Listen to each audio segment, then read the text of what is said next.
Sacred Magic, Whitehaven Witches, Book 13, written by T.J. Green and narrated by Diana Croft.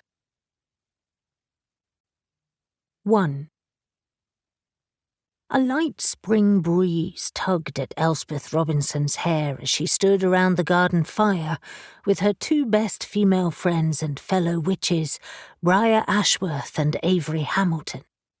It was a bright Tuesday morning, with scant clouds covering a pale blue sky, only a couple of weeks away from her Ostara hand-fasting with Reuben Jackson, another witch in the Whitehaven Coven. Even though she was looking forward to the event, there was no denying that she was becoming more nervous with every passing day. She gazed into the flames, breathing in the heady smoke, and tried to focus on the ritual. Exasperated, she said, "My mind is all over the place. What is wrong with me?"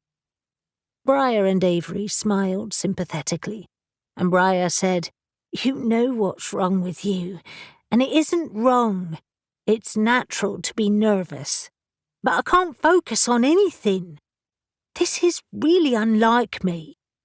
"Which is why," Avery said, squeezing her hand, "we are here today. This ritual is designed to calm your nerves. It's not working. We haven't finished it yet. In fact, we have barely begun." "I know!" Elle's voice rose with a wail, and she hated the way it made her sound. "The goddess give me strength! The prospect of marriage is turning me into a noodlehead." The three witches were in the far corner of Avery's walled garden, standing around the small bonfire on an area of fallow ground close to the greenhouse. Close by was a stack of dead wood, harvested from the garden by Avery after her spring clean, and the scent of damp wood mixed with herbs filled the air. Avery laughed. "You are not a noodlehead. You just have a lot going on right now. This ritual is all about calming your mind and embracing the future. It's spring. It's a perfect time for new beginnings, not that you need a new beginning. This is just a change of direction. I'm so excited for you." "Me too," Briar said, eyes bright as if holding back tears. Elle reached out and held their hands. "You're very kind to set time aside to do this. I know you're both busy." "Never too busy for you," Avery told her. "Either of you, in fact. I'm so excited we're going to be your bridesmaids." Elle snorted. "I don't think Shadow was when I asked her. I think she found the whole thing rather perplexing." "But she agreed," Briar reminded her.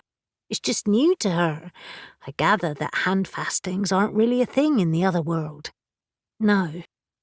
I also think she finds the idea of legally linking myself to someone else is also odd. I think I do too.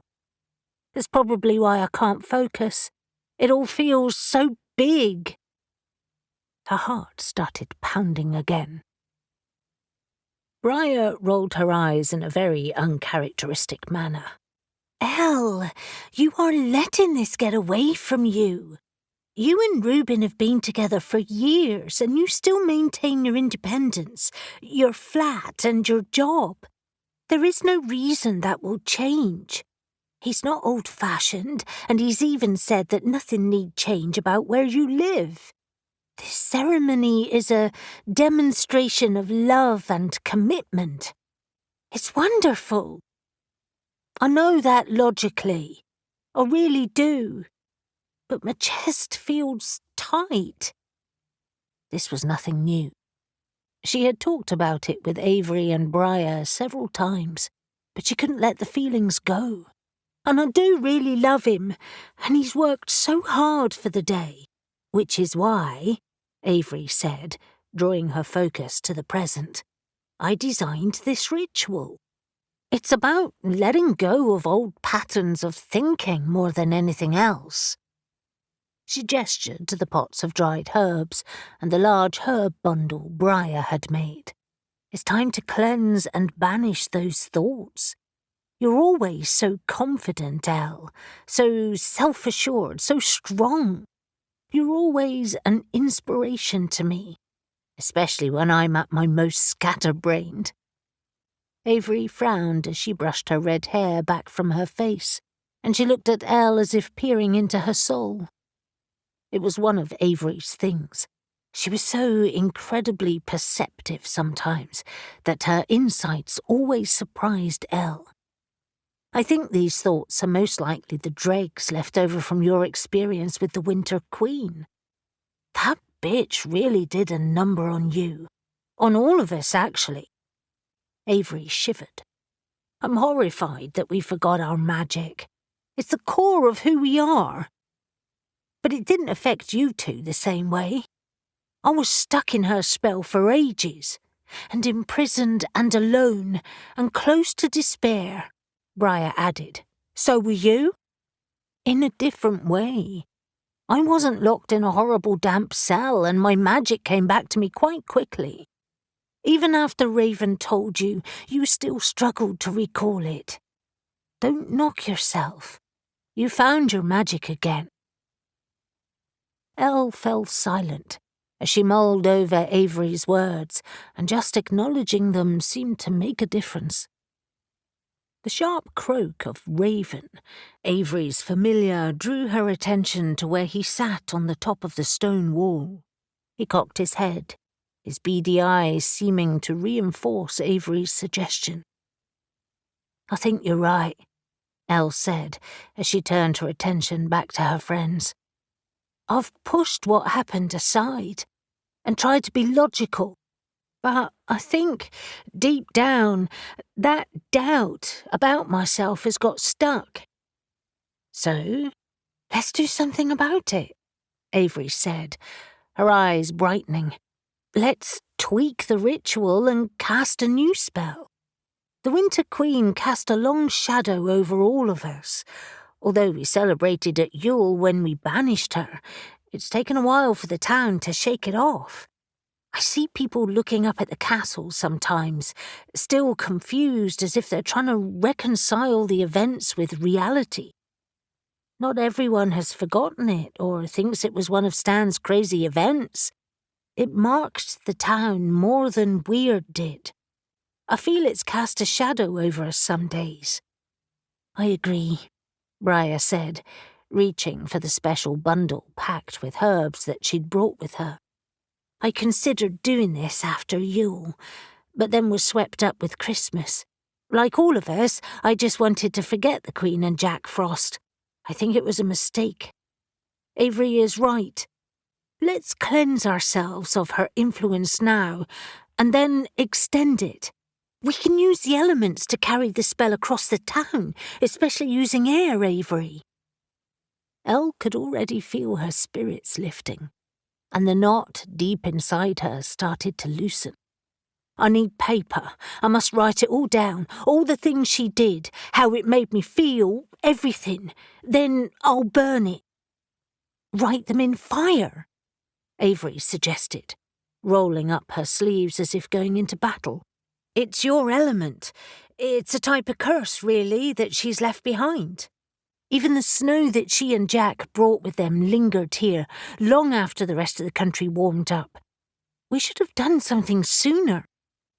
"Maybe we couldn't," Elle said, still musing on the enormous spell the Queen had wrapped around Whitehaven. "She was a Winter Queen after all, and although you killed her, Avery, maybe we needed spring to arrive for us to see it clearly and be able to banish the residual effects." Avery reached into the bag she had brought with her and produced a notebook with a flourish.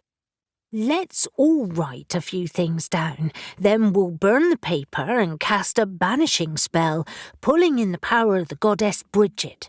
I always think of her at this time of year. I know she's associated more with Imbolc, but her presence lingers. She's also the goddess of healing and protection, among other things," Briar added. I already have lavender, chamomile and rosemary in my bundle, perfect for this ritual, but we should add more to the fire. I'll gather some extra sprigs, Avery, if that's okay." Avery nodded. "Of course, and I have just the spell. Then we can dance around the fire." She grinned impishly. "I really like this idea." Elle laughed as Briar set off across the garden to gather more herbs, and Avery ripped a sheet of paper out and passed it to her. "Avery, you never cease to amaze me." The next few minutes were quiet as they prepared for the spell and documented the events they wanted to put behind them. Elle wrote her words in fire, the flickering flames skimming across the surface of the page to leave her list behind. Her self-doubt about her magic, the lingering effects of the Queen's evilness and Jack Frost's actions, her doubts about the hand-fasting, and her painful union with Bear, her familiar, that had almost killed both of them. That was something else she needed to address. She had only experienced brief contact with him since then. The other witches were scribbling just as energetically, but finally they were all done. "Are we ready?" Elle asked. When they nodded, she said, "One of you should lead." Briar exchanged a glance with Avery and shook her head. "No, you start. Avery can complete it with the banishing spell she has planned. Put every emotion in there, Elle. Leave nothing out. Then I'll say my part. I wish Alex and Rue were here, but we can always do this again with them." The Queen's magic was sticky. We might need to reiterate the spell a few times. "Agreed," Avery said. Elle nodded and threw her shoulders back with determination as Avery added wood to the fire, stoking it so it blazed, and Briar cast the extra herbs into the flames. "Brigid," she began, "goddess of creativity, healing and protection. Offer us your healing and protection now as we banish the effects of the Winter Queen and Jack Frost, who brought so much harm to Whitehaven and Cornwall. Their shadow lingers, especially deep within me, and yet I have so much to look forward to. We all do. We ask your help to bring peace to the town, and peace to our souls." Her plea was impassioned, and her voice rose. "I cast aside feelings of inadequacy, of doubt in my magic, doubt for my hand-fasting, and the knot of fear she sowed within me. I cast aside distrust, confusion, and lack of hope. Let me rekindle my true self, so that I no longer fear what is to come, and my role within it." She held the piece of paper on her outstretched hand, and watched it ignite by the power of her own fire. And while it was still burning, she dropped it onto the bonfire. Briar followed, speaking aloud her own fears and doubts that she wanted to forget. And then, almost sheepishly, she added, "And let me stop doubting my ability to find lasting love." Her cheeks flushed, whether from the fire or the confession, Elle wasn't sure, but she suspected the latter, and her heart ached for her. Then Avery began. But Avery's words were as fiery as her red hair and her temper could be. She didn't plead. She raged against the Queen and Jack Frost, fury carrying her words across the garden, and the wind picked them up and carried them further. "She made me forget Helena, and she made us all forget our craft. I ask that we banish her shadow, but beg that we never forget what she achieved, because it is a lesson that our coven is stronger together than apart." As she threw her list onto the fire, the flames roared and the smoke spiraled upwards. None of them needed to ask what to do next. They worked as one, as they always did.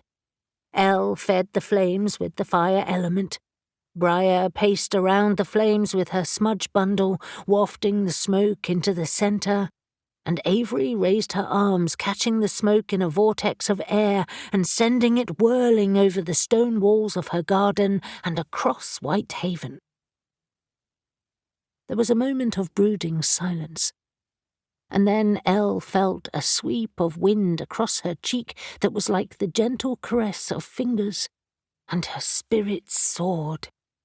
She shouted, "I am Elspeth Robinson, Master of Fire and Metals, Witch of the Whitehaven Coven, Sister Witch to Briar, Avery, Reuben and Alex, and I vow that I will not forget my strengths again."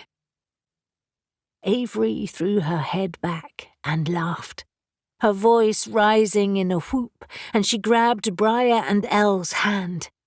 "Time to dance, witches!"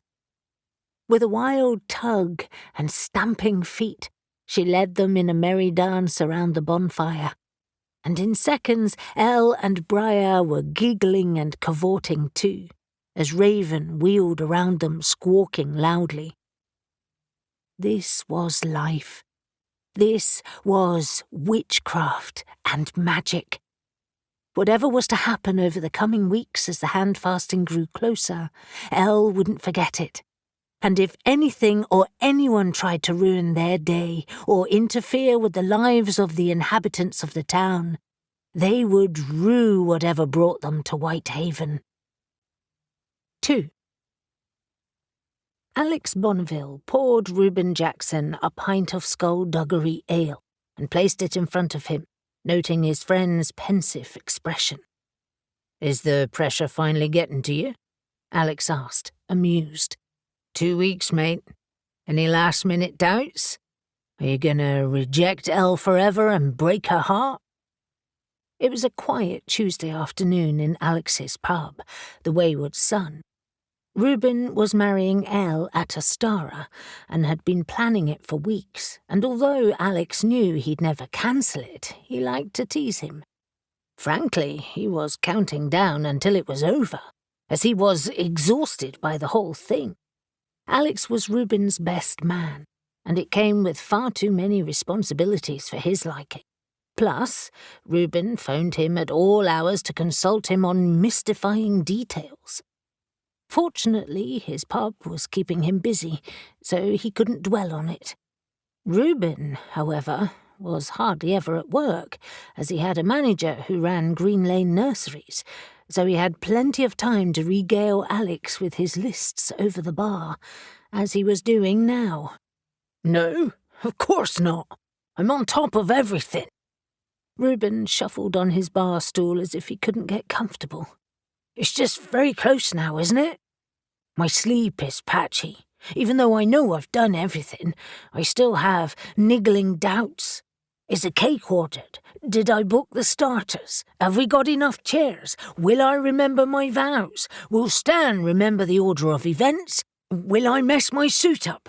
Will Elle change her mind and leave me at the altar looking moronic?" Alex took pity on him. Reuben really did look tired. "Of course she won't abandon you, you dick. And having heard you endlessly tick off your lists for days now, I can confirm that you have not missed anything. And you have the rings safe?" "No, I've flushed them down the toilet. Of course they're safe." They were in Avery's jewellery box, wrapped in spells for safekeeping. Reuben sipped his pint, face wrinkling with confusion. "I feel I'm forgetting something." "Just your marbles. Seriously, you need to cut loose and get drunk." Reuben's eyes widened. "That's it! My stag night. What are we doing?" "I'm organising it, obviously, with help, and it's all in hand." Alex had known Reuben for years, but had honestly never expected him to propose to Elle, or that, after having done so, he would then be the one to organise the bulk of the wedding.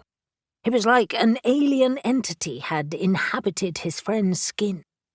Although Reuben still surfed every day, Sat at the Wayward Son's bar for a pint and teased everyone about anything mercilessly when he had the chance.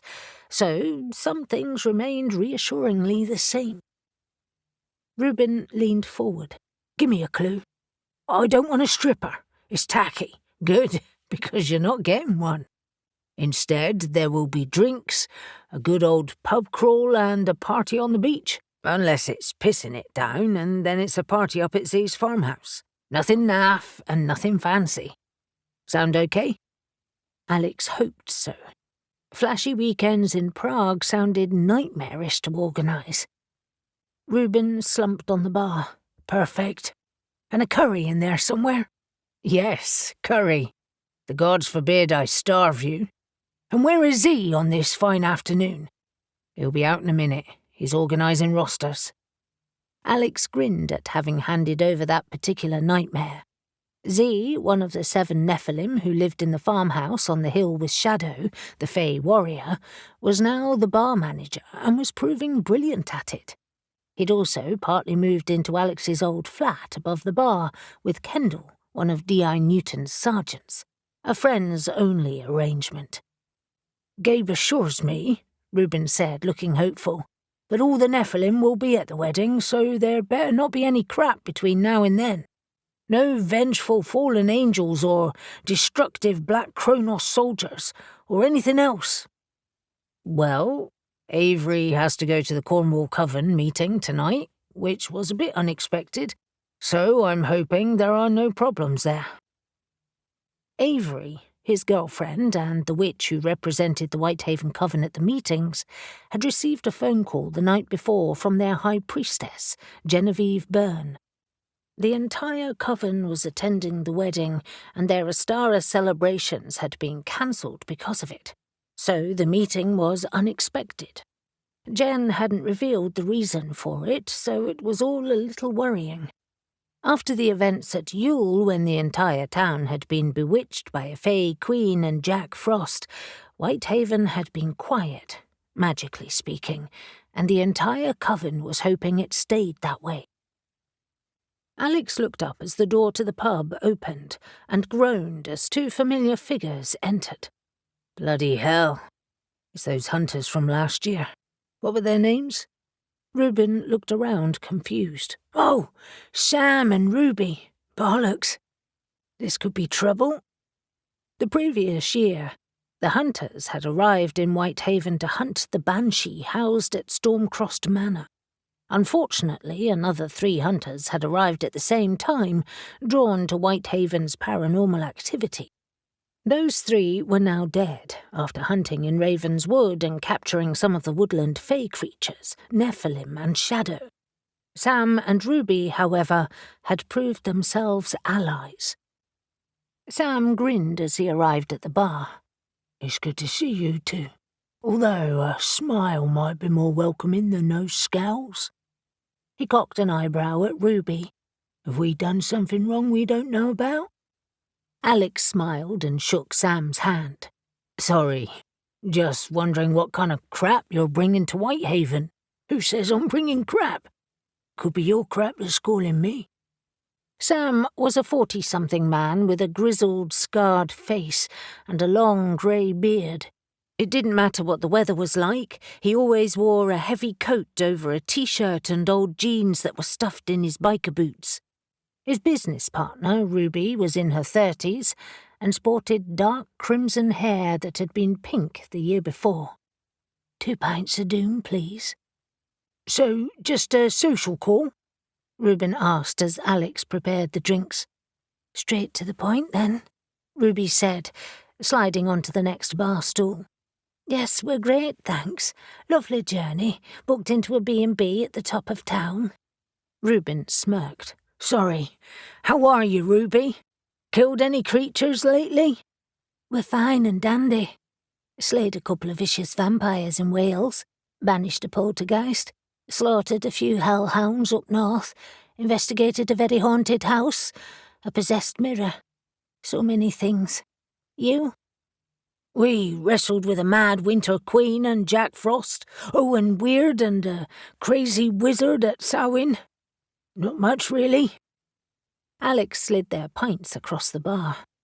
I wish I could say it was great to see you, and it is, of course, but I suspect you're here because there's a problem. Sunshine here, he nodded at Reuben, is marrying Elle in 2 weeks, so we're hoping for an uneventful time. Sam grinned. Getting married. Congratulations. Didn't think you two were the type to get married. Events at Christmas made me all misty-eyed, Reuben confessed. Besides, it's a handfasting in my garden, no churches or vicars. Good for you, Ruby said, smiling. Let's hope our business doesn't cause you any grief. And your business is? Alex asked, intrigued. Something a little different for us. We're tracking 3 missing eggs, Ruby said. Very valuable eggs. Is this some weird Easter egg joke? I wish. Rare eggs from a golden hen? Reuben asked. Fabergé? Or snake eggs? Something about Ouroboros and life. I think, Sam said, amused, you are referring to the Orphic egg that represents the soul of the philosopher. The serpent symbolizes mysteries, or something of the sort. No, nothing so esoteric. Something far more interesting. Sam's eyes twinkled before they darkened. Dragon eggs. Alex was momentarily stunned before he finally said, Are you kidding? I wish I was. Sam checked over his shoulder, but the bar area was quiet. We were hired a couple of weeks ago by an occult collector who lives in Cambridge. A professor who has a very unusual collection, to say the least. He had a break-in.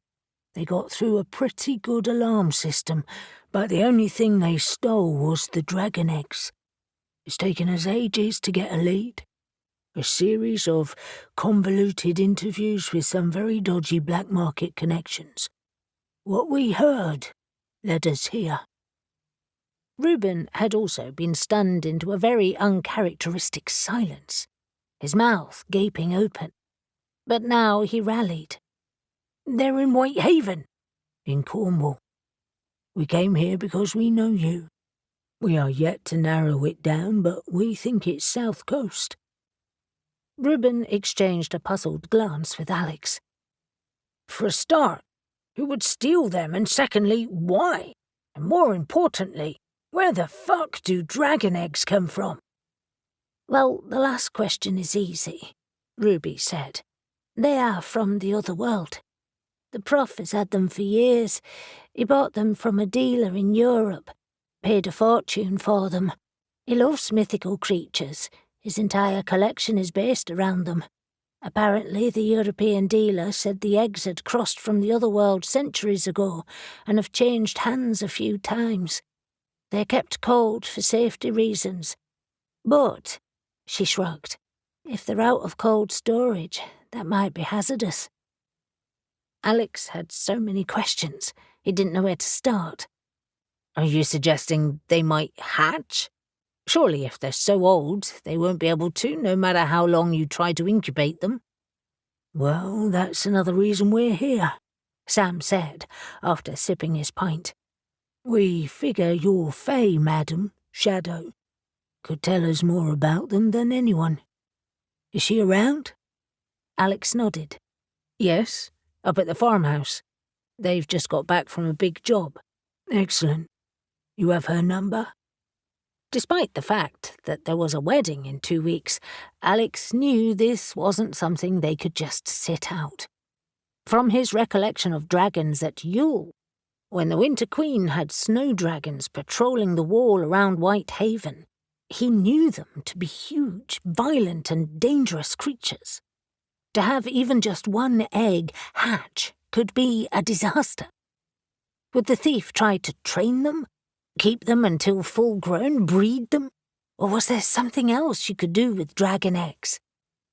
I'll tell you what, Alex said, pulling his phone from his pocket. Let me call her. Any objection to us being there? I know the whole coven will want to know what's happening. Sam gave him a cockeyed grin. Fair enough. But we're not splitting the money, so don't even ask. We don't want your money." As soon as he called Shadow, he'd better call Avery, because she would never forgive him if she didn't find out soon. Avery ended the call with Alex, and suddenly wasn't seeing her walled garden full of spring flowers anymore. She was trying to imagine what a clutch of dragon eggs might look like.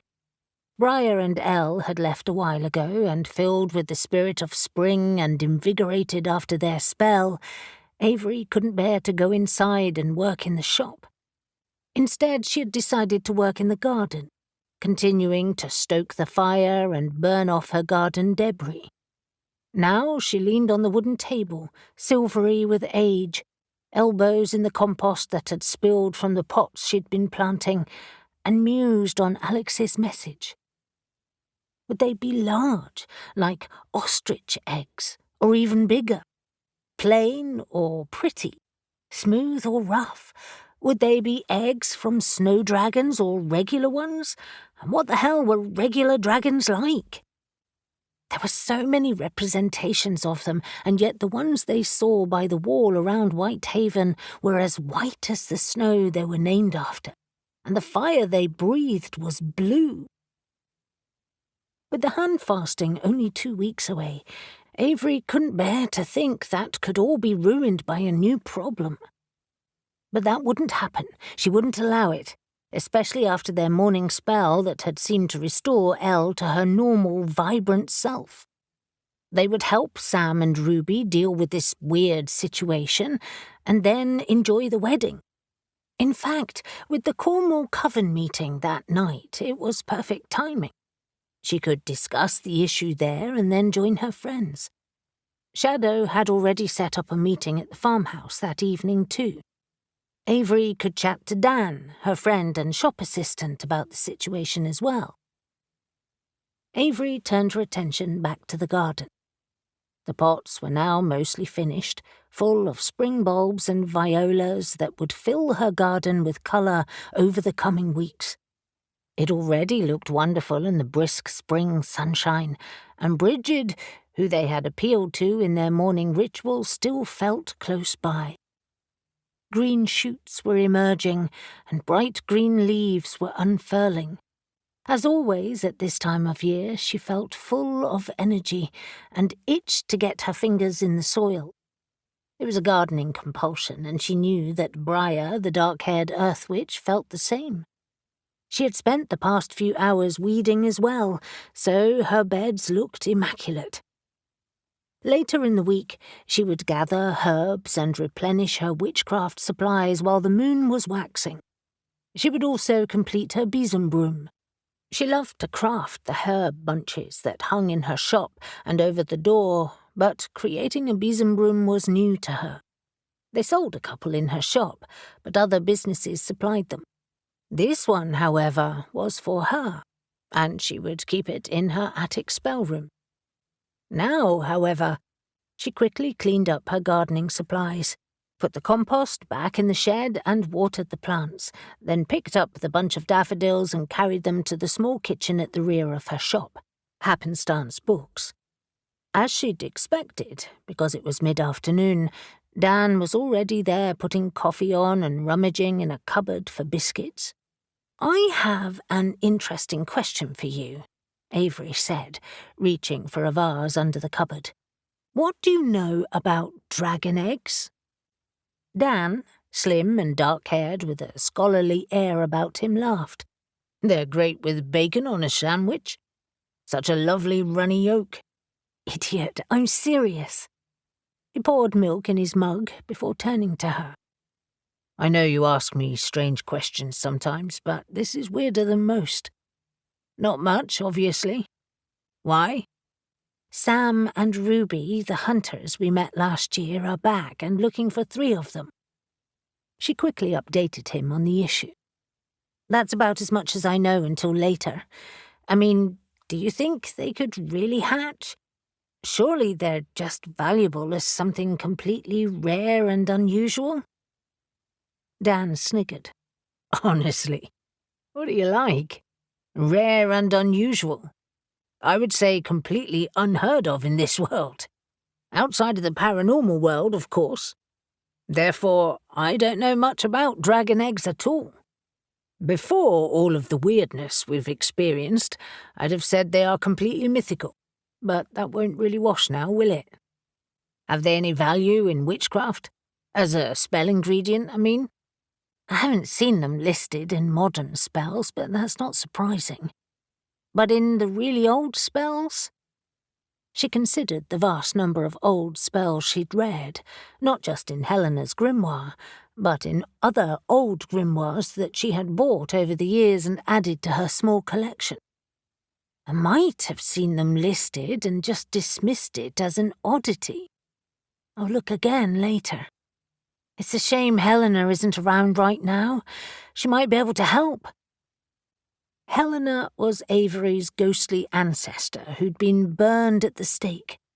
Over the past few months, she had occasionally inhabited her grandmother Clea's body, an arrangement that benefited both of them, and that had started at the previous Samhain when they needed Helena's help.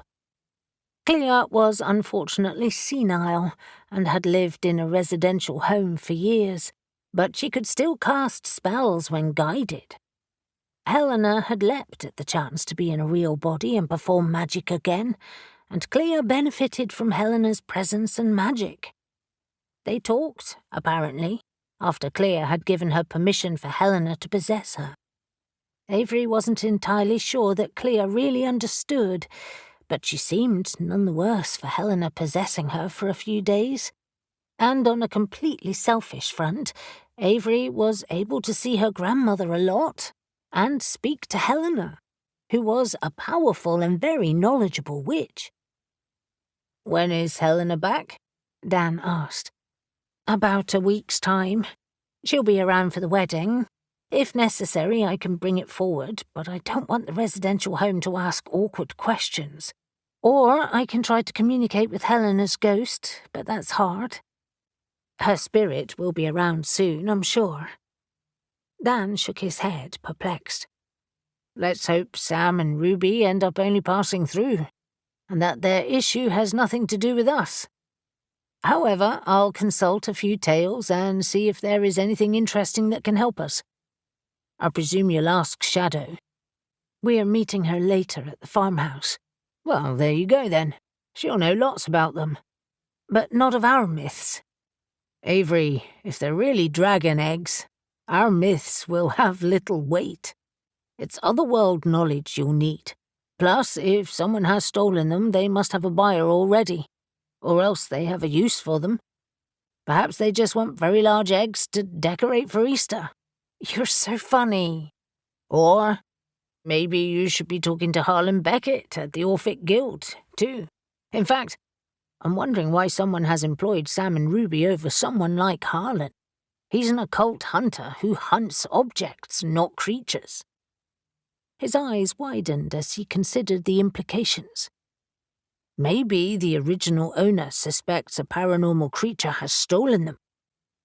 Avery groaned. "Great. This just gets better and better." He lifted the tray laden with coffee and cake. "You need to fortify yourself. Ready for a snack?" "Always." 3. Briar finished putting the final touches to her spring display in the window of her shop, Charming Balm's apothecary, and stepped back to assess it with a critical eye. She had used mossy stones found by the stream that ran through Raven's Wood, and dead branches that had fallen from the trees to create her own little woodland grove. Within it she had placed fresh pots of tulips and daffodils, and had placed some of her products, such as candles and soaps, in it. "Yes, that will do," she murmured to herself. Eli, her Nephilim friend who worked in her shop, called over from where he sat behind the counter. "Is this to remind you of the Green Man?" "A little. But it's also to honour the season. I'll add some painted eggs for Ostara, too. Next week, perhaps." She heaved a deep sigh and returned to her seat next to Eli. "I do miss him, though." Eli smiled. illuminating his very handsome face, and a shaft of late afternoon sunshine lit his hair, making it glow like honey. "He's still here." "But not here." She tapped her chest. At Yule, the Green Man had unfurled from where he had lain in the deepest recesses of her being since Imbolc the previous year, and had fought the Holly King in his alternate ego, the Oak King. He had not returned, and she was acutely aware of his absence.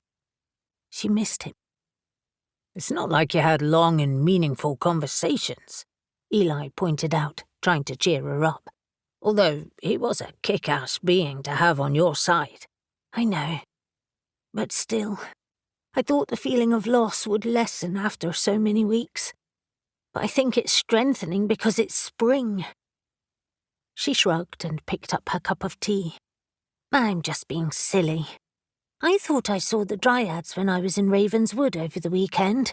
They seem bolder than usual. Is that your doing?" "Me? Ern's balls? No. As if they take any notice of what I do. I think you just know they're there now, so you spot them more easily. Plus, they know you." Briar studied him, but he seemed his usual relaxed self. However, she knew that Eli and Z had made a pact of guardianship with the Dryads, which comprised of a promise to help take saplings across the country. It was a way of spreading a little of the other world to ancient woodlands and preserving their heritage. Nalera, the Dryad who liaised with Eli, also seemed to have bewitched him. Briar didn't mean that in a magical, spell-casting way. It seemed that Eli was a little besotted with her otherworldly beauty. Even now, he had a faraway look in his eye, even though he knew it wasn't a healthy obsession. "I take it that you'll be delivering saplings again soon?" He nodded. "Half a dozen. Me and Z will head to Ravenswood later tonight, actually." "Into their private domain?" "Something like that." Briar enjoyed spending time in Ravenswood, but at night the place was frighteningly other.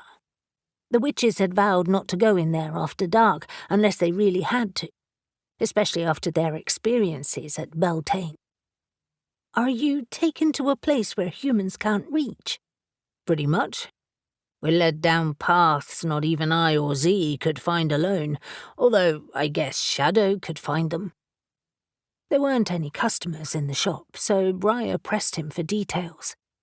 "So, what's it like? I have images of Rivendell in my head, but I'm sure that's a bit fantastical. That's the Lord of the Rings, by the way." "I'm not completely unaware of pop culture, you know?" She smiled. "Sorry. Well, is it?" "No." Eli sighed, his gaze becoming distant as he considered her question. "It's like Ravenswood normally is, but magnified. There's a point where we seem to pass a threshold, and beyond, the trees become much bigger. It's not a visible line or even a veil we pass through. It's subtler than that. But suddenly you're aware that you're in sacred space, and the trees are so old and gnarled that I can feel the age of them. Honestly, it feels as if it's as old as I am, you know, flood times. The grass beneath the trees is dense and lush, filled with huge mushrooms and strange flowers with overpowering scents. And there's a glow, a golden light that seems to be everywhere but comes from nowhere." He shook his head. "I know we're still in this world, but it contains so much of the other that it's mesmerizing. That's where they keep the saplings, in a grove surrounded by ancient trees." Briar could almost feel the timelessness of it. She both wished she could see it and was terrified to as well. "The grove is their guardian?" "Exactly. The Dryads there are ancient too. I mean, they look young, but they aren't. Nalera looks like a teenager in comparison. They treat you well, though? Of course. We're not in danger. And I'm sure if we had to, we could fight our way out. But I wouldn't want to. It would feel like a desecration. You're so lucky to see such a place. I know. I wondered if they would be resentful. After all, the Green Man did drag them here from the other world. I don't think of it like that. He grew the trees from the ancient roots of the forest that once lined the hills around here. The one that Ben and Stan saw when they went back in time. It's like the ghost of the forest that once straddled worlds. Well, however it came to be, it's a powerful place. I'm pretty sure Shadow hasn't found the true centre of it. You have no regrets about your agreement, then? No. If we can restore a little wonder to old woodlands, that's a good thing.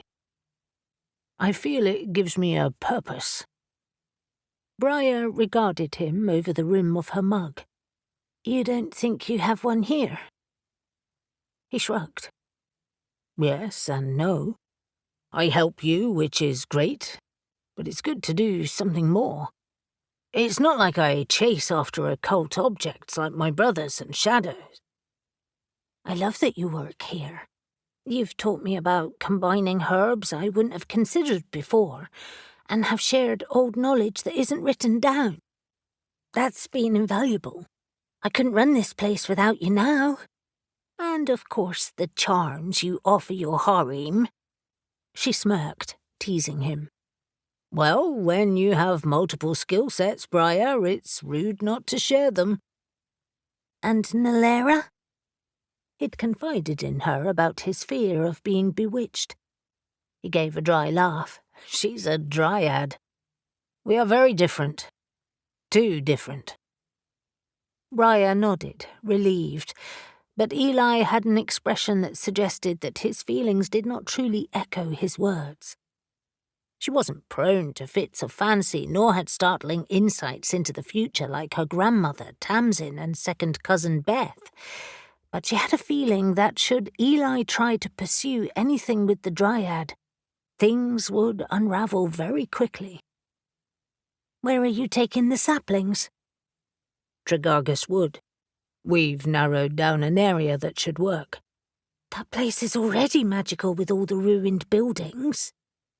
Tregargus Wood was a woodland-filled valley by the Barn River, and the wood had grown around old industrial buildings. Eli laughed. I know. That's why we're planting there. What made you choose there? It's a fairly popular place for visitors. It's a decent size and is close to here. Nalera approved it. We'll be careful where we plant. A twinge of misgiving filled Briar. Are you sure it's wise to plant Dryad-filled saplings further afield?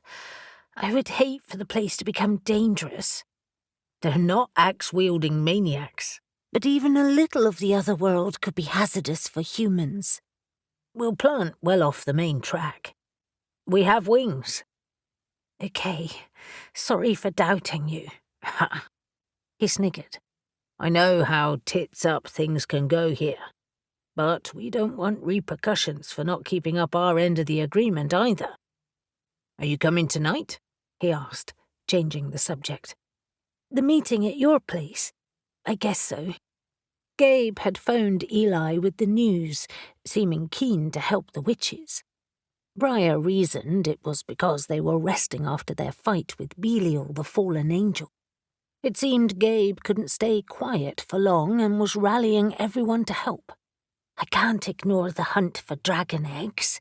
I'd rather we be infested with dryads than dragons. At least there isn't a parade for Ostara that will be disrupted. Whitehaven was famous for its pagan seasonal celebrations, but not all of them involved a parade. It would be far too much to organize. Beltane would be the next one. However, the town was still decorating the shops to get ready for the day, and Stan had organized a huge Easter egg hunt that would take place over the days surrounding Ostara. That's a relief, Briar acknowledged. Stan couldn't cope anyway with all his wedding celebrant plans. She teased Eli. "Will you bring a girlfriend with you as your +1? No. That would only give one of them ideas. They know the rules. I know enough people there anyway. Our large Whitehaven family? Exactly. He leaned on the counter, watching her speculatively. Has Newton asked you to go with him? No, we're just friends, and I'll see him there anyway. Just wondered. Well, just stop it. You seem very flustered about a simple question. Her eyes narrowed at his teasing. I resent your implications behind it. It was just a question. You obviously have a very vivid imagination. Eli! He smirked, holding his hands up as if surrendering. Don't hex me, Briar. But you must see how he watches you. He does not watch me. He does. Subtly, of course. Not like a crazy stalker. Just saying. Briar had noticed it, but was trying to forget it, or what it might mean, or whether she was even still interested in Newton. She stood, trying to maintain her dignity, and decided to retreat to her herb room. I shall see you later. I have herbs to pack. Eli's smile broadened. Of course you have. Caspian Faversham arrived at Oswald Prendergast's house, Crag's End, on Tuesday evening. He was a few minutes earlier than needed so that he wouldn't be late for the Cornwall Coven council meeting. As usual, he had used witch flight and landed in Oswald's extensive garden. The sun had just set, but a soft twilight infused the grounds, enhancing the fresh scent of spring. Oswald was one of the older witches in the coven, and the head of the small Mevagissey coven of 2.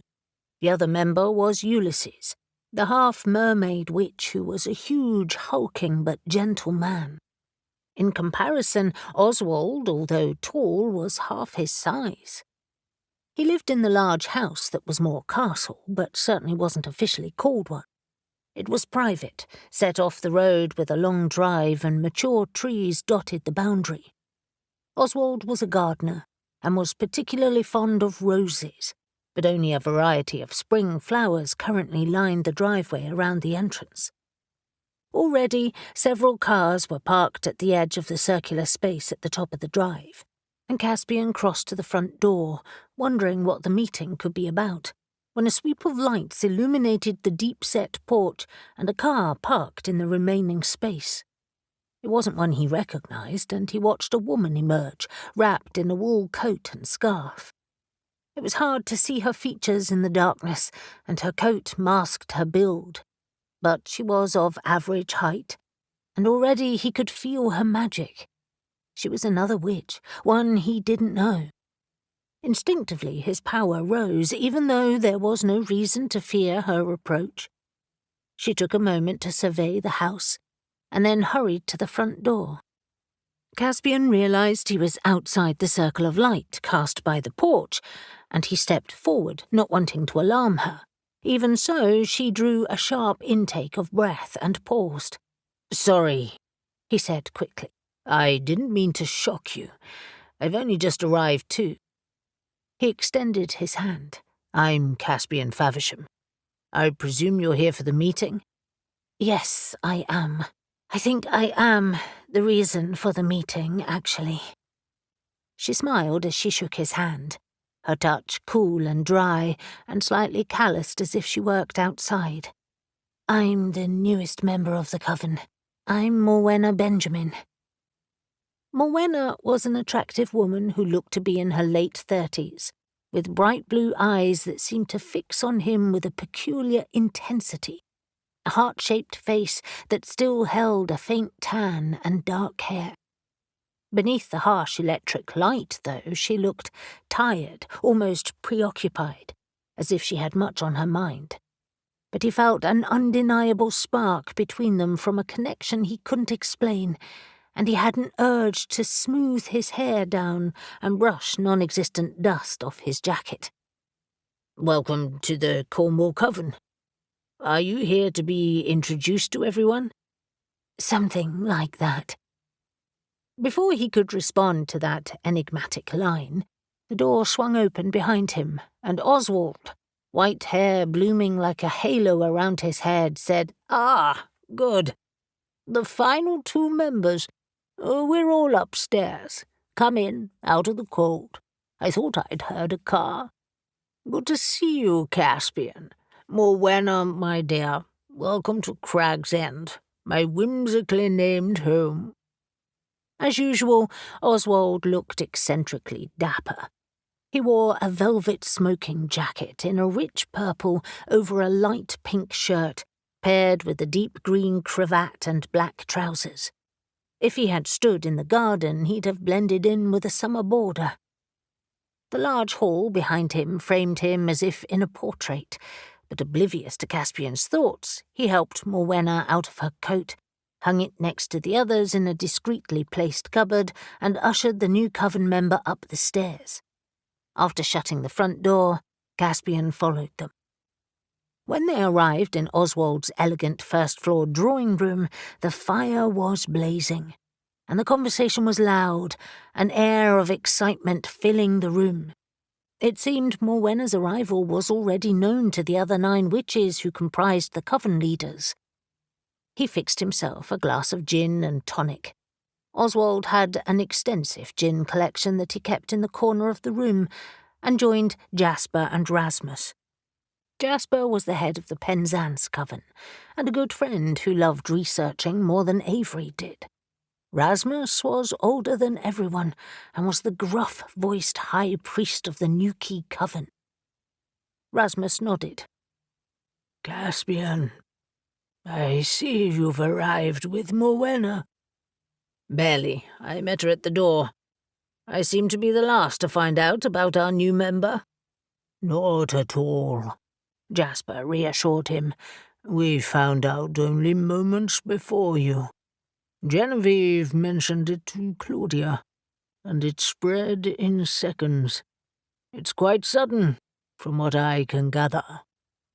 All 3 men barely looked at each other, instead studying Morwenna across the room as Oswald circulated and made the introductions.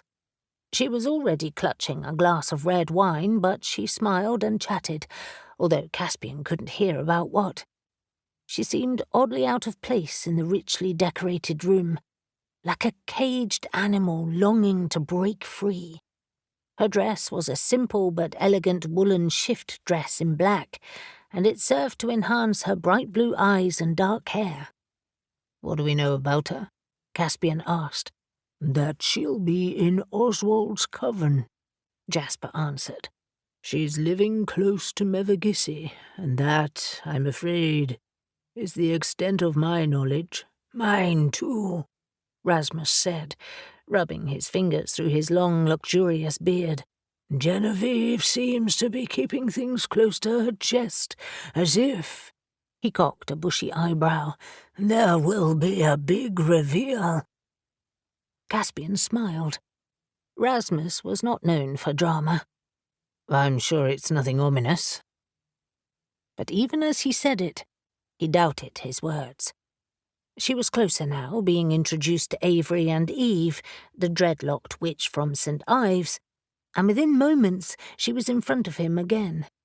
Oswald gallantly introduced her. "Although you have already met Caspian." "Very briefly," she said, shaking his hand again. "I think I was a little overwhelmed when Caspian emerged from the darkness." He was flooded with guilt for startling her, and had an overwhelming urge to hold her hand for longer than he should. Close to her again, he sensed a wildness in her that he had missed earlier. "I'm so sorry. I'd just arrived. I'm an air witch, so I always travel here using witch flight." "I've always thought that mastering air would be a wonderful skill, but I'm an earth witch, and I can't imagine anything better than working with the land." "I think we shall need your help, actually," Oswald said to Caspian. "Well, everyone's, really." "You will? Why?" Morwenna's eyes darkened. But Oswald said all will become clear. We don't want to endlessly repeat ourselves. Genevieve is waiting, so let's join her." A few minutes later, they were all settled around the table in Oswald's grand meeting room in no particular order, except for Genevieve, the High Priestess, who sat at the head of the table. Avery sat on Caspian's right, and keeping her voice low, said, "Hey, Caspian, how are you?" "Good, thanks. Just intrigued. What about you?" As usual, Avery's long hair was loose, and her green eyes sparkled in the light. Her focus on Morwenna. Good, I suppose, although I need to catch you up on something later. But yes, this is all very intriguing. "She looks haunted." "That's exactly the word. I wonder what's happened." Before he could comment further, Genevieve started the meeting, her Irish accent cutting through the chat. "Thank you, everyone, for joining us at such short notice. I won't bother with our normal agenda, seeing as this meeting has been called for a specific reason. As you can see, we have a new witch in Cornwall, who approached me only a few days ago with an official request to join our coven." She nodded at Morwenna, who sat on her left. "Welcome, Morwenna. It's wonderful to have a new member. And Oswald, thank you for welcoming Morwenna into your own coven." Oswald shrugged. "It's my pleasure. And Ulysses was happy to expand our small group too." Genevieve pushed on. "Morwenna, as you can probably guess from her name, was born in Cornwall, but left many years ago. She's returned here with a problem, and she needs our help. Would you like to explain, or should I?" Morwenna gave her a brief smile. "I can, thank you." She sipped her glass of wine and took a moment to compose herself. "I'll keep things brief, but of course you are welcome to ask questions. I was born in St. Mawes, but moved away as a child. My mother is Cornish, but my father is from Nottingham. They moved there when I was barely 10. Neither of my parents are witches, although rumours suggest my maternal great-grandmother was one. She was also from St. Mawes. Anyway, I discovered my magical abilities young and have developed my skills on my own. I'm an earth witch. I've had my own landscaping business over the years, but that's been hard for the last 10 years for reasons I'll come to. I've recently accepted a job at Trevarran House, just outside of Mevagissey. You've all probably heard of it. The owners live abroad mainly, and I'm caretaking the gardens. They offered me the cottage in the grounds, so I moved in only a few days ago." She paused and sipped her wine again, her hand trembling. "I have a 12-year-old daughter called Isella, but she's living with her father at the moment. We're separated and have been for some time. I want her to live with me, but circumstances are hard right now." She paused again. "I'm sorry. I find it hard to admit this, even though this issue has dogged me for years, but I can't struggle alone anymore. I'm cursed, and I need help to break it." A murmur of surprise ran around the room, and Caspian realized why Oswald had said they would need his help. Caspian's family history of witchcraft was rich with curses, although it was something he was keen to keep in their past. However, his grimoires might provide some help. Before he could ask, Jasper beat him to it. "I'm so sorry, Morwenna. What sort of curse?" It sounds so innocuous, but it's ruining my life. I am unable to settle anywhere for more than 12 months, which means I have to move, job, house, county. For my daughter, it means new schools, and that just isn't fair. That's why she's with her father now. For me, it ruined my business, so that's why I pick up short-term work now. I'm exhausted, physically and emotionally. The stress of moving, of finding new work, of trying to build a life on nothing. I can't keep doing it. And the older I get, the harder it becomes. It's not innocuous at all, Avery said, voice raising with outrage. It's awful and cruel. Who did this? Morwenna gave a short, dry laugh. I don't know. That's the awfulness of it. I suspect it was a man I had a short-lived affair with about 8 years ago, a few months after my marriage dissolved. But he didn't seem the vindictive type, and he denies it. He was a witch, too. Then I wondered if I had triggered something in one of the old spell books I found. However it happened, the parameters of it have become clear to me over the years. Caspian leaned forward, eyes narrowed. What happens if you do stay somewhere? I become ill, very sick. I can't sleep. I can't eat. I have symptoms of anxiety that haunt me every hour, every minute of my life. But once I move, that all settles again for 12 months. How did you know that moving solved it the first time? It was a compulsion. Something deep within me made me move. I tried to resist it a few times because I enjoyed my work and hated to give up my business that first year. But I had to.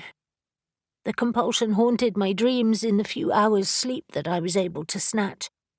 I did my own research, have tried many things, but nothing works. She covered her face with her hands and took a deep, shuddering breath before letting it out slowly. When she finally looked at the group again, her expression was bleak. I've never been in a coven before. I wasn't sure it was for me. In fact, I worried that my curse would somehow infect other witches. But I'm at my wit's end. I need help, or I think it will kill me. Have you checked for cursed objects? Your jewellery? A family heirloom? An object you bought? She nodded, her eyes meeting his. Yes, but I can't identify anything. Genevieve squeezed her arm reassuringly. We'll help you break the curse, Morwenna. I promise. But you have another fear, don't you? Morwenna nodded. My daughter will be 13 this year, and I'm worried that she might inherit the same curse. I don't know why I think that, but again, the fear just came to me. It's probably paranoia, but strange things happen to witches in puberty, if she even is a witch. Our powers start to manifest, and she has a quiet power about her already that suggests she is one. I can't bear for her to be affected too. Caspian, Jen said, can you help? Can anyone help? I will, of course, offer what resources I can, but curses are not something I am an expert with. Of course I can, Caspian reassured them both, but his eyes were on Morwenna. But this could take time and lots of research. You will need to share a lot of information with me. Timelines, activities, everything that happened in the year you think your curse began. Is that okay? Of course. I already have lots of notes to share. Excellent. He nodded, pleased at having an excuse to spend time with the enigmatic woman, curse or not. I can meet you tomorrow if that suits. The sooner the better. She smiled, and it transformed her features, igniting a desire in Caspian he hadn't felt since he fell in love with Avery. Thank you. That will be perfect. Excellent, Genevieve said, interrupting his chain of thought. However, there is something else that I would like to do tonight, if everyone has the time to spare. When everyone nodded, clearly curious, she said, I would like to try and draw the curse out, to attempt to ascertain the shape of it. Morwenna turned to her in shock. You didn't mention that earlier. No, I know. but we have a lot of skilled witches here, and after discussing the situation with Oswald, we think it will be a good idea." Rasmus, never one to hold his opinion back, said, "I don't understand what you're trying to achieve, Genevieve, especially seeing as you confess to being no expert in curses." "I'm not suggesting that we try to break it, obviously, but we do need to get an idea of what we're dealing with." Caspian nodded, thinking he understood. "You want to give it shape by illuminating it. Sorry, that doesn't describe it well, but to be honest, what you propose is quite dangerous." "Why?" Genevieve fixed him with her imperious glare.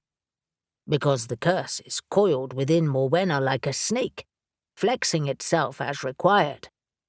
To disturb it could be catastrophic."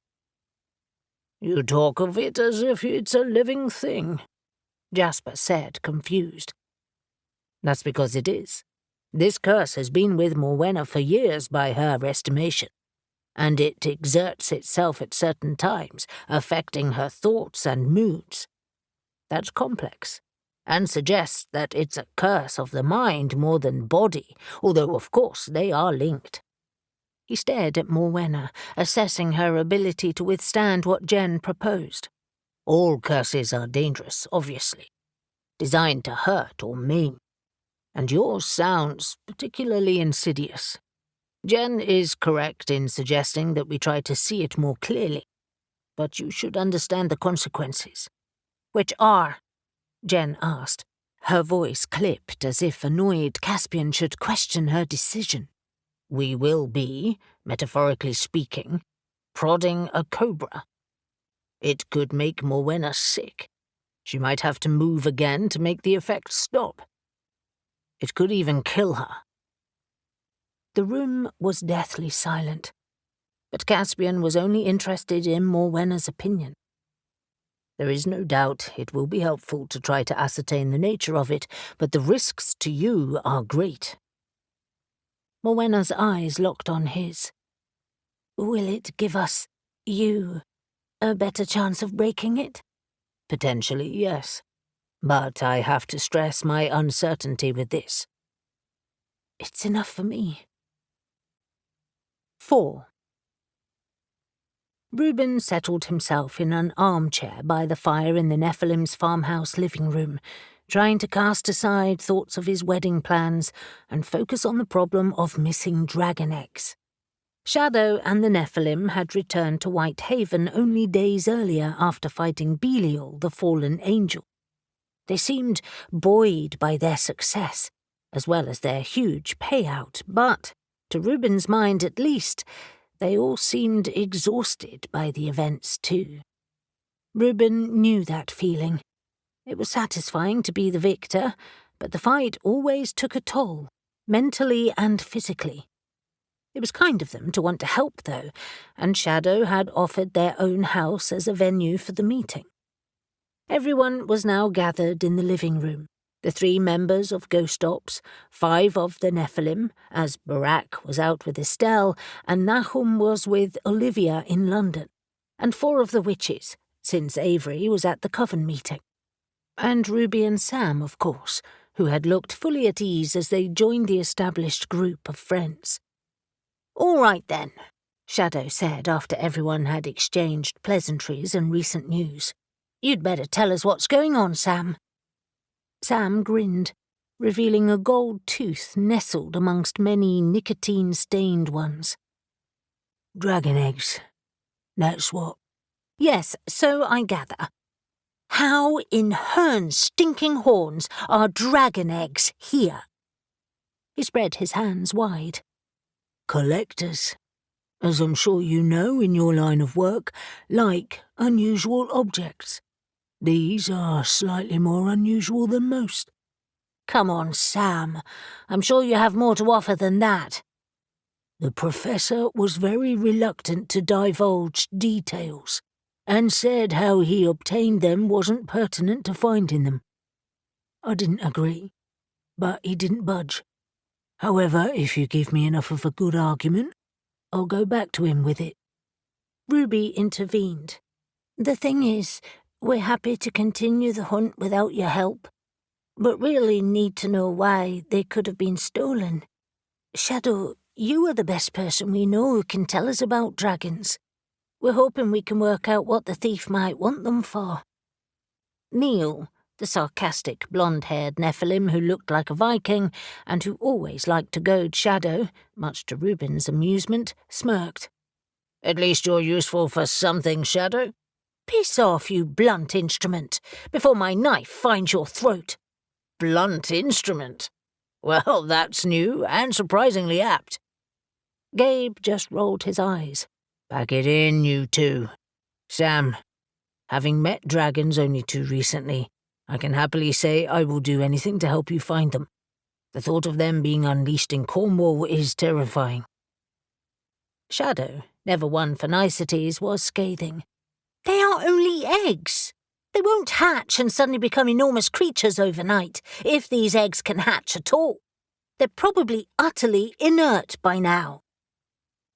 The entire room was looking at her expectantly, and she realized that Ben from Ghost Ops was recording everything on his phone. She stared pointedly at him. "Do you have to?" "Yes. It's for notes. This is important. Plus, it's not every day we have a meeting to talk about missing bloody dragon eggs." Reuben hid a smirk. Ben was annoyingly obsessed with recording everything. His whole team was. However, it was their job, and they had helped the witches countless times. Reuben didn't have a problem with it. Shadow turned back to Sam and Ruby. "Right, dragons. Well, if I were to steal them, it would be for one purpose only. I would want the very precious dragon's blood jasper gemstone to sell for a very large sum of money." Elle frowned. "But it's not uncommon, Shadow. You can get it here, and it's not worth much. I use it to make jewellery occasionally. This stone is different to what is found here. It's otherworld dragon's blood jasper, and it contains many, many magical properties. Anything from the otherworld is superior to what you can get here." Reuben suspected that she said it knowing it would rile her companions, and she smirked as Neil rolled his eyes. "The stone is found in the skull of a young dragon. Obviously, you have to kill it to get the stone. The skull has powerful properties too." "What?" Briar's face wrinkled in horror. "You have to kill a baby dragon? That's gross. Baby dragons grow to become huge, deadly creatures. You weren't complaining at Yule when I slaughtered one." "With help?" Gabe muttered. "I wasn't there," Briar said. "I was trapped in the castle with that mad woman. You would have begged me to if you had been. Anyway, I agree, killing baby creatures is horrible, but they are a rare commodity. Dragons guard their eggs with a greater ferocity than their pile of gold, so you can imagine that finding dragon eggs or their young is virtually impossible. The fact that 3 of them are here is shocking." Shadow fell silent. Eyes narrowed, and Reuben asked, "Any idea how they could have arrived in our world?" She shrugged. "A fae would have perhaps brought them here, years ago when the veils between worlds was thinner, and passage between the 2 worlds occurred regularly. Or perhaps a human brought them back after paying for them in the other world. Shadow, is it possible that a live dragon could be here, hidden in a deep cave somewhere?" Cassie asked, the young but skilled Ghost Ops member. "Could it be enchanted? Spelled asleep, perhaps?" She shook her head. "Highly unlikely. It takes a powerful spell to control a dragon, and they are complex and must be continually strengthened too. In my world, there is a town called Dragon's Hollow. It's high up on a mountain range that is populated with dragons, and the ground is filled with rich veins of precious metals and gemstones. That is what attracted the dragons and the fae in the first place. Thousands of years ago were the Dragon Wars, a series of bitter and bloody battles between the fae of Dragon's Hollow and the dragons that flocked there after fleeing the realm of fire. There were many fae casualties. The dragons were huge and numerous, and far too many to kill outright. And they certainly could not be driven away. A powerful fey sorcerer called Ragnall cast a spell across the mountain which kept the dragons out of Dragon's Hollow. But they still built nests in the vast system of caves and made mining hard work. It was an uneasy truce only made possible by magic. His spell required constant upkeep, and the Ragnall demanded a lot of money to maintain it. But who would want him to drop it? She shook her head and reached for her wine. The townsfolk are wealthy, even beyond fey reckoning, and their mansions are enormous, gilded things, adorned in an array of precious metals, especially silver and rose gold. Wow! An image of a vast, glittering city filled Reuben's mind. Does it still exist? The town, I mean. Of course. Dragon's Hollow is the source of many fey-made jewellery and weapons. It's where I bought my sword and my old bow. And my daggers, actually. It has countless shops and a huge market at the lakeside. A few years ago, Ragnall was killed, and another witch had to step into his place very quickly. Even so, it was attacked by dragons in the short space of time that the spell fell. She had the full attention of the entire room now. Sam leaned forward, eager for more information. It sounds amazing. But who killed Ragnall? Sounds like a bloody idiot. Shadow smirked. You're King Arthur. Not ours, of course. He has no title in the other world, although some call him that still as a mark of respect, from what I can gather. Alex spluttered over his drink. Are you serious? Shadow tutted. I told you before that he is now in my world. I heard from my friend Blood Moon that Ragnall tried to trick Arthur. It ended badly, and Arthur didn't even realise the consequences until it was too late. Fortunately, Nimue, the witch, stepped in. It takes a woman to sort out men's mistakes, she added airily, casting a sly, sidelong glance to the women in the room. Sam ignored the titters. Nimue? The witch from the Arthurian tales? Of course. He sat back, eyes wide. Holy shit. That's incredible. If I find that you're lying, why would I lie? It's true. Anyway, Dragon's Hollow exists, and now Nimue is the dragon sorcerer who keeps the town safe. But to come back to these missing eggs, have you got photos of them? Sam nodded and reached into an old cotton messenger bag that was stained and battered from use. Sorry, I forgot. I printed them off earlier. He pulled out a few photos printed on A4 paper and handed most of them to her, but shared a handful with the rest of the group, too. I made a few copies of everything. These are supplied by their owner, obviously. As you can see, he displayed them in a gilded nest lined with velvet in a chilled room. That's his hand on one of them, to show their size. I presumed they were insured? Alex asked. Sam laughed. No, that's the problem. How do you insure dragon eggs when they shouldn't even exist? There are insurance companies that insure occult objects, of course, but these are something else. Shadow studied the image, with Neil and Gabe peering over her shoulders. I must admit, they're bigger than I expected. Prettier. Reuben had his own copy that he shared with Elle. The eggs were a beautifully mottled deep pink and green, with thick swirling ridges that made up the shell. Veins of what looked like pure gold ran through the colours. Elle gasped, her breath hot on his cheek. Is that gold? Looks like it, he murmured. Real gold, not just a pattern. Shadow heard her. Real gold, Elle. Impressive, aren't they? Elle nodded, and Reuben had a sudden desire to see them and hold them. Ash, the scholar among the Nephilim, was studying the images with Alex and Z. But he looked up at her comments, his own golden eyes full of curiosity.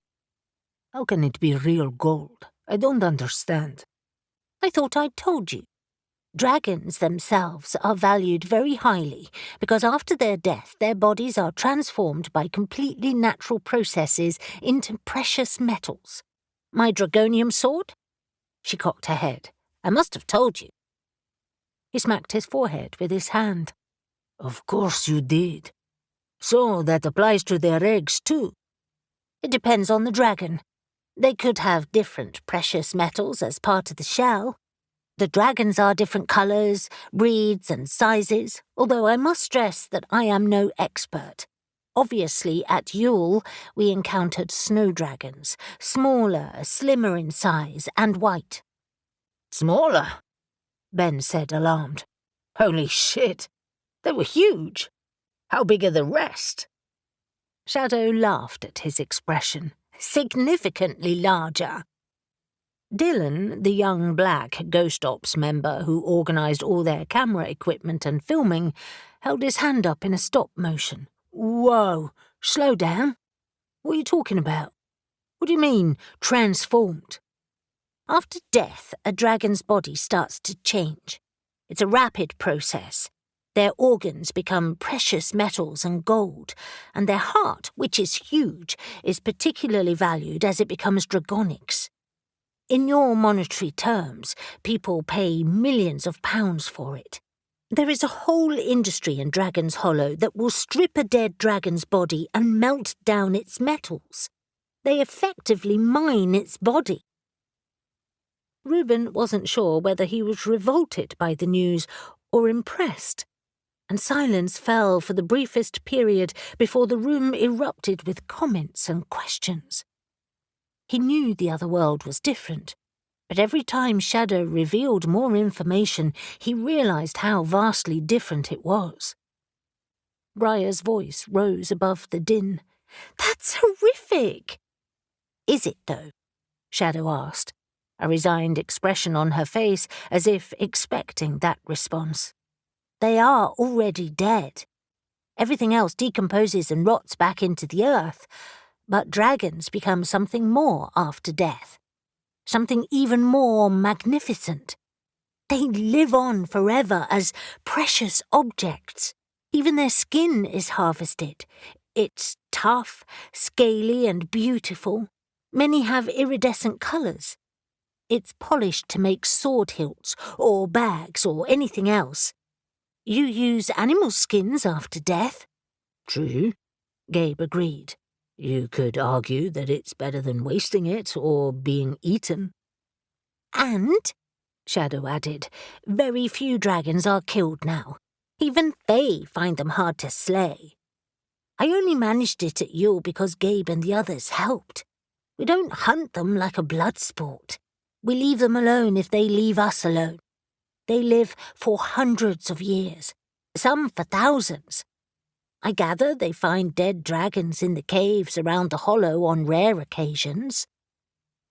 Elle leaned back in her chair, legs tucked beneath her. "Wow. Just wow.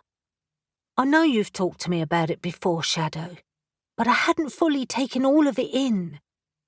So your sword is made of dragonium, and that's made from dragons after their death." "Exactly. It's the hardest but lightest metal in our world, and will last a lifetime if it's looked after. And it's expensive. I bought mine after a very successful job." She tapped her nose. "Best not share the details of that. Dragonium allows you to kill creatures that no other metal can. Like Lamias, for example." "Holy shit," Sam said, running his hand through his grey, tangled hair. "This puts a whole new perspective on things. Say someone did want to hatch these eggs and grew them big enough. Would their bodies transform into precious metals in this world?" "Great question," Shadow mused. "In theory, yes, they should. I'm here, and it hasn't changed my abilities. Once the metals and gems were salvaged, they could be traded like another metal. Except they are not any other metal, Ash pointed out. They have qualities other metals don't. But that theory suggests that someone knows a lot more than most about dragons. Agreed, Dylan said. I love reading about myths and legends, and I studied folklore. But I've never once read that. Our myths focus on killing them and protecting communities, not what their bodies do after death. Unless, Alex said, the thief has found an old book somewhere that records it all. He looked at Sam. The professor didn't mention whether he knew of any of this? Not at all. This is all new information to us. Honestly, I was hoping you could tell us more, Shadow, but this is astonishing. But, Ruby said, it gives us a lot to think about. Is the thief another fae? Someone who already has an ancient book detailing dragon lore? Or a Therian shifter, perhaps, who might be able to transform into a dragon to hatch the eggs? Or, of course, someone with a very large incubator, which all depends on whether they are even viable. A chimera, Shadow said, nodding, and using the otherworld word for Therians, a type of shifter who could transform into any creature at will. To his knowledge, Reuben had never met one. That would be interesting. They would need a cave or a mine, and there are plenty of those here. And a generator for an incubator, if they were using a cave, Cassie added. But that's easy enough to get. Gabe frowned at Shadow. Do you really think someone wants these to hatch? Yes. They are far more valuable hatched than as just eggs. But I would love to know how the professor came by them. Eli hadn't spoken for a long while. He'd been lounging in the armchair opposite Reuben, just listening. But now he said, We should ask Olivia or Harlan to help. Or even both, in fact. They have connections, and if anyone is aware of dragon eggs in private collections, they would know or could find out. They could even give us lots of background on the professor guy. He smirked at Sam and Ruby. Maybe that's why the professor went to you two. Perhaps he has things to hide. Sam nodded. That could well be the case. Maybe he's hiding something and thinks he can fool us because we work in a different branch of the occult business. Earlier, Alex said, you told us that you had a series of interviews that narrowed down your search to Cornwall. What interviews and with who? You must know more than you admitted to in the pub.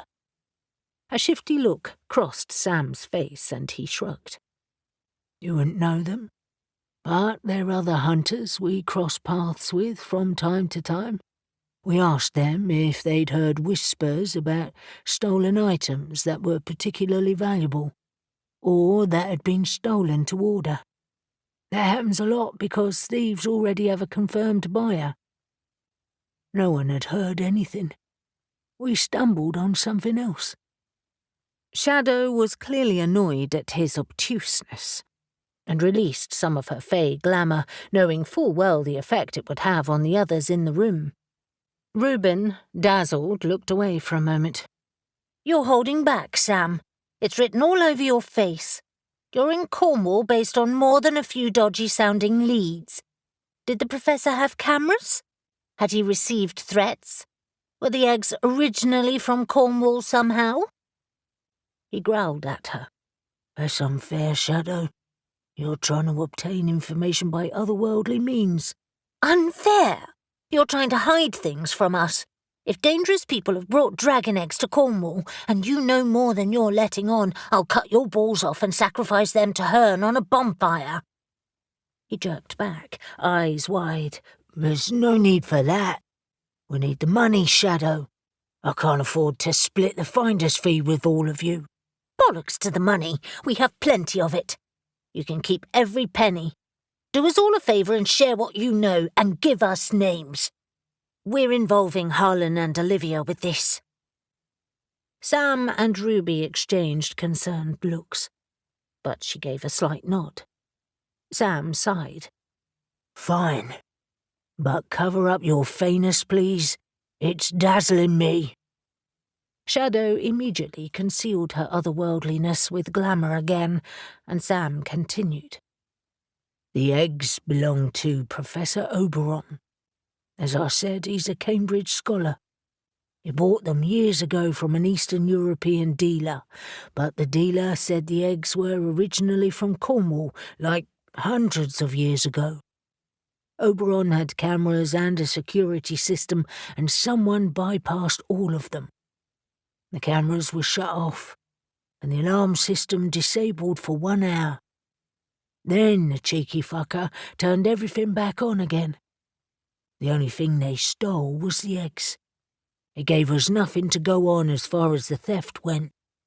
And because he wouldn't call in the police, we couldn't even get fingerprints, although I strongly doubt there would have been any.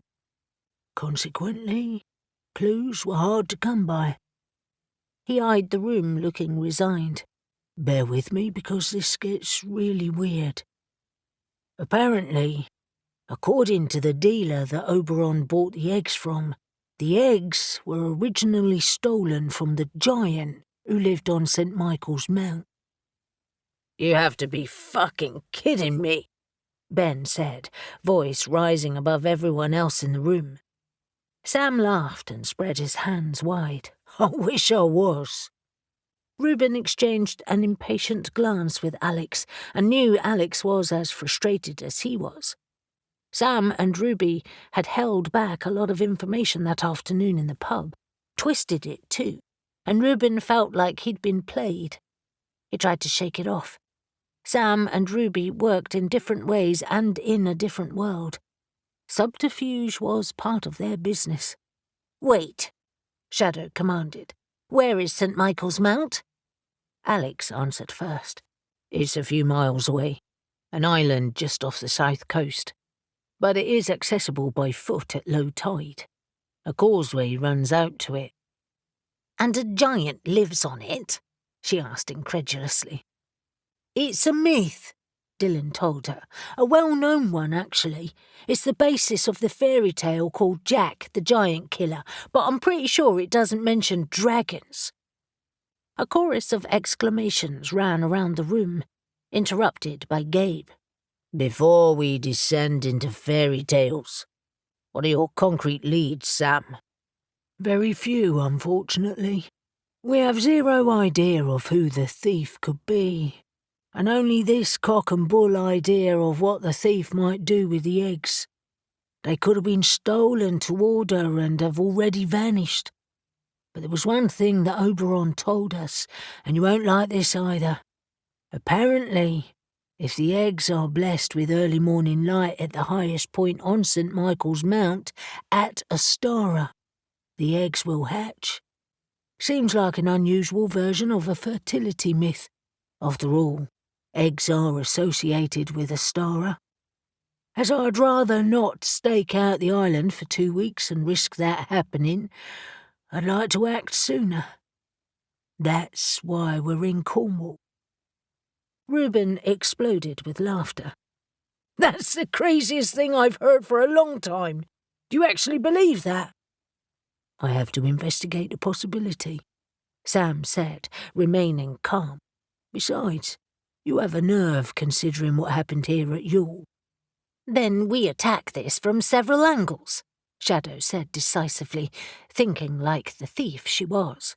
"We use Harlan and Olivia's connections, and Newton's, because he has police connections we can't use, and in the meantime, we find out just how much bullshit this fairy tale story is."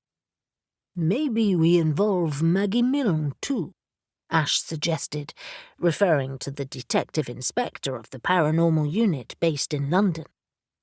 "You don't buy it, Shadow?" Ruby asked, her head cocked as she studied her. "No, I don't. If I stole dragon eggs, it would be with a well-defined plan, not some half-baked fairy tale hope that a star and morning sun will miraculously hatch them. I would have a place already prepped and a buyer. I told you they are more valuable hatched than not. As far as magical properties goes, maybe that's something you witches should look into." Maybe there's a spell someone wants them for, and is willing to pay handsomely for. Sam massaged the bridge of his nose as conversations broke out all around the room. He and Ruby looked worried, and so they should. This would be no simple hunt. All manner of people might want those eggs. Reuben wasn't sure he had the time or energy to devote to it.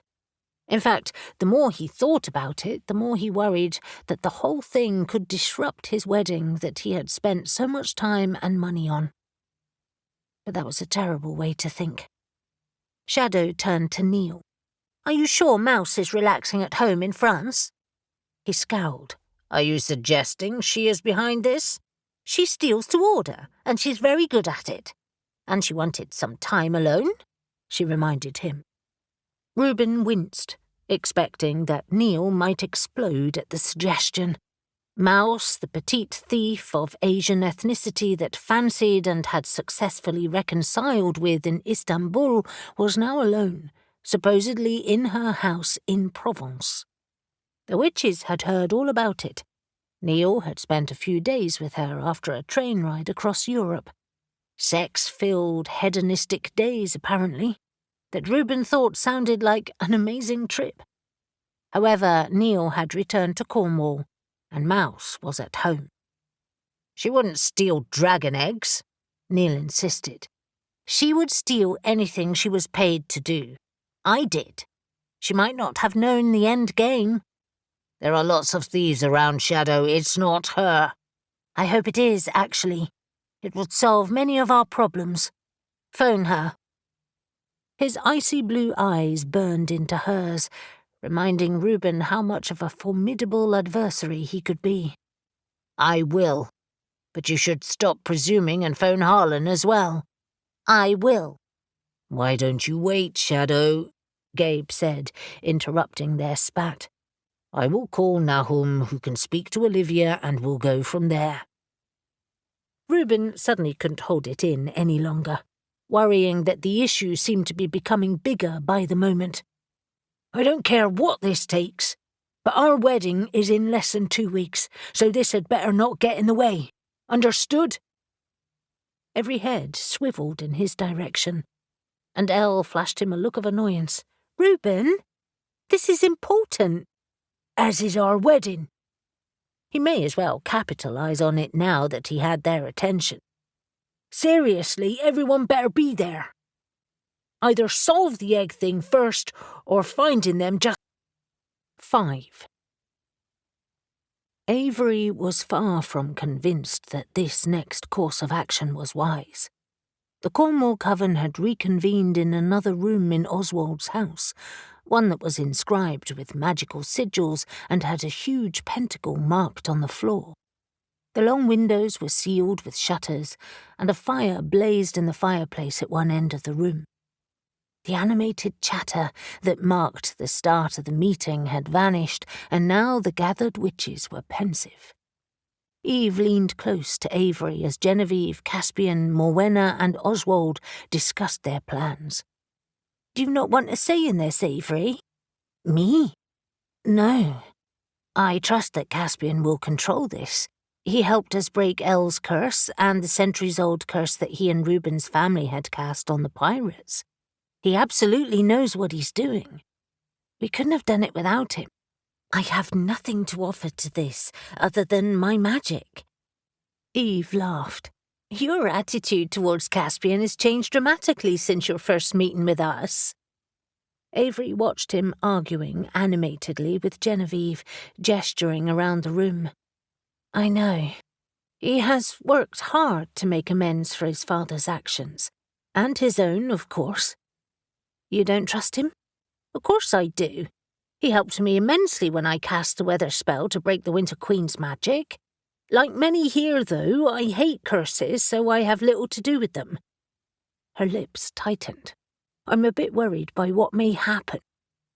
Avery nodded. "That makes 2 of us. But we're not breaking this curse, remember? Just illuminating it," she said, using Caspian's words. The huddled group broke apart, and Genevieve addressed the rest of them. Take your places around the circle, please. Morwenna will lie in the centre and I will seal the circle. As Caspian is clearly the most skilled among us in this instance, he will then lead us in a spell to hopefully show the curse. I have the feeling, Avery said softly to Eve as they took their positions, that she did not agree to that willingly. Eve stood to Avery's right, while Jasper stood to her left. They were all spread around the circle, too far apart to link hands, but the energy in the room was already building, mixing with the traces of magic left behind from other spells. Avery didn't have a permanent pentacle, and now wondered if they could incorporate one into the floor of the attic. It wouldn't be so grand, but it would be useful. Oswald placed black candles for protection at the 5 points of the pentagram, lighting them with a word of magic, while Morwenna lay in the centre surrounded by runes and sigils marked by different woods and metals. Surprisingly, Caspian sat in there with her, crossed-legged, his hands either side of her head as he faced down the length of her body. When everyone was settled, Genevieve began, her voice rising as the spell progressed, and the rest of the coven joined in. So far it was familiar, and they raised a cone of power around the pentacle in a short time, effectively sealing both witches inside. After a moment of silence, Caspian began, his voice commanding as he started the spell. Avery was surprised he didn't need his grimoire, and then realized he was casting a type of revealing spell. The words were familiar, but he directed it towards the curse. As if feeling Avery's stare, he looked up, meeting her gaze before focusing on Genevieve, who stood opposite him, and with a slight nod indicated she should join in. Genevieve echoed Caspian's words, speaking into the silence he left for them between each section of the spell.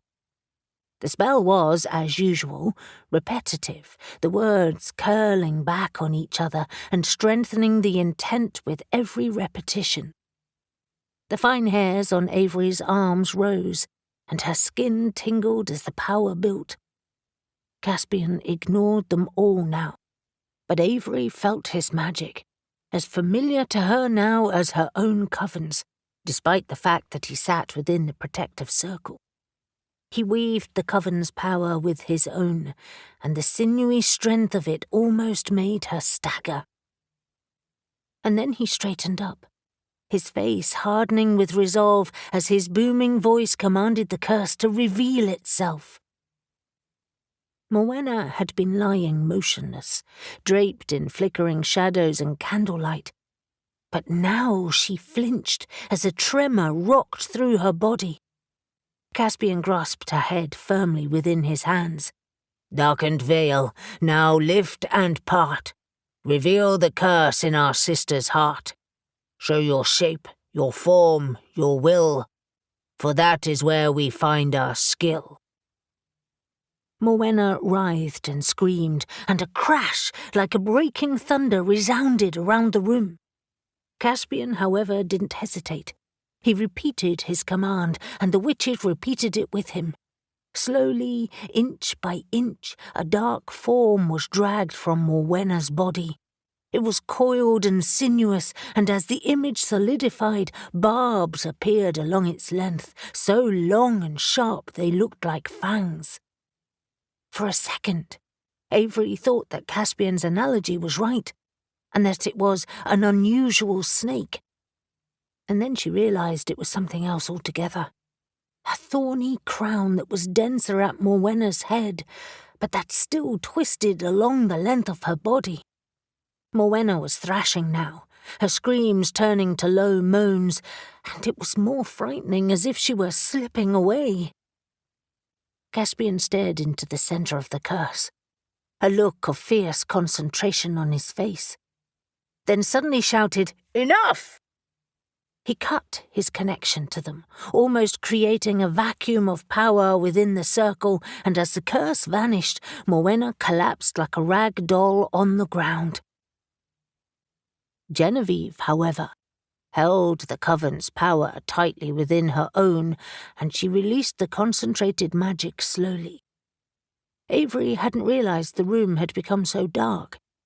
But as the spell completed, the guttering candles flared, and details of the room and her coven re-emerged. Genevieve then dropped the protective circle. "Stay back," she commanded as she ran to Morwenna's side. "Give her space." Oswald, however, rushed forward with her while the others watched.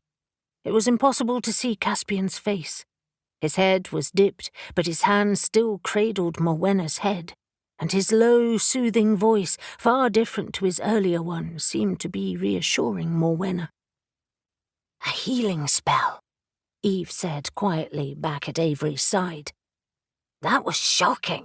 The curse looked like a strip of thorny vine wrapped around her very essence. Isn't she an earth witch?" But Avery was having trouble concentrating, too absorbed with watching Caspian's long fingers and the tender way he held Morwenna's head. It seemed intimate, and she felt a ridiculous, sharp sense of loss. "Avery, are you all right?"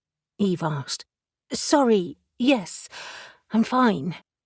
She floundered, feeling idiotic. "It did look like a vine. That wasn't quite the illumination I expected." "Maybe not what anyone expected," she agreed. The coven had fallen into a couple of whispering groups, all except for Claudia, who was casting a clearing spell to banish the negative energy. It was already having an effect. The atmosphere began feeling lighter as energy rebalanced. Caspian finally released his grip on Morwenna, and he and Oswald helped her sit up. She was deathly pale, but seemed alert, answering the others' questions.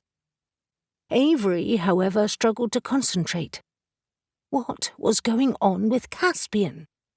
She knew him well now, and had faced the intensity of his stare before, many months ago when he declared his love for her. But he had only just met Morwenna. Had she made that much of an impression on him? And why should that bother her? Oswald rose to his feet, looking around at everyone. "It's okay. She's fine, if a little shaken. At least we can see what the issue is now. It's an earth curse, but Caspian needs more time to reflect on it. If you have any insights you wish to share, please do. I have suggested that Morwenna stays here tonight, and she has agreed. Please help yourselves to drinks and recover after that." "And thank you." "Come on, Avery," Eve said, pulling at her arm. "You look like you need a stiff G&T." "Yes." She took a breath, finally looking at Eve's worried face and forcing a smile. "I think I do." Elle left the discussion in the farmhouse's living room, dragging Reuben to the kitchen with her on the pretense of replenishing people's drinks. "Reuben, you need to calm down and not mention the wedding every second of the day." "I'm just reminding everyone that we have a deadline for finding dragon eggs." "It's not a deadline. If we don't find them for weeks after it, it's okay. It's probably not even connected to Ostara. So just chill out." Elle loved Reuben, but had never imagined that they would be in this situation. They had never discussed marriage, or rather a hand-fasting, so his proposal had been a shock. A lovely one, obviously, and she had no regrets about accepting it, but his usual laid-back attitude had changed, and he was a man who now lived by lists.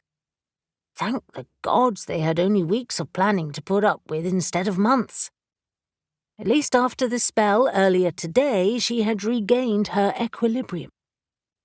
"Perhaps," she continued, "this is a good thing, a break from planning. It must be driving you nuts by now. A fun hunt for dragon eggs is just what we need." "Fun?" He smirked as he headed to the fridge for beers. "That's an interesting definition." "They haven't hatched. It's just eggs. It's just a version of an Easter egg hunt. admittedly with potentially dangerous consequences. She took the bottle of beer he offered her. And, hand fasting aside, it's been quiet since Yule. I'm up for something different. Something I can sink my teeth into. Really? He leaned against the kitchen counter, a deceptively mild expression on his face. So your planning is done then? Don't start, Rue. Yes, the dress is organised, so are my bridesmaids, and so is most other stuff.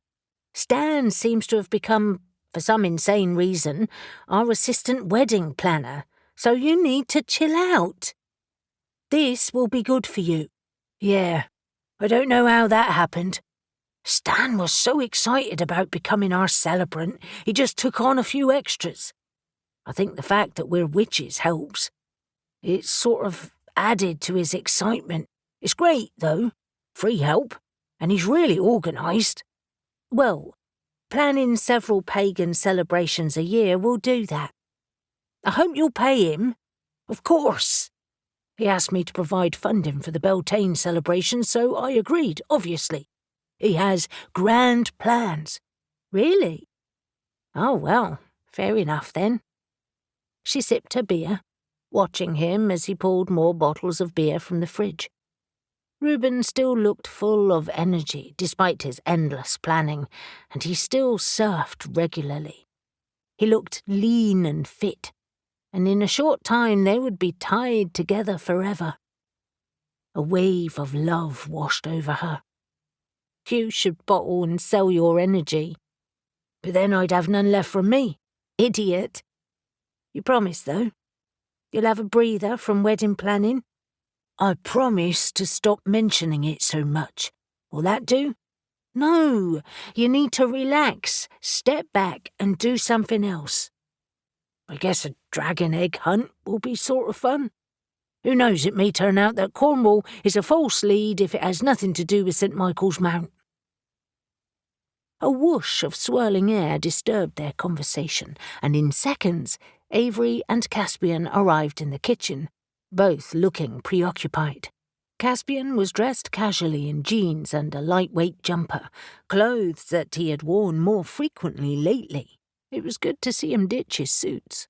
Oh, good, Avery exclaimed, reaching for a beer on the counter. This is just what I need. Caspian? She thrust one at him, and he accepted it silently.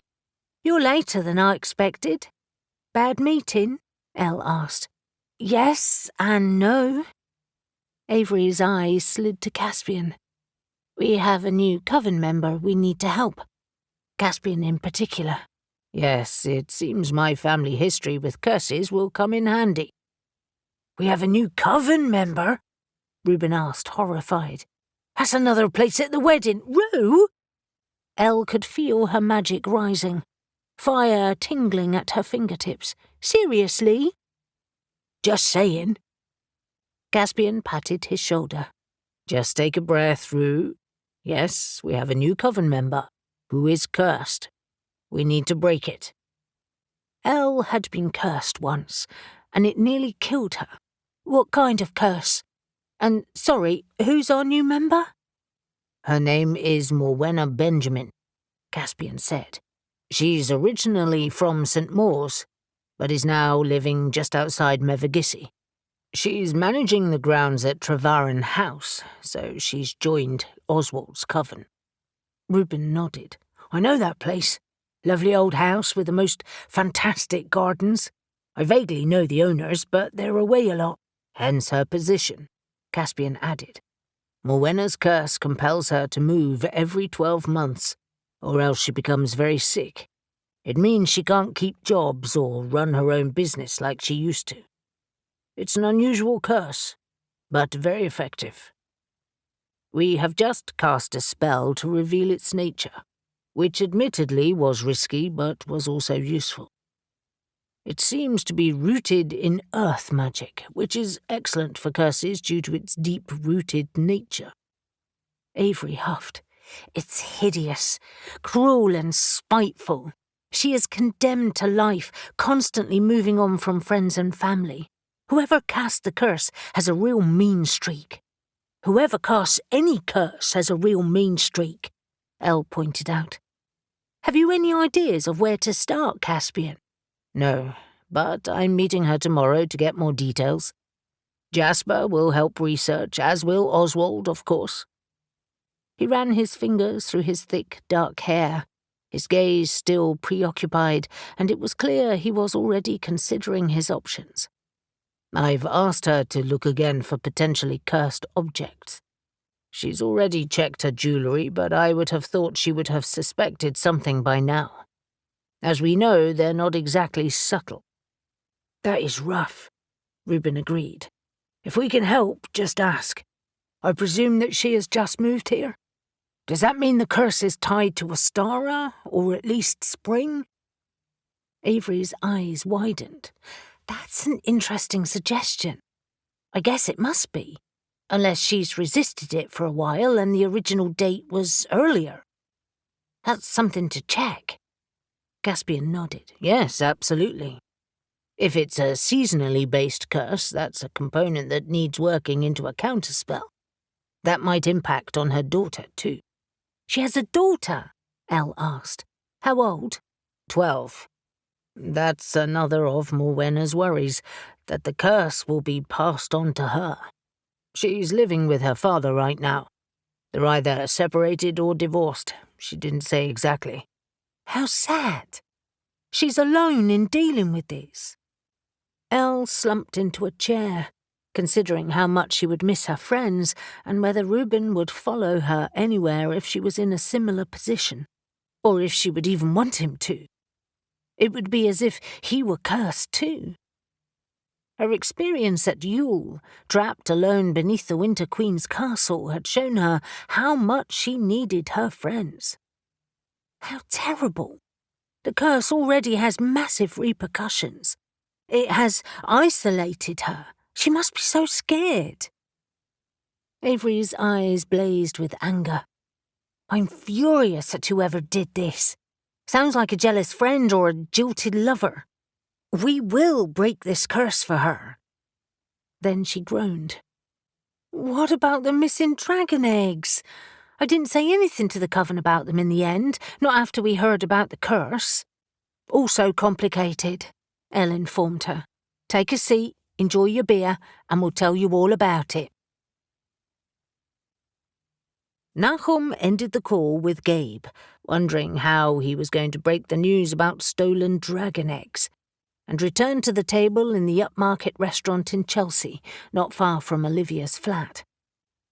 He was having dinner with Olivia, Harlan Beckett, her Orphic Guild colleague, Maggie Milne, the London DI of the Paranormal Policing Unit, and Jackson Strange, the newly promoted Assistant Director of the Paranormal Division that was based at the Retreat, located under Hyde Park and Kensington Gardens.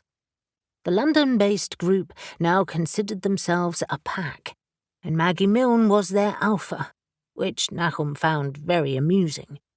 She had a sharp mind and a filthy mouth, and was currently being teased about her flirtatious relationship with Grey, the deputy leader of Storm Moon Wolfpack's security team. He was human, however, not a wolf shifter. The dinner had been arranged only a day or so earlier, and he had a feeling he was already a member of their pack, although, as Maggie had reminded him volubly, you're a fucking Nephilim, so you're not human, and this is a human pack. However, seeing as you're Olivia's baby daddy, you're allowed. Just behave yourself, and while you're here, don't leave a trail of death and bloodshed across the city. He had meekly nodded and agreed. If he was honest, he wasn't sure he wanted to be a member at all, but he was glad that Olivia had such a reliable set of friends. He sat in his seat, unable to contain his smirk as Maggie rounded on Jackson. It's not a date, it's a drink. Why are you afraid of calling it a date? It's good to have a little love in your life. It's not love, it's only a drink. Maggie's cheeks were flushed as she scowled at Jackson. And I'm fucking nervous enough without you adding to it. Now it was Harlan's turn to tease. But if it's just a drink, what's to be nervous about? Fuck you! Maggie promptly flipped him the bird. The American collector looked as laid back and well-groomed as usual, but had cast aside his well-worn jeans and t-shirt for a smart suit. In fact, they all looked smart, because the restaurant was very elegant and the food astonishingly expensive. The meal was Harlan's treat, a celebration for receiving his huge finder's fee for his part in discovering the Templar gold. Nahum wanted to offer to split the bill, but seeing as he knew Harlan was as rich as the Nephilim were, it seemed churlish. Even Jackson had combed his scruffy hair and shed his long, baggy mackintosh that made him look like a film noir detective from the 40s. Nahum, however, cared little how his companions looked. He only had eyes for Olivia, who looked absolutely ravishing, and who he planned to ravish completely when they returned to her flat that was now his new home. He had returned briefly to Cornwall after they had defeated Belial, but was now back for good, deciding how to occupy himself while she worked. Their relationship might be new and unexpected, but after they had finally admitted their feelings a couple of weeks earlier, they couldn't keep their hands off each other. And she was wearing her red-soled Louboutins this evening. They could stay on, even when he stripped everything else off. Olivia turned to him, her lips full and flushed, eyes dancing with laughter at Maggie's outrage. "Is everything all right?" "Fine, sort of. And that was Gabe. They have an interesting problem in Cornwall. And it's not Black Kronos or Fallen Angels this time." "Thank the gods for that," Harlan said, raising his wine glass in a toast. "Not werewolves, either? Possessed Easter bunnies? Rampant goddesses tearing through the countryside?" Nahum decided to plunge right in. "Apparently there are stolen dragon eggs in Cornwall. They have asked for help finding them. It's very fortuitous that we're all here together, because they're hoping you all can assist." He filled them in on the details, watching a range of emotions swirl around the table. Maggie predictably swore, her arm jerking so aggressively that she almost spilled her wine. "Fucking dragon eggs? Are you shitting me? I should have known that Faye Madam's homeworld would cause more trouble." Nahum laughed. "It's hardly Shadow's fault. She didn't steal them or bring them here in the first place, and she's provided very valuable information on them." Jackson's eyes glazed. "Wow. I wish I could see them. Dragon eggs. How amazing. Of all the things we've encountered on our occult hunts, I wouldn't have considered that we'd find those. Can I see the photos again?" Gabe had texted photos over, and Nahum passed him his phone. "They're really big." Olivia craned to see them again. "And beautiful. And potentially deadly," Maggie added. Harlan had fallen into a speculative silence, chin resting on hand. "Professor Oberon. That name seems familiar. Is he one of our clients, Olivia?" She shook her head. "Not mine. Maybe you saw his name in old files? He could have used us years ago." "He's a Cambridge professor, you say?" Harlan asked. "I wonder if he knew Stefan Hope Robbins. I know he was at Oxford, but it doesn't mean they wouldn't have met." "True," she said, "but it depends on their fields of interest. Stefan was a professor of alchemical studies, and if Oberon's collection is based on mythical creatures, it suggests that his interests are very different." Nahum shrugged. "What does it matter? Stefan is dead. Shadow killed him." "True." Harlan sipped his wine. "I guess I'm just looking for connections. We could look for him in the files, right, Olivia?" "Of course, but—" She cocked her head at Nahum. "We could also visit our friend who runs the black market auctions at the Alley Cat. See if he has heard anything interesting." Jackson laughed. "I thought you'd burned your bridges with him after that incident with Caspian and that witch from Cornwall." Nahum knew exactly what he was referring to. The previous year, Caspian and another witch named Harry from the Cornwall Coven had fought there, and it had spilled onto the street. Olivia had helped Caspian and Newton into the auction to track Harry down after his involvement in stolen pirate treasure, and his intention to take over the Cornwall Coven. Oh, that!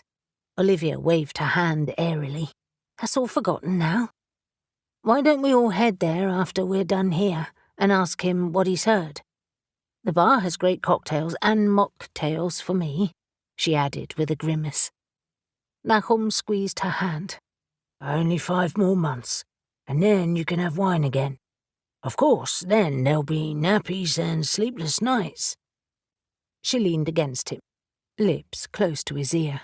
It's a good job I'm already committed to this, because that's not helping. I'll be there every step of the way.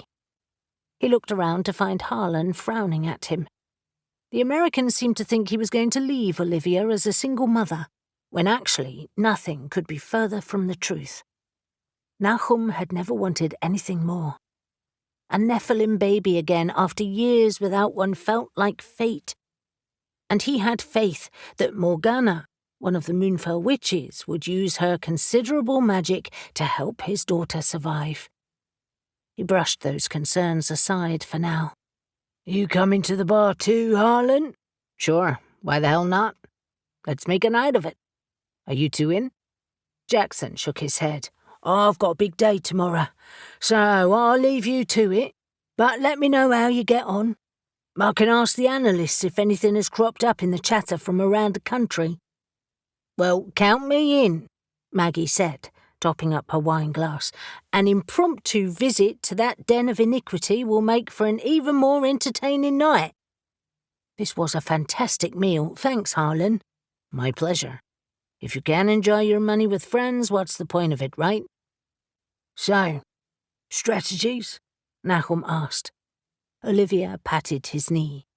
Oh, don't worry about that. Leave it all. 6. Z departed from the farmhouse with Eli at just after 10 at night, leaving the place still full of visitors debating dragon eggs and curses. The night was clear and cold, and the quarter moon hung over the moors, silvering the grass with a ghostly light. Z had made his objections clear about their agreement with the Dryads, but he'd also given his word, so he wouldn't back out. He certainly wouldn't leave Eli to do this alone. He stripped off his jumper and stuffed it into his backpack, then unfurled his wings. They immediately acted as a buffer, shielding him from the cold, and moonlight glinted along his wingtips. It's a good night for flying, brother. Eli nodded as his wings unfurled too. It will take a few trips, though, I estimate, especially carrying spades. At least we're not travelling out of Cornwall yet. So far, the handful of trips they had made were all to local ancient woodlands. Soon, however, they would go to Devon. Nalera wanted them to take advantage of the spring, although she acknowledged that Dryad-managed other-world trees would do well when planted in any weather. A sense of foreboding filled Z again. I still feel uneasy about doing this, as if we're unleashing the other world on this unsuspecting one.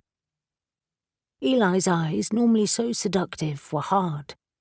Shadow assures us that won't happen, and so does Nalera. They're just trees, Z. How much do the locals in Whitehaven love Raven's Wood? What we're doing certainly won't be on that scale. True. I don't know why I can't shake it off, really. I always feel as if it might spin out of control. We defeated Belial. We can handle Dryads. They're peaceful on the whole. Even Shadow said that. Eli didn't wait for his reply, and instead launched into the air, his huge wings beating the air in a downdraft. Z grabbed his spade and followed him, and it wasn't long before Raven's Wood was below them.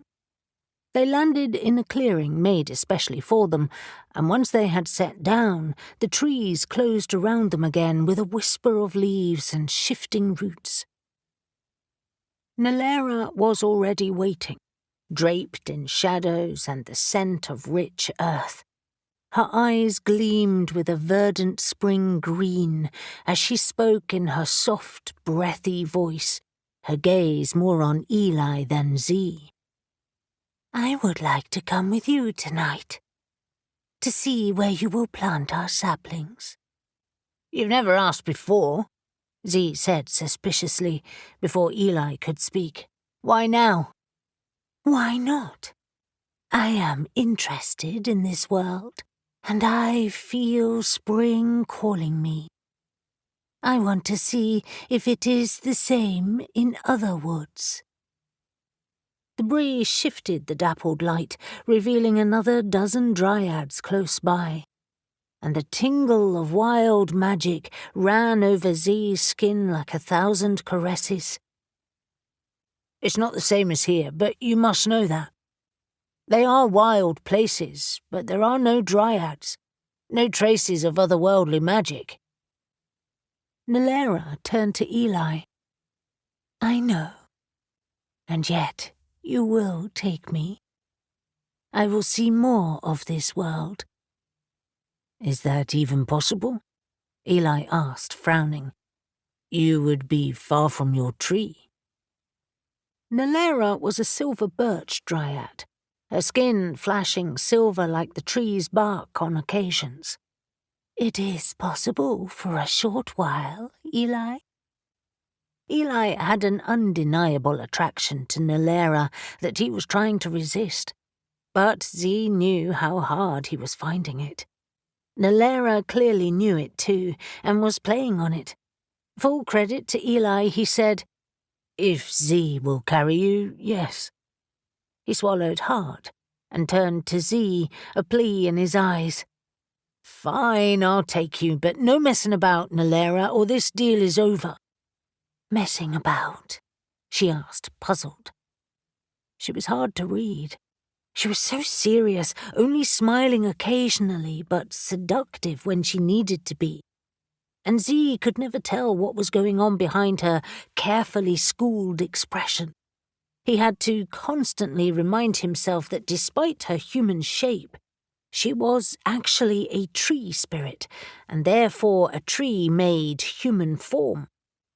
That shouldn't be an issue, but it was seriously weird. I mean, Z continued, that if you try to escape or cause trouble in some way, this entire guardianship arrangement is over, and there will be no repercussions to us. Understand? But we have an agreement. And how you behave in the next few hours could break that. So you can come, but those are my terms. The dryad studied him impassively and then nodded. I just want to see. Good. Then take us to the saplings. Nalera turned away, making a path through the trees, and Eli flashed him a look of gratitude. Z felt for the hilt of his sword, hoping he'd made the right decision as the trees closed around them, and the landscape made its almost imperceptible shift.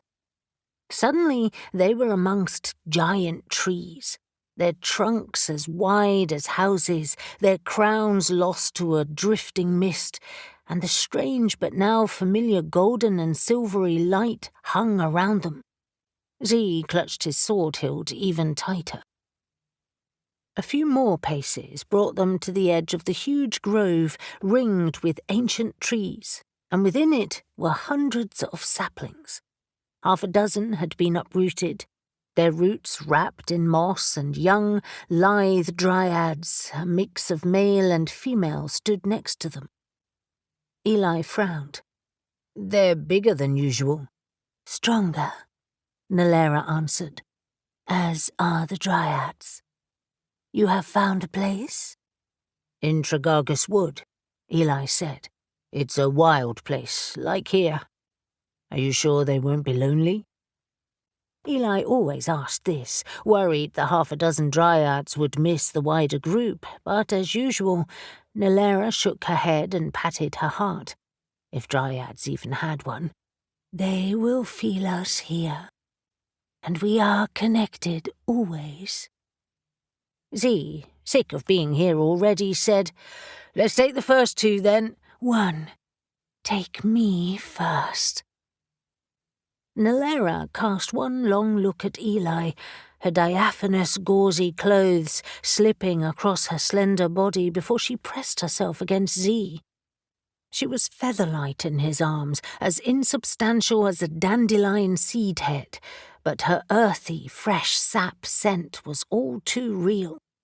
Z, however, did not care for Nalera or her wiles, and instead pictured Eve, the strikingly pretty hippie witch with dreads who had felt far nicer in his arms, and who he intended to get to know better very soon. "No tricks, Nalera?" "No tricks," she murmured. With a creak of branches, the crown of trees opened high above, and Z flew up the narrow column of space allowed for them. More golden lights twinkled in the dark recesses of thick branches, partially masked by the drifting mist, and he heard laughter. Were beings other than dryads living in the trees? He was tempted to ask, but decided against it. The sooner he could set down in the wood, the better. The flight didn't take long, and he spotted the area they had picked out below, well off the main track and not easily accessible by foot.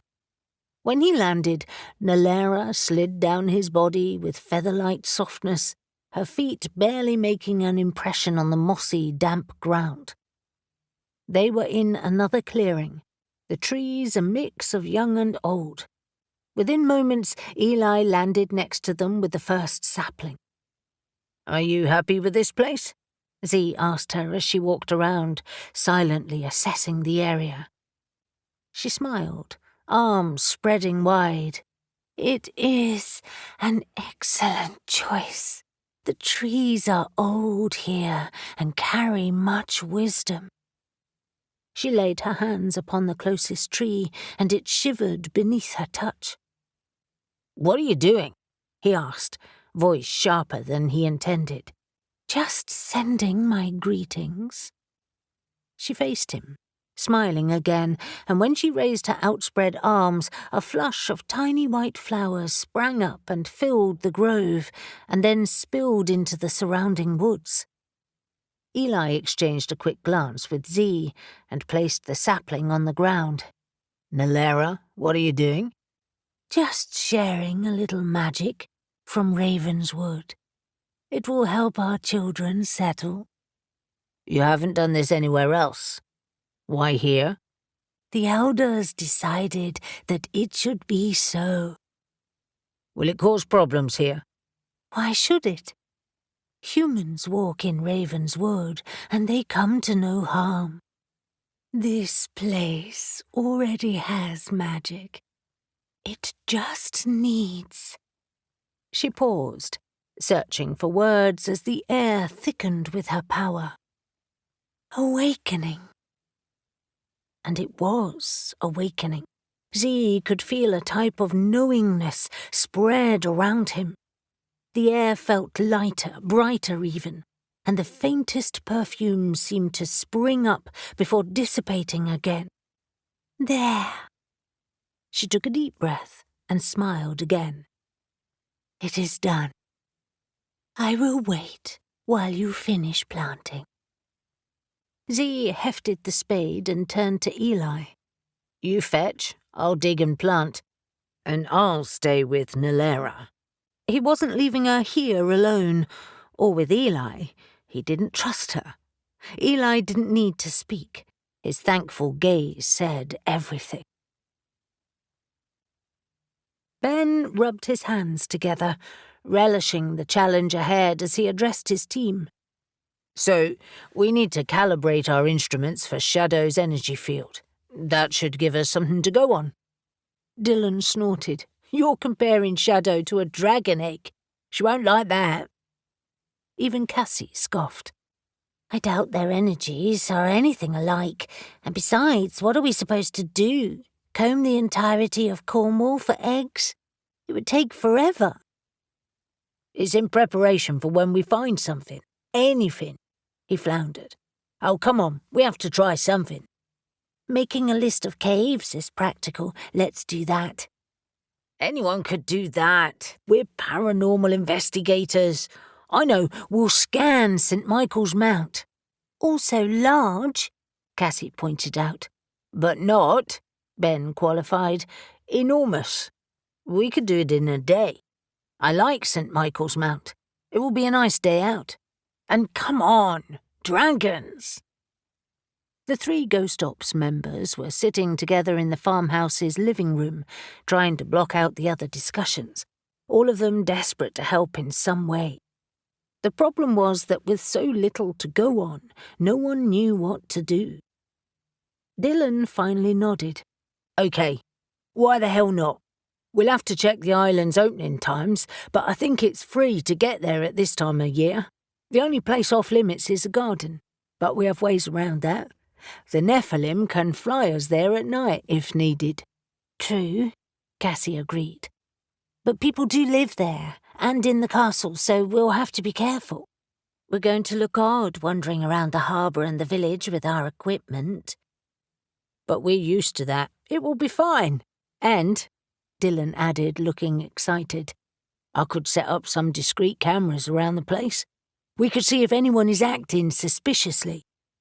Other than us, you mean?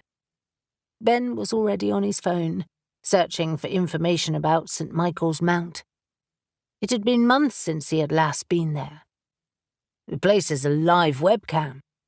On the island? Cassie asked. No, the town opposite. Marazion.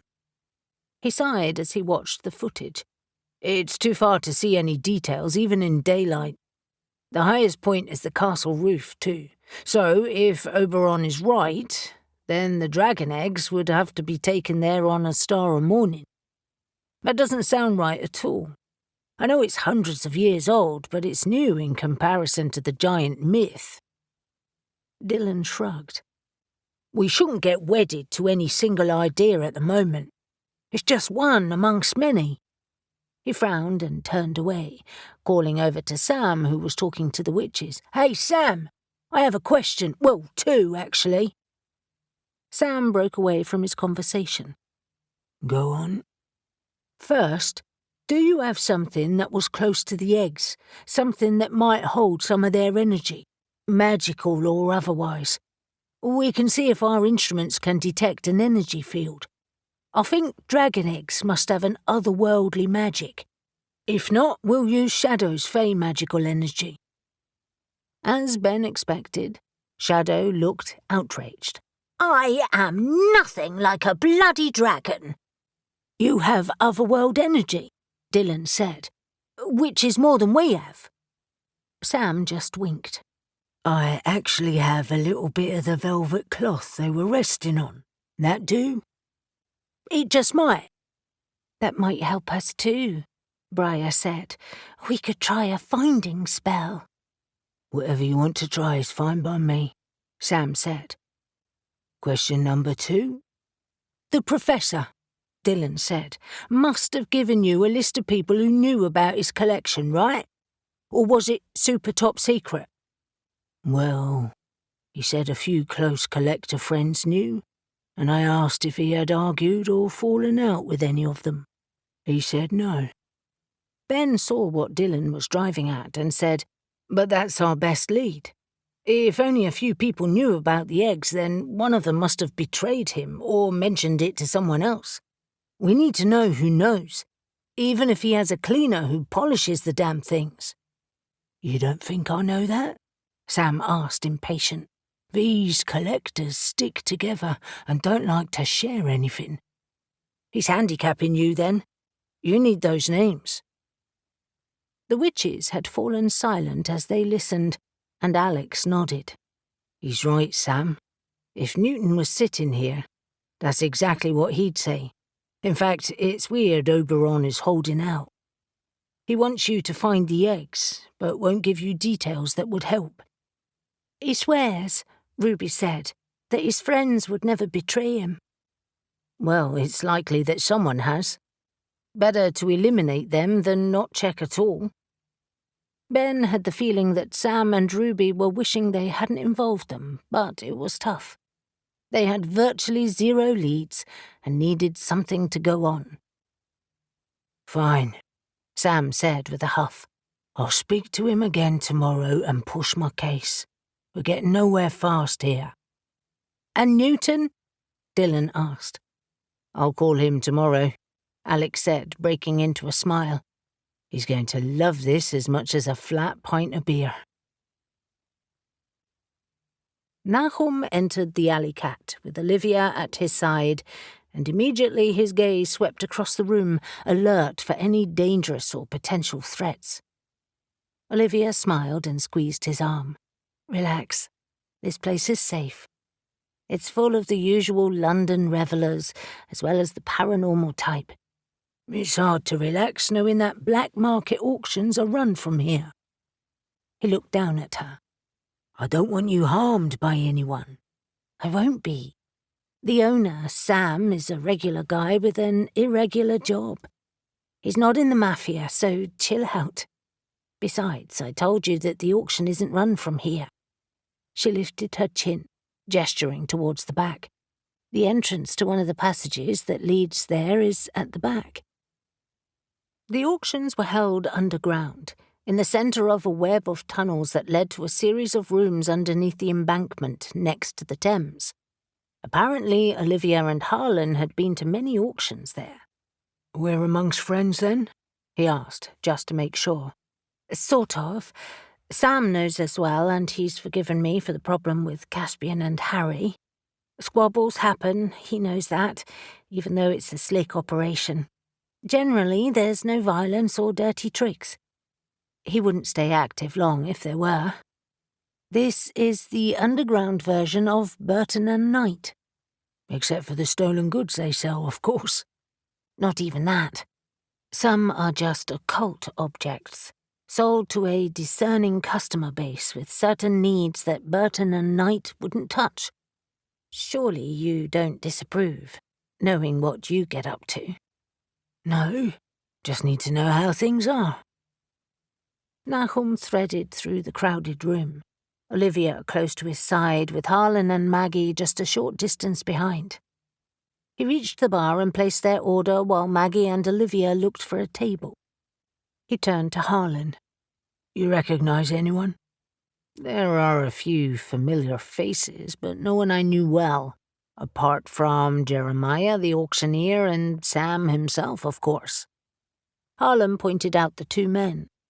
Sam was standing behind the bar, grey-haired and with a paunch, and Jeremiah, a gaunt man with slicked-back hair, stood at a table close by. From what I can recall, there's no auction tonight. Nahum laughed.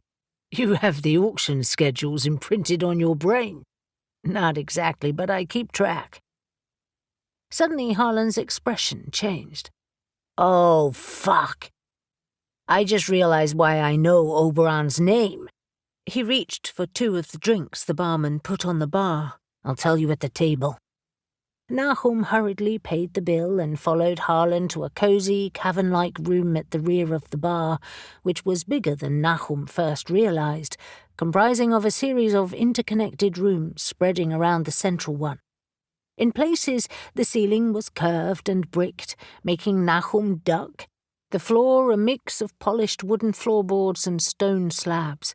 Olivia and Maggie were ensconced in a small booth that Nahum could only just squeeze into. Sorry, Olivia said. It was all we could find. I'll manage. He'd sit on broken glass if it meant sitting next to Olivia. Maggie huffed, as belligerent as usual. If you weren't such a fucking huge unit, it wouldn't be a problem. Sorry, Maggie. Angelic genetics and all that. Do you think you could dial down the aggression just a bit? Her mouth fell open in shock. I'm not being aggressive. This is me being playful. Lucky me. He turned to Harlan, who looked like he could burst with his news. You remember Oberon, then? Oh, yes. Do you remember me saying months ago about that shifter auction that was being arranged at Burton and Knight? Well, not shifters as such, but shifter ephemera. Books, statues, artwork, masks. He cocked his head, looking hopeful. Nahum shook his head, wondering what he was on about. Not at all. I do, Olivia said, and so will Maggie. We were involved because of the Storm Moon shifters and that weird crown that was stolen. Oh, that! Maggie rolled her eyes. Fucking pukers and Therians. Exactly, Harlan said, leaning forward. Oberon is one of the exhibitors. I don't think he's auctioning anything, but he's loaning stuff to sort of set the scene. His mythological animal collection must have shifter objects worth displaying. Nahum was having trouble keeping up. Slow down. What shifter auction? Harlan launched into a story about a stolen wolf shifter's crown with magical powers, and the hunt for it that left Nahum confused and gobsmacked. Wow, that's big. You get up to stuff without us, then. Harlan smirked. I'm a very useful guy, Nahum. You really are. Okay, so, this Oberon guy, how come you remember him? I searched through many of the lots for that auction, trying to find out more about the stolen objects, and Rose, one of the auctioneers, let me in to see the other lots and the extras. It's a big auction, and it hasn't even happened yet. They've spent months planning it, but it's going on later this month. The little guy who's running it, and who is really annoying, by the way, is putting on a really flashy show. Hence the extras, to provide a backdrop to the auction itself. They are advertising it right now. He leaned forward, lowering his voice, although with the loud bar as backdrop, Nahum wasn't sure it was necessary. What if someone at the auction house, in the process of assessing Oberon's collection to supplement the auction, saw the dragon eggs? They could have bided their time and have only arranged to steal them recently. It's clever, and has obviously worked, because it seems that Oberon hasn't made the connection. Nahum ran through the possibilities and decided that was a very strong chance. Can you find out who went to Oberon's place? Or even how they got in touch in the first place? Harlan shrugged. Sure, first thing tomorrow. Have you got any records of the auction, Maggie? My sergeants were very thorough, so we'll have lists too. I can run a background check on Oberon as well. Olivia nodded and rose to her feet. Excellent. So now we just need to talk to Sam. I'll call him over. 7. Reuben assessed the recently spruced-up summer house in his garden on Wednesday morning, admiring the fresh paintwork, scrubbed floor, and the tidy gravel path that ran up to it, and then studied the sketch in his hand. Brilliant, Stan. The plan looks great. You really are a genius. Stan, Whitehaven's pseudo-druid and newly qualified celebrant, bobbed in excitement. I'm so relieved. As you can see, the chairs will be placed all around the summer house, so your guests will be in a full circle, and we'll take the table and chairs out of it, so we have room in there for the ceremony. Plus, because it's open-sided, they'll have an excellent view. We'll keep it very simple, and in case you hadn't noticed, he bounced on his toes, the chairs are in 8 sections, representing the Wheel of the Year. Bloody hell, so they are. I love it. Stan beamed. Excellent. And the caterers have definitely confirmed? Reuben asked. Yes, they arrived the day before to set up the tables in your ballroom as planned. I still can't get over the fact that you have one of those. Every grand country house has one, Stan. Mine just remains unused most of the time. It's a great excuse to decorate it. Reuben could see it all unfolding in his head, and he took a deep, calming breath. We have a mountain of plants to decorate the summer house and the ballroom, and to line the path. What you wearing, Stan? My robes, of course. If that's okay. His round face creased with uncertainty. I'm planning to embellish them a little bit. Nothing ostentatious, of course. It sounds perfect. Perfect. Thanks so much. You're amazingly good at this. Reuben had considered hiring a wedding planner before he rashly assumed he could do it all himself. And then Stan had swept in and helped. In fact, he'd virtually begged him to help. He'd also considered using a marquee on the lawn for the reception, and then realised he didn't want a huge white tent when he had a perfectly serviceable ballroom instead. He'd also made the sweeping assumption when he first proposed that it would be a small, intimate affair with just close friends, probably comprising 20 people in all. That plan had also changed drastically. He'd realised that he wanted everyone who knew them well to celebrate the wedding with them. That now encompassed the Cornwall Coven, and friends and close work colleagues. That included the Nephilim and Ghost Ops, Briar's family, who were now good friends and neighbours, and Newton, Moore and Kendall. It was still a small wedding compared to some, but there were many more guests than he had originally anticipated. That was fine, though. He loved to party. "All you need now," Stan said, eyeing the clouds overhead, "is to get the weather to behave. Eve, our weather witch, will ensure that. Just a little spell to keep the clouds away." Reuben turned and led the way back to the house, Stan falling into step with him, and Stan said, "I need your vows before the wedding. I'd like to familiarise myself with them." "Mine are almost done. I think Els are, too. It's just a waiting game now. Let's check the ballroom, though, while you're here. I don't think I've shown it to you yet." Stan shook his head, and Reuben huffed. "Then I suppose I should help search for dragon eggs. Ellie's right. It will take my mind off things." He had told Stan about them, and he'd fortunately taken it all in his stride. "I'm not worried, Reuben. They're just eggs. I doubt very much they'll hatch. They're probably hundreds of years old. I bet there's another buyer, and they'll just disappear into the ether, never to be heard of again. I'm more worried about that poor, cursed woman you mentioned. Is there anything I can do to help her?" "Not as far as I know. Perhaps you're right. Maybe I should help Caspian instead. I have time to study my grimoires now, although curses aren't really my thing." "You have multiple grimoires?" "My old family one, and one that Gil and I started together. Well, he started it, really. I avoided witchcraft for years." A wave of sadness passed over him at the thought of Gil. "He should be here." "His spirit will be," Stan said kindly. "If there's anything I have learned over the past few months, it's that our ancestors are never really gone. Besides, you've chatted with his ghost, right? If chatted is the right word." Reuben nodded. "Yes, though it will be good to talk to him now. But you're right, he'll be aware of my plans. I'm sure, wherever he is. And perhaps if he hadn't died, you might not have embraced your magic. Yet here you are now, revelling in it.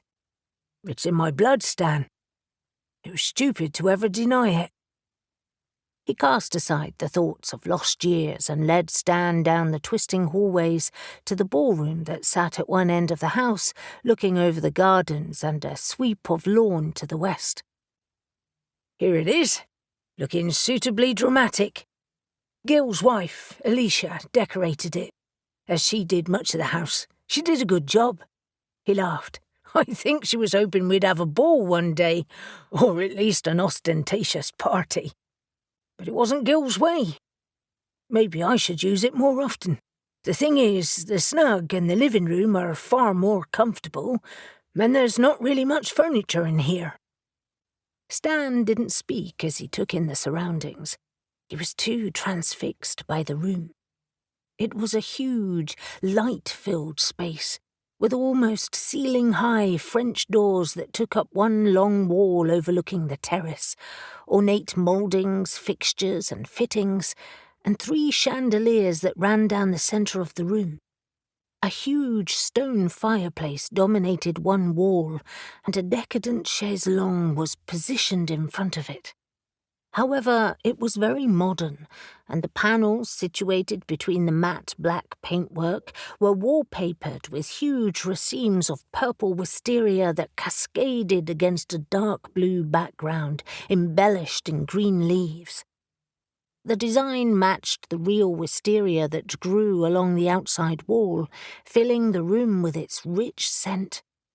The grand room could get away with such drama, and although it wasn't really to Reuben's taste, Elle loved it. It was certainly perfect for their reception, especially once it was filled with flowers. Stan, is it okay? Good grief, Reuben. This is spectacular.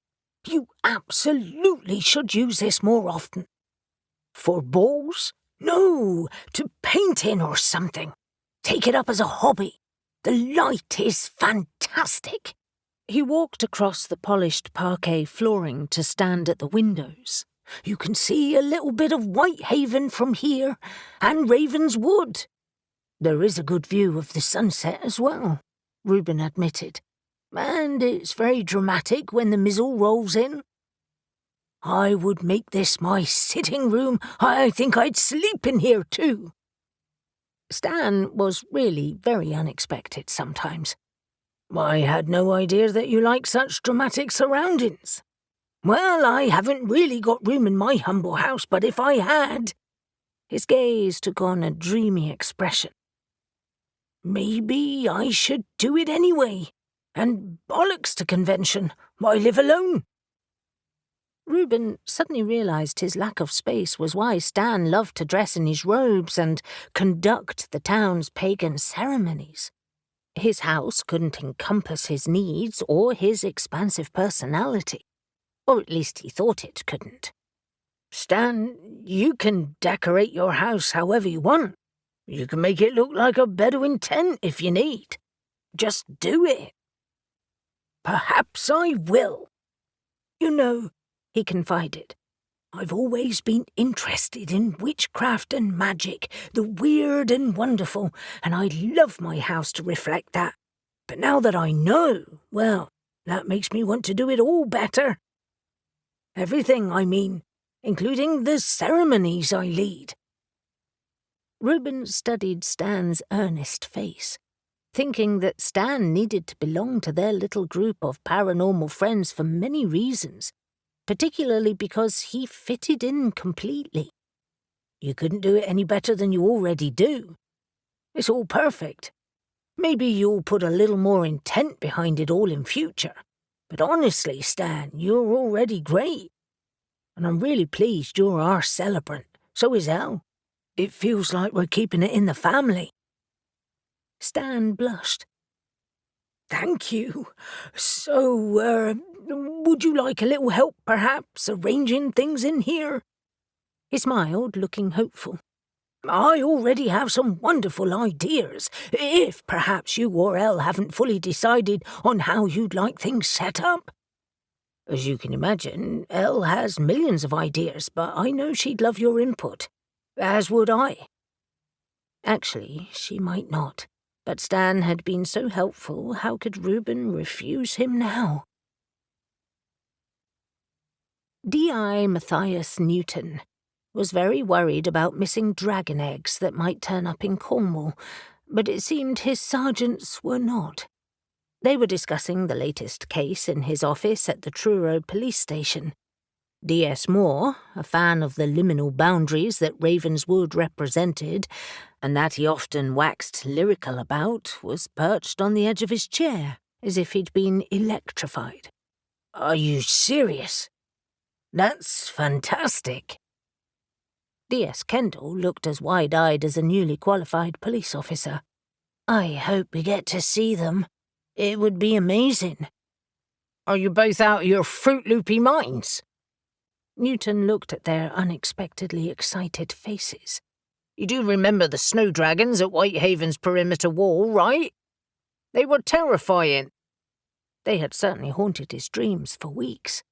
If it wasn't for their paranormal friends, they all would have died. But these are eggs, Moore said patiently, as if Newton were a moron. that hatch into dragons, but they will take years, surely, to grow that big. So you're a dragon expert now? Moore frowned. Are you? Kendall tried to calm them both down. You're both right. It is, of course, a terrible thing to have someone hiding dragon eggs in Cornwall. She cocked her head at Moore, as if daring him to disagree.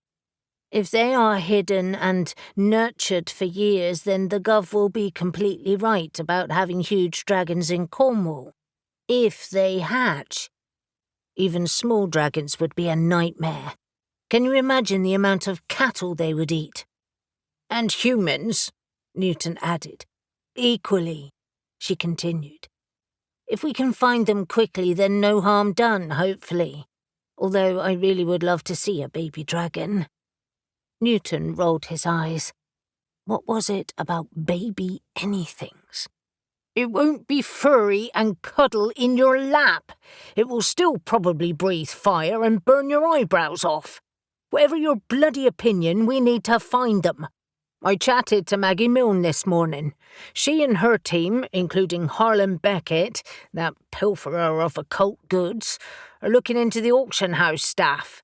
There's a lot of them, but they're going to review who's involved in the shifter auction and who visited the professor's house. Burton and Knight? Moore asked, jotting notes in his pocketbook. Yes. According to Nahum, the alley cat that I visited months ago has nothing to do with it. They talked to the bar manager last night, the man who also runs the black market auction, and he denied knowing anything. Frankly, they're all liars and schemers. But Olivia is convinced he's telling the truth. We'll see, he added moodily. What's her angle, then? Kendall asked. She still looked aggrieved, not surprisingly. She'd moved into the flat above the wayward son specifically to hear about this kind of issue, but she'd been at the gym and the witches had all gone to the farmhouse. Newton was a bit put out too, but he'd been working late anyway. Professor Oberon, he answered, scanning his notes. He's a professor of mythology at Cambridge University, owner of the stolen eggs, and as I mentioned, he has loaned some of his private collection of mythological creature paraphernalia to Burton and Knight. We are looking into him. I want to know everything about him. Bank account details, job history, any criminal record, marriage status, anything. They both looked resigned and deflated. What? Is there anything more exciting to do? Kendall asked. Interviews?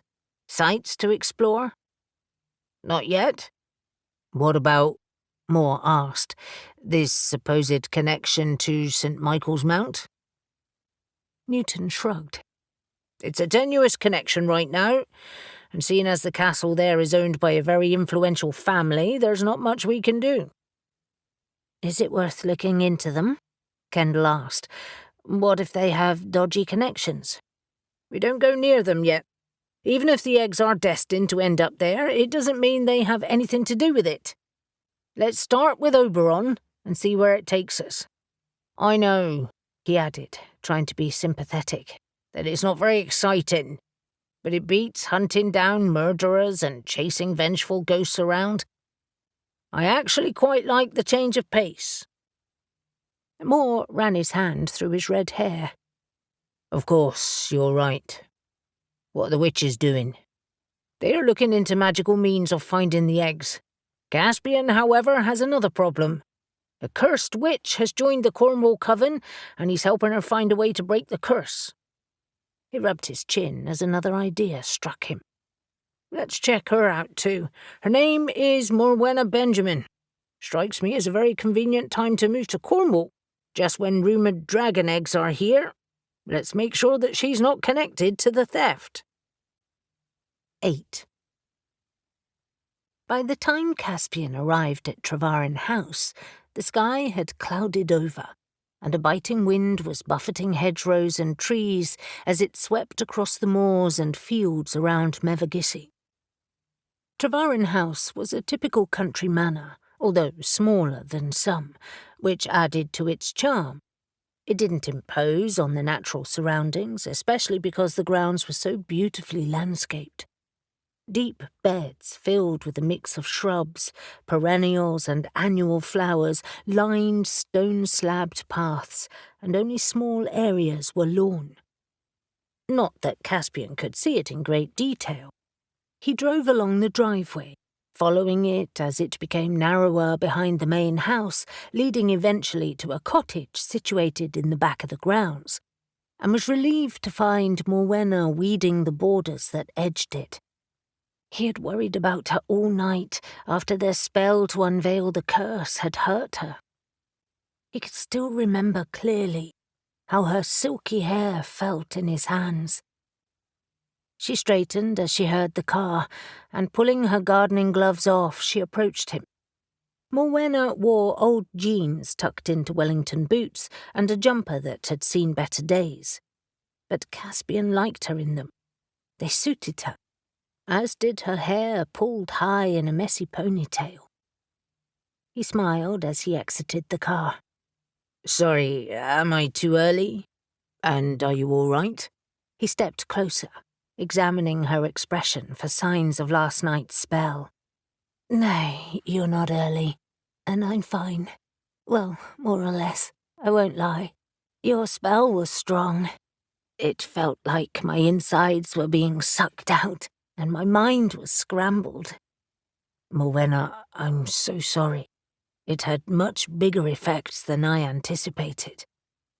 "You're stronger, perhaps, than you anticipated." "I know my strengths, but—" She stopped him with a smile that creased the corners of her eyes. "It's okay. It was painful, but I was able to see it, although I had my eyes closed a lot of the time. It was horrible. Tell me it helped." "It did. I'm certain it's based on elemental earth magic, but I suspect there's more in there. It's clever, though. You're an earth witch, so it's sort of using your own element against you. I think it even draws its power from you." Her eyes widened. "You make it sound like a parasite." "I think that's exactly what it is, amongst other things. Devious, and yet—" He looked over her shoulder at the pulled weeds and newly turned ground. "You still managed to garden after last night." "It heals me. In fact, it's my happy place. I woke up this morning feeling distinctly out of sorts, despite Oswald's wonderful support. So I got stuck in when I arrived back here. I forget time when I'm gardening, and I didn't realize it was so late. Before I start on the rest of the garden, I was determined to make my own patch look pretty. That way I won't get distracted. I would have cleaned up if I'd realized." She glanced down at herself, frowning. "I'm a bit of a mess." Her right cheek was smeared with dirt, and a leaf was lodged in her hair, but unlike the night before, she looked lively. "Not at all. Please don't think you need to change for me. Being outside suits you. You look better." "Which means I looked awful last night." "No." Caspian huffed, flustered that he'd insulted her. "You looked great last night. Before the spell, of course, which clearly affected you badly. I just meant that the effects of the curse was more obvious then. You looked tired." Morwenna laughed for the briefest of moments. "Don't worry, I know I do. This curse has taken its toll." She turned to lead him to the cottage. "Coffee? I'll just clean up. I've already made a list. I hope you don't mind sitting in the kitchen." The cottage had low ceilings and small windows, and was altogether too chintzy for Caspian's tastes. But it was comfortably furnished and warm. Morwenna's list of dates and timelines was on the kitchen table, and he sat down and studied it while he waited. She had noted when she suspected the curse had started, and people who might be involved. It was a slim list, and he sighed. "Sorry, Morwenna said, startling him as she entered the kitchen silently. "I told you there wasn't much to go on." She sat down opposite him, still in her jeans and old jumper, but the smear of dirt and the leaf in her hair had vanished. Caspian had debated on the issue ever since the meeting had ended, sure that something in her possession must be cursed. "How much do you bring with you when you travel? This place is fully furnished, so I don't imagine it can be much." "No, I have a fully furnished house that I rent out in Devon. That was my home for years before all this happened. My ex moved to Norfolk. I just travel with my personal items, clothes, toiletries, jewellery, and my witchcraft supplies, of course, including my grimoire. But my witchcraft supplies, like yours, I'm sure, are always being used and replenished." "Do you have permanent tools, though? Like your athame and chalice, or altar equipment you favour?" "Yes, of course. An athame, a silver bowl I bought from an antique fair, a crystal goblet, a couple of silver and copper bowls, and gemstones, of course. I have a selection." The scent of coffee filled the room, along with the sound of gurgling water, and she crossed to the counter to make their drinks. "Of course, I have got rid of old clothes, bought new ones, and my toiletries are constantly changing. And who the hell curses toiletries?" Caspian watched her, trying to make light of it, but she was obviously struggling to contain her frustration. She placed a packet of biscuits on a tray with the coffee and placed it on the table, then took a biscuit and crunched it aggressively. "Hobnobs. My favourite," he said, taking one as well. "What about books on witchcraft, or any kind of books, in fact?" "I have a box of favourite novels and, yes, a large collection of witchcraft and gardening books. You're welcome to look at them, but again, some are new, and the old ones, well," she shrugged, "I'm pretty sure they're not cursed. I enjoy cooking, so I have my mixer, as well as baking trays, but otherwise I travel light. Moving every year has made me efficient at it. I accumulate throughout the year, of course, who doesn't? But then it goes." "Would you mind showing me your belongings?" "Of course not. I've laid them out in the living room, although my mixer is on the counter over there." "In that case, give me your hand so I can feel your magic. I'd like to be familiar with it." She looked momentarily shocked, but she recovered quickly. "Of course, that makes perfect sense." Her hands were warm and soft, but again he felt the small calluses at the base of her thumbs from her gardening, and her magic swelled beneath his examination. It was rich, like loam, deep-rooted and strong. He smiled. "You are an earth witch. You're very connected to your magic." "It fuels me. At least the curse hasn't blocked it. I feel your air magic. I bet you could conjure a tornado." "I have been known to let loose on occasions." He was reluctant to drop her hands, and she made no move to pull away, but he released his hold anyway. "Thank you."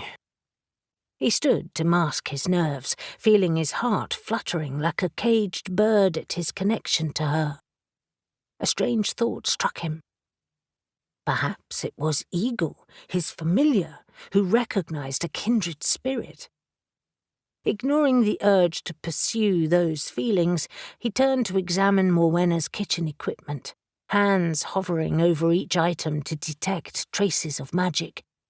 But all he could feel was hers. "Okay," he said, facing her again, and unnerved to find her eyes on him. "Let's check the rest." The living room was cosy, and the coffee table, an old wooden chest, was placed before the fireplace, covered in her jewellery and witchcraft equipment. After checking it all meticulously, he sighed. "Unless it's a very subtle curse, I can't feel anything here. I presume your clothes are upstairs?" Please don't say you need to check my underwear." She looked both amused and worried. An image of her in her underwear flashed across his mind, and he quickly banished it. He laughed, breaking the tension. "No, I'll trust your judgment on that unless you have something antique." "All my underwear is quite modern, thank you." 5 minutes later, her clothes and books cleared, they settled back in the kitchen again, and he picked up his cooling coffee. "Thank you. I trust your judgment, but I wouldn't have felt satisfied if I hadn't checked everything myself." "I understand. But where does that leave us?" Another angle presented itself. "Are all your furnishings still in your old house that you rent out?" "Yes, everything that makes up a house. Sheets, towels, cutlery, my larger collection of books, rugs, knickknacks." She huffed. "All of that. Friends of a friend have rented it for years." "How well do you know the friends of a friend?" "Well enough. They're good tenants, always pay their bills, never cause me any grief." "Man, woman, couple or family?" "A couple, verging on middle age. Like me." Her eyes searched his, and again he felt a connection deep in his core. "Do you think they have anything to do with this?"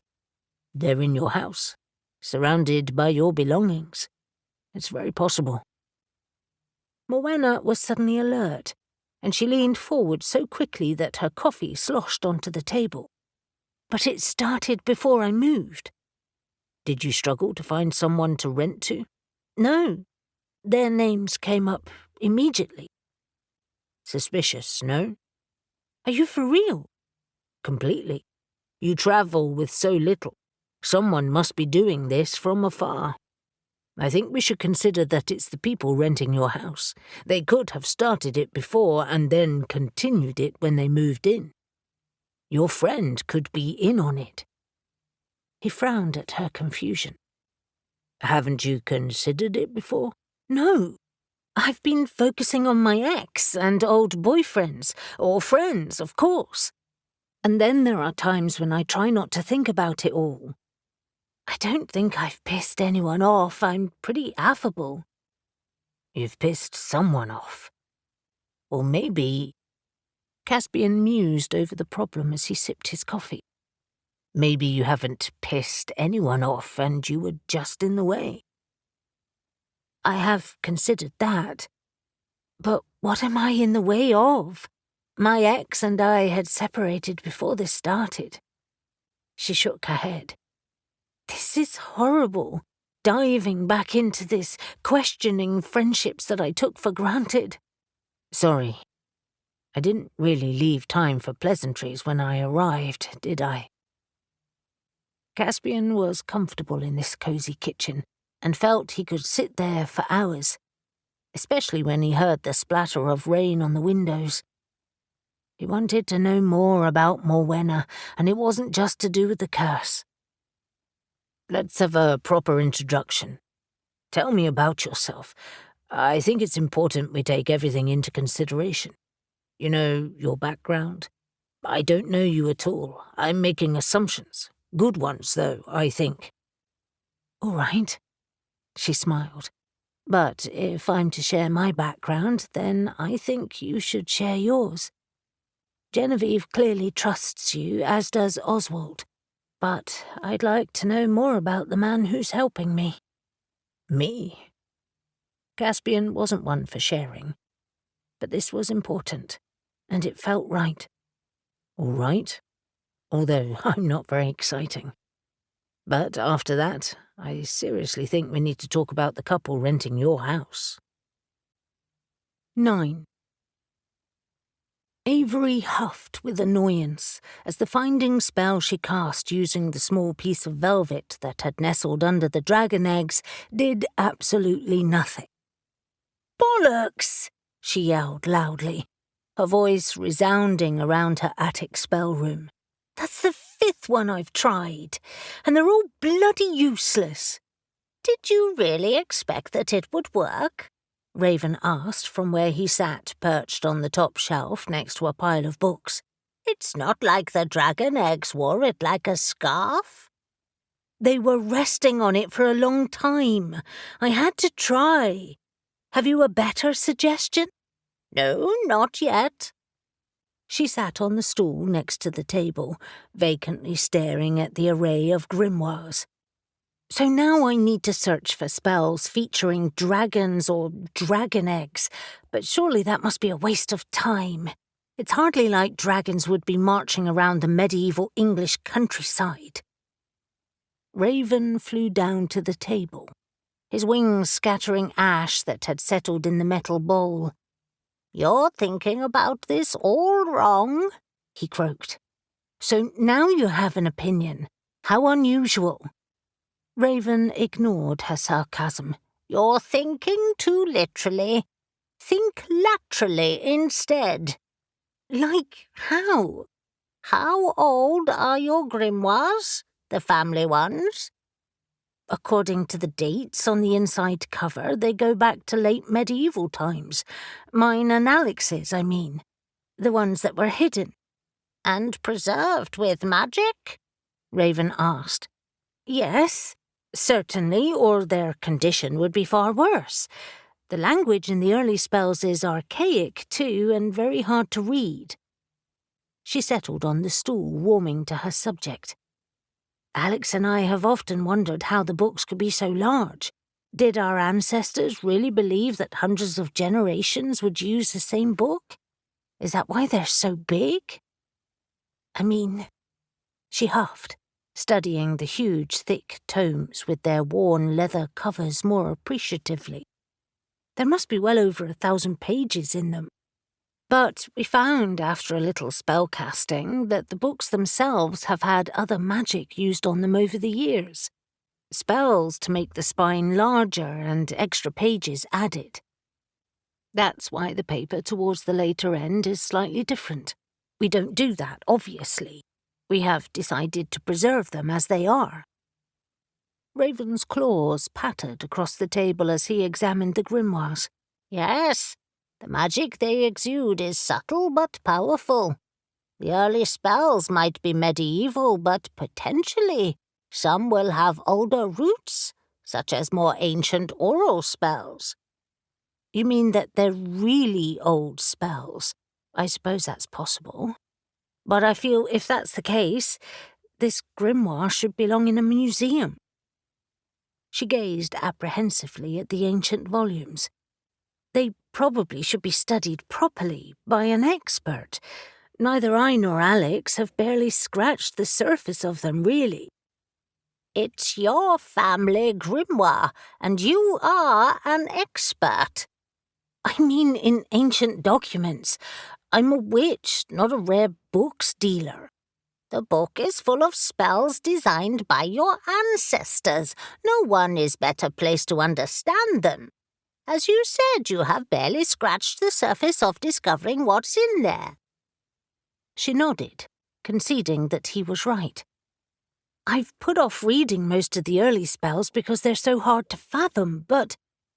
She fell silent, musing on how best to extricate information. The rain that had started earlier that morning was now falling heavily, and it drummed on the roof, creating a pleasant backdrop and enhancing the mood. She absently cast a spell to light her candles, then lit incense. The charged atmosphere cast its own spell, calming her thoughts. If I cast a spell to find words, certain words written in Middle English, it might reveal spells that mention dragons. Exactly.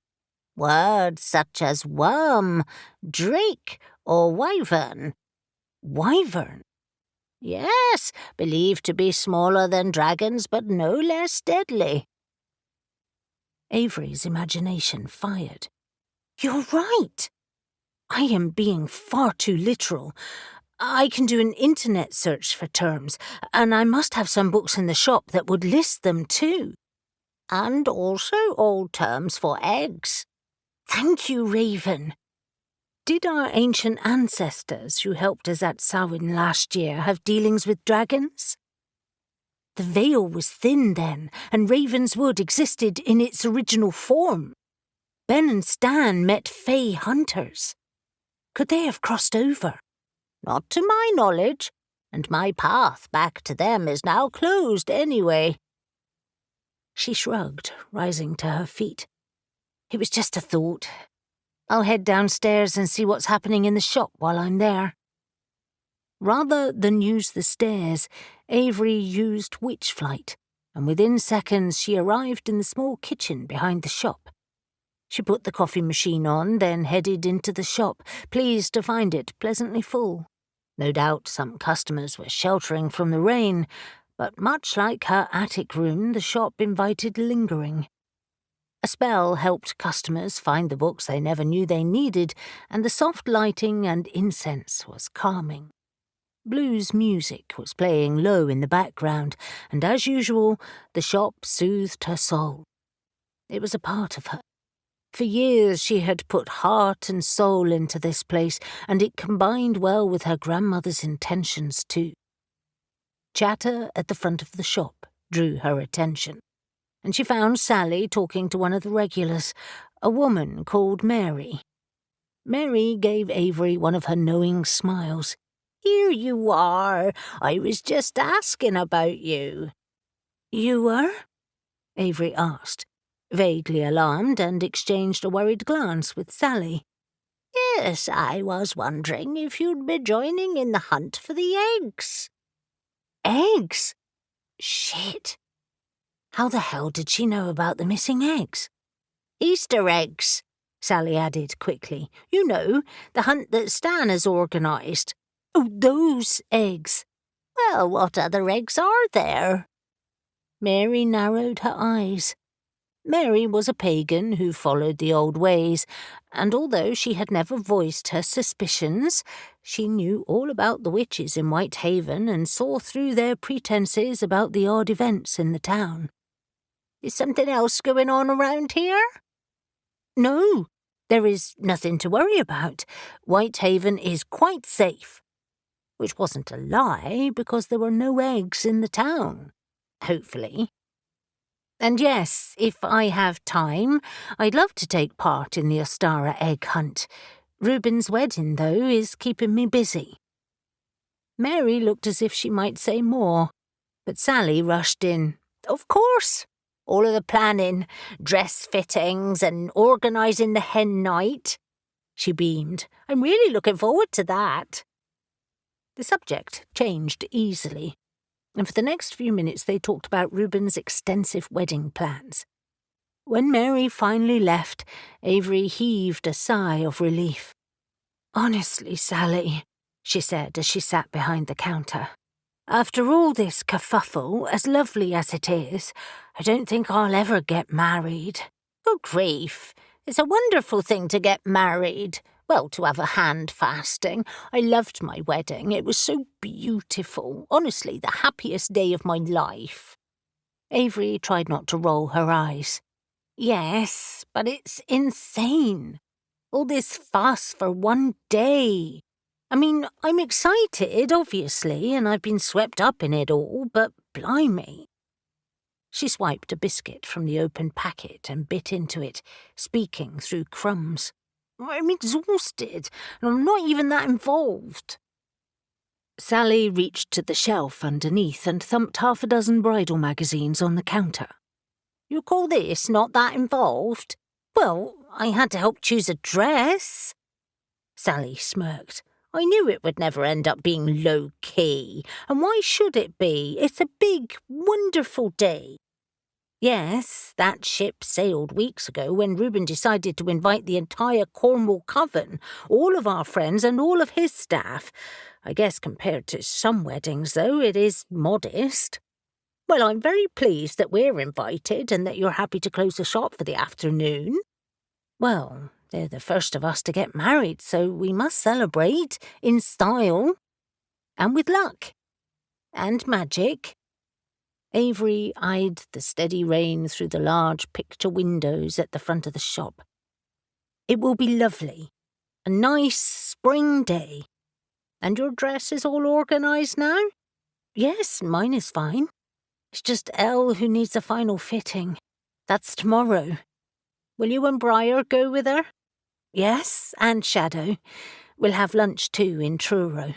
Sorry, I don't feel I've been here much at the moment. Sally waved off her concerns. It's fine. Dan and I can manage perfectly well. You're keeping very quiet about the dresses. Can't you give me a little hint? The colour, at least?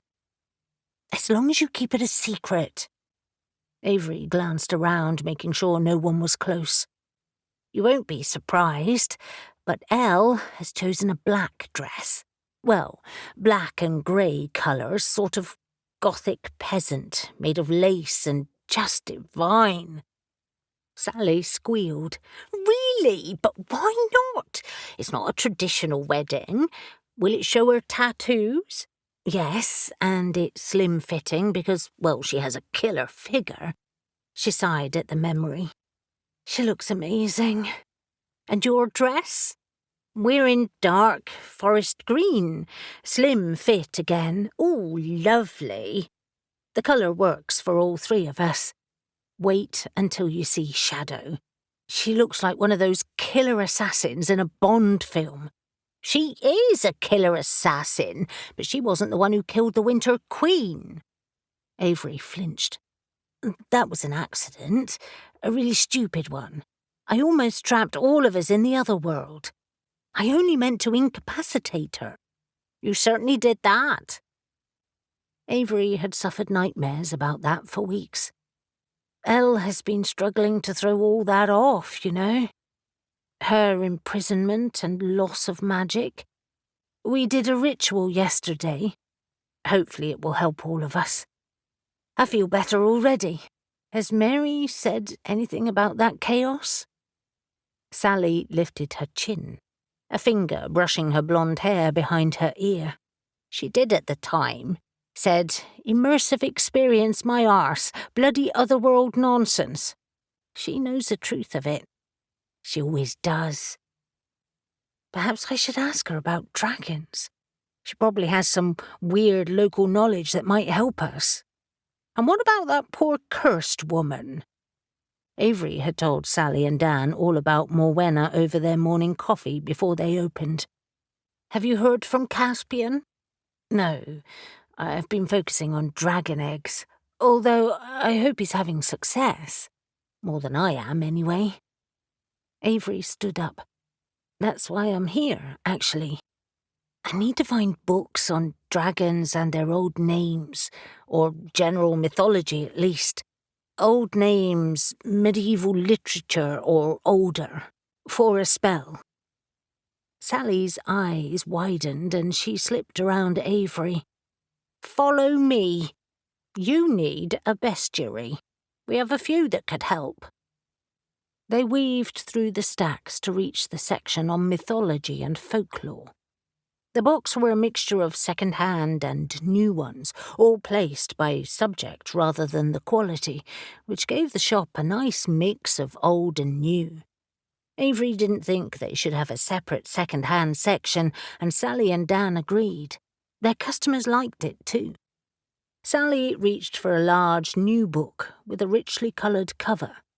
This is one of my favourites of our new stock.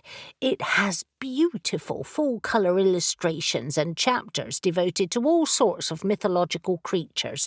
Even better, they've used lots of medieval images.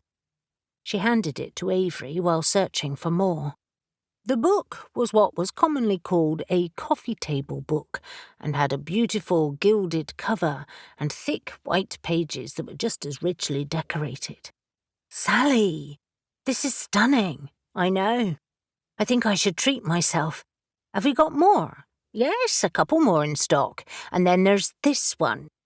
She handed Avery a much older book with a worn cloth cover and yellow pages.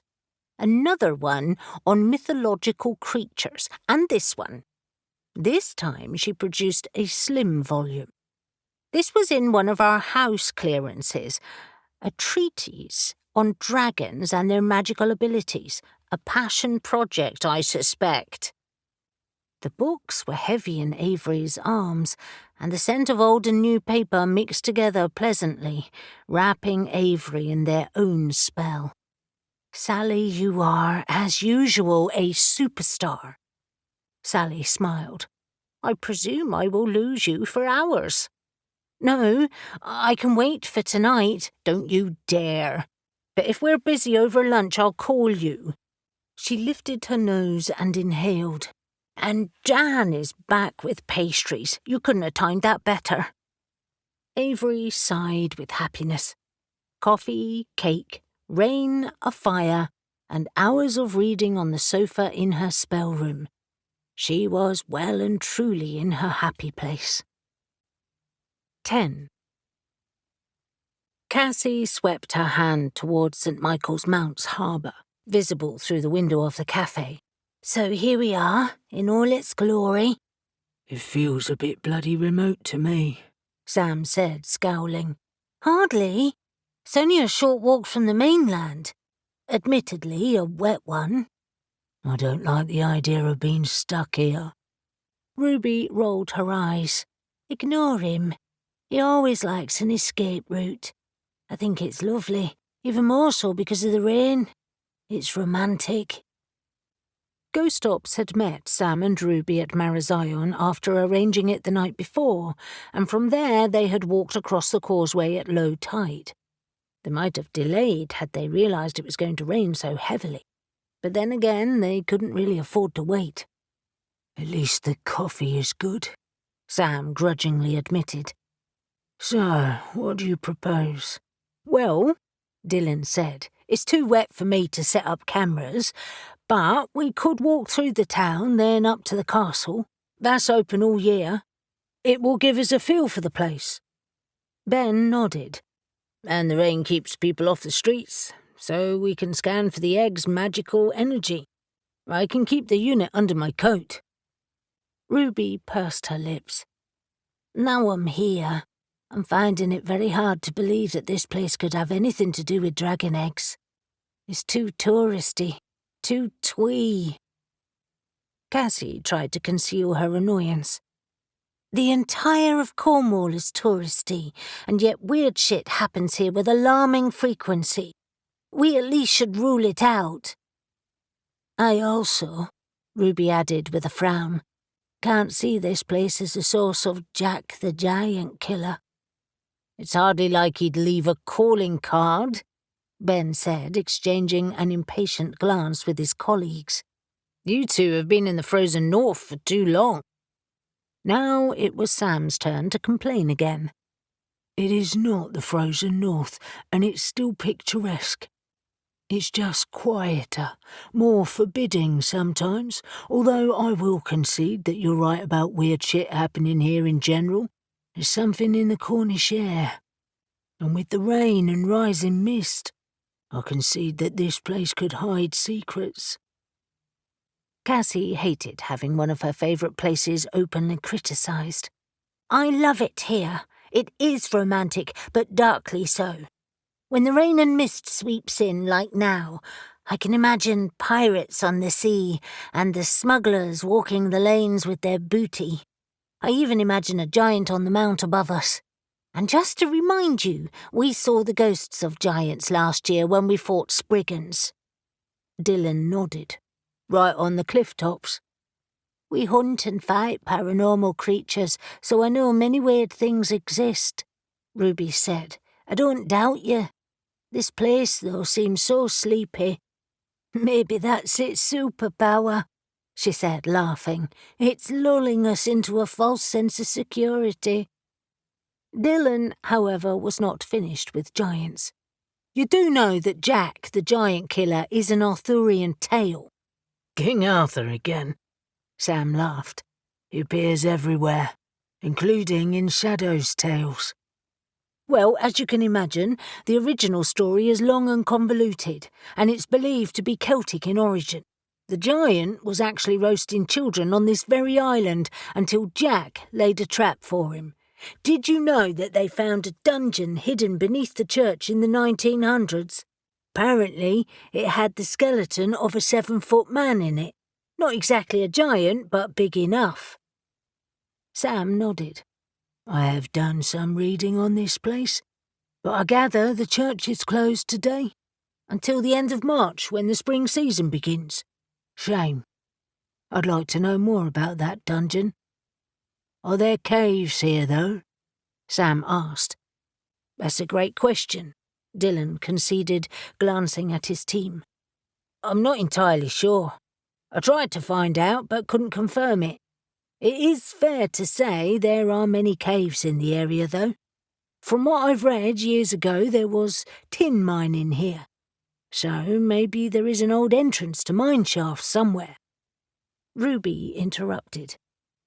There's something else that interests me far more about this place. 4 ley lines converge here. That gives this island powerful energy. What if that has some influence on dragon eggs? And potentially won't that affect your energy readings, Ben? He shrugged. Perhaps. Cassie had finished her coffee, and although it was still raining, she was eager to get out of the stuffy cafe. Come on, guys. There's only so much coffee and chat I can cope with. Let's head to the castle. At least we'll be out of the rain when we get there. Nahum entered the reception area of Burton and Knight with Olivia and Harlan, and was immediately impressed by its sleek professionalism. They entered the building through huge, polished wooden doors with the name on a brass plaque on the wall, and once inside, the ceiling was double height with a huge chandelier in the middle, and there was lots of marble. Nahum hoped they would have more success here than the bar on the previous evening. Sam could tell them nothing about dragon eggs, and he seemed sincere. Nahum consoled himself that he could always go back if he thought he'd been lying. Nahum studied his surroundings as much for security as anything. Well, this isn't what I was expecting. I thought it would be more along the lines of the alley cat. Olivia laughed. Are you kidding? This place might deal with occult goods, but it handles a serious amount of money and wealthy investors. It must play the part, much like the Orphic Guild. There is the odd concession to the occult, though. She pointed out the esoteric symbols over the door frames and the sweeping archways that led to the auction rooms. They still remind customers of why they're here. Although, Harlan said, a twinkle in his eye, the staff don't dress in robes, of course. It's all Tom Ford and Gucci here.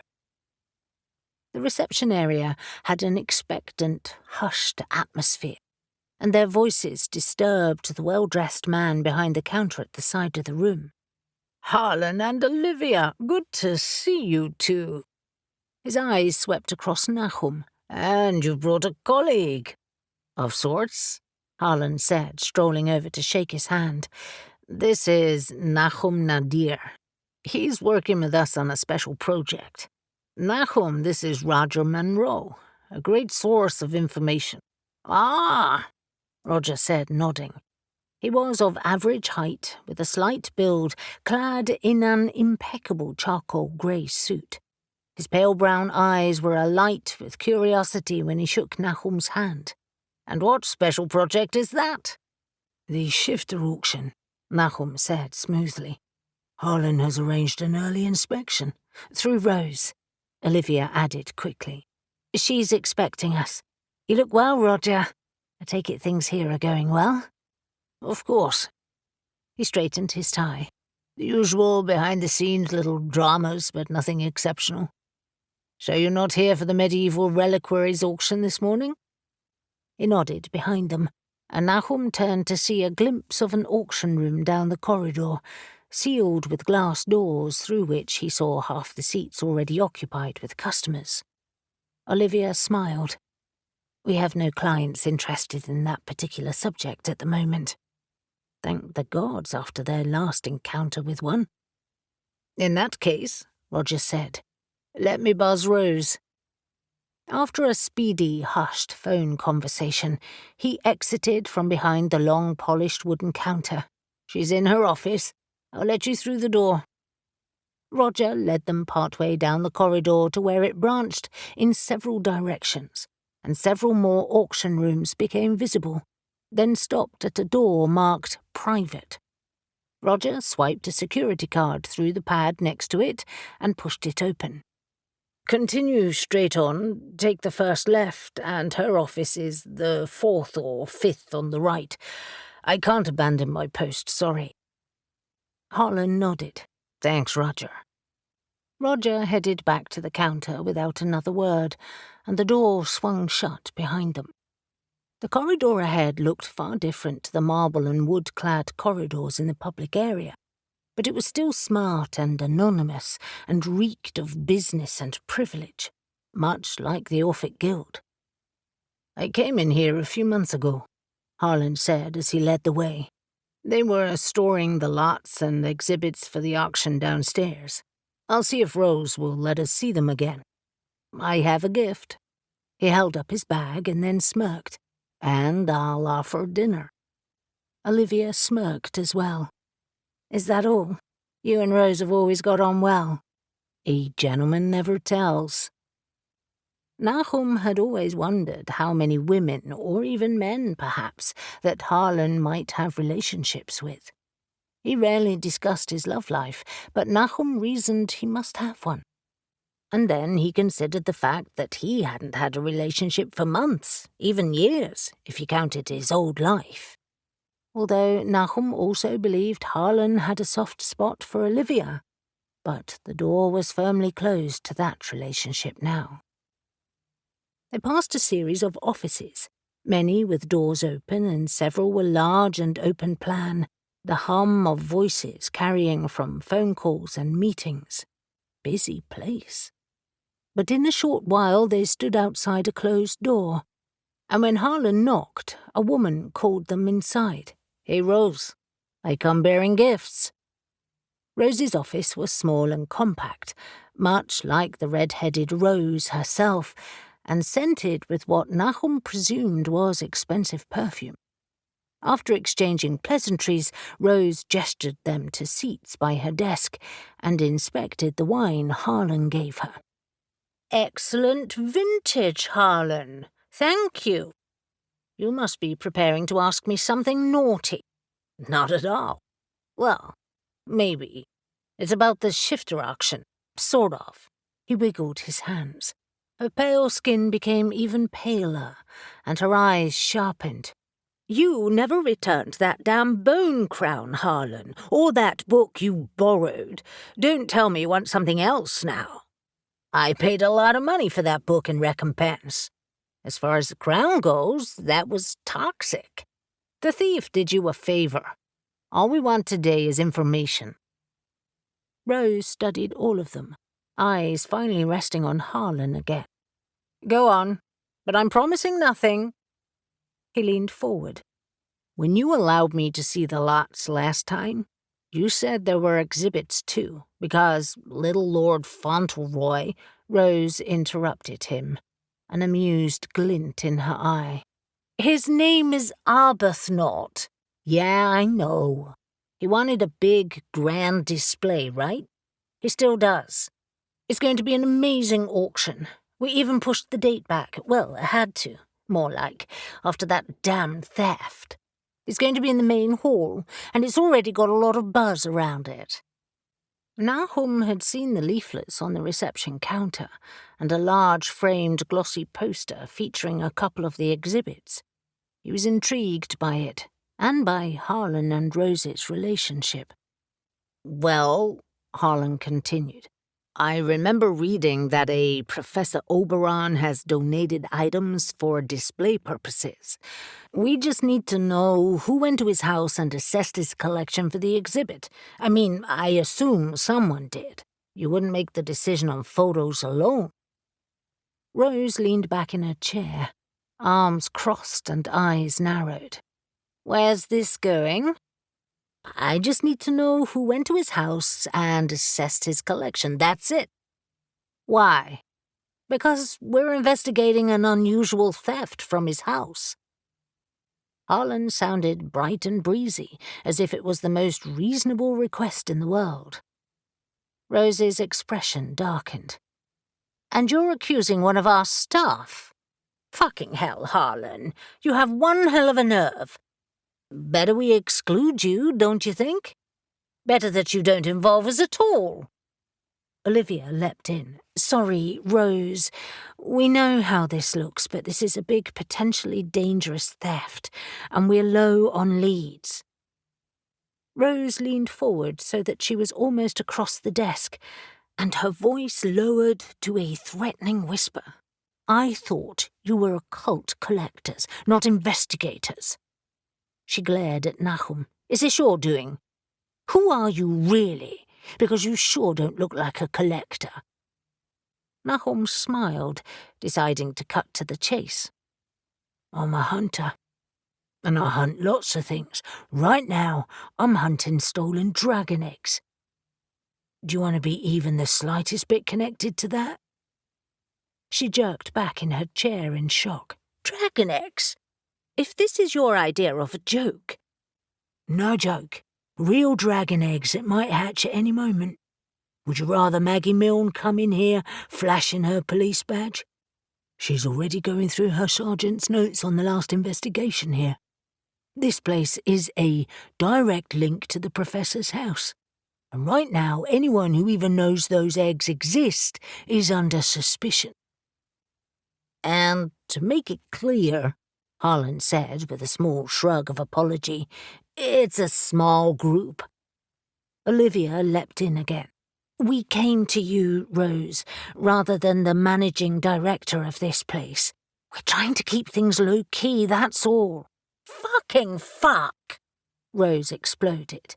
This is just a bloody nightmare. I'll be glad when this damn auction is over. She fell silent, glaring at them, and this time no one said anything while she brooded. Olivia squeezed Nahum's knee with her hand as if urging caution, but he had no intention of saying anything. Finally, Rose spoke. If I find out who went, will you fuck off? Absolutely, Harlan said, nodding enthusiastically. Although I'm offering dinner as thanks. Dinner where? Your choice. It will be expensive. It will be my pleasure. And if I tell you, what will you do with this information? We'll tell Maggie, and she'll investigate the background and whereabouts of whoever went there. That's it.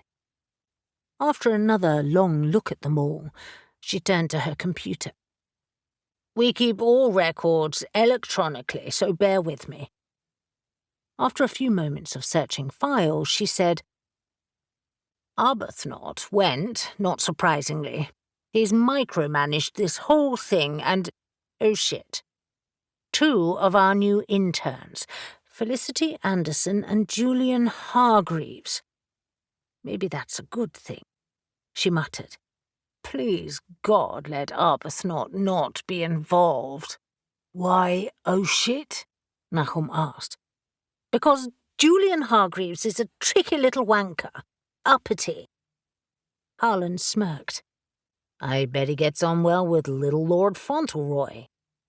She didn't argue. Yes, he does. What kind of intern? Nahum asked. The whole world of auctions was utterly foreign to him. They are both art history graduates, here as researchers, with a view, I presume, in becoming specialists in finding and appraising lots. Which is what you do? Yes. Our interns work alongside specialists, and there are several of us on staff, as I'm sure you can imagine. Of course, we have a huge staff here who do all sorts of things. Client representatives, technicians, auctioneers, and many others. Where are they now? Olivia asked, jotting down the interns' names on her phone. And have you got addresses, dates of birth? Maggie will need them, including Arbuthnot. Rose sighed, resigned. Yes, but you didn't get these off me. Agreed? Of course. Although you won't find Julian here at the moment, he's on holiday, gone to his uncle's place, apparently. Which is where? Nahum asked, a mix of hope and dread fighting for supremacy. Cornwall. Shit. Julian had to be their man. Harlan ploughed on regardless. No problem, Rose. Now, any chance we can look at what the professor donated? Just to see if anything might shed a light on the theft? Not a fucking chance. Even for another dinner? No. But I'll send you photos. Will that do? Harlan smiled. Rose, you're an angel. I'm an idiot. Her eyes gleamed. I'd like to eat at dinner by Heston, please. Olivia took a sharp intake of breath. Nice choice. Nahum had absolutely no idea where that was and thought it sounded like a ridiculous name for a restaurant. But Harlan just smiled like the wolf who'd caught the rabbit. One of my favourite places. I'll arrange a reservation and let you know. 11. Julian Hargreaves, Maggie said, voice cutting as she addressed Irving Conrad, one of the 2 detective sergeants on her team. Sounds like a wanker. One with rich connections, Irving said, referring to his notes that were spread on his desk in front of him. He was at Burton and Knight when we investigated before Christmas, but there was no reason to focus on him then. However, I've gathered a bit more background on him now, and considering the rumours about those eggs, he looks even more suspicious. He's 23, went to Cambridge, and has a first in art history. It's possible that he already knew Professor Oberon, but we'd have to look into his degree in detail. His mother is the younger sister of the current owner of the castle on St. Michael's Mount. That's sneaky shit, Maggie said, leaning on Irving's desk, fingers massaging her temples. He definitely sounds suspicious. They were sitting in their office, and it was close to lunchtime. Outside it was grey, and a thin drizzle had started to fall. It felt more like winter than spring, and London was dreary. It didn't help that she had a mild headache, a result of too much wine from the night before. Irving, as usual, a rumpled mess, looked amused, knowing full well she had been drinking, and she forced herself to focus. When did they appraise Oberon's collection? The first time was way back in early November, before the crown was stolen. Then they went again before Christmas, to finalise their choices and agree on a fee. After a little persuasion, Rose sent through the notes on their visit. A fee? He gets paid for allowing some of his collection to be displayed. Interesting. So Hargreaves went twice, with Frederick Arbuthnot? Yes. Does it say that he saw the eggs? No, nothing so specific. But we could ask Oberon or Arbuthnot. Maggie shook her head, thinking through potential strategies. Arbuthnot could be in on it too. So let's continue to investigate him, and seeing as we're on the periphery of this, let's leave Oberon to Sam. I don't really know him though, so let's tell Shadow or Gabe and they can relay the information to him. However, does Julian have any properties in Cornwall? His mother has a house in Mousehole, across the bay from St. Michael's Mount. He has a flat in Chelsea. I've already checked Arbuthnot and he only has a place in London. However, as yet, I haven't found any travel details for Hargreaves. So it's only the fact that Rose said he was going there that we know that. That's good enough for now. We need to tell Newton. He can follow up down there. In the meantime, let's continue to investigate Oberon, just to make sure he's not connected to the theft in some way. Irving frowned. Of his own property. Weirder things have happened, although it is unlikely. Perhaps there's some kind of dodgy insurance scam, even though he says otherwise. Irving just grunted. Hargreaves can't have done this alone. He'd have needed help. Maybe, but he could be a master thief for all we know. I reckon he hired someone. Well, that's certainly something we should consider. She huffed and sat upright. Anyway, it's lunchtime, and I need food before I do anything else. Let me know what you find, and send me photos of Hargreaves. I'll forward those too. Alex was having another very interesting conversation in his small office behind the bar at the Wayward Sun with Jago, his head chef. It was one of several that had occurred with increasing regularity after the events at Yule, when Jago had worked in the Winter Queen's kitchen, preparing food for the huge Yule feast. It seemed that Jago had seen things that he was not likely to forget. And although in the immediate aftermath he had merely given Alex a knowing stare, he had grown bolder in recent weeks. At first it had started with questions about the Queen and who she really was. Then he had moved on to the mysterious wall and the veil that had lifted, revealing the other world's snowy winter wastes. And then he asked about the Nephilim, and whether he'd been hallucinating when he saw huge wings. He was always polite to Z, but every now and again he looked at him with uncertainty. Alex had answered blandly, saying how Cornwall had always been a magnet for the fantastical, especially Whitehaven, and Jago had just nodded. Alex had even suggested that maybe the local water had been poisoned, causing a mass hallucination. Jago had scoffed at that. However, now he was asking about Alex and his coven. Not that he mentioned the word coven, of course. Jago was a big man with a powerful voice and bawdy sense of humour. Right now, however, he was circumspect. So, in the course of the fight, as you know, I was hustled from the kitchen into the Great Hall and saw a few things I can't really explain. You've mentioned that. Z with wings? And those other big units flying around and fighting with swords. Ice creeping across the walls. The Queen fighting while using, well, what can only be described as magic. It was a weird time, Jago. You know that.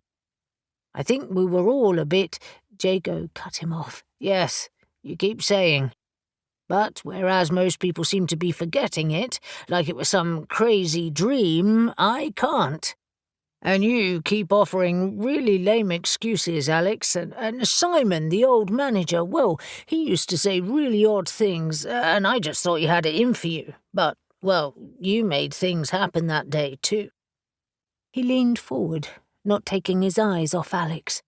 You conjured fire and threw balls of energy at the Queen's Guard, blasting them across the room like they were nothing. Alex's heart was pounding, and he felt sweat beading on his brow. I was fighting for my life, like everyone. Jago was inches away now, his own face flushed from the heat of the kitchen. You're not denying it? Because I think I may be going mad otherwise. Alex was mentally exhausted by this weird cat-and-mouse game, and had hoped Jago would drop it, but he clearly wasn't going to. In fact, the longer it went on, the more questions he had. Alex had debated whether to cast a glamour spell on him and make the memory disappear, but he didn't want to face any more repercussions. Plus, if Jago was questioning his sanity, it had already gone too far. Besides, Avery's work friends knew about her witchcraft and supported her. He'd like that too. No, I'm not denying anything anymore. I may as well admit it. I'm a witch, and there's a coven of us in the town, 5 of us actually. We have everyone's best interests at heart, of course, but we practice magic. And are very good at it. Jago didn't budge, other than an involuntary twitch at the corner of his eyes. You're a witch? Yes. We wield elemental power. I'm skilled with fire and communicating with the spirit world. Ghosts. And spirit walking, as well as other things. So it's real then? What I saw at Christmas really happened? I'm not going mad. No, you are absolutely not going mad. What you saw and experienced was real, and I... Jago cut him off again, eyes widening. Holy shit. It was real. And you've actually confessed. I don't want you thinking you're insane. Are you all right? Alex wondered if Jago was recording this. Was he planning an exposé? That would require a spell to end it. His mind raced with possibilities. What had he done? Holy shit! Jago exhaled heavily, leaning his huge frame back in his chair, and then unexpectedly laughed. Well, that explains a lot. It does? Of course it fucking does. Reuben? Reuben what? Is a witch? Alex sighed, resigned. Yes. And Briar, Elle, and Avery, right? You all have a vibe. And Newton? Not Newton, but yes to the others. And Z? No, he's not a witch. But he's something. You should speak to him about that. I saw wings, so yes, I will. Who else knows? Not many. Stan does, and James the vicar, and Avery's work colleagues, and Newton, obviously. Z and his brothers, and Shadow, if you've met her. Jago grinned. Who could forget Shadow? And Cassie, Ben, and Dylan too. Now that Alex was listing everyone, it seemed a huge amount of people. But to be fair, they all worked in the paranormal world or were paranormal themselves. Most of the town does not know, and I'd like it to stay that way. I'd say a few suspect it. They can keep suspecting. What about other staff here? Marie knows you're different, but your secret is safe with her. You should bring her in on it, properly. Alex sighed. Maybe I will. Sorry for not saying anything sooner, but, well, you know, we have considerable power and not everyone is cool with it. And a few very dangerous things have happened here. We figure more people are safe in ignorance. That's probably right. Jago looked at ease now, comfortable with the knowledge. So, I'm a small select group then? Yes. Cool. Well, I better get back to the kitchen, but I'd like to talk more about this, if that's okay. Of course. Especially you, because I have lots of questions about that. Before Alex could answer, there was a knock on the door and Z eased it open. Oh, sorry, I just needed a word. Jago waved him inside. Don't worry, I'm on my way out, but you and I will be having a little chat later. He winked, slapped Z on his shoulder with his big meaty hand and left them to it. Z looked bewildered. What was that about? You know how I told you that Jago had questions? Well, now our secret's out. Alex updated him. Z just laughed. So, you finally confessed then? When he said he was questioning his sanity, it seemed a little unfair. It's for the best. He's been giving me funny looks for weeks. Oh well, I have more news. We think we know who stole the eggs, or at least organised the theft. A guy called Julian Hargreaves who works at Burton and Knight. Harlan is a bloody genius for making that connection. He sat down, long legs spread in front of him, and described what they'd discovered. This is him, he said, showing Alex the photo on his phone. Alex studied it. He looks pretty unassuming. Maybe that's his genius. If he's related to the Childers, does this mean the whole family is in on it? Do they know the rumour about the eggs hatching on Ostara morning? There are lots of potential scenarios. Maybe the eggs were originally theirs and they were stolen years ago. Whatever it is, there's a lot more to this than we're seeing. That's a bit worrying, though, isn't it? Ghost Ops and Sam and Ruby are there right now. Just looking around, though, it's not like they've snuck in. Alex had an uneasy feeling that was hard to ignore. They know everything, though, right? They do now. Gabe forwarded them all the info. They're touring the castle as we speak. Let's hope they don't ask any unusual questions, then. Which brings me to my next point. Now it seems that St. Michael's Mount could be involved. Do you fancy a trip there tonight? To do what? Sneak around. Alex could think of a million reasons why they shouldn't, but the sooner they could resolve this, the better. Okay, let's do it. I'll call Newton and see what he's up to. Bollocks, Newton said as he ended the call with Maggie Milne and addressed Kendall and Moore. Change of plan? We have to look into the Childers family. Looks like they might be involved in the theft after all. Really? Kendall edged forward. Why? Newton relayed everything they had learned so far. Which means we are following up on Hargreaves and Maggie has taken over investigating Oberon. Moore, forward her everything we have so far. Yes, Gov. So we can interview him? Kendall asked. Hargreaves, I mean. Not bloody yet. Newton scowled at her enthusiasm. Irving, her DS, is sending us what he has, but we need a lot more info on him first. But if you want to follow him, I have an address. Kendall almost shot off her chair. Absolutely. Just see where he goes, who he meets, note any unusual visitors. You know the drill, but be careful. Moore, you too. You can take it in turns.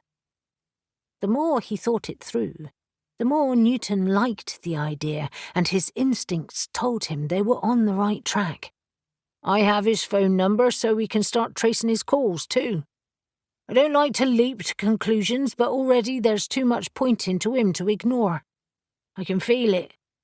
But what the hell is he doing with dragon eggs? He could just have returned them to the family, Moore suggested. It might be that simple. Or he already sold them. And yet he's here. No, something is off. Something is very off. 12. Dylan followed the group as they explored the public areas of the castle, wondering if he could discreetly leave cameras in a hidden spot, aware that it was also a private residence and therefore illegal and morally dubious. But if the eggs were here, he could hide one in a bookcase, for example, or behind a statue, or in the samurai warrior suit of armour somehow. However, when he sidled over to examine a possible area, he found it was not going to work. It was either too exposed or another member of the public walked past at the wrong moment. They had expected the castle to be filled with tourists, as it was the perfect place to be on a rainy day. But instead, there seemed to be only a handful of visitors. No doubt the rain and lack of ferry service had put most people off. Dylan hoped that meant they could poke around more. But many rooms had a member of staff lurking in the corner. Cassie sidled up to him. Have you seen the photos Gabe sent through? Yep. Have you seen him here? No. It's hardly like he'd be around here with us. What if it's just a coincidence and he's not involved? He rolled his eyes. Are you kidding?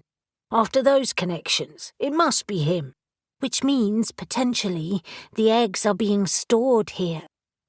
Cassie looked around, trying to appear nonchalant, tucking her hair behind her ears. Ben hasn't found any readings yet, but it's proving difficult. Ben was currently in a corner on his own, peering down the front of his coat like a dodgy flasher. Sam and Ruby's behaviour didn't help matters. Both looked furtive and therefore highly suspicious. This is pointless, Dylan said. We need to come back at night. We can't get in at night, and I'm not breaking and entering a castle. Cassie was becoming increasingly high-pitched, despite her lowered volume. Before Dylan could reassure her, Sam addressed one of the custodians who stood to the side of the grand room they were passing through, his gruff voice drawing their attention. "This place is where the giant was slayed, is that right?" "Well," the middle-aged woman smiled patiently, as if used to the question. "It is a fairy tale, but yes, we like to think so. You probably passed the well on the path?" Sam nodded. "The story said that Jack threw him down it, and no doubt you saw the heart, too." "The stone embedded in the path, I saw it. Not real, though, is it?" He winked exaggeratedly, making Dylan cringe. "That well, though, does it lead under the castle? It must go to a cave with a natural spring or something." "Yes, there are caves under here, I believe, but they're all blocked off now." "Interesting," Sam said, nodding, as they all drew closer to listen.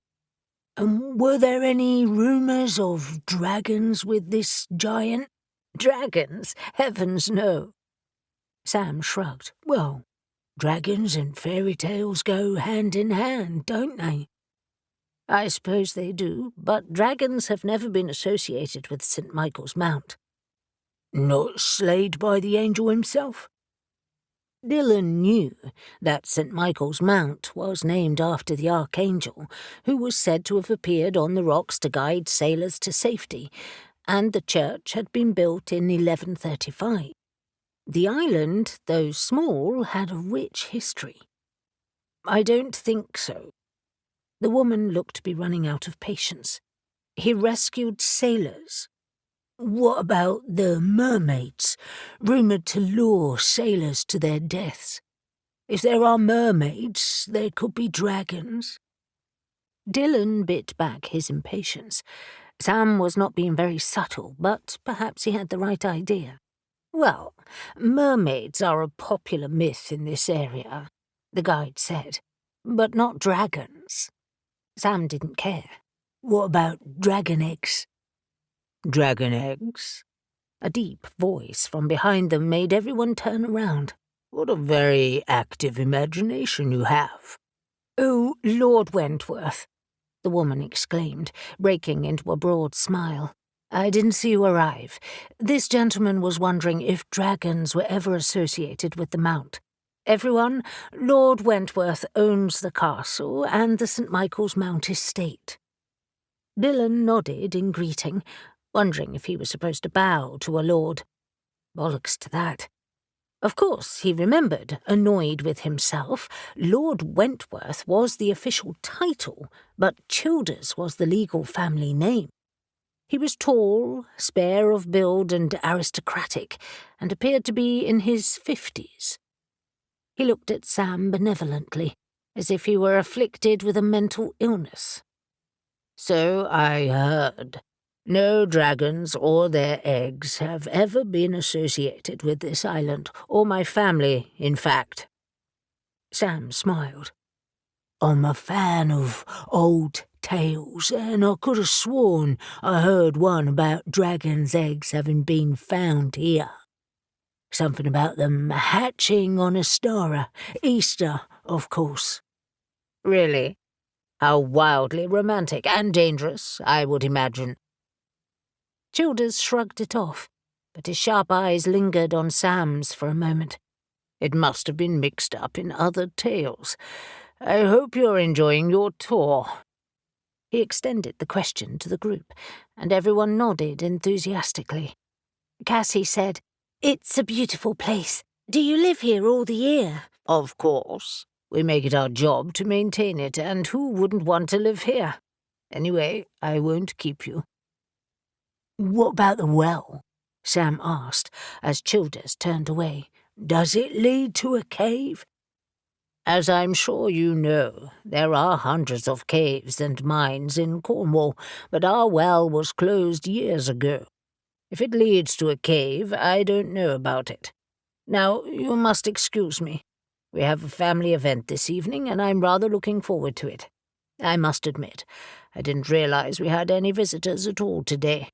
You're quite hardy to brave the weather. Make sure you don't miss the low tide." or you'll be stranded. Although I dare say the hotel would have vacancies." As he left the room, he passed close to Ben, and the sharp whine of the EMF meter resounded from under his coat. Everyone froze except for Childers, who spun around slowly. "What was that peculiar noise?" "It's the notification sound on my phone," Ben said, thinking swiftly. "I sometimes miss it, so I set it up to be loud." "Really? "You know," he said, facing them again. "You look familiar. Have I met you before?" "No, not at all," Ben assured him. "Are you sure? Your face is very familiar."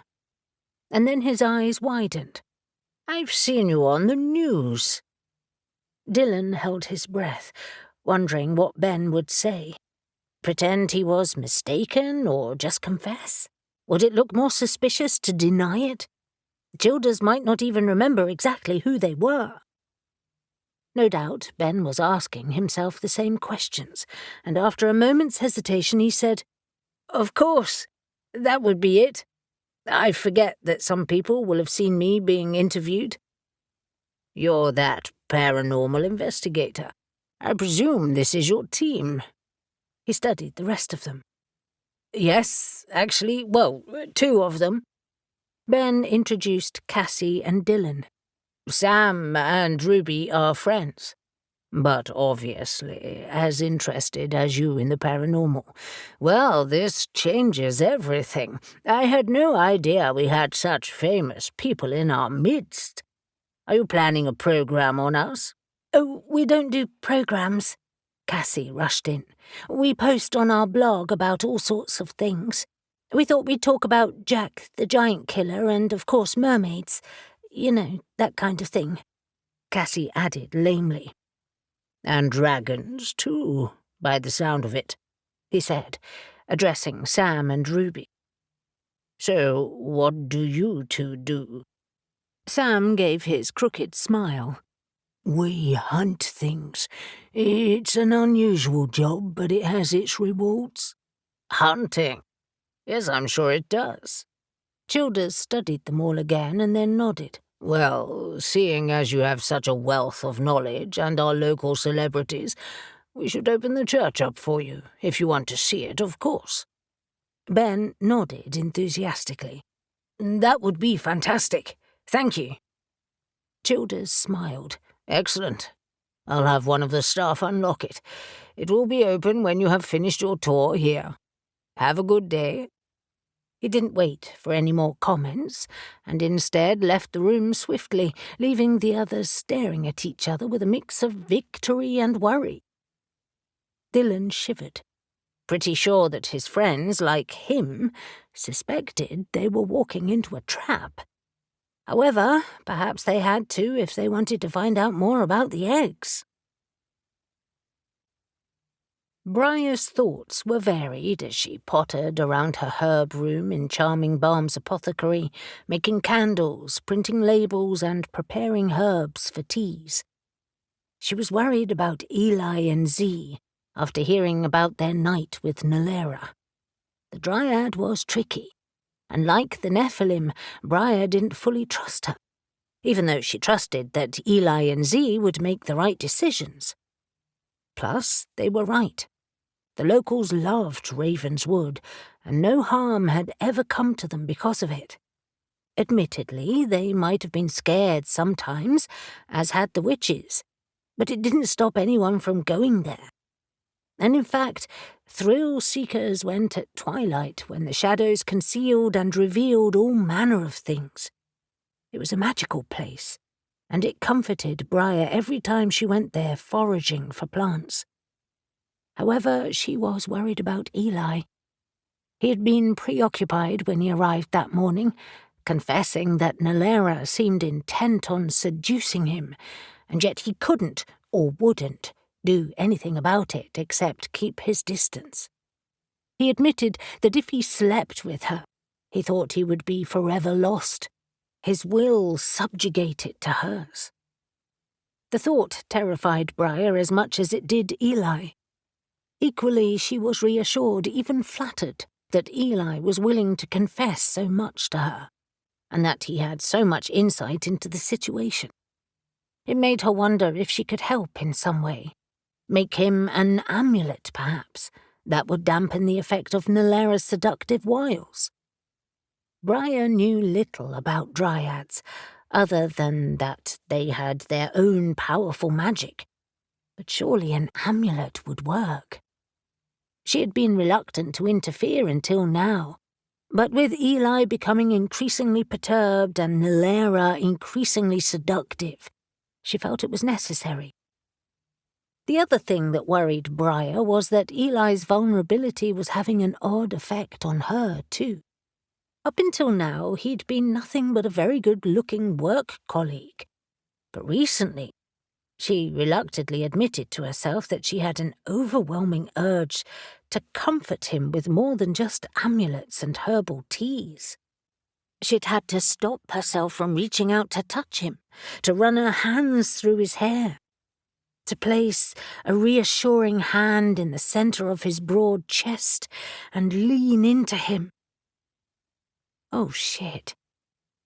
Briar sat heavily on the stool at the table as her desires manifested more strongly. This was not good. Not good at all. I'm love-starved. Sex-starved, in fact. I need to get a grip. He's just a very tall, good-looking guy with killer muscles, beautiful wings, and a smile that could melt the polar ice caps. Focus! Briar stood and paced the room, and then stopped in front of her shelves of herbs, running through combinations that would work as an amulet. This is just a passing phase. It's fine, I will be fine. The wedding was probably just getting to her. All those gorgeous gowns and plans. And what did it matter? She could indulge in the odd daydream, it didn't mean anything. She should be more worried about Newton. Eli was right. He was watching her in his careful, solicitous way, and she wasn't sure what she thought about that either. She was fond of him, and he was a good friend, despite their stuttering love life that had ended before it had even really begun a couple of years ago. Now it seemed that his wariness of being in a relationship with a witch had vanished. So where did that leave them now that Hunter had gone? How did she really feel about him? When there was a sudden knock on the door and Caspian entered, she jerked so suddenly that she almost dropped the glass jar in her hands.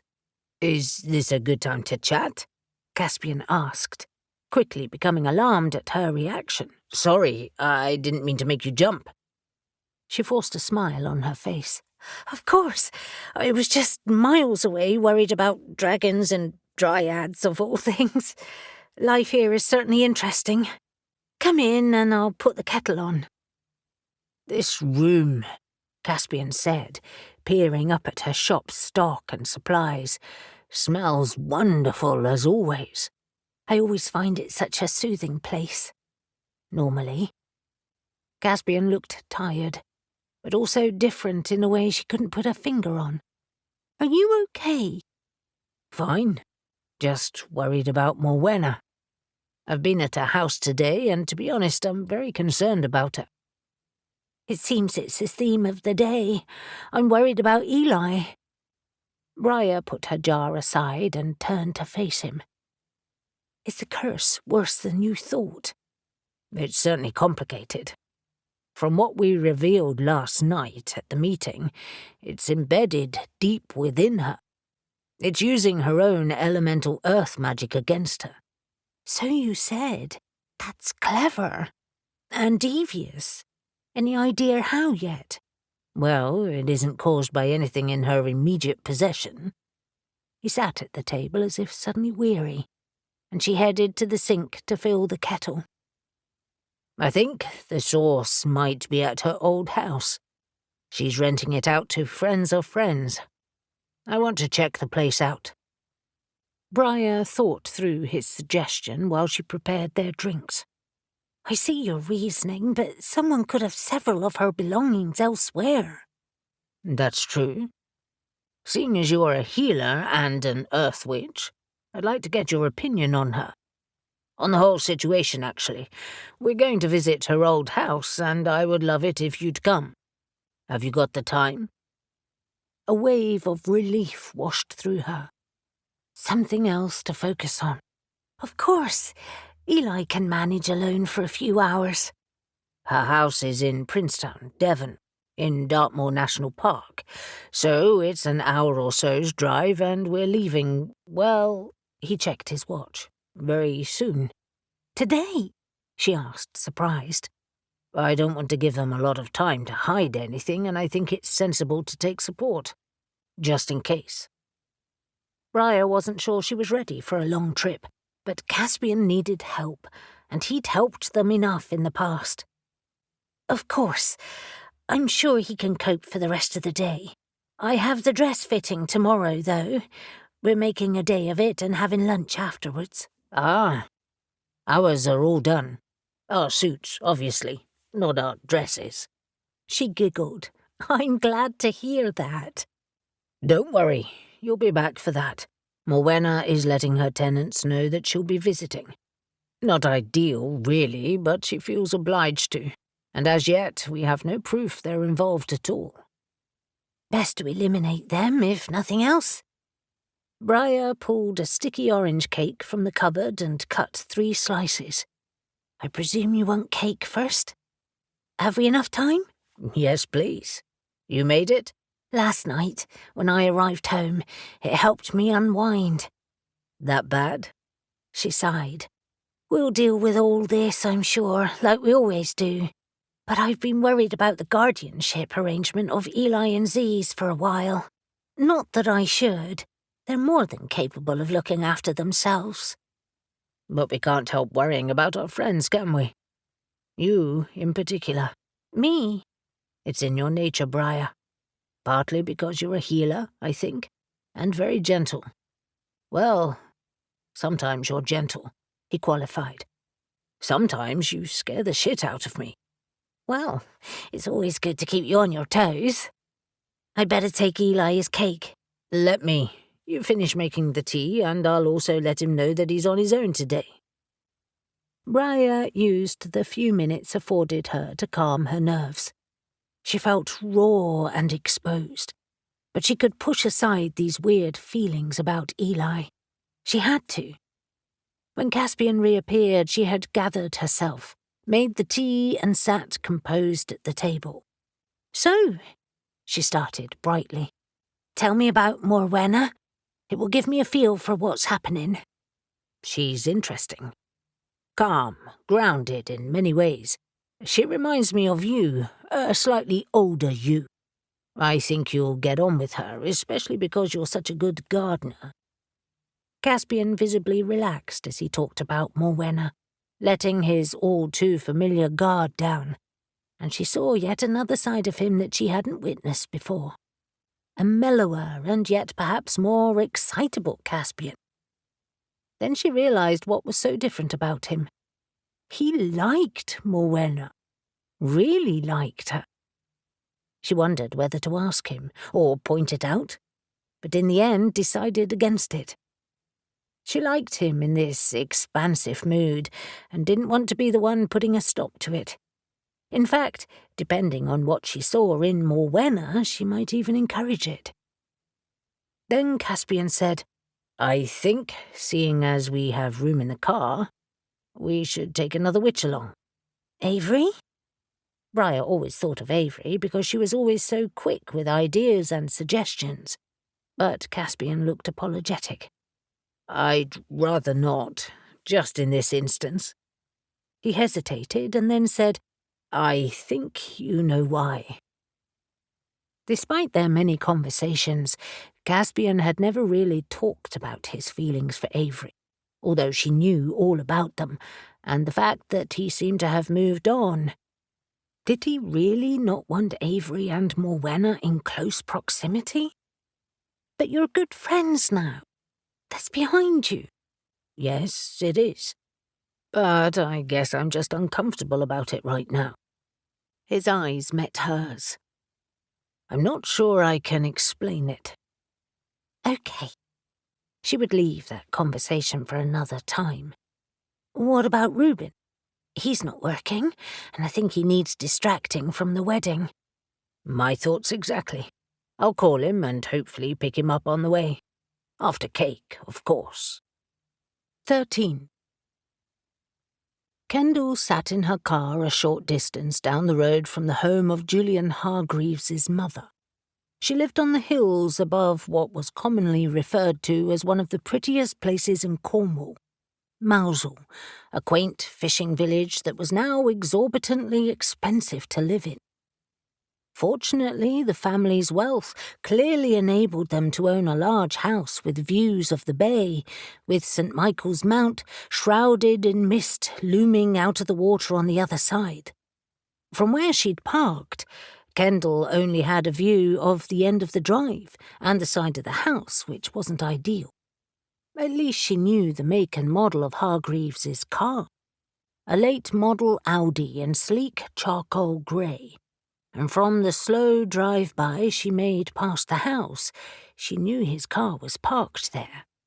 Her fingers drummed the steering wheel as she slunk down in her seat, all sound muted by the steadily falling rain. It was a grim day, but at least the rain helped hide her from view, turning her face into a blur in the car, and no one lingered on this road. She had been there for an hour, and suspected she would be there for hours more. However, just as she was reaching for an apple, the nose of a car appeared at the end of the drive. It was Hargreaves's car, and he was alone, hunched over the steering wheel as he checked the road. Within seconds, he edged out. Quickly turning her engine on, Kendall waited until Hargreaves was at the end of the road, and then followed him down the narrow lanes. Crap! If he was heading into Mousehole, it would be a nightmare to follow him. The lanes, like most Cornish villages, were narrow, and once in the town you often ended up being funneled out the other end without an opportunity to stop anywhere. Fortunately, Hargreaves stuck to the main roads, and Kendall soon realised they were heading to Marazion. She kept her distance, confident that the rain and poor visibility were shielding her. And 20 minutes later, they were threading into Marazion, where Julian stopped on a small, private car park that she could only assume was set aside for the family. She hung back on the road, watching him exit the car with a leather holdall, and walk down the lane to the harbour. She despaired of finding a parking spot and slowly crawled after him. By a miracle, the gods must be with her, a small parking spot opened up on the side of the road, and she jammed her car in it, quickly following on foot. The tide was in, the sea as leaden as the sky, and everything was a blur of rain-soaked grey. She wished she was heading for a coffee shop, but suspected not, and her fears were confirmed minutes later when he walked over to a small boat in the harbour. In minutes he had boarded, and the vessel sped out to sea, crossing the short distance to the mount. Kendall had visions of commandeering a boat to follow him like the detectives in Miami Vice, but dispelled them just as quickly. There was no way to follow him, and no reason to either. Not with what they knew so far, at least. She just had to watch for his return. Unfortunately, his bag could contain clothes, which meant he'd be staying out there overnight. Bollocks. Excellent church, isn't it? Ben remarked to his group. A real beauty. I wonder if there are ghosts here. Unreported ones, obviously. Ben, like his team, knew all the most famous haunted places in Cornwall, and St. Michael's Church on the Mount wasn't one of them. He continued to use his EMF meter, however, circulating the room carefully. "Do you think," Cassie asked, "that you picked up the dragon egg signature from Childers?" Had to be him, Ben said. I couldn't get it before or after he left. At least he could use his meter out in the open now. No one was chaperoning them, and the church was already open when they reached it. "Where do you reckon the hidden dungeon is?" Ruby asked, as she prowled around. "If there is one." "If there is," Dylan said. "It could be accessed by hidden panelling, perhaps, or a slab that clicks." Sam groaned. "Bloody hell, you guys. You've watched too much Scooby-Doo." "But hidden openings are a thing," Dylan said, mock offended. "The question is, would they have sealed it up, or is it maybe under the altar? I've got to be honest, this is bigger and more impressive than I expected." Ben turned to look at him. "It's not surprising, really. This place served as a monastery at one point, before it became a castle." He studied the nave, wondering if there was an area they should focus on. But the rumours of a dungeon containing the bones of a 7-foot giant were scant. And even if there was one, it didn't mean the eggs were there. But why did Childers allow them in? Just because he'd heard of ghost ops?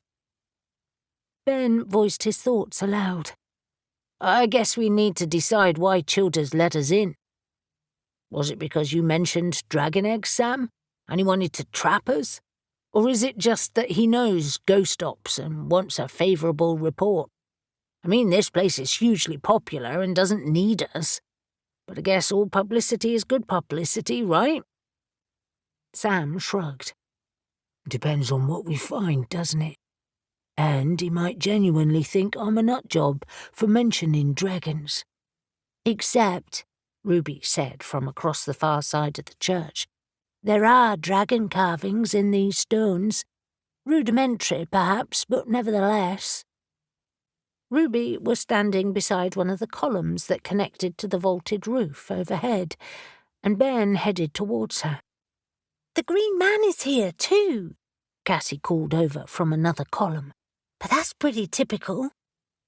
Standing next to Ruby, Ben studied the carved reliefs. She was right. They were basic and rudimentary, but they did look like dragons. Medieval imagery is rich and varied. You see a lot of this in many churches. Maybe we are going mad, seeing symbolism where there's nothing uncommon. They weren't sure how long they would be allowed inside, so all fell silent again, searching the church in an organised manner, and Cassie used the other EMF meter. The church became gloomier as the rain fell steadily, the rhythmic drumming on the roof masking most other sounds and making the church cold and damp. Ben huffed at the prospect of having to walk back over the causeway at low tide. He needed a hot shower and a stiff rum and coke when they got home. And then he heard footsteps, and looking up, saw Childers again, draped in a waterproof jacket at the entrance. "Excellent. You found your way in, then. It's a beautiful spot, isn't it?" He shut the door behind him as he entered, the boom resonating with his footfalls, and the church seemed even darker. "You were talking about dragons earlier. Did you find the stone reliefs?" "The ones on the pillar?" Ruby asked. "Yes, but we weren't sure they were dragons. Medieval carvings can be so unusual."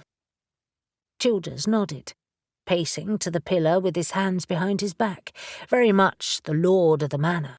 "Yes, this church is a fine example of its time. I often imagine the raised voices of the monks here. It's so peaceful, especially now, I think, with the rain pouring down. It's quite contemplative, don't you agree?" He spun around, smiling at them all, where they had stopped to watch him. "Have you heard about the dungeon?" Dylan rushed in before Ben could answer. "Yes, we were just talking about it. We wondered if it was just a tale meant to entertain visitors." "Oh no, it's real enough. We don't mention it now, what with stories of the bones in there, but yes, it was found in the side chapel." Despite his uncertainty about Childers, Ben's excitement soared. For real? A dungeon? Yes. The access is triggered beneath the small altar. Seeing as you are very exalted guests, would you like to see it? It is, of course, under strict instructions that you not reveal it, unless we agree, perhaps. Something to put to my family. Ben exchanged wary glances with his team. You're thinking that we could reveal the find, you mean? At your say-so? Confirm the rumours with photos and an interview? Yes. My father didn't want to reveal its location, but I think with all this interest in paranormal Cornwall, it would be a boon. My father thought it might be distasteful, but I disagree. Childers strode across the church, heading to the side chapel. And not sure what to expect, the others hurried after him. Sam caught up to Ben, voice low as they loitered at the back. Be careful. I don't trust him. He's Lord Wentworth, for fuck's sake, Ben muttered. He's hardly likely to lock us in. It's not medieval Cornwall anymore. Sam just scowled. I don't trust any of them. They all have too much influence and money. If you think he has influence with Newton, you're off your rocker, Ben said. But I'll text the witches and Newton where we are, just in case. The side chapel was small, with a few seats arranged facing a tiny stone altar. Childers stepped behind it, fiddling with something low down. I suggest you keep an eye on the back wall. Slightly skeptical, they all turned, radiating a mix of excitement and wariness. An enormous grating noise rattled Ben's teeth, and then a doorway built of stone edged open mere inches in the corner. Hearn's hairy balls! Dylan exclaimed as he ran towards it. That was seamlessly fitted. I'd have looked at the floor. Yes, a dungeon does suggest an oubliette or a trapdoor, doesn't it? Childers stepped around the altar and towards the open door, confidently leading the way, and edging past Dylan, who had pulled up short. Childers placed his shoulder against the door, easing it open even further, and a wave of damp air rushed out. He pulled a torch from his pocket and flashed it inside, revealing a set of steps heading down through the thick walls. I presume you would like to see it? Ben, like everyone else, he suspected, was wary of stepping into dark passages with an unknown man who may be involved in the theft of dragon eggs, but he really wanted to see inside. Plus, like his team, they all carried torches and the spells made by the witches. Sure, he said confidently. That would be fantastic. Excellent. I'll lead the way, Childers said, stepping inside the door. Follow closely and mind your step. The stairs are worn and a little slippery. I'll follow at the rear, Sam said, leaning close to Ben, just in case. Ruby, be careful. If he looks like he's going to do anything dodgy, punch him. A lord! Ben couldn't believe his ears. Yes, fuck him, I don't care.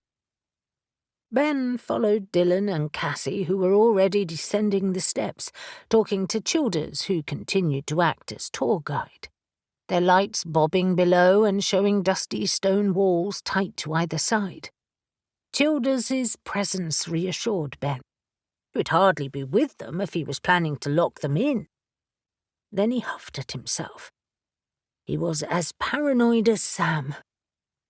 Then another door creaked open below, and the sound of their voices grew dim. In moments, Ben stood at the threshold of a large stone room with iron rings on the walls and old chains still on the floor. Holy shit! This really does look like a dungeon. Dylan whistled. This is seriously cool. I can't believe you don't show this publicly. It's safe enough, especially if you added a rail next to the steps. Where were the bones?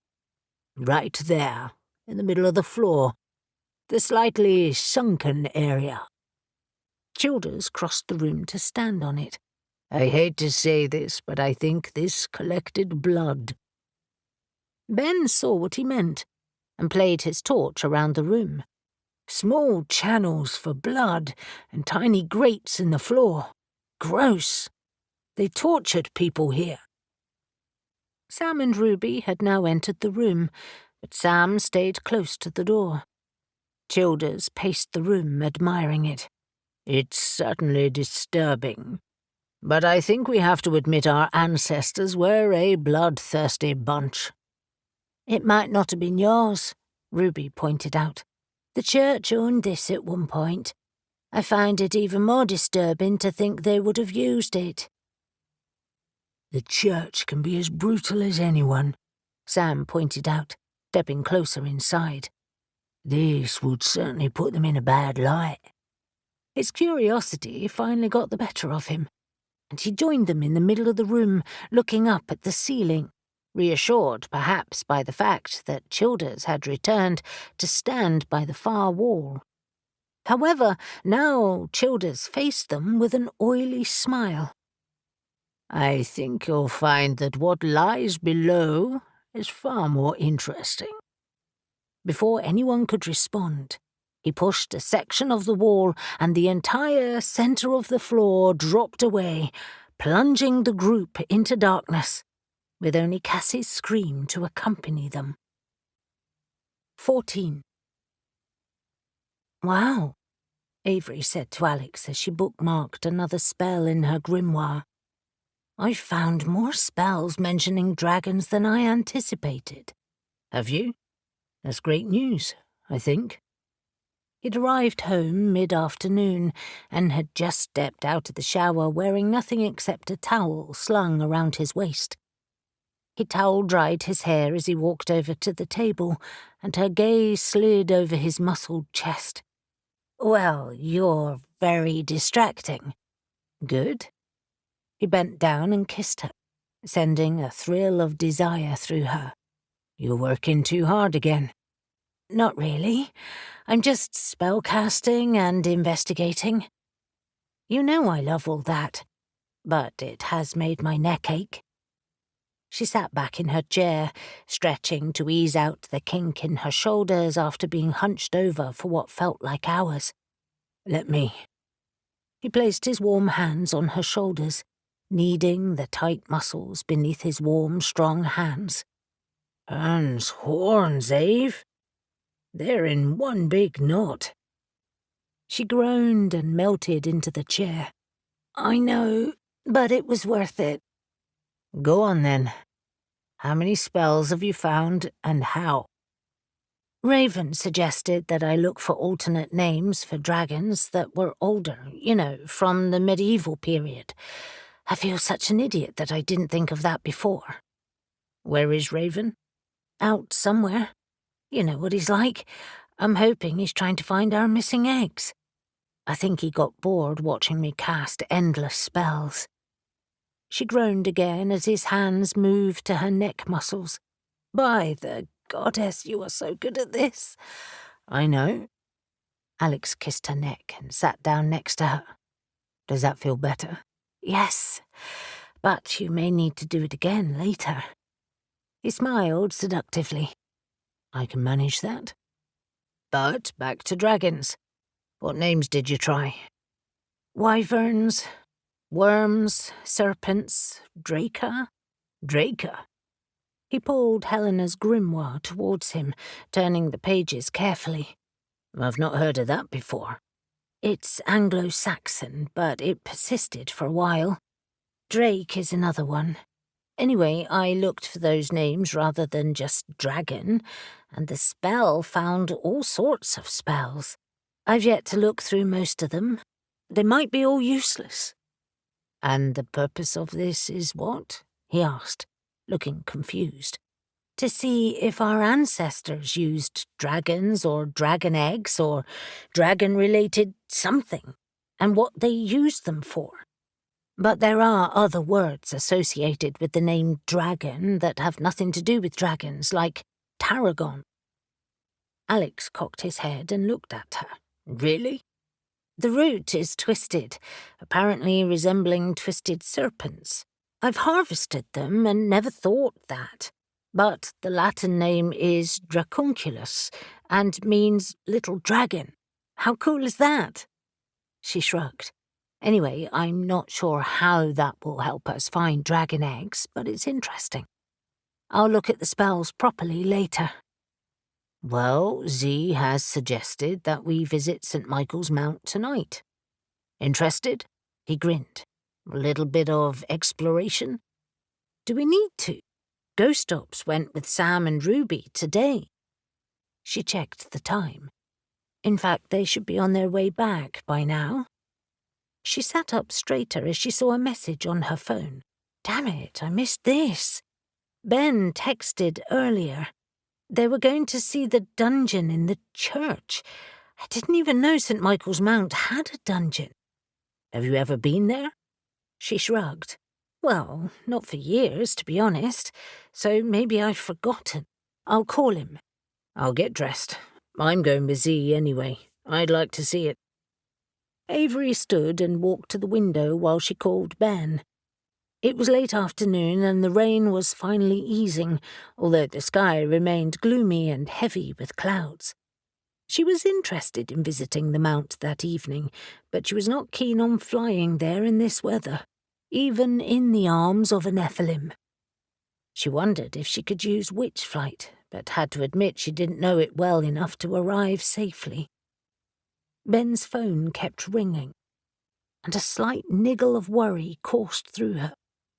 For the next couple of minutes she tried phoning all of Ghost Ops, and when Alex returned to the attic, fully dressed in jeans and t-shirt, she said, "No one is answering." Maybe the weather is affecting the signal. Rain? I doubt it. What if they're in trouble? Alex scrolled through his own phone. I think I have the same message as you. It doesn't actually say he's worried, but why report in otherwise? He joined her at the window, leaning against the frame.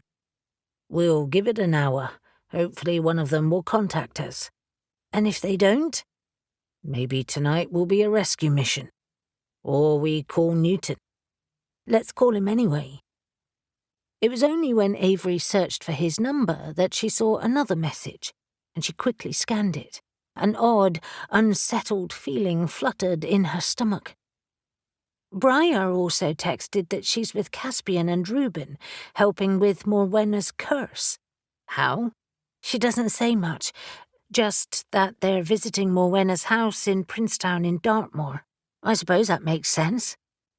And yet you're frowning. Just worried, I suppose. And wondering why she wasn't asked to go. She felt left out. Sidelined. But that was stupid. What did it matter? She was researching dragons. And yet she couldn't forget Caspian's long fingers in Morwenna's hair as he supported her head. She was used to Caspian coming to her for advice, and he hadn't this time. She was being stupid. He and Briar were good friends, and so were he and Reuben now. Alex interrupted her train of thought. What did your gut tell you about Morwenna? Did you trust her? Yes, actually. She seemed genuine and really nice. There's no reason to think she'd be leading them into a trap. I guess, she said, struggling to find the right words, that I'm worried if they find who's casting the curse, they'll all be in trouble. If Caspian discovers who's behind it today, he'll be a bloody miracle worker, especially after all this time. True. I'll call Newton to update him, and then get back to the grimoires. I'll search yours too, if that's okay. Of course. And I, Alex said, walking over to the rug situated in front of the fireplace, will try to connect with Wolf. I think it's time to hunt. Newton ended the call, exited the office, and found Moore hunched over his computer in the next room. We have a problem. Hargreaves has crossed to the Mount on a private boat, and Ghost Ops collectively aren't answering their phones. Moore looked up. face scrunched with concentration. After their text, you mean? Yes. Avery is worried, and I've learned to trust her gut. The thing is, we have no reason to act right now. Ben and everyone could just have shitty signals in this weather, and to get over there now means using a police launch. It seems a bit dramatic. Agreed. We should at least wait to see if they make the crossing at low tide. Which is a couple of hours away. Is Kendall still there? Yes. She settled in a cafe by the harbour, but visibility is worsening there, and the mount is covered in sea mist. Newton sat in Kendall's desk chair and wheeled it next to Moore. Have you found out anything interesting about Hargreaves or the Childers family? Lord Wentworth to you, Gov. Newton snorted. Bloody toff. Moore checked his notes. He's 63 years old. Full name is Arthur Endicott Childers.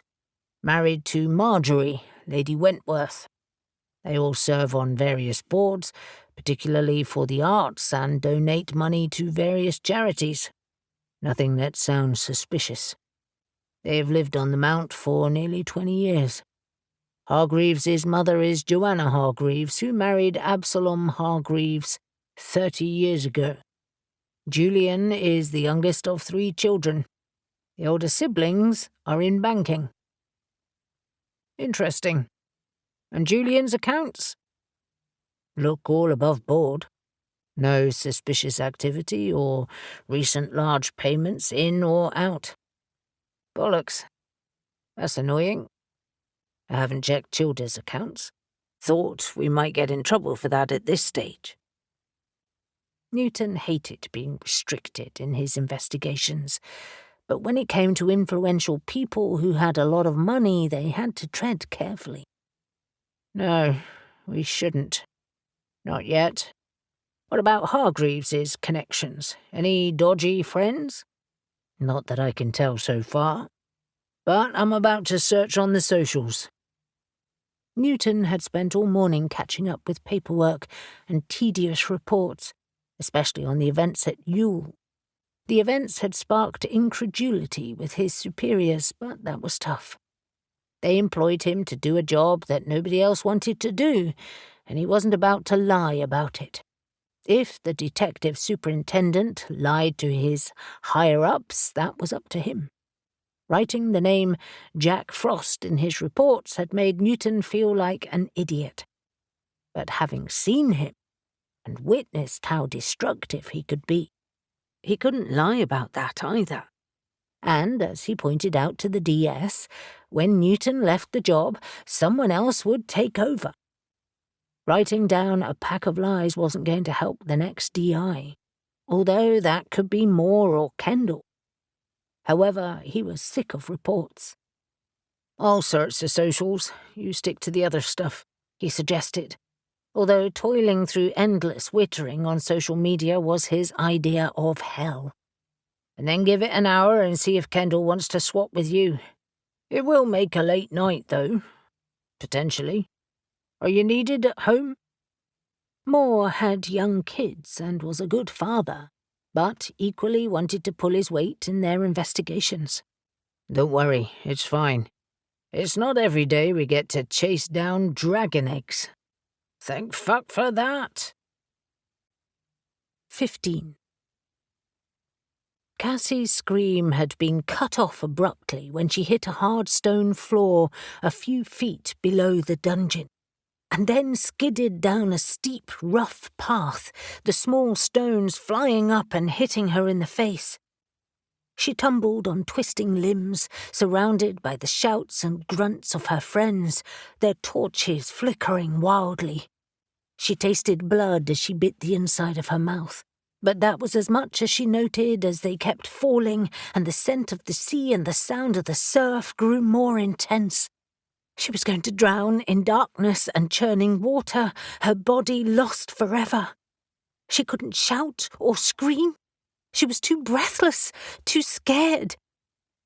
And then a faint light appeared, and they all crashed to a halt in a tangle of limbs.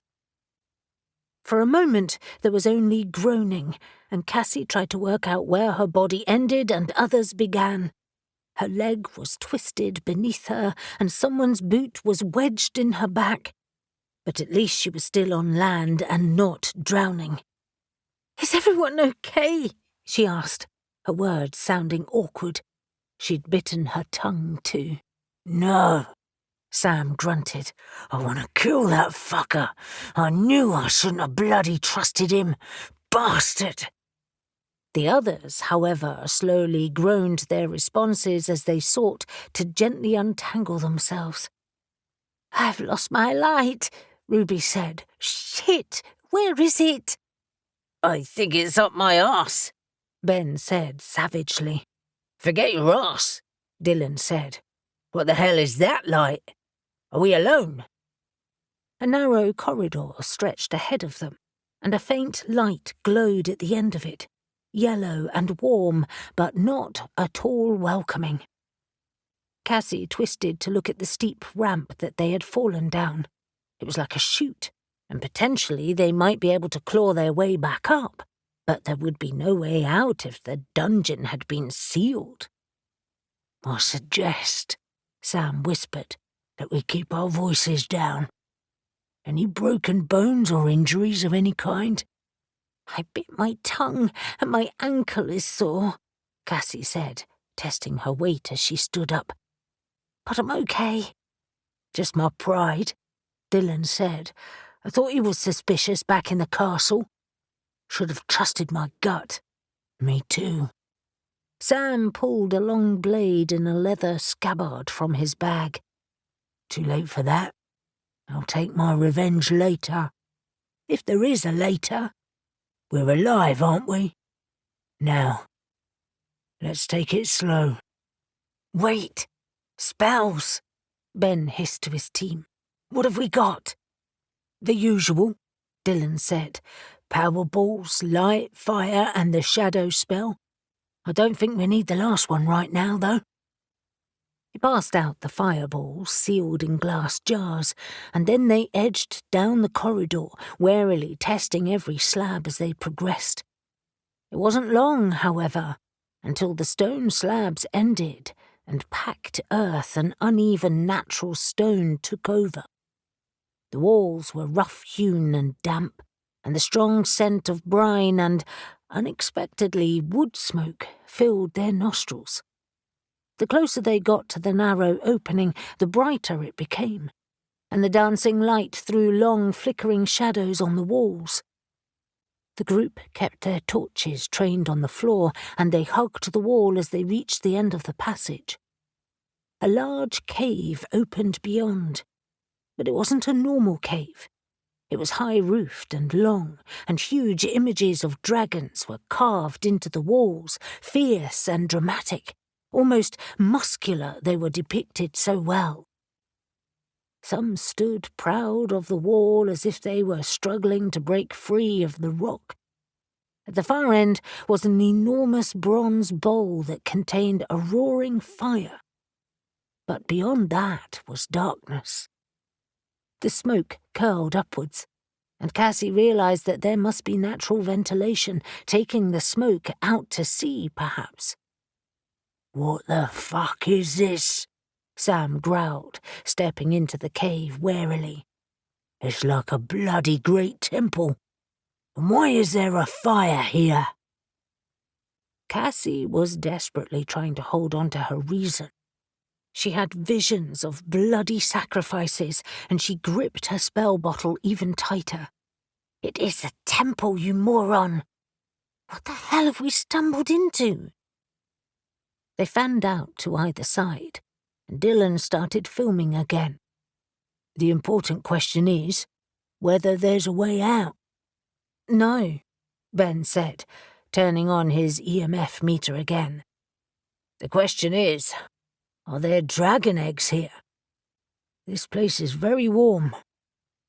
Cassie advanced slowly, every muscle taut. "Dragon eggs I can cope with, but who's watching over them?" Cassie felt she was ready for anything. They had all maintained their fighting practice, and Cassie boxed at the gym as well as used weights. She was leaner and fitter than she had ever been and intended to fight as well as anyone on her team. Surely, Ruby reasoned, holding a huge knife that she had also pulled from her pack, we would have seen someone by now. But this cave does seem to go back a fair way. But then they heard a slithering noise and a trickle of loose rock falling. Everyone froze. The sound came again from somewhere in the darkness ahead, and a darker blackness seemed to shift within the shadows at the back of the cave, becoming larger as something lumbered towards them. Ben fiddled with his EMF meter, trying to detect some kind of energy signature. A slight whine began and then cut out again. Cassie focused only on the manifesting shape as the ground trembled beneath her. Before she even saw it, she guessed what it was. A scaly, long snout emerged from the darkness, and as it stepped closer, the firelight illuminated sulphurous yellow eyes, razor-sharp teeth, and huge leathery wings. Panic ensued as a dragon, from out of a storybook, thumped into view, massive, clawed feet slapping on the hard floor. With horror, Cassie realized she was far too close to the enormous creature, and with a flash of dexterity she didn't know she possessed, she rolled beneath the sweep of a wing and sprinted away. Sam roared as he raced towards it, yelling, "You are not real! You're a damn Therian!" The dragon lowered its head and changed horribly quickly. Sam rolled under it, but before he could even attempt to slash at it with his huge dagger, the dragon had turned, and Sam narrowly avoided being trampled. "Wait!" Ben yelled. "Think!" "Think about what?" Cassie shouted. "Getting killed?" Before Ben or anyone else could answer, the dragon charged, and suddenly seemed to be everywhere at once as pandemonium erupted. The team scattered as they sought refuge from the enormous creature. "Back to the passage!" Dylan sprinted back to where they'd entered the cave. "It can't get in there!" "But if it breathes fire," Ruby yelled back, "we'll be a damn kebab. There is nowhere to hide." Cassie could barely gather her thoughts, but saw Dylan skid to a halt as he considered Ruby's warning. Looking for shelter, Cassie vaulted over a mound of rocks at the side of the cave and saw that shallow hollows lay within the walls. Not enough to warrant calling them a cave, but enough to seek shelter. She flattened herself inside, turning off the torch. "Take cover in the shadows!" Ben skidded in next to her, and for a moment neither of them spoke, taking comfort in each other's close proximity. With relief, she saw the others seek cover too, vanishing behind large rocks. Cassie studied the dragon as it stomped around the cave, skirting the fire and roaring its displeasure. "It's not breathing fire," Ben whispered, his breath hot in her ear. "What does that mean?" "Maybe Sam is right. It's a Therian. It looks like a dragon, but it doesn't have the full abilities." "How do we fight it?" "Fireballs may shock it out of its dragon shape. We'd have more chance fighting a Therian." "But if it turns into a bear?" she asked. "Or a charging boar, or a wolf? Any of those things could still kill us." They both fell silent, contemplating their options as they studied the dragon in the shifting firelight and darkness. It was as big as a house, its wingspan almost able to reach either side of the cave. Its scaly, leathery skin was acid green, and its eyes were nearly neon yellow. It was far broader than the skinny, worm-shaped snow dragons that had come from the other world. "What if it's not a Therian?" he asked. "What if it's real?" "How? Growing down here on what?" she said, incredulous. "There are no food carcasses, no stench of rotting meat or decomposing bodies. It would need cattle or sheep to sustain it." Excellent point. From out of the shadows on the far side, Sam leapt out with a war cry, racing to the dragon and jumping on its tail. The dragon immediately thrashed and tried to shake him off. In the confusion, Ruby crept along the cave wall, heading towards the rear of the cave, which was still in darkness. "He's a bloody madman," Cassie said, both admiring Sam's fortitude and exasperated by it. He'd forced their hand, really, but perhaps that was a good thing. She stood up, steadied her aim, and hurled the bottle containing the fireball spell at the front of the dragon. It smashed against its flank, exploding into flames.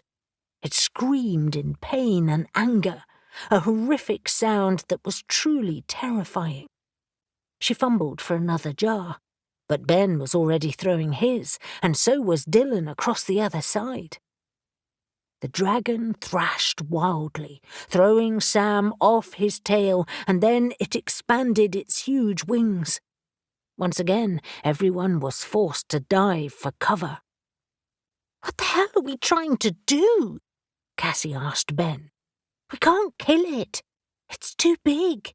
You heard Shadow last night. We aren't skilled enough to kill it." "Tell that to Sam," Ben said. Sam was once again racing in, stabbing at the dragon with his blade, but the dragon whipped around, snapping at him with his long teeth, and it batted him away like he was a fly. Ruby yelled, drawing Cassie's attention and gesturing wildly. "This way!" Distracting the dragon again with more fireballs, they sprinted to where Ruby was waiting for them. The dragon was already lumbering towards them. Cassie's heart pounded as adrenaline surged through her, trying to gauge if they could outrun the dragon. She threw another fireball spell, holding back its pursuit, and then focused on the dark area of the cave. And there, close to the corner, nestled on a bed of straw, were 3 enormous dragon eggs. "Forget them for now," Ruby said, grabbing her arm. "I've found where we can shelter." A series of openings were in the rear wall of the cave, and Ruby darted towards the middle one. All were too small for the dragon to follow, and within a few feet they stumbled into what appeared to be a storeroom with shelves of canned goods and dried food, a rudimentary wooden table and chairs, and a sturdy wooden door.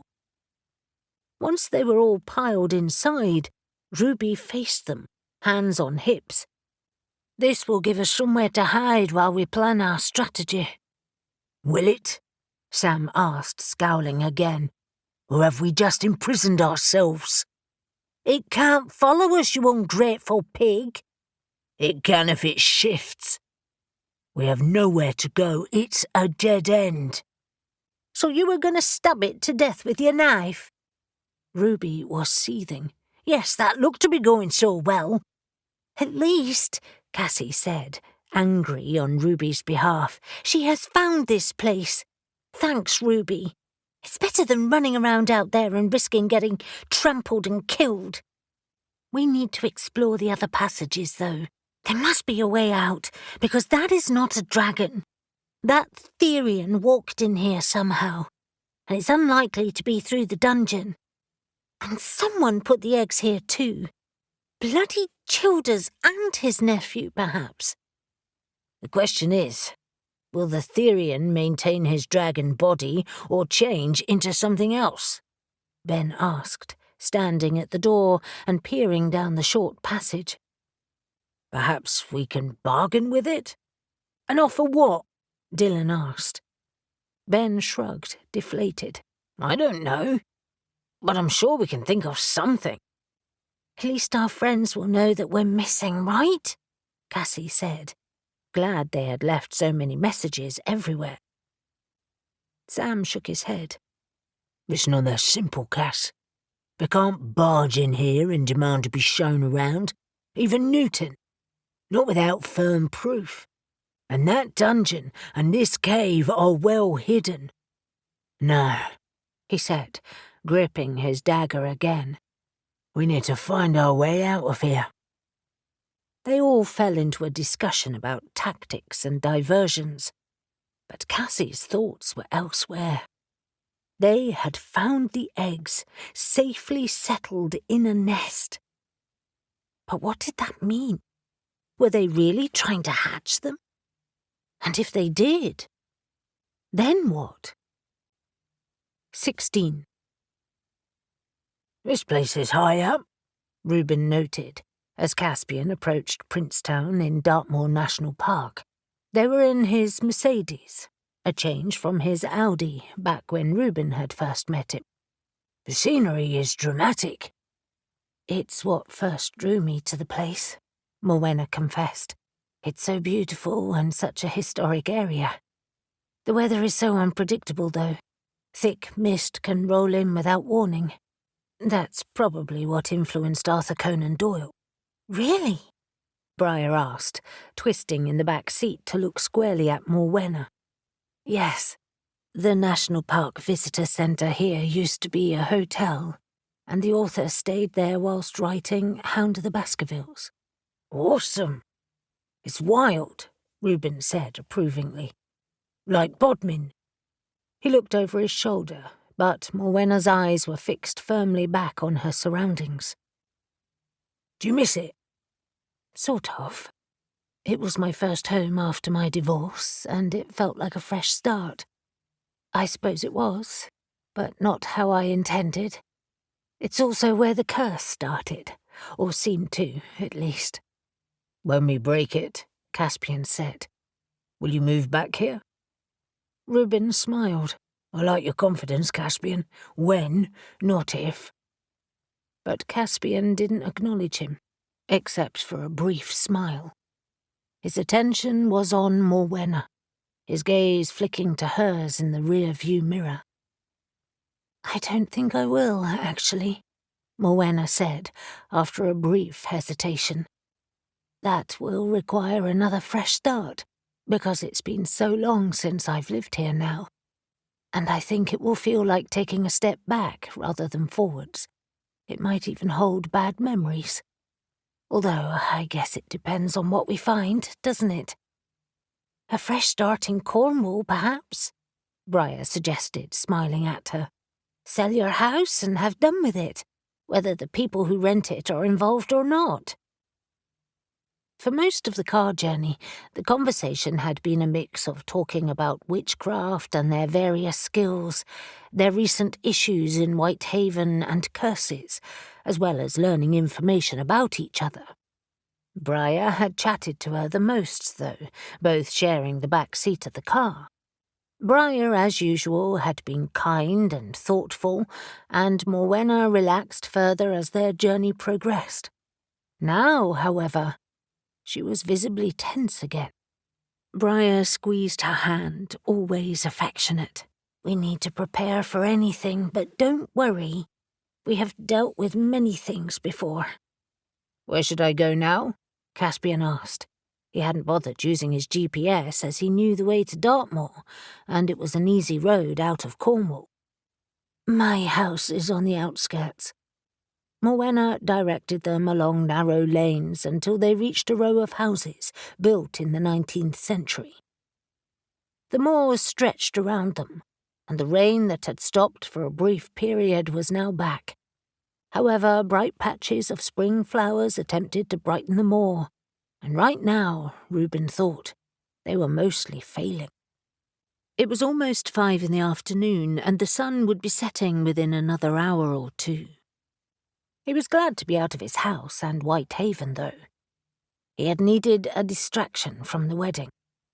After Caspian parked, Reuben flung open the door and stepped onto the pavement, studying the white-walled house. There was a small front garden, and a path leading up the middle to the front door that was painted a shiny black. The garden was tidy and neat, and utterly boring to Reuben's eye.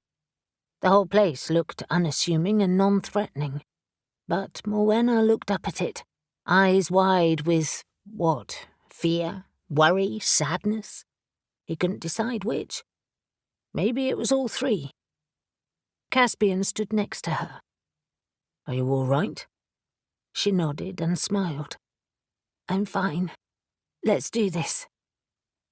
Morwenna led them to the front door, but had barely knocked when the door flew open, and a sandy-haired man with pale brown eyes said, Morwenna, it's good to see you. I hope we haven't worried you somehow. I was a bit worried after the phone call. He frowned as he looked at the others.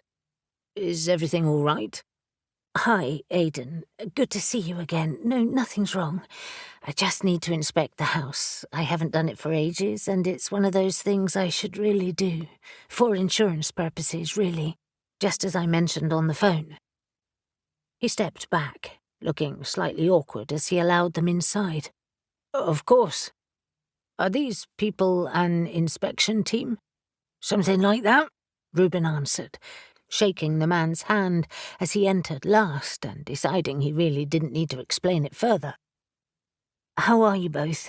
Morwenna asked, remaining polite and chatty. Is Kitty okay? While they exchanged pleasantries, Reuben examined his surroundings, alert for signs of magic. The hallway looked as if it led to the back of the house and had a high ceiling with half-wainscoted walls. A couple of local framed prints were on the walls, and the place looked and smelled clean but also felt oddly lacking in character. They already knew the basic layout of the house from Morwenna's description on the way there.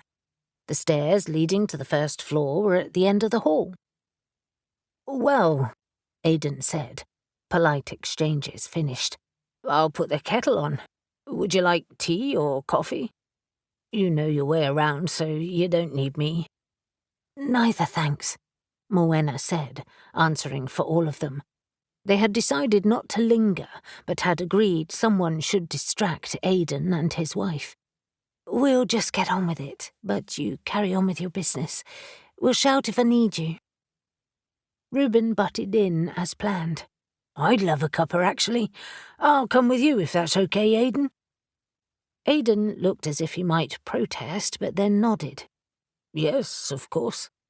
Follow me. They passed large rooms on either side, and a short passageway leading to the left that went to a side door. The main corridor opened into a kitchen at the rear, and it spread across most of the back of the building. Huge windows and a patio door opened onto a wild, unkempt garden, contained by a stone wall that blocked most of the view of the moors that stretched beyond it. While Aidan busied himself around the kitchen, asking about their journey and how he knew Morwenna, Reuben studied the place. Morwenna was sure Aidan was not a witch or had any paranormal qualities at all, but they weren't taking any chances. So far, he and the house seemed normal enough. Reuben certainly couldn't detect magic, and Aidan seemed like a regular guy. Potentially, the kitchen cupboards could contain pots of herbs and maybe poisons, and he watched Aidan, making sure only regular tea bags were used to make the tea. Halfway down the garden was a large shed, veiled in the gloomy early twilight. Nice shed. Is that your man cave? Mine? Oh, no. My wife works down there. It's her studio. There's a large window to the rear and one on the side, and it gets plenty of light. She's an artist. She sculpts using clay. There's a kiln in there, just a small one. Is she down there now? Yes, actually. Do neither of you work? I mean, it's not quite 5, and yet you're both home. I'm in IT, so I work from my office upstairs. My wife works at the visitor centre part-time. Do you work? I own a garden centre, so I have a manager. In fact, we're all self-employed, so it makes it easy to get away in the day, sometimes at least. Aidan nodded, eyes wary. So you're friends rather than an inspection team? Reuben grinned. Both. He had every intention of seeing the shed and meeting Kitty, but he'd wait for Morwenna's lead. All the furnishings are Morwenna's? He asked. Most, yes. Great. I'll check the kitchenware then while I'm here. Is that really necessary? Aidan was looking increasingly uncomfortable, but Reuben thought he probably would too, if he was living in rented accommodation and someone came around poking in cupboards and drawers. They're Morwenna's belongings, right? Reuben opened cupboards, scanning plates and cups, and then the food items, making sure nothing untoward was there. What was he expecting, though, really? Poppets in jars of flour? However, by the time that Aidan handed him a mug of tea, he concluded that there was nothing remotely magical there at all. He was still curious about Kitty, though. Does your wife sell her sculptures? Occasionally. Aidan sipped his tea as he leaned against the counter. It's a hobby, really, although the visitor centre sells some, as do some of the other shops in the area. It's pocket money. I can't wait to see them. She must be pretty good. But maybe she made clay poppets, too, or kept one of Morwenna in the shed. Morwenna? Reuben called, sticking his head into the hall. Do you want me to check the shed? Yes, please, she called down. Satisfied that all was going to plan so far, he turned back to Aidan. Shall we? Kitty doesn't actually like anyone going in there, Aidan said, not budging as he sipped his tea, as if giving his final word on the matter. Sorry, we can't.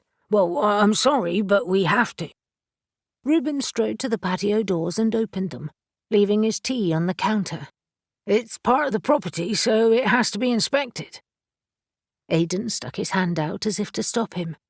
Honestly, she'll be really cross. I'll get over it, and I'm sure she will too.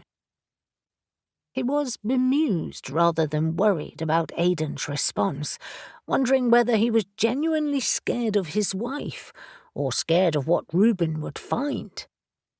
Aidan continued to protest and followed him as he stepped outside. Reuben expanded his awareness, careful to make sure Aidan wasn't summoning magic, and was barely halfway down the path, soaked already by the heavy rain, when he felt power that spoke of old magic emanating from the shed. He stopped, raising his own magic so that it danced under his skin and at his fingertips, and turned to face Aidan, keeping a wary eye on the innocuous-looking shed. I can feel something unusual. Can you? Unusual? No, I'm soaking, for God's sake. What are you talking about? Aidan looked genuinely perplexed, his hair plastered to his head by the heavy rain.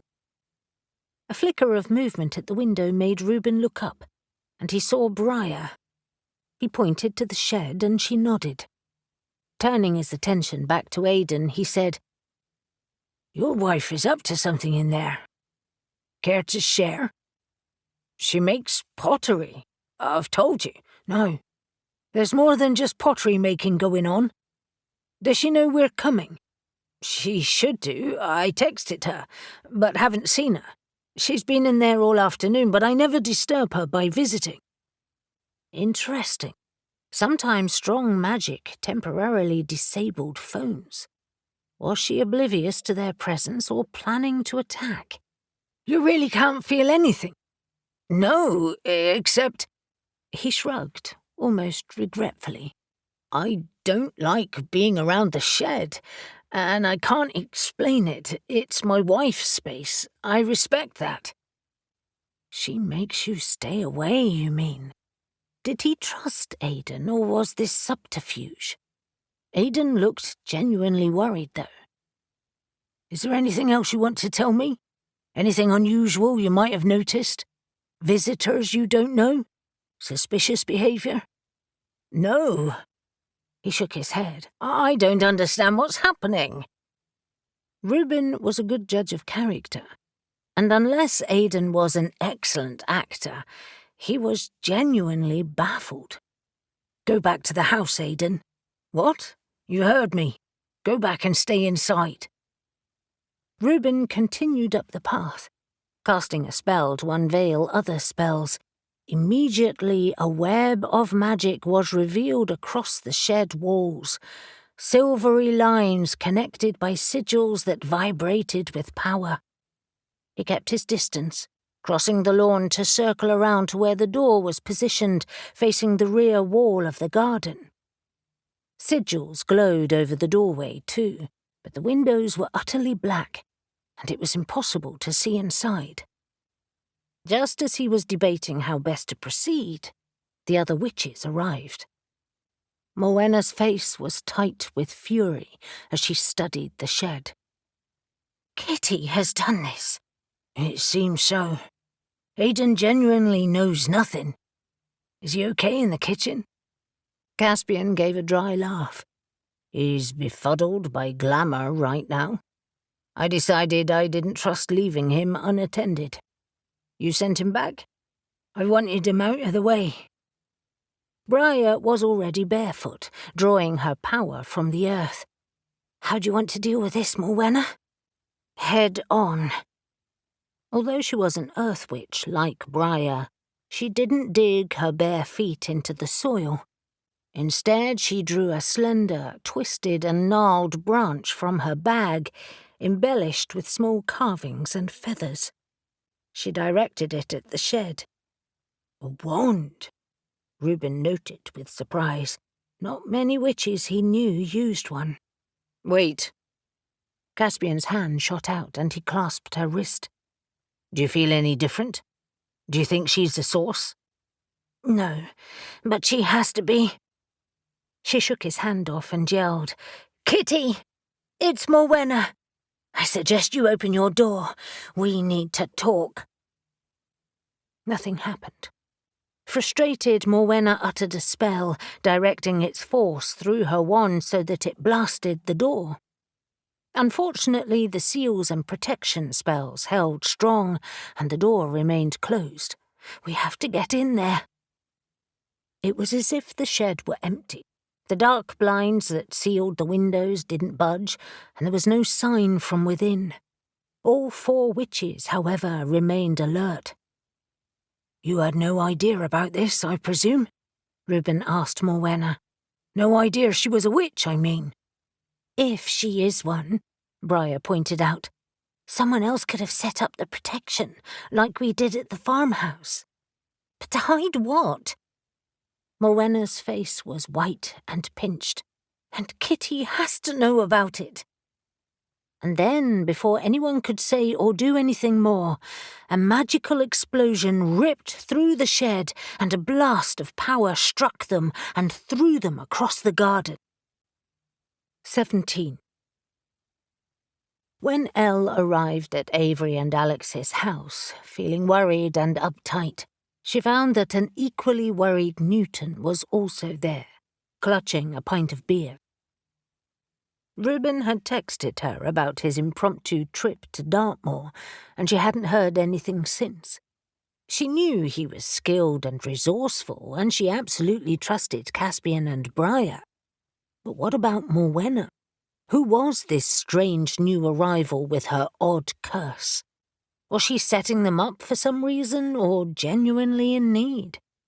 And the weather was terrible, making it a horrible time to be driving anywhere, especially across the moor. The light spring rain from earlier was now heavy, bringing cold air with it, a marked change to yesterday's weather. Elle had already left her sodden jacket in the hall, but she now pulled off her cap and shook her long hair out, taking in the view of the rain-soaked garden. Low clouds had seeped into Whitehaven and seemed to ooze between the buildings. Avery, her long red hair looking wilder than normal, handed her a glass of chilled white wine. "You look like you need this, although I think it should be mulled wine in this weather. This is perfect, thank you." She glanced around the colourful, comfortable living room, lamps already lit to dispel the gloomy day. "No, Alex? He's upstairs with Wolf, hunting." Elle nodded, knowing exactly what she meant. "How are you, Newton? You look as grumpy as I feel."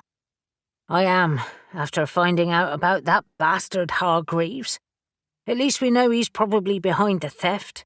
Whether he's working alone or not is still to be determined."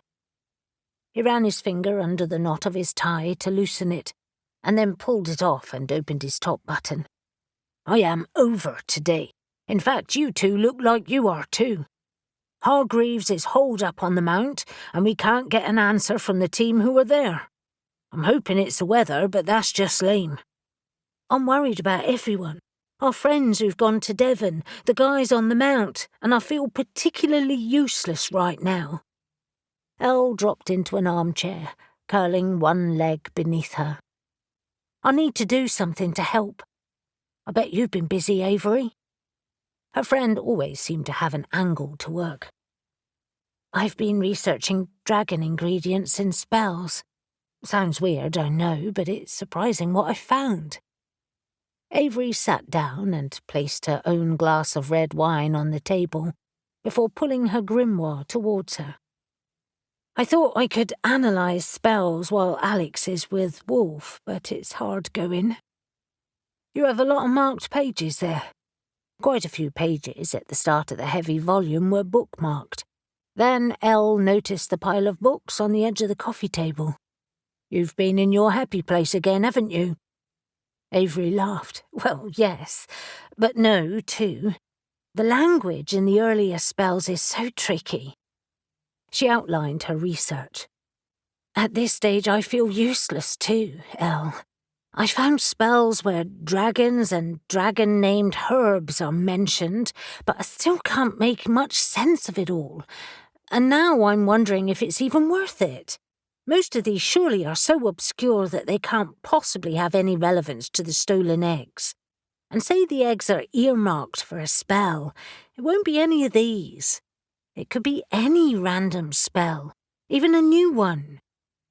She huffed in disgust and flopped back against the soft sofa cushions. "I'm wasting my time. And now I'm wondering what in Hearn's horns I was thinking. You were hoping to get insight into this theft, and I'm sure you will." Avery had always possessed a talent for new spells, especially complicated ones. Elle was always tweaking her own and was good at making spells for her jewellery and metalwork. But Avery had a knack for thinking bigger. Elle put it down to the fact that she was an air witch, known for communication and strategy. "If you had a dragon egg, could you make a new spell to use its properties?" "I don't know enough about what they are." "But if we applied what we know about dragons, albeit theoretically, could that help? They are a fire elemental, surely. Earth, too, perhaps. Fixed and grounded. Obviously linked with metals, at least according to Shadow. The eggshells even looked metallic, so that fits." Avery's gaze lingered on the flames in the fireplace as she considered the question. "Perhaps. I could certainly experiment. Actually having an egg would help tremendously. I could feel its properties, perhaps, or some of them. As for the dragons themselves, with that dragon's blood jasper in their skull, well, that's something else again." Newton had been watching and listening, but now he stirred. "Is there a theme to the spells you found? Common ground, perhaps? Like a time of year, seasons, elements?" "Great question," Elle said, impressed. "That could help narrow down perceived properties." Avery leaned forward to examine the grimoire. "I should have thought of that myself." "You've been invested in the details," Newton pointed out. "I have the luxury of just hearing about this. Plus, I've been bogged down in reports for most of the day before having to suffer searching through social media. It's good to focus on something else." Elle laughed and then felt immediately guilty because Newton looked so miserable. "That does sound bad. I presume you mean Julian Hargreaves' social media." "Yes. Endless bragging about meals and flash restaurants and all the usual wankerish bollocks. He's a completely entitled prick. Unfortunately, none of his posts so far have led me to anything interesting. I'll carry on searching, though." Do you really think he would post about stealing dragon eggs? Course not. But sometimes people are so cocky they leave breadcrumbs or obscure references that mean nothing except to those who know. Nothing yet, though. Hopefully something will present itself. While they had been talking, Avery was thumbing through the pages of the grimoire again, and Elle said, "I presume the finding spell didn't work?" Avery shook her head. "No, utterly useless. You know," Elle mused, "eggs are associated with new life. That's why they're such a popular symbol for Ostara. Maybe the spells are associated with that too. There are always generally multiple uses for herbs and crystals. However, don't stress now, Ave. You'll need time to go through all those. I could help if you want." Research, however, wasn't really Elle's thing. She preferred action and using her hands to make things over reading.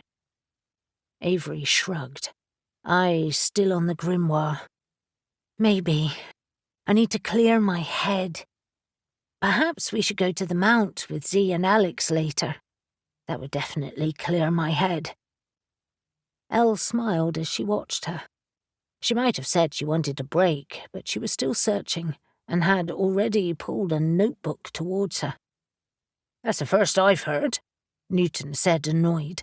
"I'm not sure it's a good plan. Lord Wentworth is powerful."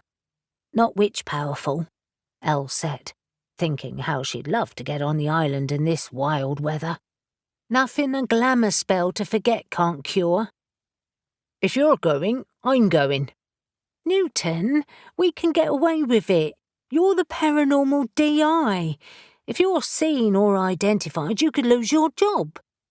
"The island isn't private, just the gardens at this time of year.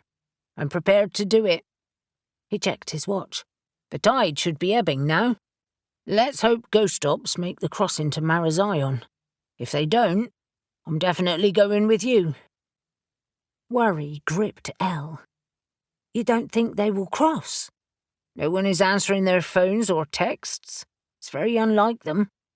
"If they don't come back, or we don't find them tonight, what are our options?" "We exhaust all other inquiries, check their homes and the B&B that Sam and Ruby are staying at, and tomorrow, well, if we still can't find them, I raise as much hell as I can do with a bloody lord. Seeing as it's their last known location, we should get the go-ahead to search the castle." "But they might be trapped on the island in this awful weather, freezing and cold," Avery said, lifting her head from her studies. "Which is why I insist on going with you later." He cocked his head at Elle. "Where's Reuben? He's suspiciously absent." "With the Devon group, but I haven't heard from him for a while. I'll try to reach him again." She paced across the room towards the glass doors that led out to a small balcony. It was impossible to see the sea now.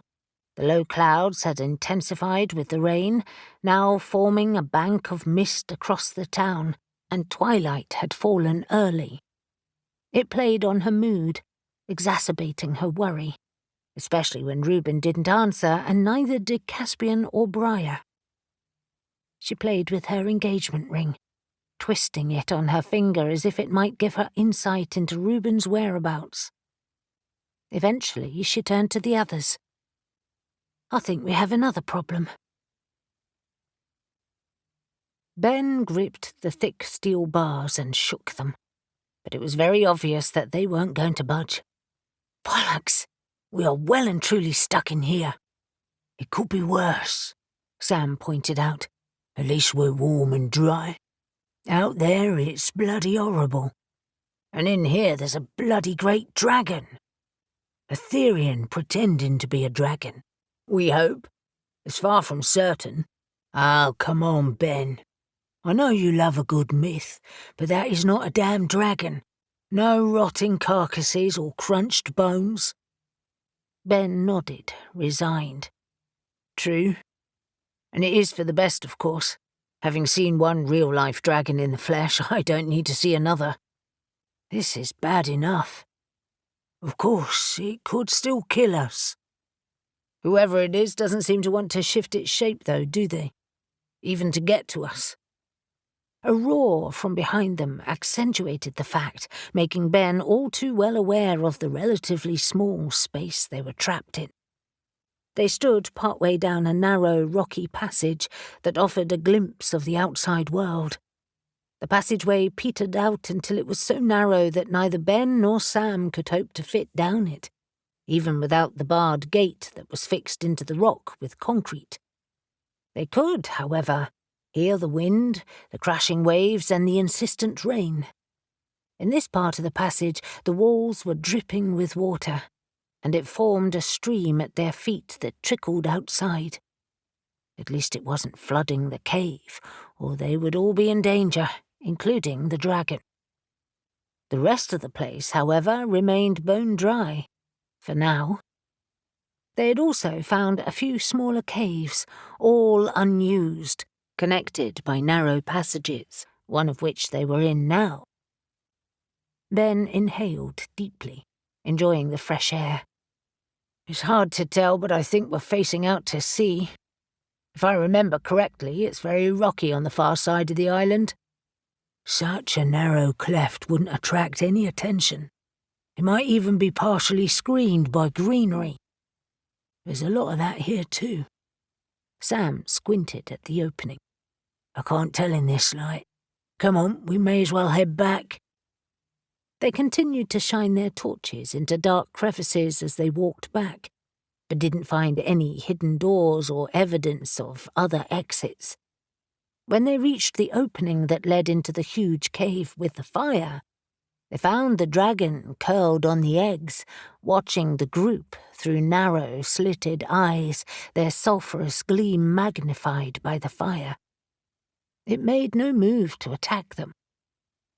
Rather than dart into the next entrance that led to the cave where his team had sheltered, Ben paused, considering the fire and stack of firewood. At some point, the Therian will have to shift to feed that fire. Unless someone else will do it. From where? There is no way out from what we've seen so far, but there must be somewhere. He shone his torch against the wall they hadn't explored yet, appreciating the time to take things in rather than running for his life. They were positioned at the very end of the cave, and opposite at the far end he could make out the passage that led to the steep slope from the hidden dungeon. Huge boulders and stones were strewn around the edges of the cave, which had allowed them spaces to hide before sprinting to safety. He'd really like the opportunity to search it again, because they certainly hadn't explored it well earlier. He would especially like to study the carved dragons. However, the real dragon, although quiet now, probably wouldn't be for long if he tried that. Where they were now, in the darker recesses of the cave, he could see that the cave wasn't oblong but rather an L shape, and it stretched to his right. His torchlight revealed more boulders and craggy walls, also slick with moisture. In the quiet, he heard the trickle of water, and finding its source, saw rivulets flowing down the far wall and into a shallow pool at the base. There! He directed Sam's attention to it. See the pool? It must run underground somewhere. I hope you're not suggesting we follow that. Course not, you moron, but it might be worth exploring that area. Sam didn't answer, focusing on the beam of his light where it hit another section of rock. That's dark. A large crevice by the look of it. There could be another exit. You're right. Can we get to it, though? A low rumble emitted from the dragon as it stared at them. I think that's a no, Sam said. He raised his voice. Hey, beastie. It's pretty obvious you can understand us, and we know you're a Therian. Why don't you shift so we can chat? It growled again, adjusting its weight as if it might stand. Then Ben realized what it was doing. It was moving to show them its damaged skin from the fireballs they'd thrown. It was blackened, but not badly, thanks to its thickness. No doubt, however, that it must have hurt. "Sorry," Ben shouted over, "but you were trying to kill us. If you don't attack us, we won't attack you. Fair enough?" It settled back on the eggs again, still glaring, and Ben decided to push his luck. "We're going to explore the end of the cave, okay?" He pointed to where they'd been searching with their torches and then stepped out, hands raised, heart pounding, ready to dive for cover if needed. He retreated, still facing the dragon, and Sam edged out next to him. When the dragon didn't budge, they presumed agreement, and hurried over to where they'd seen the dark cleft. At the base of it were footprints that petered out as dirt became rock, but they led into the cleft and it was obviously wide enough to fit in. "Fantastic," Ben said, heaving a sigh of relief. "But why isn't it stopping us? Doesn't it care we're trying to escape?" Sam pressed ahead, but it quickly became apparent why the dragon wasn't stopping them. The cleft widened to a narrow passage, but this time it was blocked by a stout wooden door. Sam kicked it savagely, steel toe-capped boots protecting his feet. "Fuck it.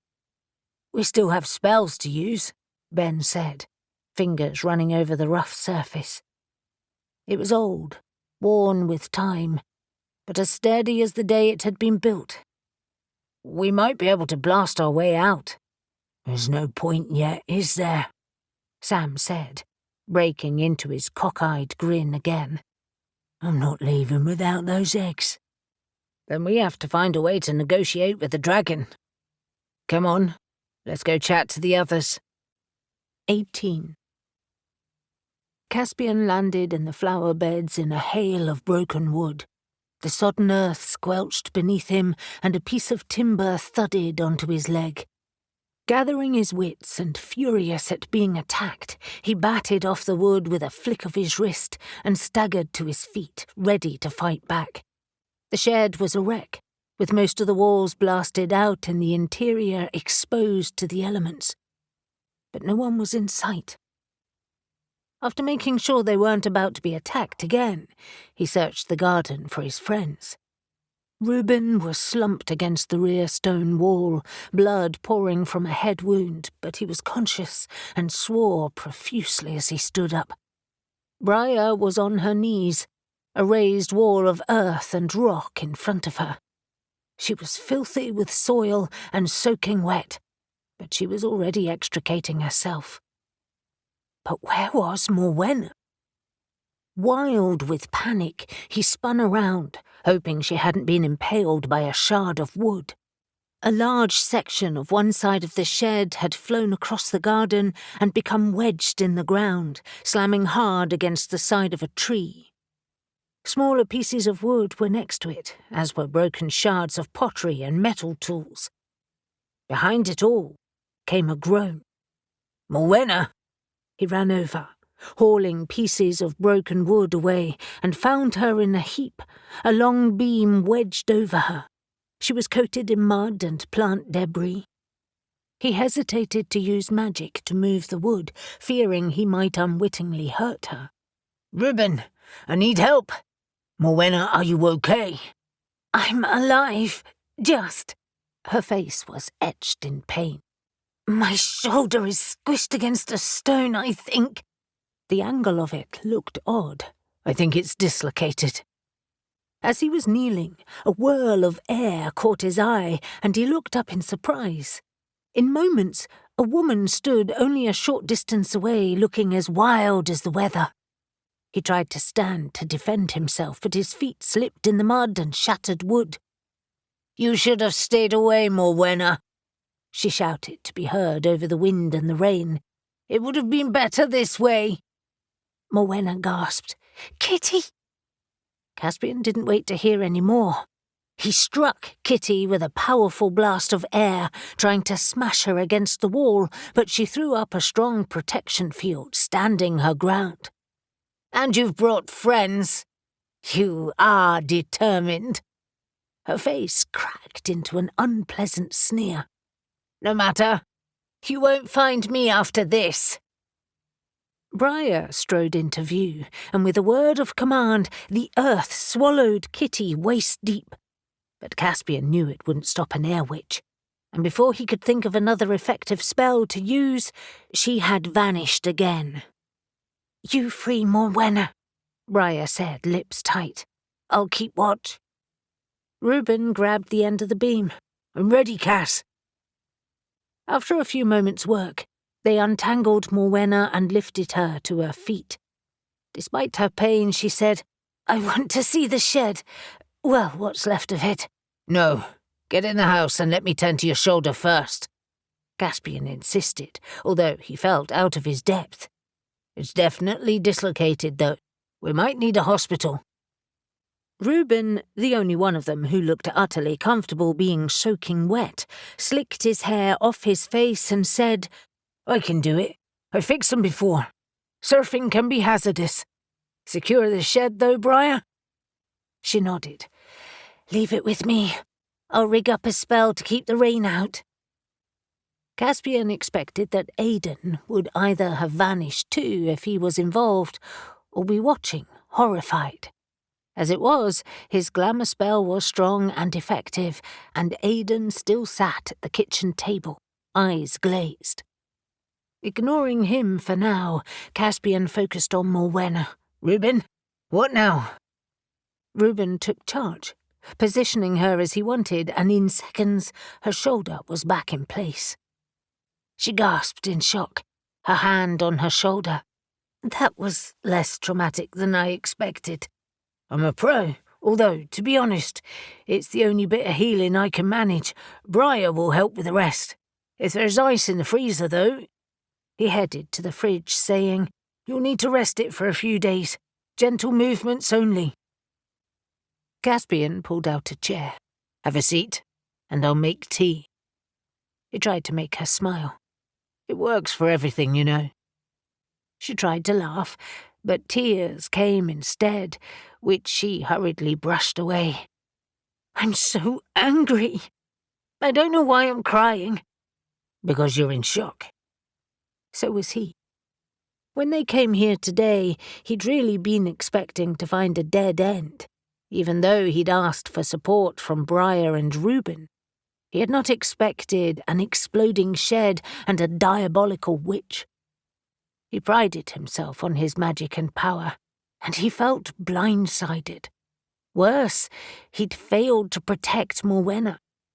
And since when, he thought with a shock, was it his job to protect her? Needing to distract himself and feeling horribly muddy and wet, he cast a spell to dry himself and then extended it to Morwenna. "A shower would be better, but this will do for now." "Thank you, but I want to see the shed anyway." She took a deep breath in an attempt to compose herself. "I know I wanted answers, but I didn't expect this." Reuben returned with a bag of frozen vegetables and, wrapping it in a tea towel, pressed it to her shoulder. "This is better than nothing. As far as the shed goes, I'll go and see if Briar has been able to make it weather-tight." He smiled down at her. "Wait here until I check. Doctor's orders." Caspian met his eyes. "Thanks, Rue. Sorry you were caught up in it. Are you feeling okay, though? Your head is bleeding." "It's nothing," he said, fingers probing it gently. "I'm fine. If it scars, it will just add to my rugged good looks." He headed out the door, and Caspian reinforced the spell on Aidan. Satisfied he couldn't focus on their conversation, he said, "You say you haven't been here before, right? Well, for a long while." "No, I'm a trusting landlord, and as long as they pay the rent, I'm happy. I ask for photos on occasion, but everything has always been well cared for." She looked around, hands raking through her hair. "It seems odd to think I ever lived here. I can't believe we were attacked. By Kitty, of all people. I'm so sorry you got caught up in this." "Forget it. Like it or not, this is progress. Plus, I wanted to help. Caspian was already racing through other possibilities. Okay, so Kitty is clearly behind all this, or involved with someone who is. You say they're friends of friends? Who exactly? You think John is behind this? Who's John? He's an old friend of mine. We keep in touch sporadically now. We met in our 20s, but were close once. A witch? No, not to my knowledge at least. Neither was Kitty, according to you. She fixed her eyes on his. No. How did I miss it? I met her several times. She veiled her magic. It's possible you know that, which means she always knew you were one, which brings us back to John. I never talked about my magic to him, ever. Not even a drunken night's chat? Lips loosen then. His eyes drifted to her lips as he said it, wondering how they would feel, how they would taste. Focus. No, I'm not much of a drinker, although I could kill for a stiff G&T right now. Besides, we witches learn to keep secrets, don't we? She massaged her temples. I thought I'd considered all this, but now I have to re-examine everything I thought I knew. It can't be John. Why not? Because he's my friend. Her voice rose in indignation. Caspian was pushing her too far and knew she needed time to take it all in. Let's leave this discussion for now and see the shed. Yes, let's. However, she didn't move. Her fingers were playing with her hair, raking through the tangles as she extracted twigs and leaves. She held her injured left shoulder stiffly and winced as a broken twig snagged in her hair. Once again, his protective instincts kicked in. He edged forward. Let me help. You look like Wurzel Gummidge, in the nicest way, of course. She laughed. Wurzel Gummidge? That's a name I haven't thought of in years. I should hope I do look better than that. He didn't speak, eyes only on the twig as he teased her hair from around it, noting how soft it was, and her skin as his fingers brushed her cheek. It wasn't until he had freed it that he realized he was holding his breath. Sorry. All done. Thank you. She sounded a little breathless herself, and her eyes once again met his with a searching curiosity until she looked away to Aidan. What do we do about him? Question him, but later, when we've assessed the shed. An unpleasant thought struck Caspian. I'm going to place a protection circle around Aidan. Potentially, Kitty might risk coming back to get him. But we can't have that happening. I'll do that. You head to the shed, and I'll catch you up when I'm done. Are you sure? I can help. I'm sure. You carry on. Thank you. It's a good idea, and right now I can't be around him. She stood, chair scraping back across the floor, breaking the hush of the rain. Okay. Let's see what horrors the shed holds. He watched her leave, his fingers still tingling with the touch of her skin. What he hadn't said was that he needed space from her to evaluate his feelings that had caught him so unawares. They had a connection, and he suspected she felt it too. Whether anything would ever come of it, though, was another matter entirely.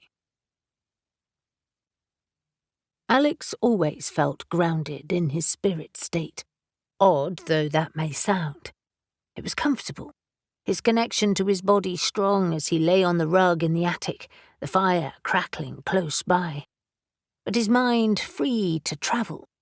He found Wolf quickly, and together they bounded across the hills surrounding Whitehaven. It wasn't like spirit walking. his silver cord spooling behind him that anchored him to his body. But it was similar in that he still saw auras, and he felt physically present too. I'm not sure I'll ever get used to this, Wolf. He was in Wolf's spirit body, hunting through lush grass, impervious to the cold wind and rain, but immersed in it anyway, energized by it, in fact.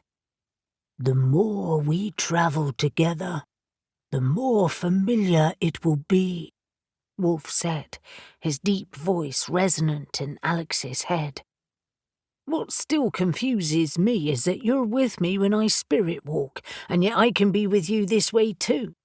I'm versatile, and you are thinking too narrowly. I know. I'm not sure you do. You are always part of the unseen world, part of its energy. And in the spirit world, you experience it more deeply. I take you even deeper.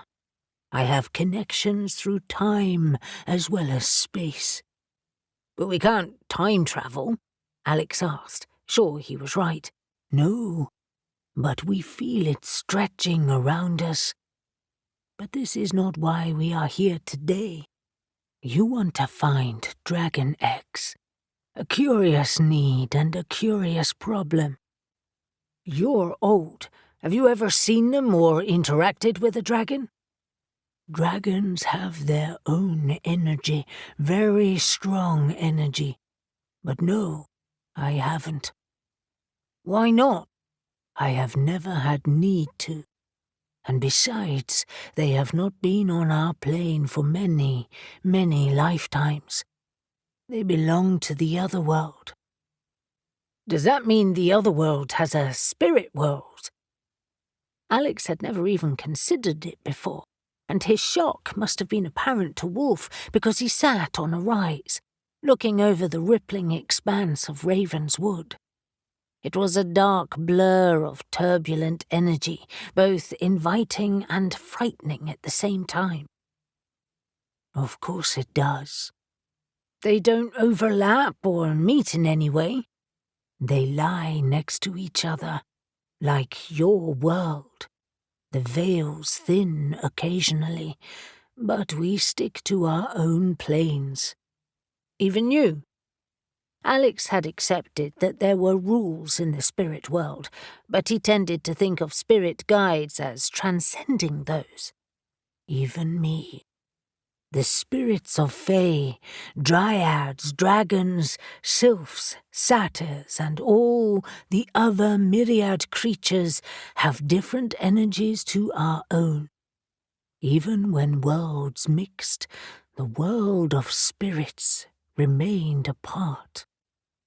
So, Shadow, the fae warrior who lives here now, her spirit would cross to the other world when she dies.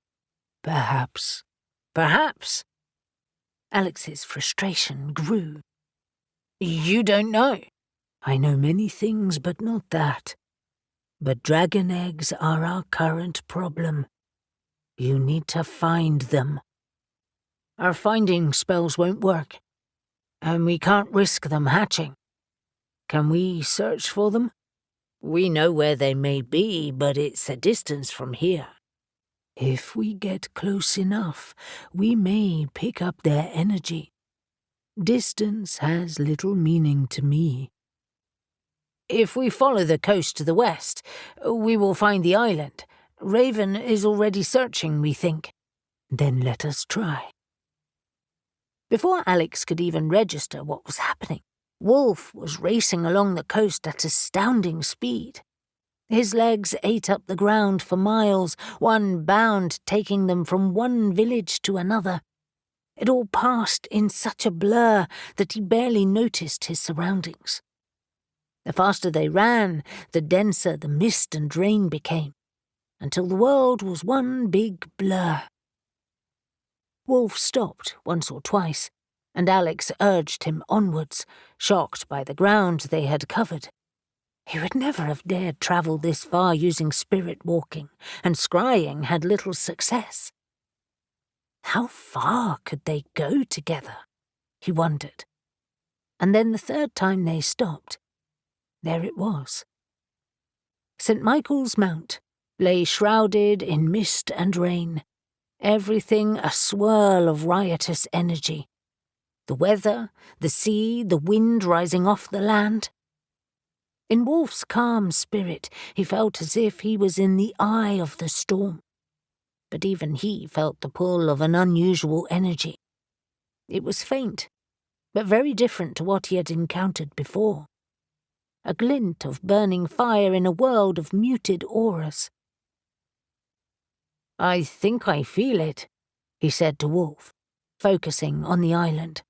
"I feel something different anyway."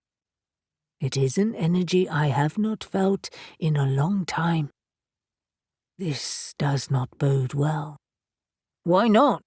"Because dragon energy has not been unleashed in this world for millennia. It would create ripples of unrest in your world and mine." Alex hadn't considered that either. "Unrest, how?" "You already feel it. It is like a flame in the darkness. Our spirit world is like a dark, deep ocean. That is fire. Water quenches fire. It is like an ocean, Alex. It is not water. The spirits can pull like tides, though, sometimes.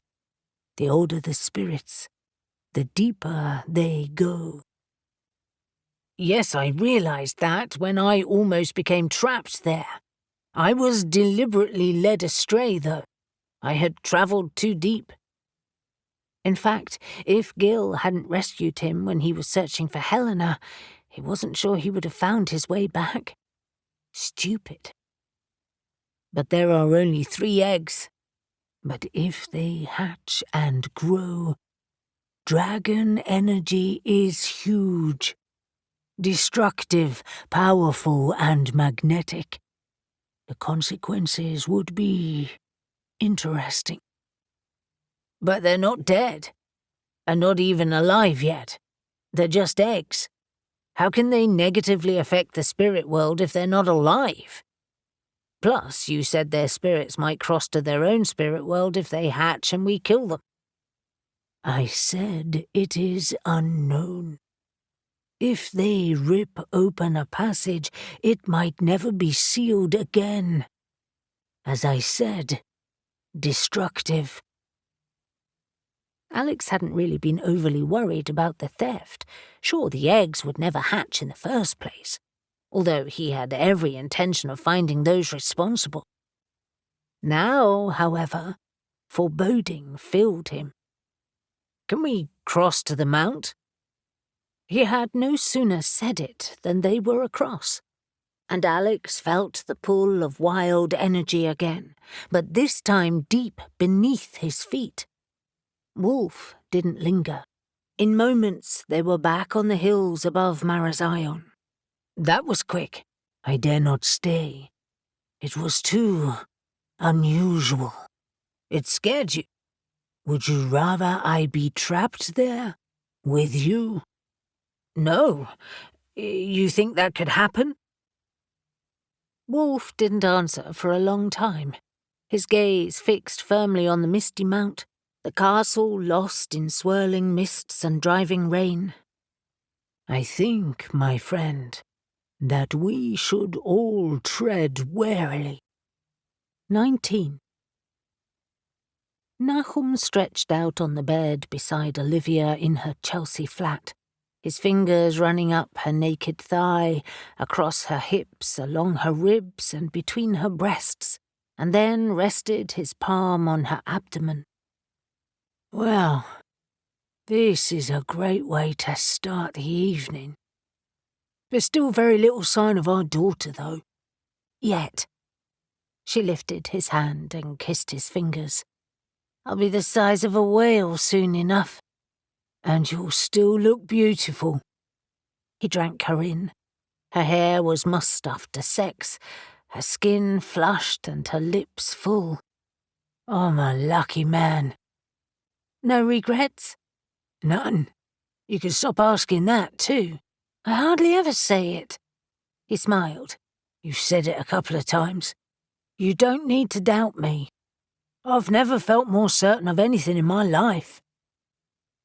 She rolled over onto her side to face him, leg wrapped around his.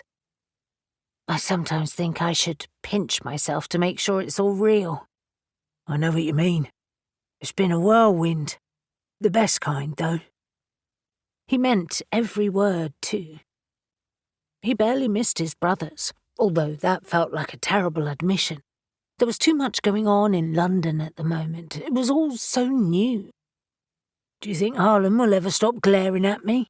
He doesn't glare. He does when you're not looking. I think he has baby daddy envy. And if I ever say baby daddy again, shoot me. She sniggered. He doesn't mean it. He's being protective. He's sweet like that. All of your friends are protective. Anyone would think I had impregnated you on purpose and was about to sell our child to the highest bidder. They like you, honestly. And of course they don't think that. I'm just the first to have a child out of all of us. It will change things. They know that. Life will be different from now on. I'll just have to learn to be sneaky about occult acquisitions with a baby. Let's consider that another time, why don't we? He wasn't sure how they would approach anything after the birth, but he hoped they'd work it out when it happened. Although perhaps that was naive. No matter. He wasn't about to overthink it. This flat, though, still felt like all Olivia's. There was very little of him in it so far. What about my suggestion that we buy a flat together? I think I'm quite excited about it, actually. Really? His eyes widened in surprise. I honestly thought you'd say no. After all, this is a great place. It is, but you're right. We could pool our money and get something better. Something with a balcony, perhaps, so that you can fly at night, if you think it's safe to risk flying over London. I've done it before. Maybe a penthouse, or a flat with a roof garden, or even a house. She took a sharp intake of breath. So many choices. A garden for our daughter, perhaps. And us, of course. He grinned and kissed her. Well, that settles it then. I can create an office space too. I need to do something to keep myself busy. You have plans? Just to keep my hand in the occult business. I'll think of something. This dragon eggs business has given me some ideas. Plus, I think Mason will still want our help for the Orphic Guild's clients. We're all intending to keep working in some capacity, although we'll probably be choosier about our jobs.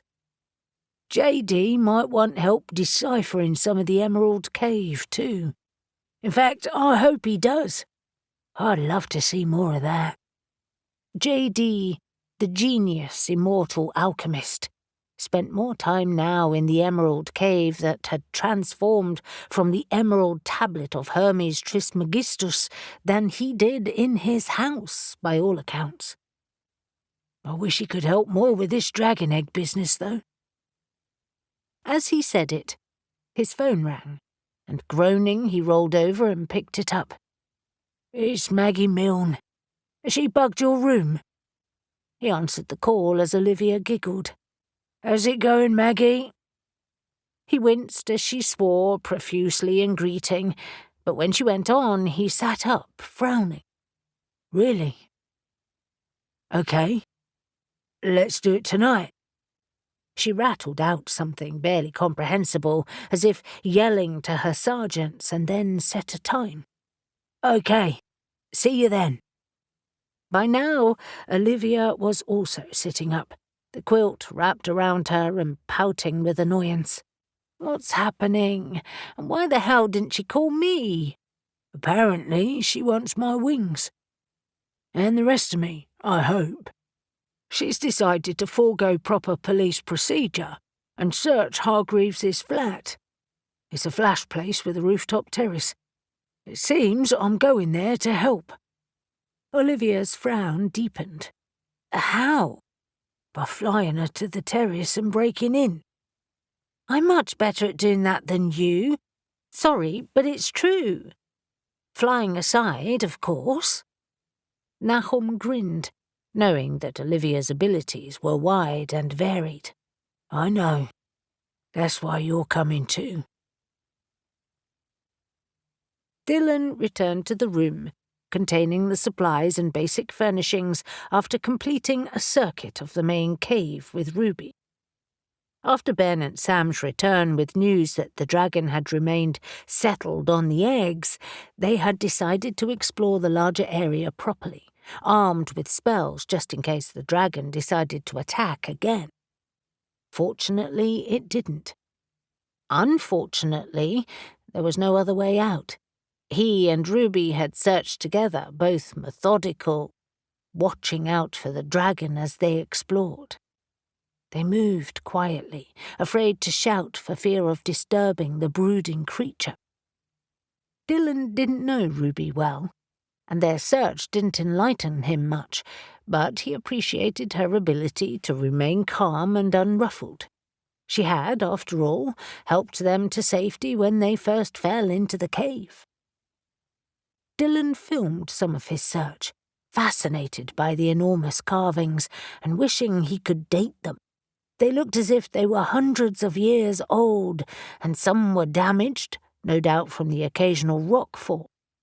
He found remnants of stone paths leading to the bronze fire bowl, and he speculated on what sort of rites had been held there. In his opinion, it was definitely a temple of sorts. "As predicted," Dylan announced to the rest of the group, "there are no exits, other than the door you found. We're stuck here." "Maybe not," Sam answered. "We've been talking through our options while you were away. We have knives. We might be able to work the lock free." "On that door?" Dylan had already examined their only viable way out. "No chance. It's solid wood and looks very thick. Wood like that is as tough as iron." "I know, but it's Elle's blade. She made it especially for me. It can cut through protection spells, but the blade is also spelled with all sorts of properties and is stronger than most metals. I reckon it might be strong enough to damage that lock." Dylan exchanged a dubious look with Ben and Cassie, who were sitting on the bare earth floor next to Sam, sipping their bottled water, and sat down next to them. "Well, I guess there's no harm in trying, but it might set the dragon off again. I think we'd have better luck blasting our way out with our spells. When we get the eggs, of course. Any ideas on how we're going to achieve that?" He leaned against his backpack as Ruby settled next to Sam. Cassie huffed. "We have several options, and they're all terrible. We certainly can't call for help. There is zero signal down here at all. We can't phone, text, or use the internet anywhere, even where the narrow passageway leads outside. We could try reasoning with the Therian and outline the dangers of what they're trying to do, although Sam says that Therians are stubborn and generally tricksters by nature." Ruby nodded in agreement. "Yes, they totally are. I would imagine that they've been paid a lot of money too. I doubt they care what the consequences are. Or," Cassie continued, "some of us should bait it and distract it, while others grab the eggs and put them in here where the dragon can't reach them."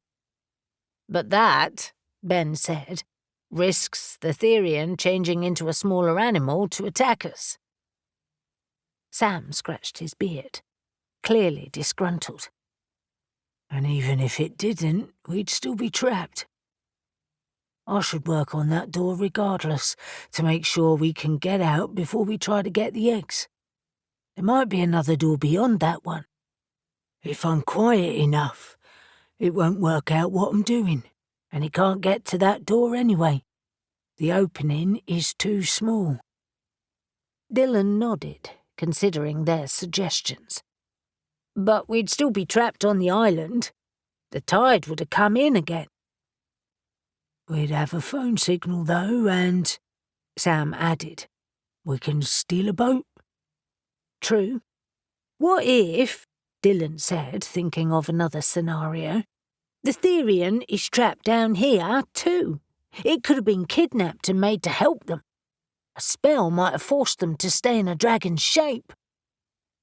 But even as he said it, he knew it was tenuous, and from the grimaces of the others, they knew it too. But why are we trapped? And what's the end game? Cassie asked, her fingers gripping one of the spell bottles so tightly, Dylan feared it would shatter. Childers could have let us leave and refuted everything. We'd never have found this place, and we'd have left the island suspicious, but knowing nothing.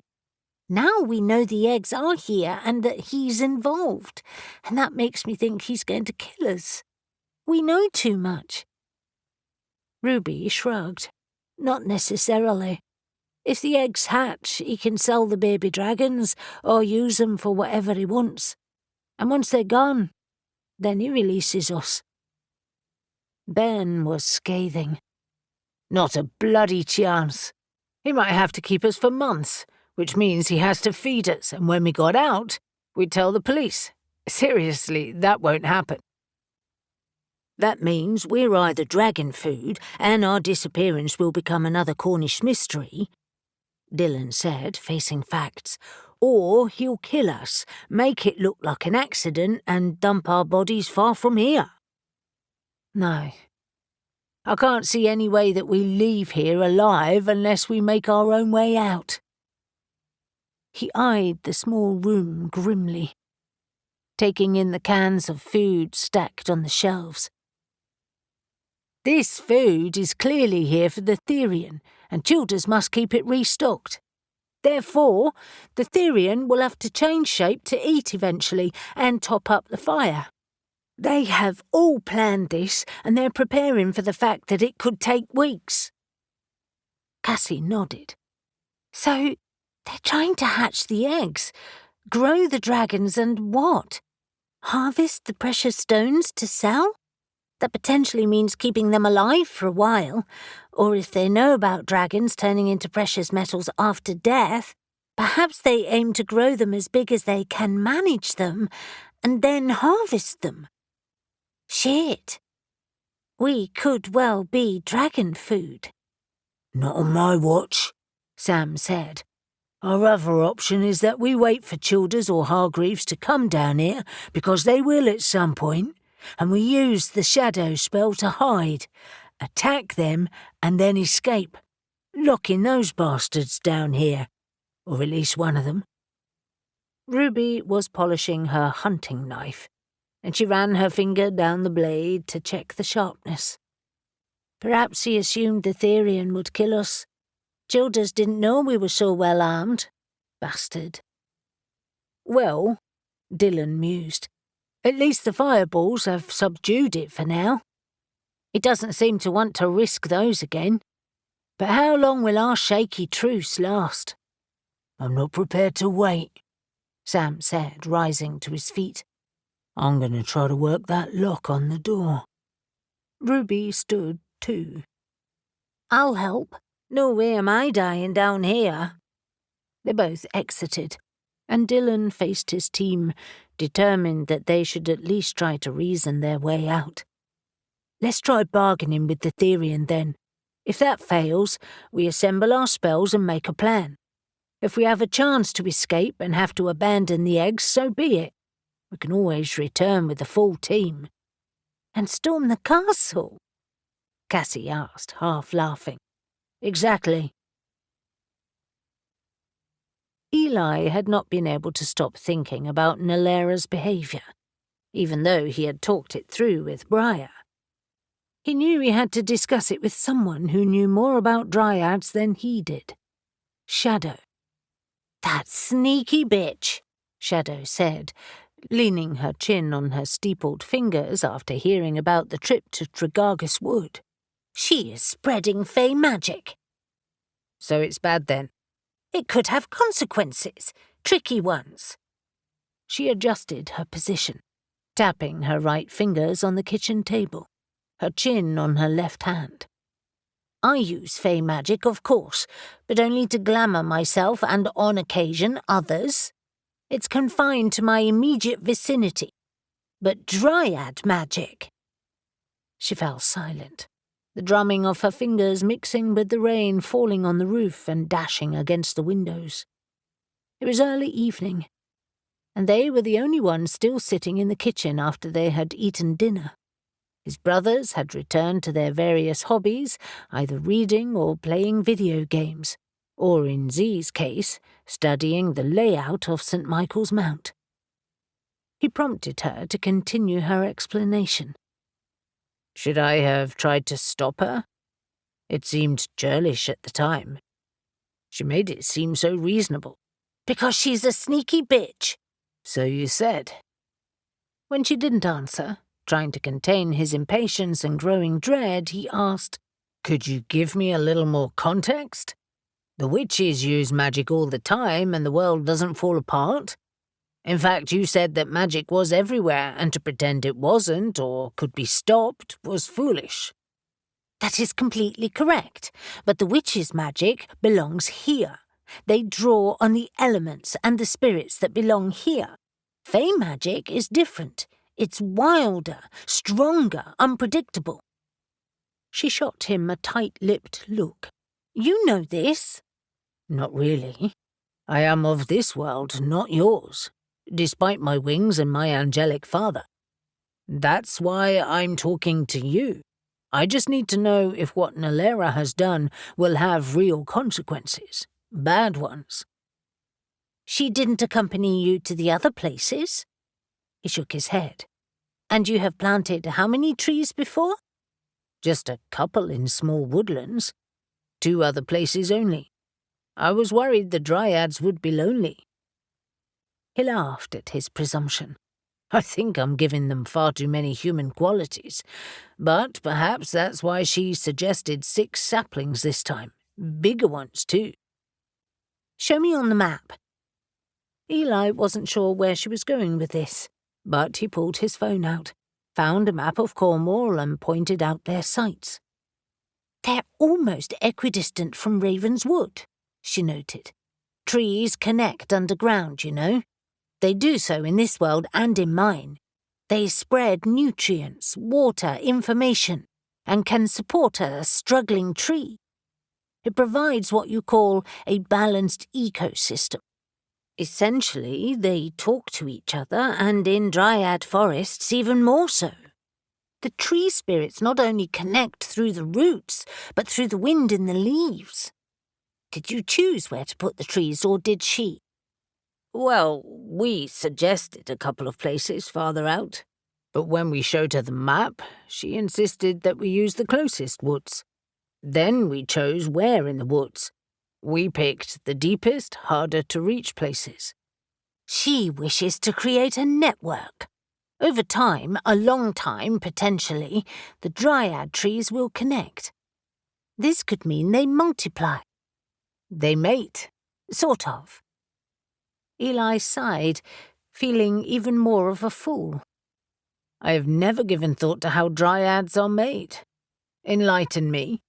They are spirits. A sapling grows from the roots of another Dryad tree, and the spirit forms within it. But they grow quickly. They are not babies as such, just juveniles. So Dryads don't have sex? Shadow smirked. They definitely have sex, but they don't create Dryad babies. They have sex for fun. The trees make the Dryads. They are a life force within the tree itself, energy that can manifest into form. Are you saying that all along they, planned to spread out of Raven's Wood? Is that why they asked for guardianship? Except Z and I are not guarding them. We're spreading their population. You knew you were doing that when you agreed to her blackmail. I didn't know they could multiply on their own. To be fair, we have been so busy dealing with other things that I didn't consider it either. Shadow sat back in her chair, her teeth worrying her bottom lip. She had relaxed her glamour, and her fey otherness made her gleam, as if a light kindled behind her eyes and under her skin. Even though he had seen it happen often, it was always fascinating. Mesmerizing, in fact. He blinked to clear a wave of giddiness away as she said, "I will see where you have planted tomorrow to assess it, not tonight." She played me. She's still playing me. You mean she's taking advantage of your feelings for her? Eli had never talked to Shadow about his desire for Nalera, and he sat back in shock. I don't have... She cut him off. You do. It happens. Dryads are seductive and mysterious. They exude raw sexuality. Some presume them to be asexual, but that is far from the case. She may be playing on your feelings, but it doesn't mean she doesn't return them. However, it will never last. You should know that. Her eyes softened. That might suit you, though, considering your normal relationships with women. Eli hated feeling vulnerable, and especially hated revealing it to Shadow, but he had to. She's in my head, Shadow. I can't shake her. I don't normally have that problem. Then maybe you should just have sex with her. I think I might lose myself. Or find yourself and demystify her allure. Eli fell silent as he considered her words. He hadn't expected that advice. It was the opposite of his thoughts on the matter. He had expected her to warn him away completely. But sex was sex, although not all sex was equal. Some was mind-blowing. Bollocks. He was so confused. Shadow's gaze drifted to the window and she changed the subject. The rain is so heavy now. Z is heading to the Mount with Alex. I thought you would want to go with Gabe. I considered going myself. Perhaps, until there is proof they are there. I might wait. There is little threat right now. Dragon eggs and dryads. This place falls ever more deeply into fey magic. The dragon eggs are temporary. As for the dryads, they were courtesy of the Green Man and the Raven King. I trust their reasons. He was trying to, anyway. Shadow merely grunted. I'm glad you can. 20. Briar was furious at being ambushed and quietly seethed while she scanned the wreckage of the shed in Morwenna's garden. She had erected a shield of magical protection that worked much like a large bubble, keeping the rain out and most of the wind at bay, although she had left one side open for her companions to enter. It glowed with a soft white light, serving to illuminate the gloomy remains of the shed. She didn't care what the neighbours saw or thought. With luck, the heavy rain would have drowned out the fight and was keeping them indoors. 2 of the 4 wooden walls remained standing, the other 2 destroyed and scattered across the garden. Support beams remained and half the roof had collapsed. A few shelves clung to the walls, their contents on the floor, and the remains of a workbench under the largest shattered window dipped to the floor. Shards of pottery, glass and splintered wood were scattered everywhere. Her main concern was what had caused the explosion and whether there would be another. She presumed it was magical in origin, but the source was surely destroyed now. Reuben joined her, using a spell to dry himself as she had earlier. Hearn's horns, what a bloody mess! Found anything yet? She shook her head. No, I've barely started looking. In fact, I'm not sure where to start. I can't believe she damaged all her pottery. She picked up the remains of the smooth curve of a blue glazed bowl. This is lovely. Her kiln in the corner is utterly destroyed. Look at how many bowls she had lined up on the shelf, and every single one is ruined. Briar hated to see such wanton destruction, and was almost more upset about that than being attacked. It's so sad, so brutal, as if she didn't even care about her own creations. Or as if, Reuben said, striding through the debris, she just hated Morwenna more. Weird. She seems pretty nice.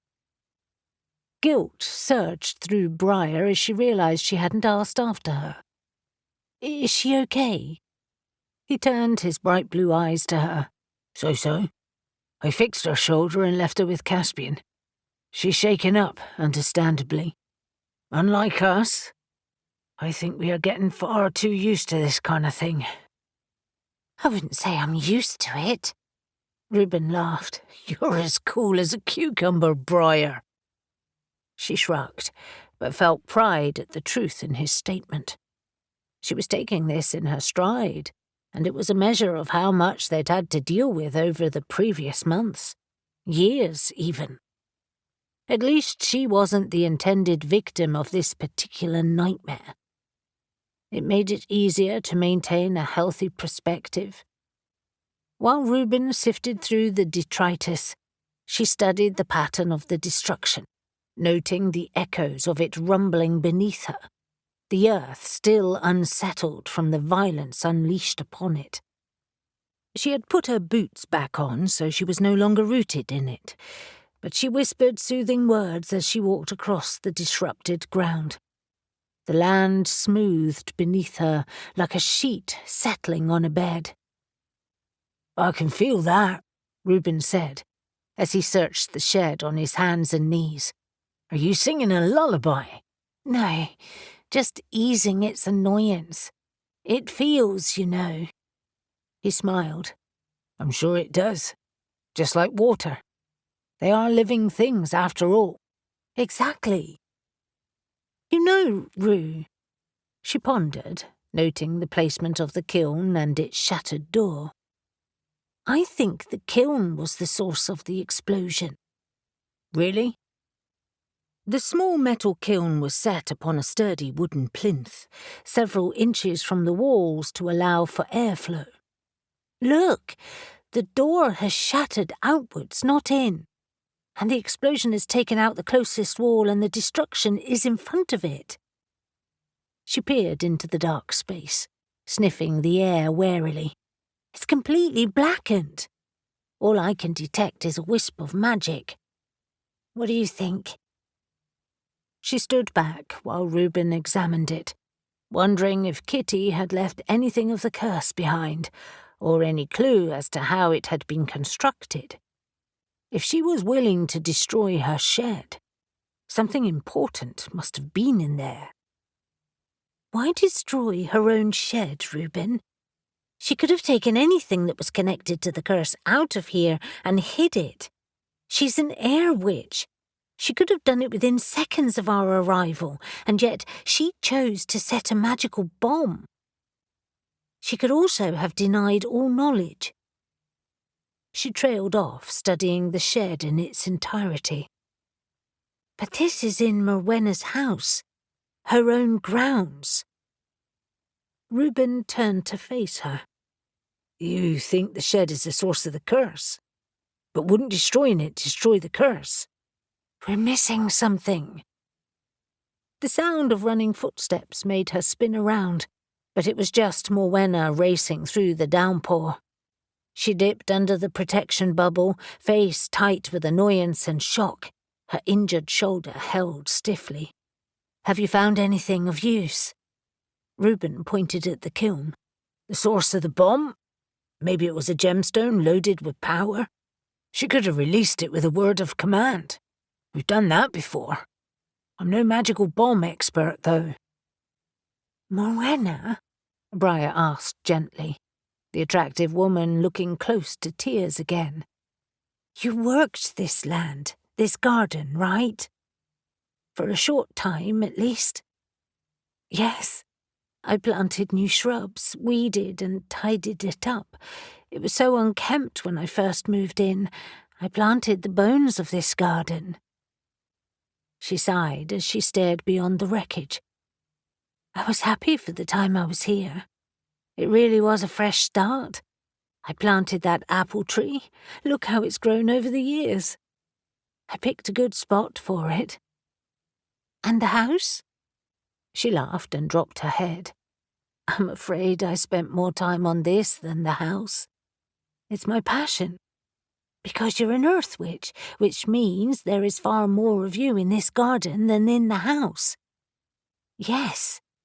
She nodded to herself. This is where they sourced you to make the curse. What? Mowena's face crumpled into confusion. My garden? Not a solitary object. No. You are everywhere here. But... Briar stared at the apple tree, sifting through various possible scenarios. An apple has many magical powers, and tree roots stretch far beneath the surface. I wonder. Caspian approached so silently that Briar was only aware of him when the earth alerted her of his approach. You have an idea, Briar? The exploding shed is a distraction. I think the tree holds clues. Or maybe. Her thoughts drifted again. You have plants with magical properties here. Morwenna nodded. I planted herbs. The usual ones that are useful for cooking as well as spells. Roses for love. Lavender and rosemary for protection. Nothing too exotic, as I was just settling in. I planned to plant more. She stood at the opening in the bubble, gazing at her garden and the others clustered around her.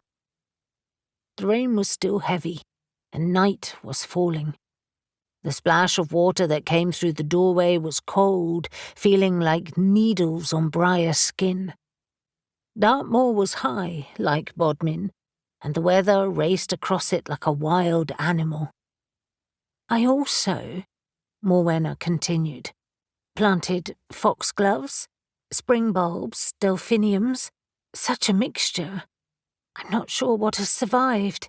It's hard to tell at this time of year, when everything is still under the earth.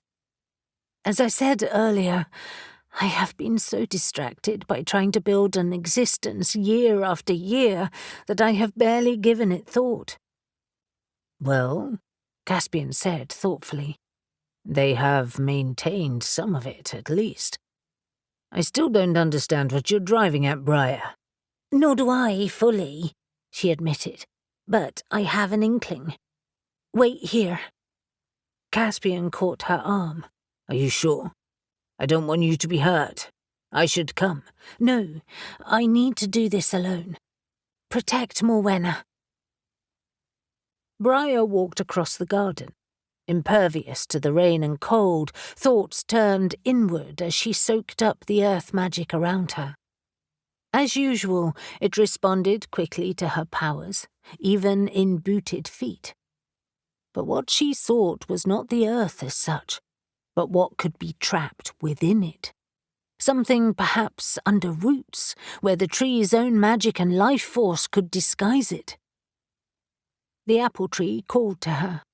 It was considered magical for many reasons. When an apple was cut in half, it revealed a pentagram at its core, and the tree's blossoms were used in gently seductive love magic. They were also used to enhance self-care and for abundance, but perhaps if subverted, that could cause the opposite. But more than that, this tree was planted by Morwenna, imbued with her hopes for the future, her magic given freely on the day it was planted. It had obviously flourished, and even now buds were swelling on bare stems. Its roots would stretch a good way beneath the garden. Pushing the remnants of the shed away, she placed her hand on the trunk and searched for Morwenna's magic. She slowed her breathing and placed her ear to the trunk. Tell me your secrets, she mentally whispered. Give up your ghosts. What has Kitty done? It was only feet from here that Kitty had attacked them, and Morwenna had struck the trunk as the blast caught her. The tree still grumbled with the shock of it. Briar wrapped her fingers around the shard of blue pottery that contained a fragment of Kitty's magic, feeling the elemental air within its form. I feel you, Kitty. You are as much a presence here as Morwenna. I feel your spite. Settling closer to the tree, she wrapped her arms around it, the bark rough beneath her cheek, the rain sluicing down the trunk and her body. She was soaked now, but didn't bother to protect herself. Instead, she hugged the tree so hard she felt she might melt into it. Give me your secrets. Your magic is being used for ill intent. What did Kitty do? The earth rumbled beneath her, and a twist of roots heaved themselves free of the earth. The trunk trembled, but she waited as it sought what she needed. In another few moments, a grimy, muddy object was ejected and landed at her feet. She bent to examine it, using a twig to brush the dirt from it. It was a bottle, and something twisted within it. 21. Avery was dressed in jeans, a jumper and boots, and planned to wear a waterproof jacket when they flew to the mount. It was fully dark now, and the rain was heavier than ever. Rather than everyone flying to the mount from Whitehaven, they had decided to drive there and use the Nephilim to make the short crossing. She was planning to use a cloaking spell to protect herself against the worst of the weather during the flight. Turning her back on the window, she faced the living room and her guests.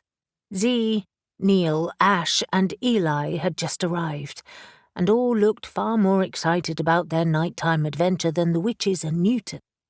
He had just returned from a trip home to change, and now wore more suitable clothing.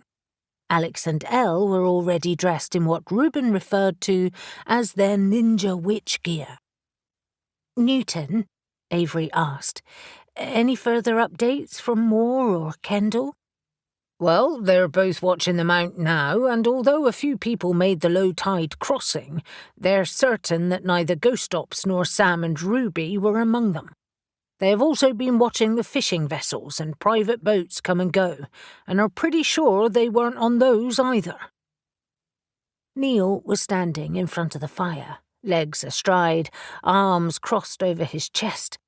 He and the other 3 Nephilim were so large that the living room seemed smaller. Could they have been bundled on a boat and taken to another harbour? Newton shrugged. It's possible, of course. We've only been monitoring Marazion. He started pacing, as if trying to walk off his anxiety. I have nothing formally to act on. Nothing. Linking Hargreaves to the eggs is purely circumstantial, although Maggie is breaking into his London flat tonight with Nahum, so we might find out more soon. He turned to Alex.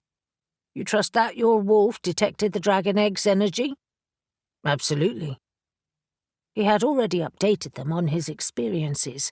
He had returned from the trip with his familiar confused and perplexed. He believes them to be under the mount. Raven corroborates. Avery nodded in agreement.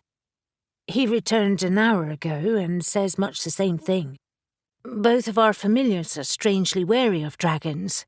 They suggest that their otherworld energies could disrupt our own. I find it all as confusing as Alex, she confessed, and it has added a level of worry I hadn't considered before. She laughed, despite her fears. Although, why should I have? I know bollocks all about dragon eggs and energy. Only Shadow does, and she's not here. She has other things on her mind right now, Eli said, not explaining further. He had seemed subdued ever since he'd arrived. She will help, though, when needed. She'd better, Neil added, rolling his eyes. As she's fey, she would be really useful, for a change. He broke into a wicked grin. Z laughed. She'd have your balls for that, brother. She could try. Ash ignored his brother's banter and addressed Elle. She, like Eli, seemed to be reserved and worried.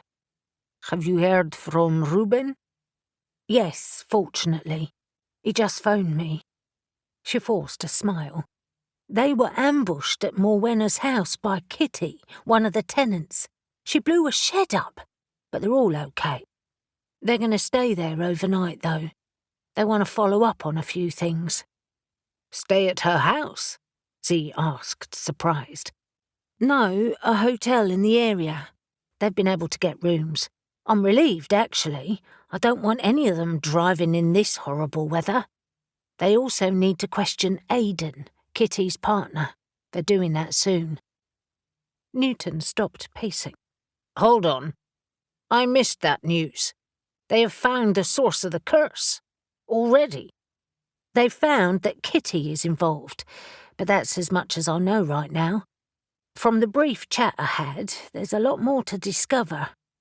Reuben, she added with an eye roll, is not known for his overly informative phone calls or texts. At least you know they're safe, Avery said, trying to reassure her. So what is our plan tonight? We're storming the castle, Z said, spreading his hands wide as he baited Newton. We've done it before, and it was lots of fun. Newton just glared at him. There will be no storming of anything.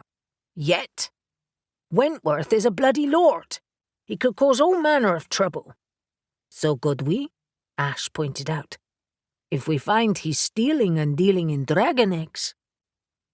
Those types cover it up, they always do. I'd be out of a job as fast as I could blink. Newton's voice was bitter. No, we have to play this carefully.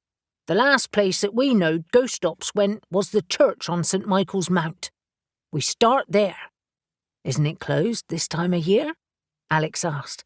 I don't care how they got in, they were in there.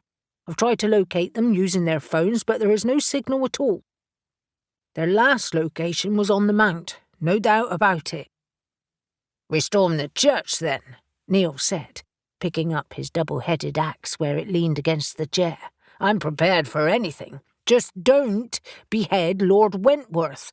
Not even Jackson Strange with all his government contacts could get you off that. Avery had heard much about Jackson Strange, who worked for the Paranormal Division, situated in the retreat beneath Hyde Park and Kensington Gardens. Just when she thought the paranormal world couldn't get any more intriguing, another level of subterfuge was revealed. Neil looked utterly unconcerned. Don't worry about us. It's me I'm worried about. I don't want people thinking you're my paid henchman. Newton sighed as if the weight of the world was on his shoulders. We will fly to the Mount, and as long as the grounds are deserted, which they better be in this weather, we'll search them. I want to ensure the team isn't dead on the grounds in some faked, hideous accident. I want to check the cliffs, and then I want to search the church. We split up then, Ash suggested. We'll drop you four at the church, and he indicated his brothers. We'll search the grounds. We'll fly more easily unburdened, but keep in touch with us the whole time. Newton regarded them all, lips tight. Okay, same goes. You find anything, you tell me. What about Kendall and Moore? Elle asked. I'm leaving them in Marazion, monitoring the activity. I told Kendall to go home because she's been there most of the day, but she won't budge. Neither will Moore. And if we find nothing? Avery asked. No trace, no clues? What then? Then we'll have to abandon the search and try other avenues. He held up a hand to forestall any arguments. I know it's not great, but that's where we're at. So we better find something. Avery considered all the spells she'd been looking through earlier that referenced dragons, still bewildered by the different types. She wished she could use one of them to find the eggs, but she just hadn't had time to study them properly, and her coven looked as frustrated and despondent as she was. No matter. They would find a way. They always did. She grabbed the key to her green Bedford van. Let's go. I'm as ready as I'll ever be. Maggie landed on the rooftop terrace of Hargreaves's apartment and clutched the closest thing to hand, which happened to be the back of the chair. Fuck me! That was absolutely terrifying! She took several deep breaths, barely taking in her surroundings, until Olivia stood in front of her. Are you okay? She thrust a water bottle at her. Drink this, it might help. Is there vodka in it? No. Then stick your fucking bottle. Do you actually enjoy that? Flying? Yes, I do. Olivia's cheeks dimpled as she smiled, and she turned to Nahum, who was smirking. I think it's wonderful. You can wipe that fucking smile off your face too, you giant-winged idiot. Don't you mean the wonderful, winged hero who's helping you break into a flat? A highly illegal activity for a respectable DI. Maggie straightened up, glad the world had stopped swaying. Screw you. Then she felt immediate remorse. This was horribly illegal, and she couldn't do it alone. But, thank you. Thank you how much? A lot, all right. I'm sorry. I feel really nauseous. It was just a short flight. We're 8 floors up. I could have plunged to my death. Not likely, Nahum remonstrated. You were clinging to me so hard that if I weren't a Nephilim, I'd have significant bruises. Maggie eyed his muscles and looked away again. Best not to think of those now. The memory alone would keep her warm on cold nights. Apart from the flight, there were lots of positives to this situation. This, Olivia declared as she looked around the broad terrace, is pretty impressive. You can tell Daddy has money. They were sheltering under the covered part of the terrace, a solid block of concrete supported by 2 broad pillars that protruded over the long sliding glass patio doors. London glittered around them, admittedly obscured by the heavy rain that seemed to have swamped half the country. A cluster of chairs were set around a table, and several potted plants were placed along the perimeter. Maggie turned her attention to the patio doors, stepping close to peer inside, relieved to find that no curtains or blinds concealed the dark interior. I can make out a massive sofa and TV. I had Stan check the building out. There are full-time security guards that man the lobby 24 hours a day, so that means there shouldn't be an alarm system. Really? Nahum looked doubtful. Sounds unlikely. We're on the 8th floor, Nahum, she said, tutting. Only you or fucking Spider-Man could make it up here.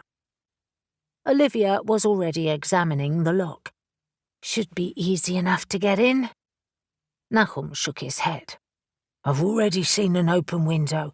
I'll try and get in that way. You?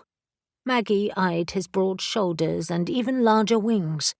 How big is it? Big enough. Sit tight. Hold on. Why is a window open this time of year? It's bloody freezing. Someone might be here. She pressed her face to the glass again and panned her torch around the interior, her doubts at this course of action intensifying. No one is here now, Nahum pointed out. Let's do this. They waited impatiently, Maggie wringing the water from her hair and wondering if she'd taken leave of her senses. You really like flying, Liv? Love it. Even you must see the attraction of being pressed close to a huge muscled chest. That was the only advantage, and I'm trying not to focus on it. He's your baby daddy. Will you please stop calling him that? Maggie sniggered. No. Olivia's no doubt tart reply was stalled by Nahum's arrival, and he opened the door, sliding it wide for them to enter. Voila! The place is empty, although... He pointed to the kitchen where the remnants of a meal remained. I think someone is staying here while Hargreaves is away, unless it's his meal that he didn't bother to wash up. Olivia had halted just inside the entrance, torchlight on women's clothing. Has he got a girlfriend? Or a flatmate? Bollocks!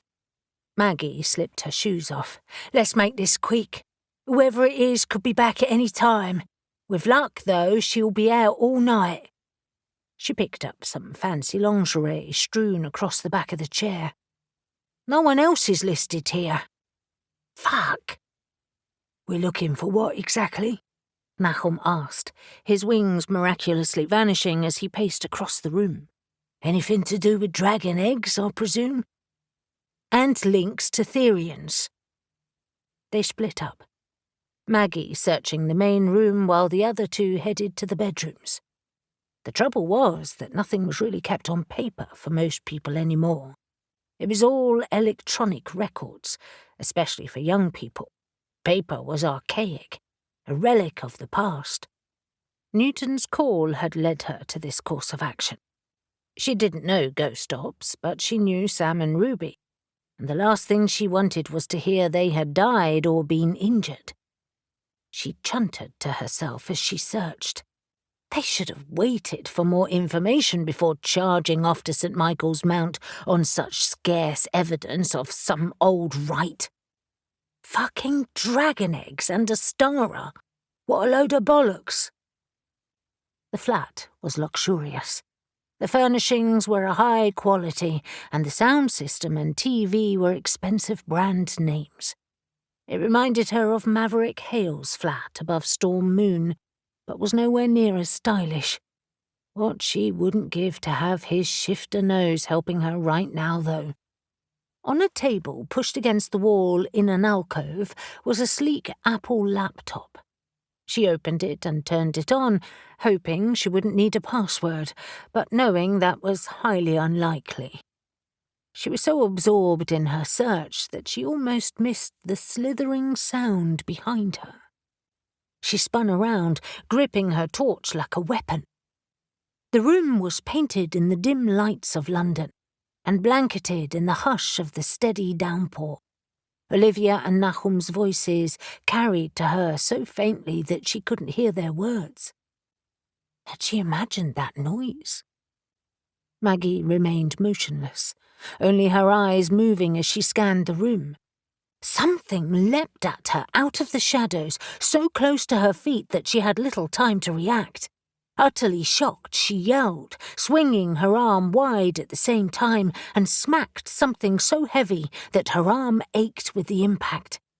She pivoted to defend herself just as Olivia and Nahum ran into the room, but her focus remained on the moving shadows only feet away. A large, sinuous snake reared up and struck at her, and she fell backwards, the edge of the table crunching into her hip. The snake spit and hissed at her, and its length wrapped around her body with lightning speed. She lost her balance and fell over. The snake tightened its grip on her chest and squeezed. Unable to breathe, she panicked and started to choke, and as the snake squeezed tighter, her vision started to blacken. Nahum loomed over her, strong hands gripping just below the snake's head, and he lifted it close to his own. Its body, however, remained firmly wrapped around Maggie. "Let go, or I'll break your neck, you Therian bitch!" The snake hissed and tightened its grip, but so did Nahum. "I fucking mean it. Do not doubt me. I don't care who you are or who you know. Understand me?" The snake shifted to a rat and wriggled free of Nahum's grip, leaping to try to get beneath the sofa. Maggie took a huge intake of breath, clutching her ribs and fearing one of them had cracked. Nahum, however, was already moving and had lunged to his right with lightning reflexes. It's trying to get to the door, Olivia shouted.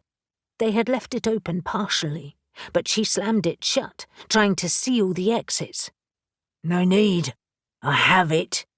He stood, fingers gripping the rat's body like a steel vice. Be careful, Maggie wheezed out, knowing how fast they could turn, but it was too late. The rat shifted again, forcing Nahum to release it. The next few seconds were a blur of action as Nahum wrestled with a bewildering number of animals. He withdrew his throwing daggers and his sword, and as they fought, the furniture was upended and shoved aside. Maggie staggered to her feet, intending to help, but Olivia grabbed a bronze statue and pounded the back of the snarling wolf. It howled and yelped, giving Nahum the upper hand. He smacked its head on the floor with a resounding crack, and it stopped moving. Holy shit! Olivia exclaimed, staggering closer. Is it dead? The body changed shape again, revealing a naked young woman sprawled on the floor, her head bleeding profusely, her body covered in scratches. Nahum gripped her wrist to feel for her pulse. She's alive. Cover her up, Maggie instructed, sitting on the edge of the upturned couch and still prodding her tender ribs. When she wakes, I want answers. 22. Reuben poured hot water onto the ground coffee in the French press and inhaled. By the goddess, it smelled good. Whiskey would be better, but that could wait until they were at the hotel. He placed the pot on a tray with the mugs, along with the packet of chocolate digestives he'd found in the cupboard, and then helped himself to one. He was hungry and could have killed for a burger, but the biscuits would have to suffice. His fellow witches were seated around the kitchen table, deep in conversation, and the bottle that Briar had found hidden within the apple tree's roots was in front of them, surrounded by a ring of salt.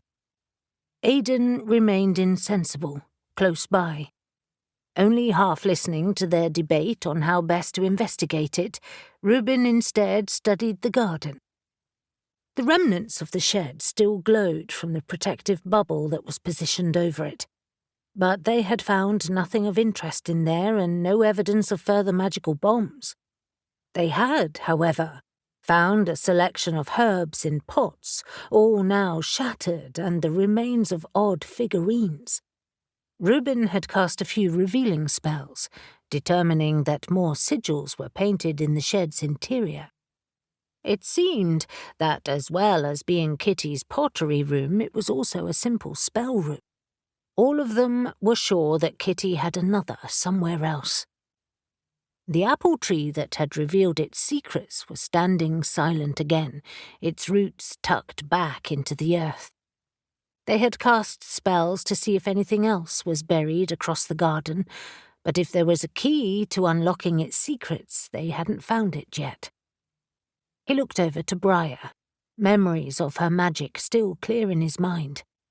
She had almost seemed to melt into the tree at one point, like the Dryads in Raven's Wood. He'd had the urge to race forward and grab her, as if she might be swallowed whole, but instead the tree had obeyed her bidding. He placed the strong pot of coffee he'd just made onto the kitchen table and took a seat. Have a drink, guys, before you all pass out. I know you want to keep working on this, but we need food and rest. Since when had he become the sensible one? Caspian rubbed his face, looking weary, and smeared dirt over it. There was only so much a magical drying spell could achieve.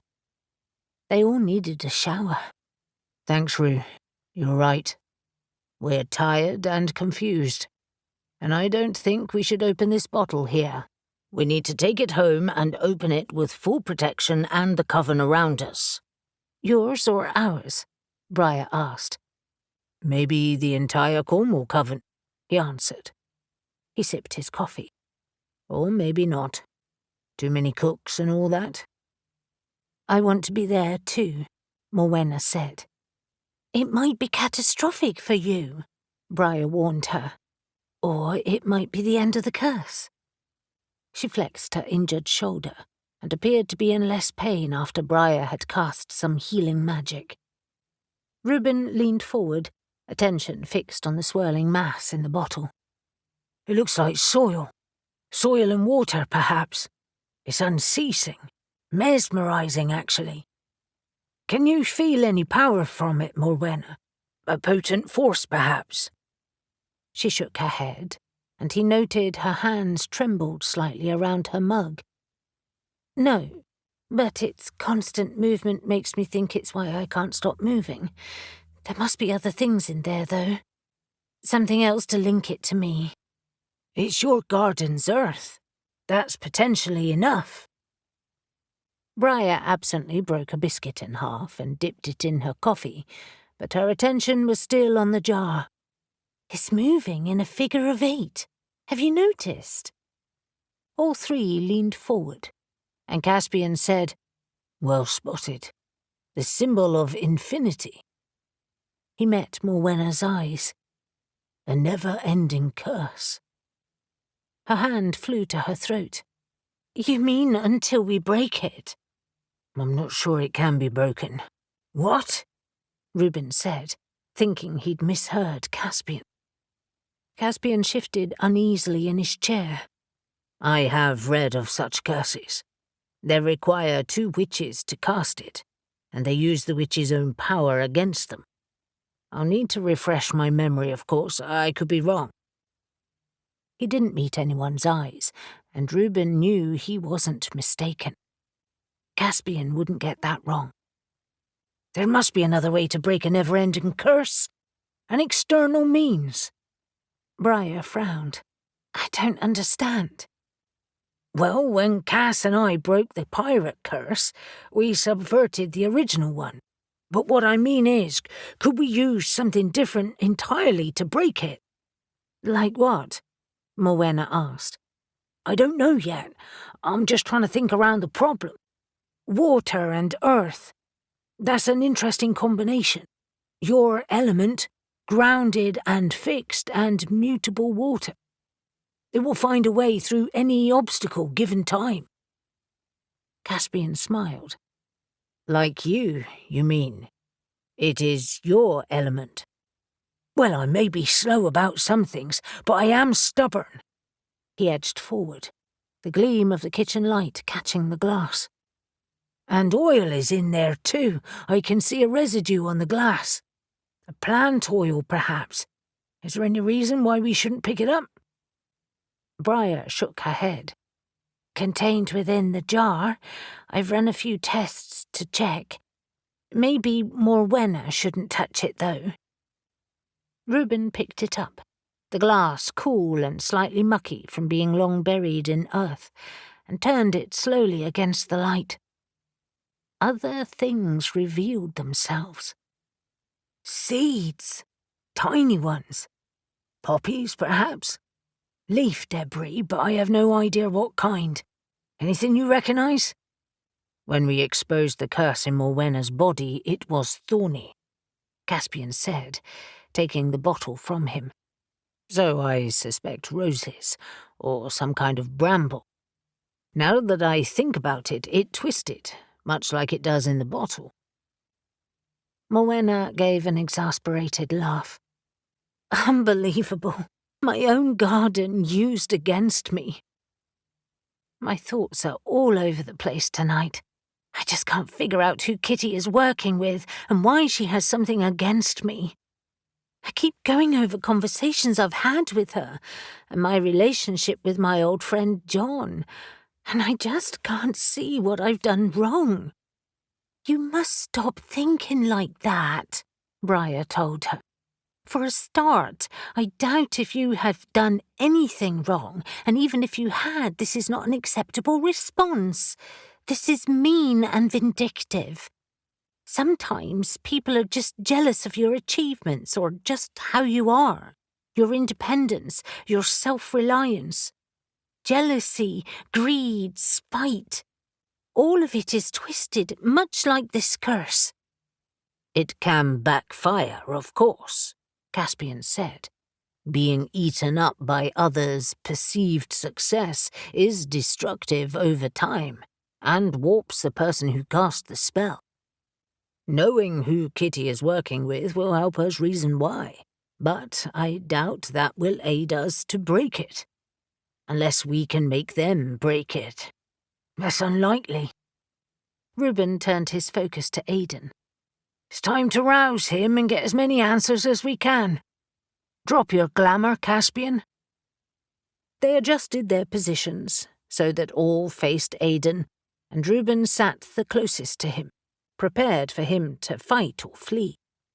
However, all Aidan did was blink and look around the bright kitchen in surprise.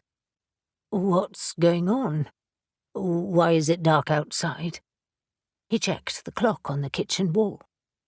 How can it be this time? You arrived only minutes ago. He shuffled back, eyes suddenly wary. Where's Kitty? You're either a damn good liar, Reuben said, or your wife has been lying to you for years. I suspect the latter. He felt suddenly sorry for Aidan, remembering how scared he looked when he said he never disturbed his wife in the shed. Thank the gods he didn't have that kind of relationship with Elle. Kitty has vanished after attacking us. She attacked you? Don't be ridiculous. I can assure you she did. She destroyed the shed. You can look for yourself if you think we're lying. Aidan stumbled to the window on unsteady feet. What the hell? He spun around, back to the counter as he faced them. You did that. Have you hurt her? He lunged for a knife on the kitchen counter and waved it at them. Reuben exchanged an impatient glance with the other witches. Put that down, take a seat and join us for coffee. We have questions. Coffee? He rubbed his head with his free hand. What did you do to me? Why can't I remember anything? I glamoured you, Caspian replied, so that you wouldn't interfere. Put the knife down and talk to us, before I glamour you again. Aidan stared at Morwenna, looking like a lost child. Morwenna, what's going on? I don't understand. Reuben sighed. Just sit down, Aidan, and leave the knife behind. And don't even think about running for the door. After a moment's deliberation, Aidan sat, stiff-backed, and Reuben gave him a cup of coffee. Kitty is a witch, Morwenna said bluntly, no trace of compassion. She levelled her wand at him, power vibrating along its length, and he edged backwards, eyes fixed on it. So am I. She has cursed me for years, and I want answers. Either be honest, or I'll drag it from you. A witch? I don't know anything about that. Is that a wand? His voice rose with incredulity. This is a nightmare. Yes, it is. And I have been forced out of this house and my life by her actions. Tell me what you know. All of it. Aidan's gaze flicked to Reuben. I told him earlier I don't know anything, except that she hates me to go near the shed, so I never do. Please stop pointing that thing at me. Will you talk to us? Properly. I want to know about Kitty, who she sees and what she does. I don't know anything. You know more than me. Morwenna dropped her wand, and her voice softened. Please, Aidan. I thought we were friends. The truth is, he admitted, I increasingly feel that I don't think I know her at all. She's changed. She is certainly not who I thought she was when we married. Why's that? Morwenna asked. I feel there is a wall between us now, that she only half exists with me. We talk pleasantries." He spat the word out as if it were diseased. "We never talk like we used to, and she's always in that damn shed. I suspected she was having an affair, but she denied it. Said I was imagining things. I've just put up with it." "What about John, our mutual old friend? Do you keep in touch?" "He was Kitty's friend, not mine. Actually, not even a friend. A second cousin or something." "They're related." Mowena's voice rose in shock, and she sat back in her chair as if winded. "I never knew that. He never said." "He comes here once a year. They spend time together in that damn shed." He huffed. "I fucking hate that place. I'm glad it's gone. It gave off weird vibes." "By the goddess!" Morwenna gasped, glancing at the other witches. "He is involved." "Magic caused the weird vibes," Reuben said to Aidan. "She had warded the shed. I doubt you could have got in if you had tried." Aidan's sharp eyes turned to Reuben. "You're a witch too. You all are." He turned away, shaking his head. "I knew she was interested in witchcraft. I just never connected the dots." "We're not bad people. Witches in general, I mean," Briar said, her tone curdling like sour milk. "Kitty is, though. And John. What was their problem with Morwenna?" "I don't think it was Morwenna as such," he said, "although they never said much in front of me. It was just odd things that Kitty had said over the years, little bitchy asides. She used to say that your daughter deserved better." "My daughter?" Morwenna was suddenly on alert again, half out of her chair. "What about her? If Kitty has hurt her—" "No!" Aidan waved her down. "Your ex seemed to think he would offer her a better life. He resented that you had most of the custody, or used to. I gather she lives with him now. I presumed you decided you didn't want her with you anymore. I never talked to you about it, obviously. We're not that close, and it's not my business." Morwenna fell into stunned silence, and Reuben intervened, feeling things were becoming clearer by the second. "Are you saying that Kitty and John kept in touch with Morwenna's ex?" "On occasions. I didn't even realize they knew him until a short while ago." He rubbed his face. "What's this about? Why are you here, and why did she attack you?" Reuben stood up to put a fresh pot of coffee on. No one was leaving for a while yet. 23. Cassie clutched a fireball spell bottle and approached the dragon, careful to maintain a good distance between them. She had argued that she was far more diplomatic than any of her team members, and that therefore she should approach the Therian dragon to bargain for its help.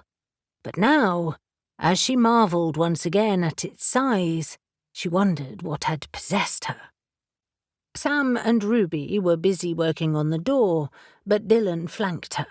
Ben, however, had used one of the invisibility spells and was waiting to strike if bargaining failed. "I need to speak to you," she said to the dragon. "But before I begin, I should warn you that we have more fireball spells, so if you attack, we will use them." The dragon just fixed her with its sulphurous stare. "You are sheltering stolen dragon eggs. They are not yours, and the owner wants them back. We have friends who are helping us, and trust me, they will find us. And when they do, you will be in big trouble. They all have paranormal powers that could hurt you." The dragon blinked and looked away. And if dragons could be said to have an expression, it was clearly one of disdain. "Oi! I am talking to you. How dare you look away?" If those eggs hatch, there will be 3 deadly dragons around who can grow very large. Don't you care? Or is money worth more to you?" "So diplomatic," Dylan said dryly from behind her. "Oh, fuck off. Dragon, or rather Therian, listen to me. If you think Lord Wentworth and his son are going to let you walk out of here after you've helped them, you are wrong. He sent us down here, wanting you to do his dirty work for him and kill us. What are you, an independent person or some kind of lackey?" When the dragon merely looked at her again, she said, "At least tell us what you're getting out of this. Money? A pet dragon for yourself? A death wish?" In seconds, the dragon shifted, and a naked woman stood before them, utterly unconcerned about her lack of clothing. She was slender and athletic, but one side of her body looked reddened from the fireballs, no doubt. "For fuck's sake, will you shut up? You're lucky you had weapons, or I would have willingly killed you. I am in pain now, thanks to you. You were in pain because you attacked us, you moron." The eggs were behind her, just visible on a bed of straw. For now they were still whole. "What is the plan with those eggs?" "I'm sitting on them," she said scathingly. "What do you think?" "You're really trying to hatch them?" "Yes, they have value to Julian." "So that's it. This is just about money. Isn't it always? And of course Julian won't kill me, you idiot. We're old friends." She tapped her foot impatiently, but she never took her eyes off Cassie or Dylan. "What is it that you think you're going to do with them? Return them to their rightful owner, really? And if it turns out that Julian's family has owned them all along, what then?" "Well, you would say that. Professor Oberon has had them for years. It doesn't mean they weren't stolen years ago."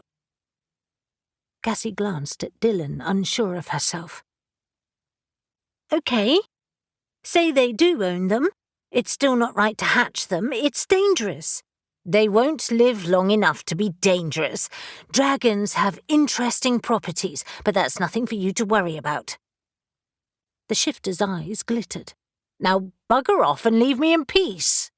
"We can't," Cassie said, trying to keep her talking, as she saw a flickering shadow that she hoped was Ben. He was almost close enough to attack her. "We're trapped here, and if you don't help us get out, you'll be an accessory to murder." "Not my problem. You should never have come looking for them. No one knows I'm here, and you must know that no one will find you here."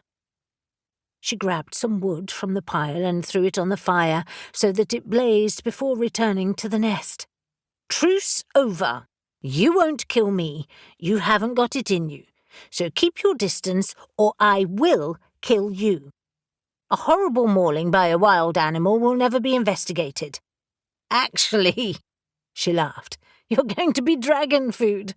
The little critters will need to eat something. Enjoy life while you can."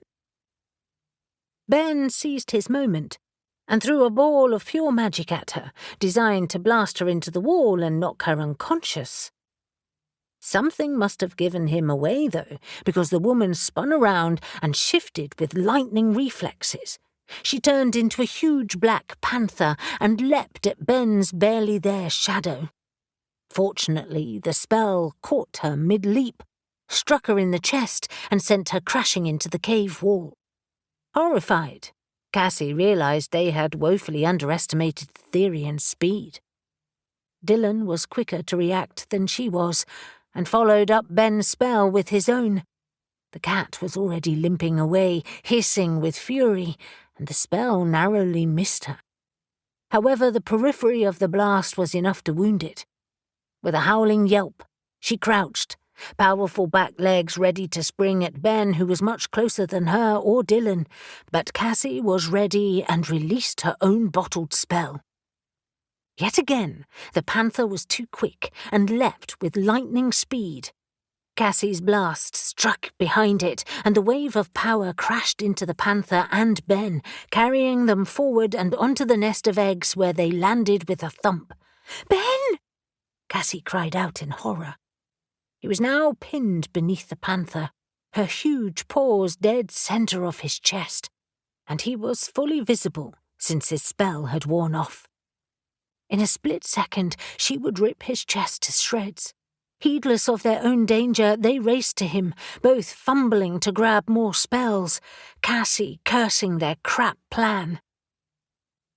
Behind them, Sam shouted, "What the hell are you doing?" "It's okay," Ben said, trying to push the panther off and failing. "She's unconscious.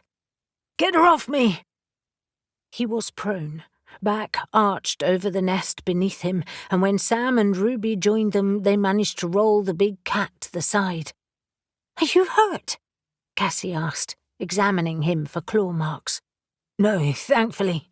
She was already unconscious when she hit me." He winced as he sat up. "I think she cracked my ribs, though." "That's not all that's cracked," Ruby said darkly. "Your fall has cracked an egg." "I've done what?" he said, horrified. "No!" Cassie cried, hardly daring to breathe. Ben edged out of the nest to reveal the 3 eggs that glowed in the firelight like marbled jewels. They were gorgeous, far more so than the photos showed, and larger than Cassie anticipated. Unfortunately, one of them now had a large crack running down it. And then from behind them came an ominous roar, and horrified, they turned around and saw another enormous dragon. Elle landed outside St. Michael's Church on the island and wriggled free of Ash. "Thank you for the lift." "Are you sure you don't need me inside the church?" She shook her head, glad she'd bundled up for the cold weather. "No. You search the grounds, as we agreed. We'll call you if we find anything." He nodded and flew away, just as his brothers dropped off the other 2 witches and Newton, and she ran to the church's porch to spell the doors open. The short flight had been exhilarating, but also seemed hazardous with the increasing low clouds and strong winds. Ash hadn't seemed the least bit worried, navigating to the front of the church with ease. The castle was well lit and had provided some guidance, but the church was dark. Fortunately, the broad shelter by the door offered a welcome respite from the weather, and catching her breath, she opened the door and stepped inside the church. For a few moments, she simply listened to make sure no one was in there, and then sent a witchlight spiralling down the nave. The thick stone walls blunted the sound of the wild weather outside, but it didn't make her feel cozy. Instead, she felt stranded, as if on the edge of some liminal space. "Is the light wise?" Newton asked as he entered. "It's faint, so it shouldn't attract attention. Besides, we need it, Newton. It's pitch black in here." Alex and Avery entered, and they closed the door behind them. "Wow," Avery said. "This place is bigger than I realized." Her voice echoed around them. "I bet it has tales to tell." "Hopefully from today's activities," Newton said, striding a few paces into the nave. "What now?" Alex adjusted the pack over his shoulder. "Spell time. I have one that should work. It was wet earlier and they should have left very distinct footprints." He cast the short spell, and within seconds a myriad of footprints emerged in golden light on the floor and progressed into the church. Elle sighed. "That's a lot of them. Looks like a horde of visitors came through here." "Not really," he pointed out. "Only by the entrance. They thin out further down. It's worth following them." They spread out into a line, walking down the central nave to the large altar, tracking the footprints' patterns. "The family could have been in here." Elle reasoned as she saw steps leading to the pews where someone had sat, facing the altar. Do they have services in here? Not regularly, Avery said confidently. And remember, this place has been closed to the public, so these have to be our friends' tracks. Or most of them should be, at least. Newton halted before a pillar. A few of them stayed here. Look, all the footprints are clustered together. He directed his torch at the column. Carvings, the Green Man, and what looks like medieval dragons. Elle, however, tracked footprints leading into a side chapel where she paused, confused. The footprints have virtually vanished in here. The remaining ones are all smeared. She sniffed. Disinfectant. Someone has cleaned the floor. That has to be significant, Newton said, joining her. Why mop in here and not at the entrance? They must be hiding something. And look, it's only in patches. Footprints still lead around the altar. While Newton investigated the small altar, the witches spread across the room, stepping gingerly around the footprints they could see. A gleam against the far wall caught Elle's eye, and she hurried to check it out. Look! A faint tread is here by the wall, cut in half. As if there's a door, Avery said. She kept her distance, but sent a flurry of witchlights to illuminate the space. Well spotted, Elle. The wall looks solid, though. Elle rapped along it, hoping to hear for a hollow sound, or find a shallow edge that indicated where it opened. This is well built, made so that no one could find it. Except we did, Alex said smugly. Your magic did, Elle told him. Newton clattered by the altar. I can't find a damn thing here. I've pushed and pulled all sorts of things. Another spell, then, Elle said, straightening up, because they went through this wall. There's no other way a partial footprint could be here. Avery pulled her phone from her pocket. I'll call the Nephilim and wait by the door to let them in. Do not go in without me. Alex rubbed his hands together with glee. Another spell, then. Any thoughts on which one, Elle? A simple reveal and unlocking spell should do the trick. She cast a spell she had used before, and a mechanism clicked, revealing a thin seam comprising an unevenly shaped door. Easing it open, she saw glowing footprints leading down well-worn steps. Newton picked up a decorative bust from a plinth and wedged it in front of the door to keep it open. Spells or not, I hate the thought of that door shutting behind us. He flashed his torch down the steps. The rumoured dungeon, I presume.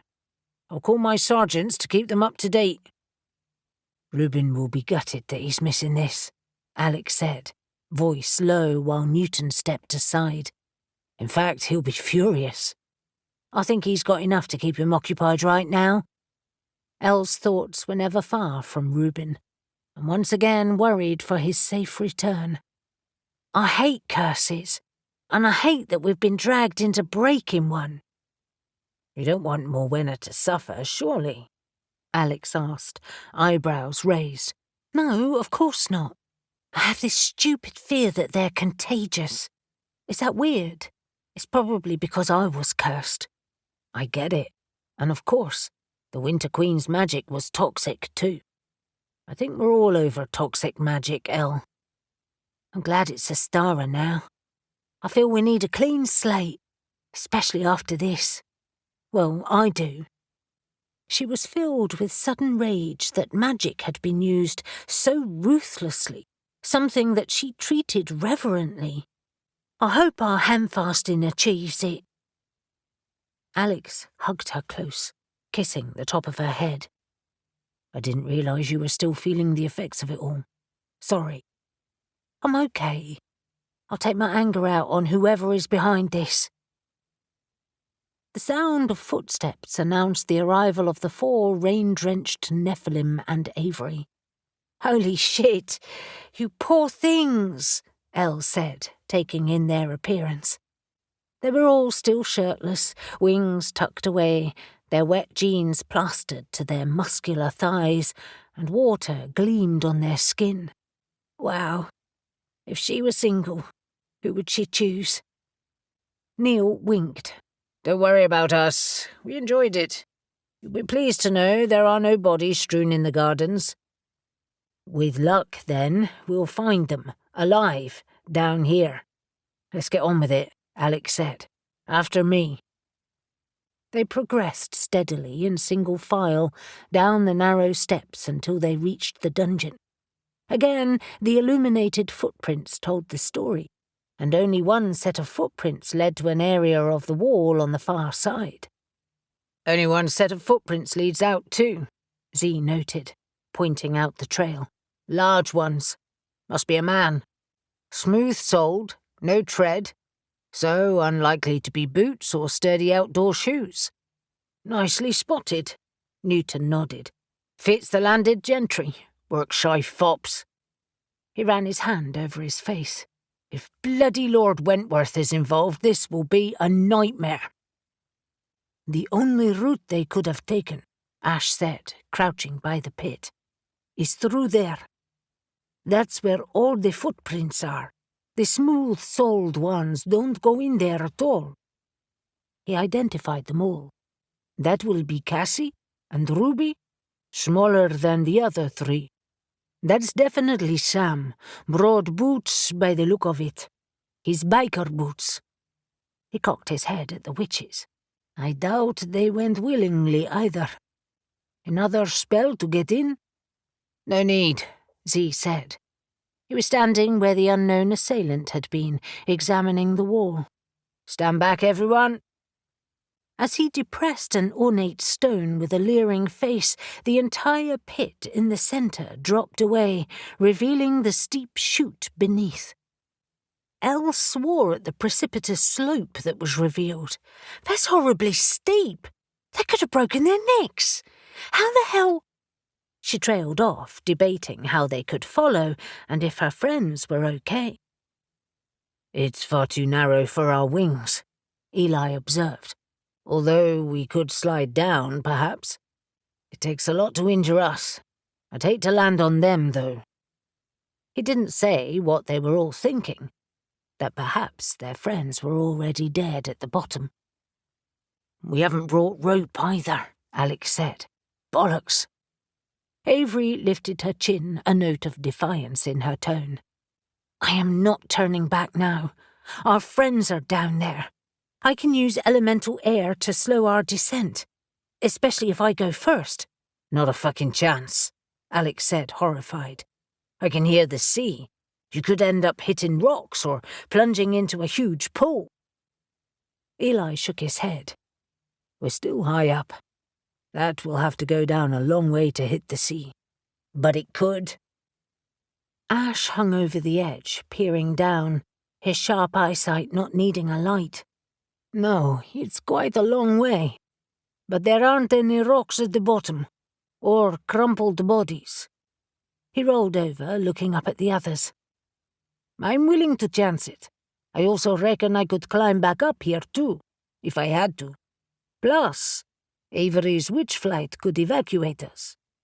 That settles it, Avery said, stepping to the edge and raising a stiff wind ahead of her. And then an enormous guttural roar echoed up to them, rattling the ground and setting Elle's teeth on edge. Neil stepped in front of Avery, wielding his double-edged axe. Step aside. Me first. Better be quick with your spell, Ave. And before anyone could object, he jumped in. 24.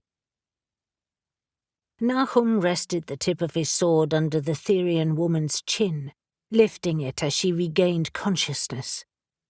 No sudden movements or you're dead, Nahum warned her. And that includes shifting. The woman was on the floor, covered in a bedsheet, her back propped against the wall. Nahum sat at his sword's length away, with Olivia and Maggie on either side of him, and he remained wary for any sudden movements. The only light was from a lamp in the corner, and they had secured the front door so that no one else could enter. Nahum wondered if another Therian might arrive using flight, so they had shut the patio doors too. The rain, however, remained relentless, and he doubted anyone would approach that way. The woman watched him through narrowed eyes, breath shallow. "You're a fool if you think you can contain me. And yet here we are, with you trapped at the sharp end of my sword. I won't hesitate to kill you, and I am very quick." "So I see. What do you want?" "Information," Maggie said, "about dragon eggs." The woman groaned. "Those damned things. I knew they would cause trouble. So why steal them?" "Because Julian wanted them. And what Julian wants, Julian gets." "Why did he want them?" Maggie persisted. "Has he a plan for them?" "We know they are more valuable when grown, a peculiar quality of dragons' dead bodies." "So you know about that. You have good intel. It's a little-known fact." Her eyes flashed. "How did you find out?" "Never you mind," Nahum growled. "We're asking the questions. You're asking the wrong ones," she taunted. Nahum pushed the blade against her pale throat, eyes never leaving hers. "This is pointless. She won't tell us anything. I may as well just kill her. One less Therian to cause trouble is a good thing. She's just a hired thief." He lied, of course, trying to provoke her. She was clearly living in Hargreaves's flat. They had a relationship. Lovers, perhaps. "But there's more than one involved," Olivia said with certainty. "They always travel in packs. You could earn your life if you tell us who else is involved and where to find the eggs." "My life would be forfeit. No deal. And why should I? And forsake this lifestyle?" Maggie snorted. "Your life is already forfeited." "You have no idea of who you're dealing with, do you?" she asked, as blood trickled from where the blade had punctured her skin. "Julian hasn't just hired Therians. That's what you think, right? That he needs help? That he needs money? No. Look around. They have money. I have money. We seek other things from the dragon eggs." "They?" Maggie leapt on it. "Who else is behind this?" Nahum, however, was less interested in who than why. Something about the woman's tone irked him. Her superiority, despite the blade at her throat. Her disdain. Her wish to brag, despite her saying she wouldn't tell them anything. They were missing something. What other things could dragon eggs offer? Real dragons haven't been seen in this world for a long time. Their blood holds secrets. "Secrets?" Olivia asked, puzzled. "You mean memories? Cures for things? Powerful spell ingredients?" Maggie suggested. The woman didn't answer, eyes locked with Nahum's. She was laughing at them, challenging them. Suddenly she shifted into a huge crocodile with thick, scaly skin that rebuffed his sharp blade. The speed of the shift almost knocked Nahum's sword from his hand, and he rolled backwards in shock. The Therian, however, wasn't hanging around to fight.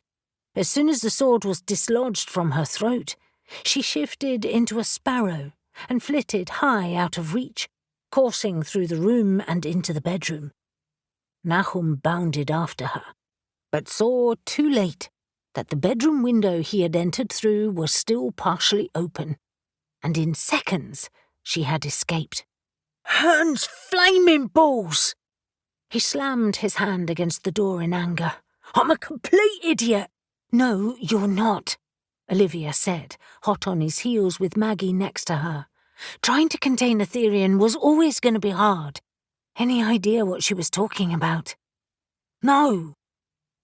Maggie was already searching through cupboards and drawers. She said they didn't need the money. That must mean the whole family. It could mean, Nahum corrected her, rich friends.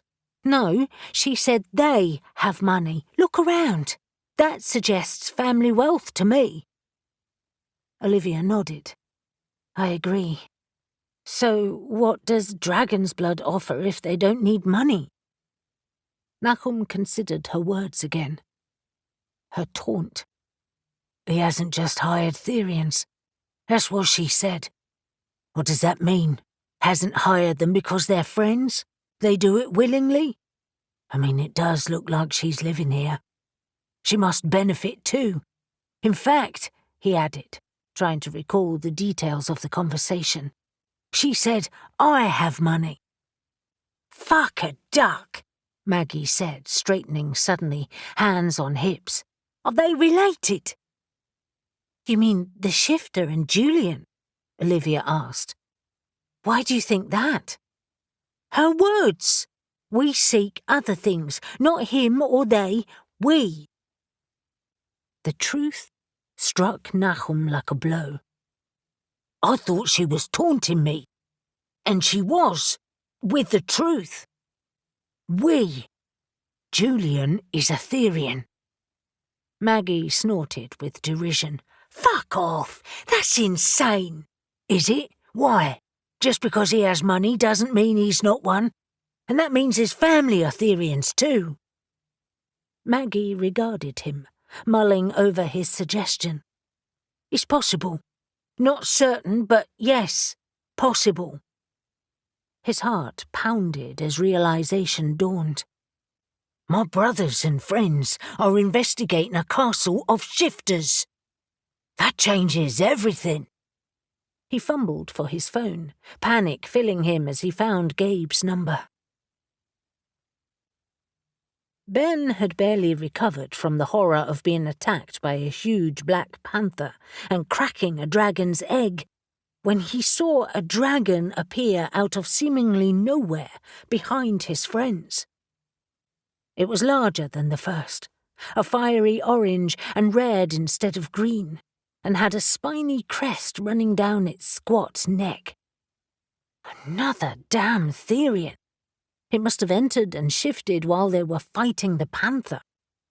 They had barely escaped one. Could they really fight off another? Before he could warn anyone, the huge creature roared, the sound enough to send rocks rattling from the roof so that they rained down on everyone. Unable to speak from the shock and thinking actions weighed more than words, Ben lunged for one of the spell bottles that had rolled across the ground. His companions spun around, all reaching for their weapons too, when Childers stepped out of the shadows and in front of the dragon. "Stop!" He raised his hands to command them. "What have you done to Ernesta? If you're referring to your egg-guarding Therian, she's alive," Sam said, shooting a warning glance to the team to stay back. Lowering his voice, he said, "Keep an eye on her." Squaring up, he faced Childers again. "She'll live as long as you let us go." Childers threw back his head and laughed. "Let you go? I don't think so. You know and have seen far too much. No, this place will remain your grave." "Not a great bargaining tool," Sam said. "Kill her now, Ben." "Now? But... Ben fell over his words. He couldn't kill anyone, especially when they were unconscious. He wasn't that person. He was a scientist, not a killer. Childers laughed at Ben's hesitation. "Your friends haven't got it in them. Do I need to remind you that I am standing in front of another dragon? You'll die regardless, whether you kill her or not. I'd rather keep you fresh for the newly hatched dragons. But I'll make do." "About that," Sam said, still fighting for time. "We may have cracked one of your precious eggs." "What?" Childers' smooth, oily composure vanished. "How?" "It was an accident, fighting off your Therian, bitch. Perhaps a threat to smash them all would stay your hand."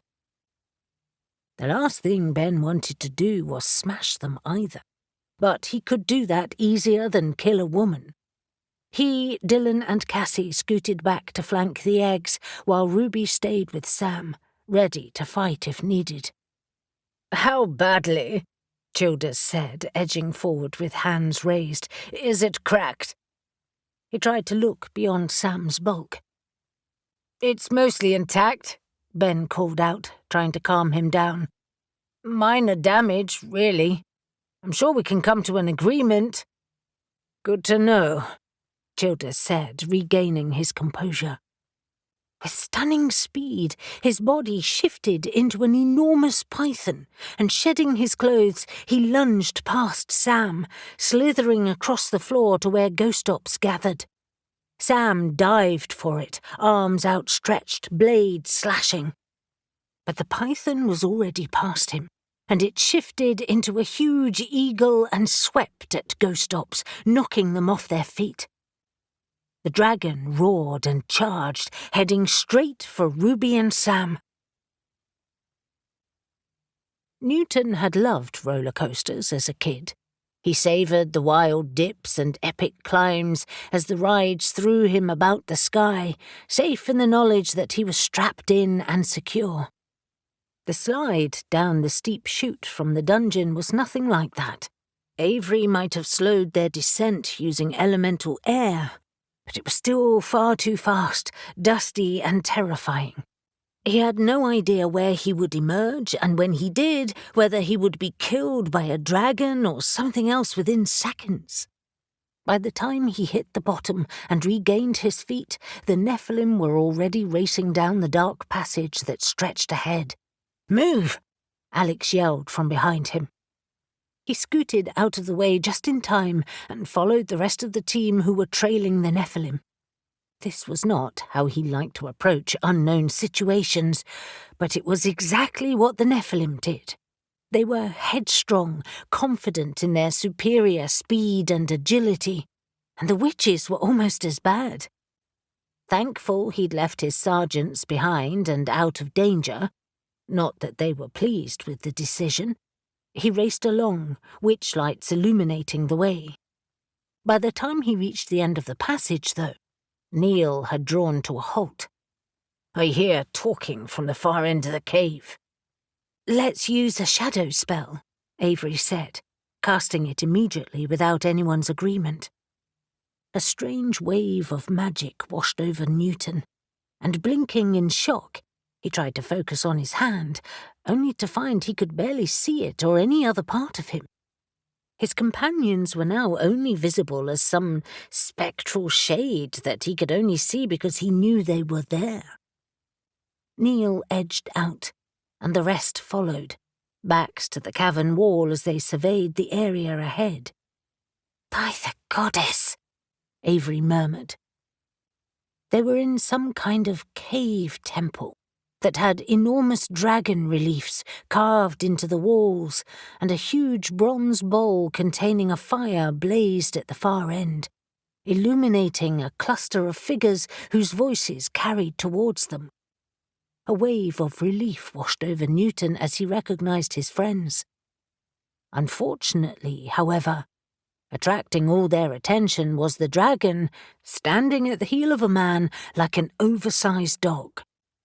As one, the team advanced, the dark cave aiding the shadow spell. They caught snatches of words, and it seemed that Sam, ever belligerent, was trying to bargain. It was clear that it wasn't going well. They were about halfway down when the older man, who Newton suddenly recognized as Lord Wentworth, shifted and attacked. He didn't have time to feel shocked at the revelation because it was their signal. The Nephilim took to the air, and the rest of them charged. 3 of the Nephilim attacked the dragon, and the other aimed for Wentworth, who had launched himself at ghost-ops. The witches hurled spells, fireballs, and words of magic that Newton didn't recognize. "Stop! Police!" Newton yelled. No one took the slightest notice of him, and he wished he'd brought Reuben's shotgun. "Lord Wentworth!" he persisted, hoping the use of his title would instill some sense into him. "I recognise you, and if you kill anyone—" His words were cut short when something struck him with such force that he hit the floor, utterly winded. Before he could gain his feet, an enormous wildcat landed on his chest, and it lowered its snarling muzzle, ready to rip his throat out. It was a humongous weight, as big as him, and although he tried to force its head away, he couldn't move. Was this how he was going to die? Cat food. And then it was gone, a splatter of blood replacing it, and he wiped it from his eyes and sat up. The wild cat was dead on the floor a short distance away, and Eli landed next to him. "Close call, Newton," he said, hauling him to his feet. "What the fuck is happening?" "We're in a nest of Therians, and we need to get out. Now." Neil, Z, and Ash were still fighting the huge dragon that trampled around the cave with alarming speed. Its enormous clawed feet and slashing tail were proving hazardous, as was its gaping mouth full of sharp teeth. To his horror, another dragon joined it. He couldn't see where it had come from, but there was clearly a way into the cave from behind it. The witches were still fighting Wentworth, who had shifted his attention from ghost ops to them. And there, behind them in a nest of straw, were 3 huge dragon eggs. "Shit," Eli said savagely. "Another Therian has arrived." This time it was a bear that pounded around the dragons to assist Wentworth. Eli joined the fight, and not entirely sure how he could help, Newton joined Ghost Ops. Despite his terrible fears of finding their dead bodies mangled at the base of a cliff, they seemed in very good health. "I am very pleased that you are all okay. How do we get out?" Dylan shook his head as he heaved one of the eggs into his backpack. "There is no way out except the way we came, or through a door back there that must lead to the castle. I really don't think we should head that way. There seem to be a lot of Therians here." "Which doesn't," Ben said, also lifting an egg, "leave us with many bloody options. Duck!" Newton dived to the floor, just as a fireball sailed over his head. He glared at the witches. Hello?" "Sorry!" Elle shouted, dancing out of the way of another snarling wildcat. "There is another way," Cassie told him, as Dylan held her pack open while she lifted the final egg. "But it means the witches will have to blast a way out." "Impossible," Ben said. "The bars are too well placed and the gap far too small.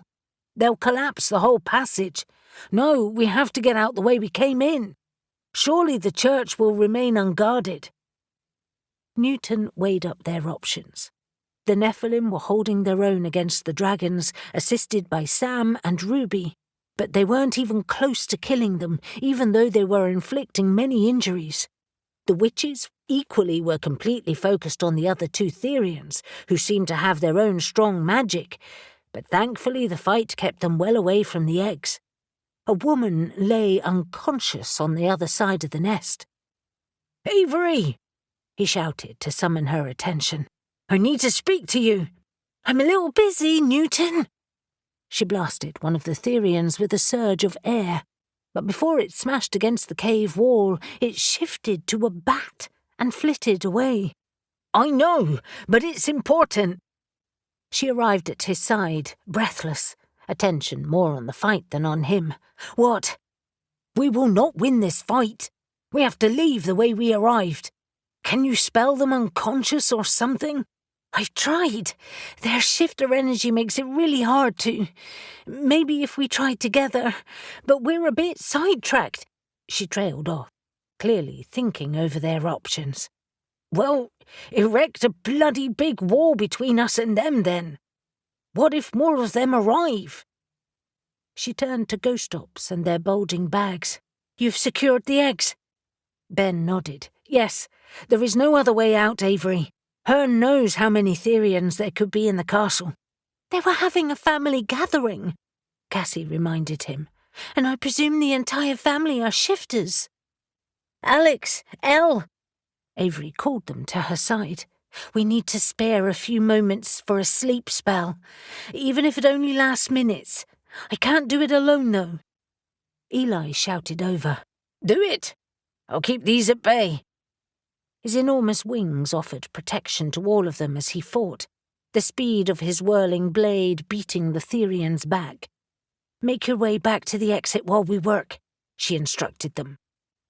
Needing no other encouragement, Newton took an offered spell ball from Ghost Ops and shepherded them to the rear of the cave. 25. Z wasn't sure if he was having fun or not. Fighting a dragon again was exhilarating, especially as it didn't breathe fire. However, despite its bulk, it moved startlingly quickly, and the Nephilim had little room to fly easily because of the sloping roof at the back of the cave. With horror, he saw another Therian enter the cave, shifting into a bear. It quickly assessed the situation and then pounded under the feet of the dragons to cut off the escaping group. He flew after it, just as Newton hurled one of the spell bottles at it. It exploded in front of the bear, blasting a hole in the ground from which chunks of rock cascaded in all directions. Grateful for the distraction, Z attacked it, sword burying deep into its side, and he finished it off by breaking its spine. He had to seal the door they were coming through if they were to have any hope of escape. Dodging through trampling feet and the enormous wings of the dragons, he fought his way behind them and saw what he'd missed earlier, an opening in the rock. Slipping inside, he found an open door and a set of steps leading upwards. A clatter of feet sounded from up high, and without waiting to see who it was, he slammed the door shut. Huge rocks and boulders littered the floor, and he rolled some and lifted others to barricade the entrance. With satisfaction, he heard their shouts of frustration on the other side of the door as they failed to enter. But could they get through as insects? He jammed earth at the base of the door, hoping that would buy them enough time, and that they wouldn't think to use the church to get in. Or he had just blocked their only exit. We need to do this spell in stages, Alex suggested, after hearing Avery outline the plan. He kept an eye on the fight, barely able to hear her over the roars of the shifters and the taunts of the Nephilim. In theory, he continued, the dragons shouldn't be any harder to put a sleep spell on than the others. They are still shifters, despite their size. But they contain so much energy, Elle marvelled. It's incredible. It's rolling off them in waves. Alex knew what she meant. Their power was almost palpable, a physical sensation that rolled right through him. We must ensure we don't catch the Nephilim or Sam and Ruby in it. Avery immediately turned her attention to the two Therians fighting Eli. These two first, then. Let's get closer to Eli. They assembled in a line, Avery in the middle holding hands with Elle and Alex. Together they raised their energy and Avery harnessed it, weaving her spell out of their combined magic. It was as simple as breathing to them normally. They were so used to working together as a coven. Now, however, it was hard to concentrate with so much going on. All three flinched with every crash and shout, but their power steadily built as the sleep spell rose like a cloud. Avery shaped it like an arrow, and harnessing elemental air to direct it, struck the Therians. In seconds, they dropped, bodies sprawled on the ground. Nice spell, Eli said admiringly. Alex didn't want to lose his focus, but he said, Get Sam and Ruby out of the way and your brothers. We don't want to catch them in this. The Nephilim were desperately trying to keep the dragons to the back of the cave. But the beasts were equally desperate to charge at the retreating Ghost Ops and Newton. Their fury increased when they saw the unconscious shifters. Their dragon forms were now hindering more than helping them. They were too big to maneuver easily, but their bulk and thick hides provided protection from the Nephilim. But not from their magic. As the Nephilim flew aside, Avery directed the spell at the closest dragon. It resisted, rounding on them with a thunderous snarl that made the cave tremble. They redoubled their efforts, and the dragon crashed to the ground. The second shifted to a tiger and fled for the door, as if recognizing the danger it was in. It was too late. The spell caught it before it even reached the door, and soon it too lay unconscious on the ground. How long have we got? Neil asked, landing next to them. Alex shrugged. Hard to say. It's not like spelling a human. They have their own magic that helps them resist it. Minutes rather than hours, I suspect. The cave felt ominously quiet now that the fight was over, all except for thumps coming from the back of the cave. The Nephilim seemed invigorated after their fight, but Sam and Ruby looked tired, and Sam was limping as he joined them. "Are you injured?" Elle asked him, concerned. "Just a pulled muscle after I was caught by a wing. I'll survive." "We can use some healing magic once we're out of here," Avery informed him. "I'm not as good as Briar, but Eli can help." Z ran towards them, emerging from the shadows. "I've blocked the door, but it won't last long. Time to get out of here." "Any idea how many are back there?" Ash asked as they headed to the exit. "No idea. 2 or 3, maybe more. I have no idea if they're Therians or not. I didn't wait around to find out." Ghost Ops, Sam and Ruby and Newton were already waiting at the entrance to the tunnel leading to the slope. There was an air of expectancy and tension, and Alex suspected there had already been discussions about returning the eggs to their rightful owner. But what should they do about the cracked egg? Newton's grey eyes were creased with worry, and his face and clothes smeared with dirt. "You didn't want to progress without you. We're not entirely sure if there's anything waiting in there." He nodded at the dark passage. "Sensible," Ash acknowledged. "What's the plan now? Can you fly the humans out of here, Avery? Right out of the castle, perhaps? How far is it safe to travel using witch flight?" "I can flight my van easily. I can take Ghost Ops first with the eggs, and then come back for the others. But I can only take one at a time." "I reckon," Neil said confidently, "that my brothers and I can get up that slope, but someone will need to open it from the dungeon." "I can do that," Alex said, feeling it should be someone with magic to wait there alone. "If Avery takes me there first." "I'll wait in the van with Ghost Ops, Sam and Ruby," Elle said, "just in case the Therians have worked out where we came from. I know I sound paranoid, but we don't know what resources they have, and we shouldn't leave them unprotected. Although," she smiled at the group of non-paranormals, "you did very well on your own." "Thanks to your spells," Cassie said, adjusting her heavy pack. "We'd have been dead without them." "As soon as I'm out," Newton said, "I can call Moore and Kendall. I want to know what they've seen on the island. Take me first, Avery." Alex studied the unconscious shifters at the other end of the cave, wary for signs of movement. The place felt like a tomb, and he couldn't wait to leave. "All arranged then? Nothing forgotten? All eggs accounted for?" After nods from everyone, they started their escape. By the time Caspian had driven to the hotel and everyone had checked in, it was late evening. The rain was still heavy, and despite their success, he felt dispirited, damp and frustrated about the things they still didn't know. Fortunately, he had booked into one of the more expensive hotels in the area, and the long drive that wound through wooded grounds promised exclusivity. It certainly delivered as they stood in the beautifully panelled reception area. Already, the quiet, luxurious feel of the place was soothing his jagged nerves. He hoped the bedrooms were as good as the public areas.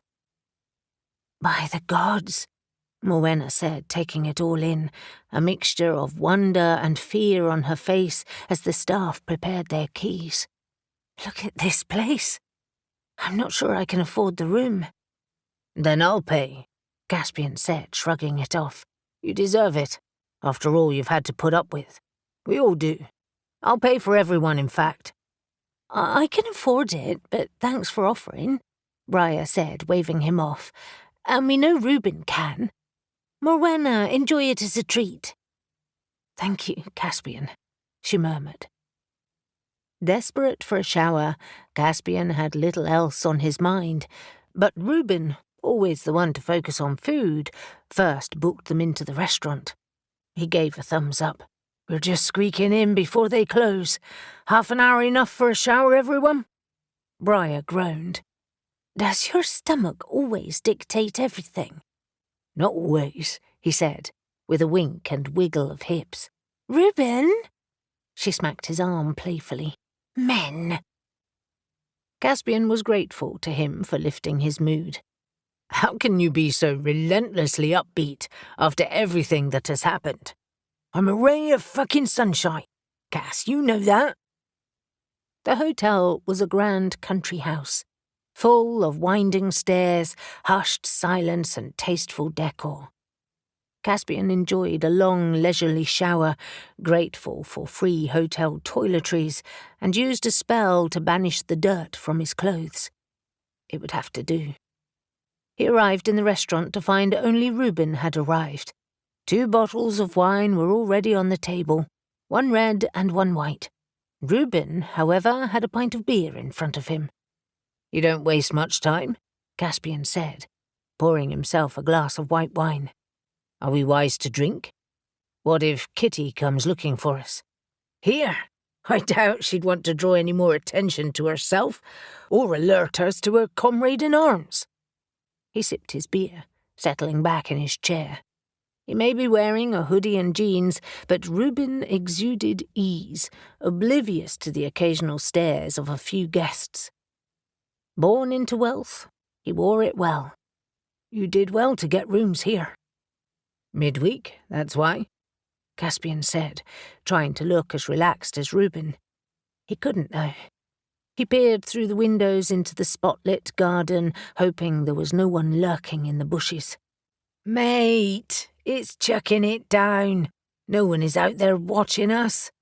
My adrenaline is still high, he admitted, and maybe I can feel the effects of this cursed bottle too. The bottle was currently in his inside pocket, seeming to exert its own power, which he put down to his overactive imagination. It's a nasty thing. I know you've only just seen it, but any thoughts on how to break it? No. Caspian sipped his wine, his edginess disappearing with every swallow. Food was a good idea, Reuben. I was thinking of having a toasted sandwich in my room. I love a good sandwich, but when you have this... His gaze encompassed the elegant room. It's a no-brainer. Besides, we need proper food. I'm having steak. Works for me.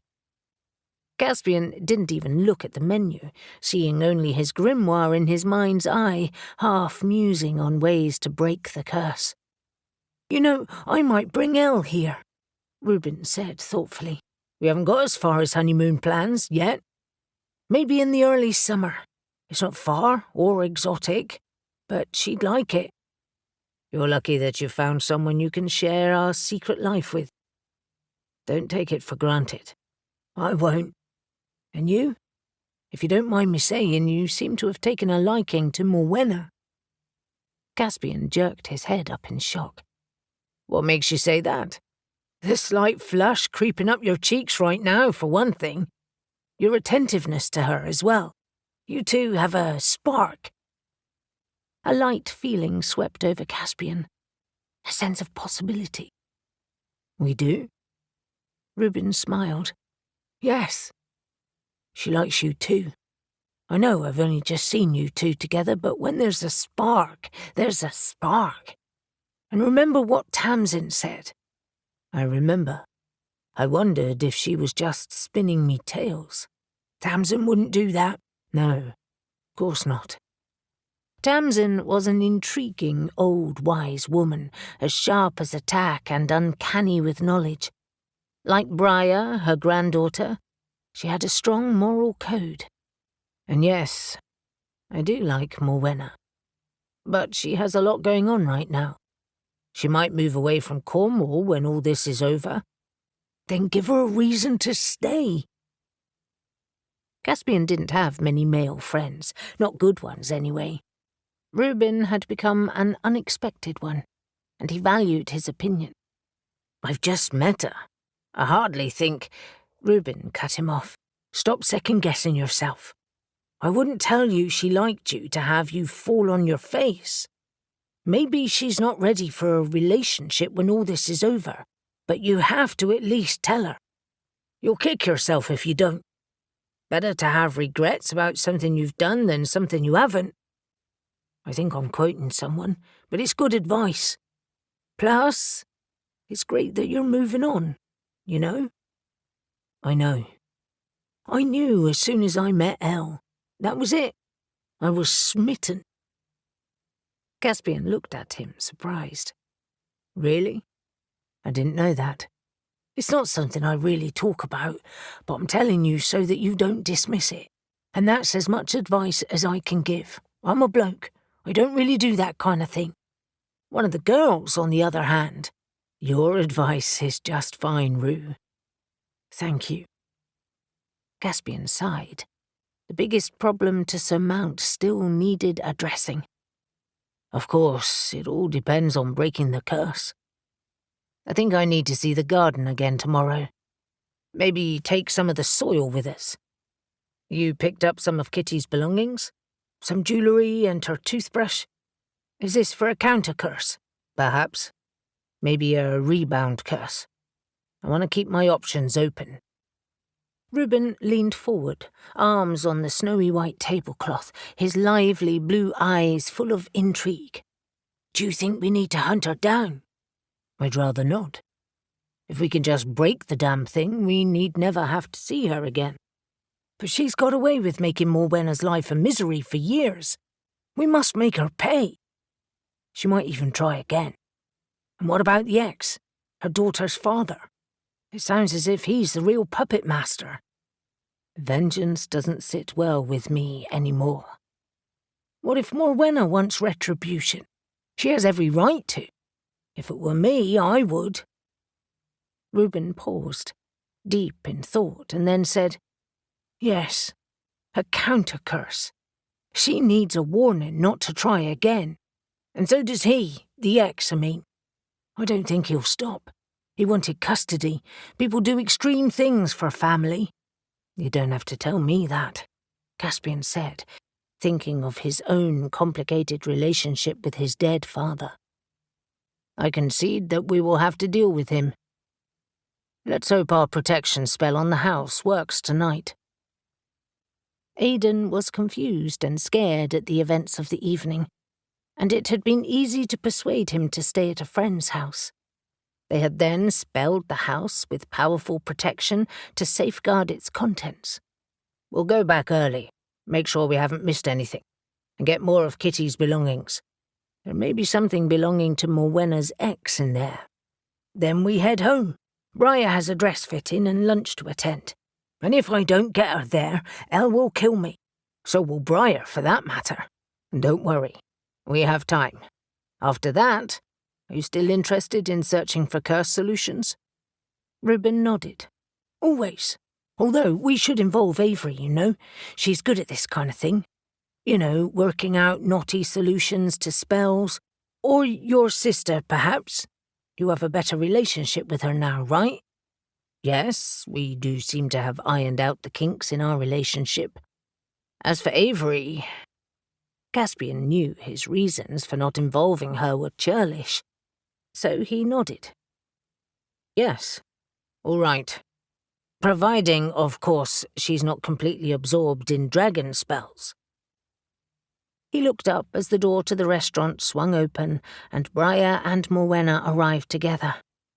"And now, shall we try to have a civilized conversation and talk about something other than curses?" Reuben winked. "I'm your wingman, Cass. Let's make this happen." 26. "Neil, why the hell?" Eli asked, sweaty, hot and dirty, his fingers gripping rough stone. did you suggest that we claw our way out of here? Because Avery has enough to do getting all the humans out. We can't expect her to help us, he pointed out. Besides, it's taken only minutes. Faint light loomed overhead, announcing that the trapdoor of the dungeon was open. The swearing from his brothers illustrated they were having as much difficulty navigating the steep slope as he was. Fortunately, the rock walls were pitted, and their superior strength helped to haul their bodies upwards. When they finally emerged into the dungeon, lit with a solitary witchlight, they found Alex waiting anxiously. Despite the situation, he couldn't help but smirk. Thank the gods I didn't have to come up that way. I think you had more trouble with the chute than those dragons. Anyway, the door is still wedged open at the top, he informed them. And as far as I can tell, no one is waiting for us yet. Yet? Z gripped his sword as he walked to the bottom of the stone steps. I like your optimism. Alex shrugged, just trying to be realistic. I must admit, I didn't expect that the family would be shifters. Not likely to announce it, are they? Neil said sarcastically. I thought fighting Black Kronos was bad, but these guys are a bloody nightmare. They ran up the stairs, the Nephilim silent as always despite their size. Alex led the way as they edged into the side chapel.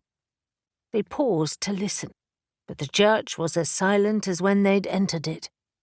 Unfortunately, their luck didn't last. As they arrived at the church's entrance, they heard distant voices coming from outside and withdrew back into the nave. Let's keep this simple, Ash suggested, his voice low. Fighting will be bloody and messy.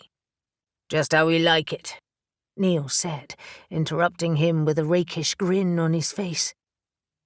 But avoidable, Eli said patiently, agreeing with Ash. It was important to know when not to fight. Let's fly to the ceiling. It's very high, one of us carrying Alex, and then exit once they're inside. And if they leave guards on the entrance? Neil asked. You're spoiling for a fight, brother, Z said. Just assessing our options. Neil hefted his axe. They're Therians.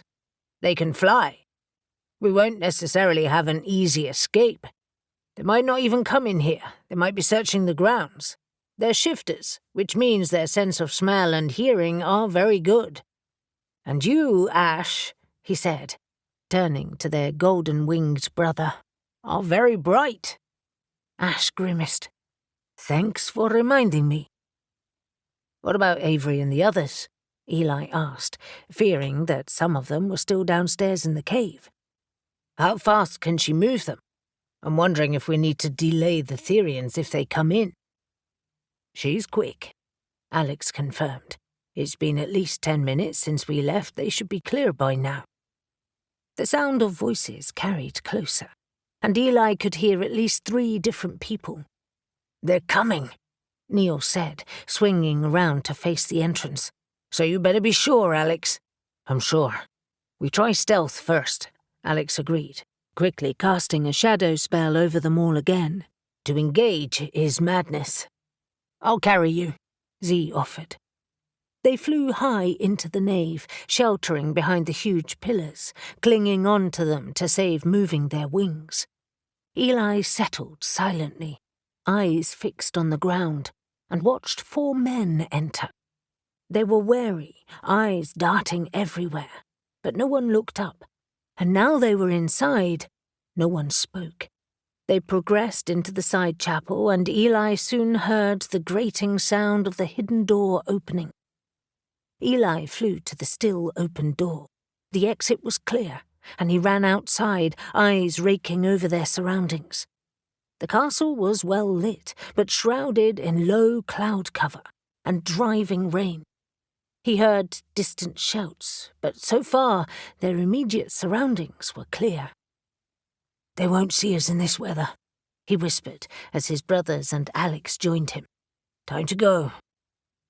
Within minutes the castle was behind them.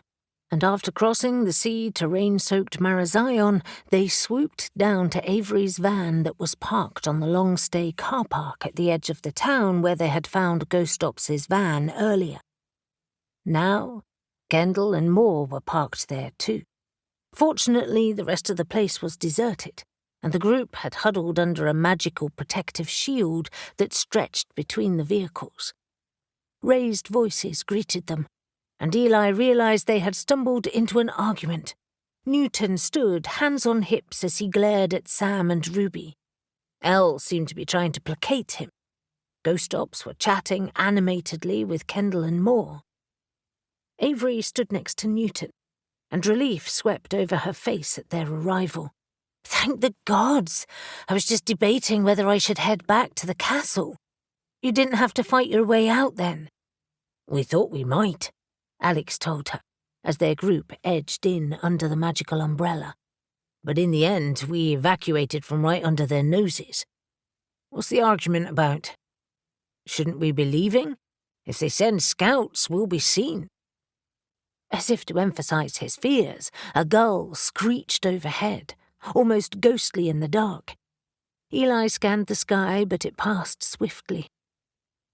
"Alex is right. We need to leave. Therians can fly, and they're unlikely to just let us steal their eggs and leave." Avery turned away from the argument. "There is debate about where the eggs should go. One of them is cracked, damaged in the fight. Potentially, we may have killed a baby dragon, or as Ben has pointed out, it might be close to hatching, and the crack might help it along." Sam intervened, voice gruff with anger. "They are the Professor's eggs. I'm not sure why we're even arguing. Thank you for your help, but now that we have them, we need to return them. It's why we were hired." He turned to Alex. "Make this dunderhead DIC sense." "Dunderhead?" Newton roared. "It's my job to monitor this paranormal shit, and I need to talk about what happens next, properly, not in a fucking typhoon under a magical umbrella." Moore, ever the diplomat, stepped between them as the two were now almost nose to nose. "Newton is right, Sam. There is more we have to discuss, including what to do now we know Wentworth and his family are bloody Therians." "Who the fuck cares?" Ruby asked. "It doesn't affect the fate of the eggs." Eli caught Cassie's eye. He knew her well after spending time with her in Briar's shop, and remembered that their office and homes were closer to the Mount than Whitehaven. "Cass," he said, shouting to be heard over the row, "why don't we all meet at your office in Falmouth? Perhaps we can talk there. It will be more civilized and far safer than here." He glanced skyward again, half expecting a horde of angry dragons to manifest out of the gloom. She nodded her agreement. "Absolutely. And Sam," she said, prodding him to attract his attention, "can travel in the van with us if he's worried that we'll run off with his eggs." "Of course I don't think you will." His shoulders dropped, the fight leaving him. "Fine. Let's get out of this damn weather, but—" He levelled his glare at Newton. "The eggs are ours." Avery had not anticipated that Newton would be quite so argumentative over the eggs, even though he had dried off and now had a hefty glass of whiskey in his hands. He was still belligerent about the end destination of the eggs. He and Sam were still arguing in the corner of Ghost Ops' office, well out of the way of the others. Everyone else, however, was happy to leave them to it, and instead admired the eggs that were now on display in the middle of the coffee table in the sitting area. The team either sat on the floor or in chairs in a circle around them. "Wow," Ruby said, cradling her whiskey. "They are more spectacular than the photos suggest." "Actual dragon eggs," Moore said, transfixed by them. "I can't believe it. I thought I'd miss my chance to see them stuck in the car." "Me too," Kendall agreed. "The worst bloody stakeout ever." "It wasn't entirely a waste," Alex pointed out. "You did confirm that the guys were still stuck on the island. It saved us a lot of messing about." Shrugging him off, Moore said, "Yeah, but you saw a cave that belonged to a dragon cult. I wish I'd have seen it. How long do you think it's been used like that?" "Hard to say," Z told him. Rather than studying the eggs, he was scrolling through the photos on Dylan's phone. "Hundreds of years at least. I estimate I would love to go back and have a better look. But that won't happen." Neil smirked. "Unless you're sacrificed, of course."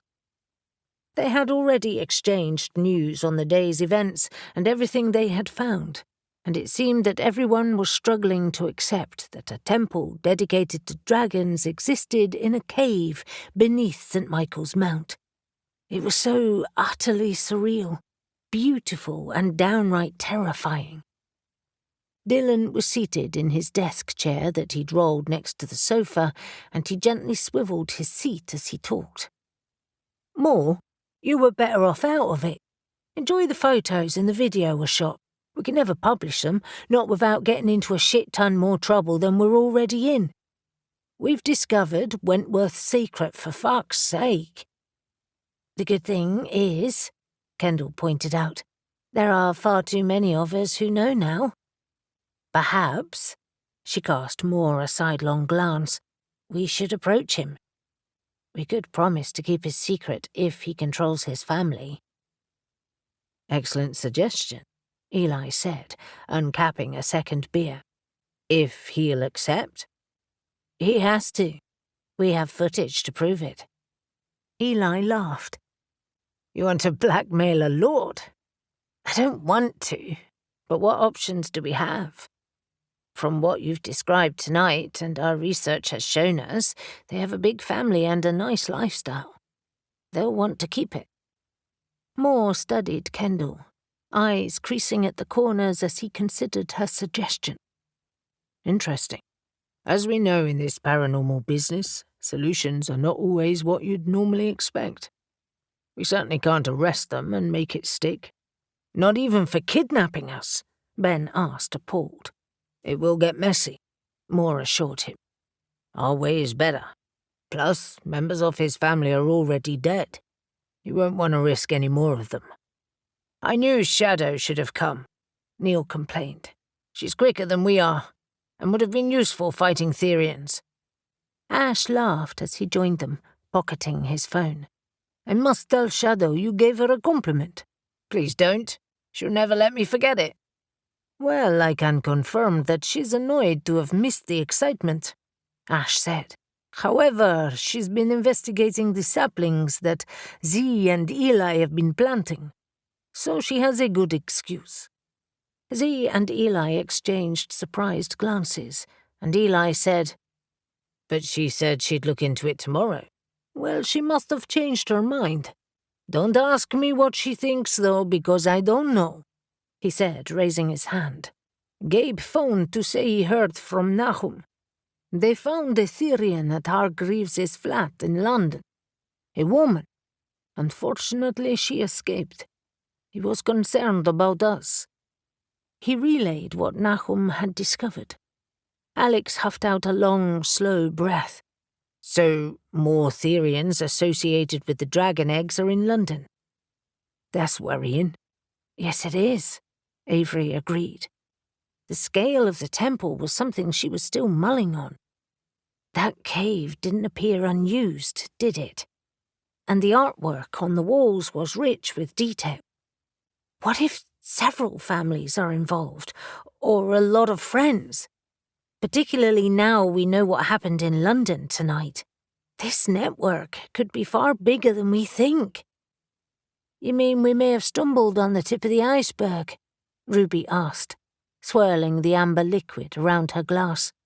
"Now that is an interesting suggestion." Dylan whistled. "A dragon cult." "Cults come in many shapes and sizes," Avery pointed out. "But something feels off. If they revere dragons, why steal eggs to hatch and then kill them? That doesn't seem right at all." Cassie squirmed in her seat to face Avery. "I was wondering that too. Plus something else has struck me. When we were trying to reason with the Therian who was sitting on the eggs, she said the dragons had interesting properties they needed. I assumed she meant the treasure they turned into after death. What if there was another reason?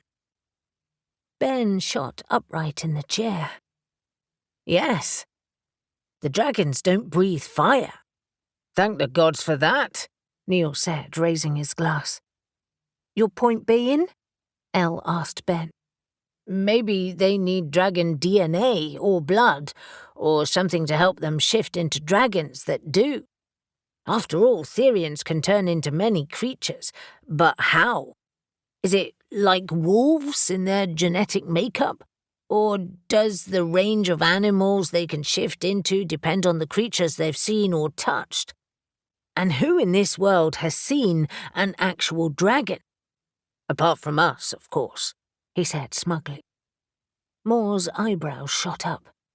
So if they actually see or touch a real dragon, they could embody one more fully. How terrifying and amazing. Let's just stick with terrifying, Kendall said, shooting him an incredulous look. Transformational magic, Avery murmured half to herself. Neil prodded her. Speak up. You have an idea? Avery mulled through her thought a moment longer. To become something, or embody the essence of something, plant, animal, whatever, you need to have a part of it. We cast magic that way sometimes. That's how curses are cast too. You need to have something belonging to the person. It ties them to the spell and your intentions behind it. Oh shit. She sat upright so quickly that she sloshed her wine. The spells I found in my grimoire were all transformational magic. There was a theme. Elle grinned. Yes, I knew you'd work it out. Avery was so excited that she stood up, unable to contain her renewed energy, and searched her pocket for her phone, which she then remembered was in her bag. Someone call Shadow, please. I have a question. Newton, finally distracted from his argument with Sam, said, What's going on, Avery? I need to check something. Ash wiggled his phone. Do you want to speak to her? No, just ask her if dragons in the other world are known for transformational energy. The room had fallen silent while Ash talked and Avery paced. Something was niggling her, and she couldn't quite put her finger on it. Newton gripped her by the shoulders, forcing her to stop pacing. Is this bad? Have I more reason to worry? I don't think so. I just need to clarify something. Sorry, Newton, I have a few ideas right now. I still want those bloody eggs, Sam growled, topping up his whiskey. That might not be possible, Avery warned him. Wentworth knows where they are now. With Oberon, I mean. He'll steal them again. They must be hidden. But Oberon could add more protection. Enough to stop a Therian. Avery shook her head. No, Newton is right. You can't keep them. Ash pocketed his phone as he ended the call. It seems, Avery, that otherworldly dragons are well known for their transformational powers. Their fire energy makes them perfect for such magic. Shadow also needs to think over it, though. Something her friend Blood Moon told her is playing on her mind. She'll call you tomorrow. Thanks, Ash. Avery looked at Ghost Ops. You were right. They don't want the dragons for their monetary value. They want to transform properly, to have full dragon powers and energy, to breathe fire. Wow, Neil said, face grim. From what we have heard from Harlan and experienced ourselves, Therians may be shifters, but they keep apart from the shifter community at large. They're considered generally untrustworthy, and with good reason. A group of them vied for power last year, fighting with the wolf shifters in London after stealing some weird bone crown. What if this is another attempt? Great point, Neil. Eli agreed. Therians who could harness real dragon magic would completely destroy the current balance in the shifter community.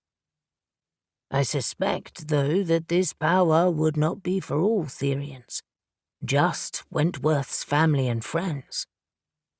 Avery sat down again, eyes on the eggs.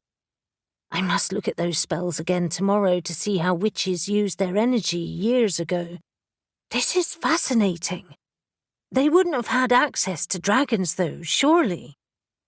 She trailed off, perplexed. I'd love to look into this more, Ash said, leaning forward. May I join you? Of course.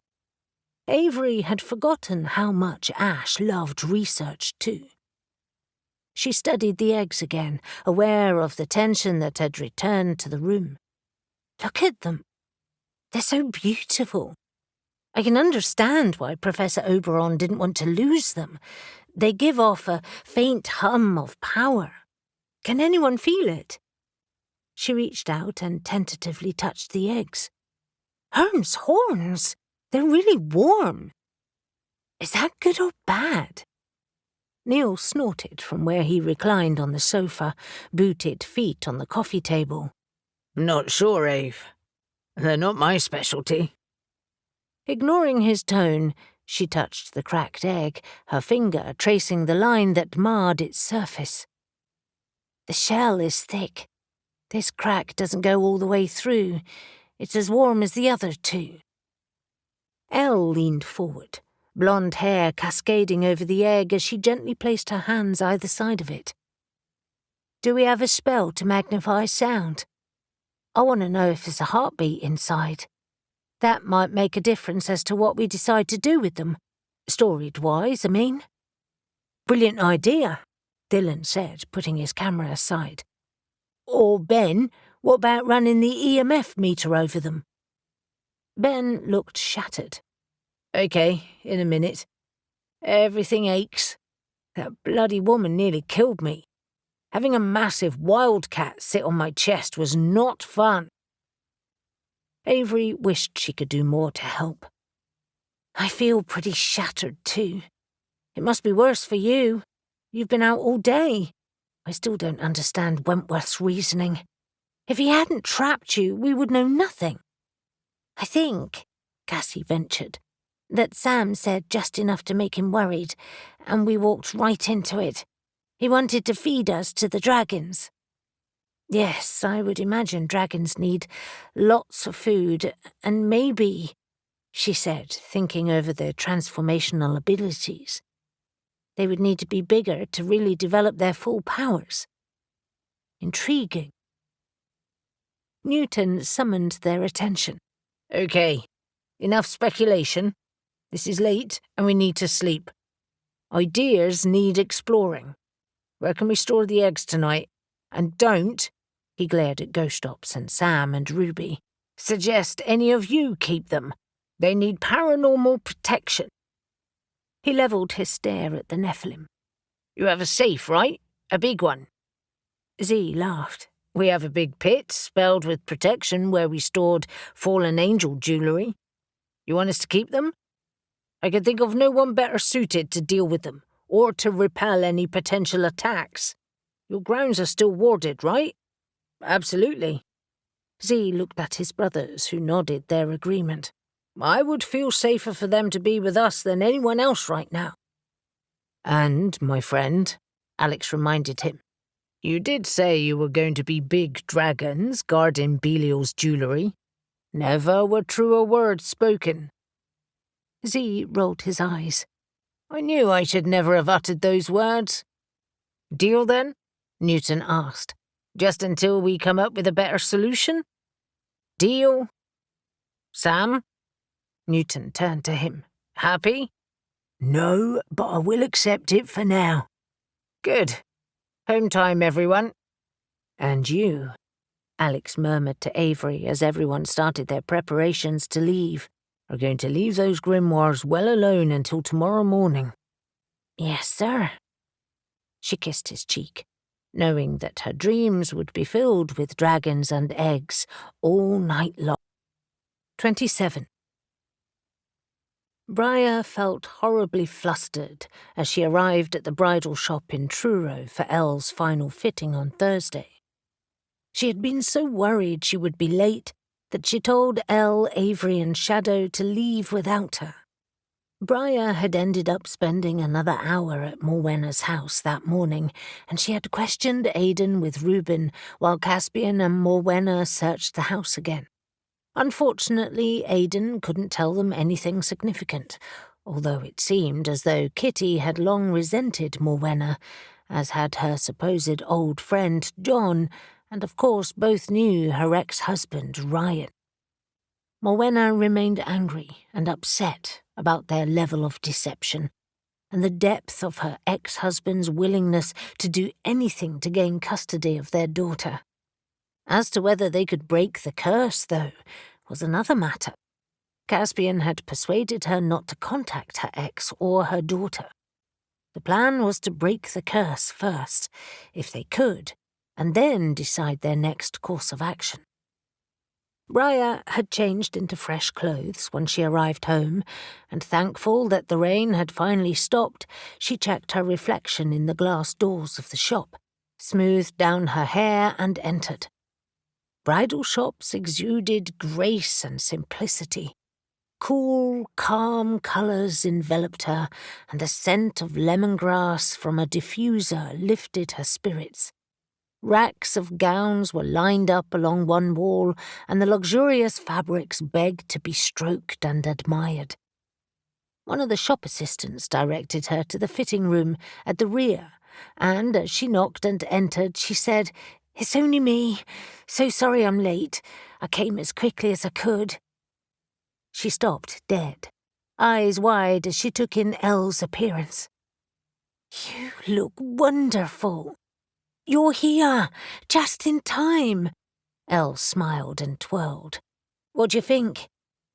Elle, tall and statuesque, wore a dress that moulded to her every curve. She almost always wore black, and her wedding dress was no different.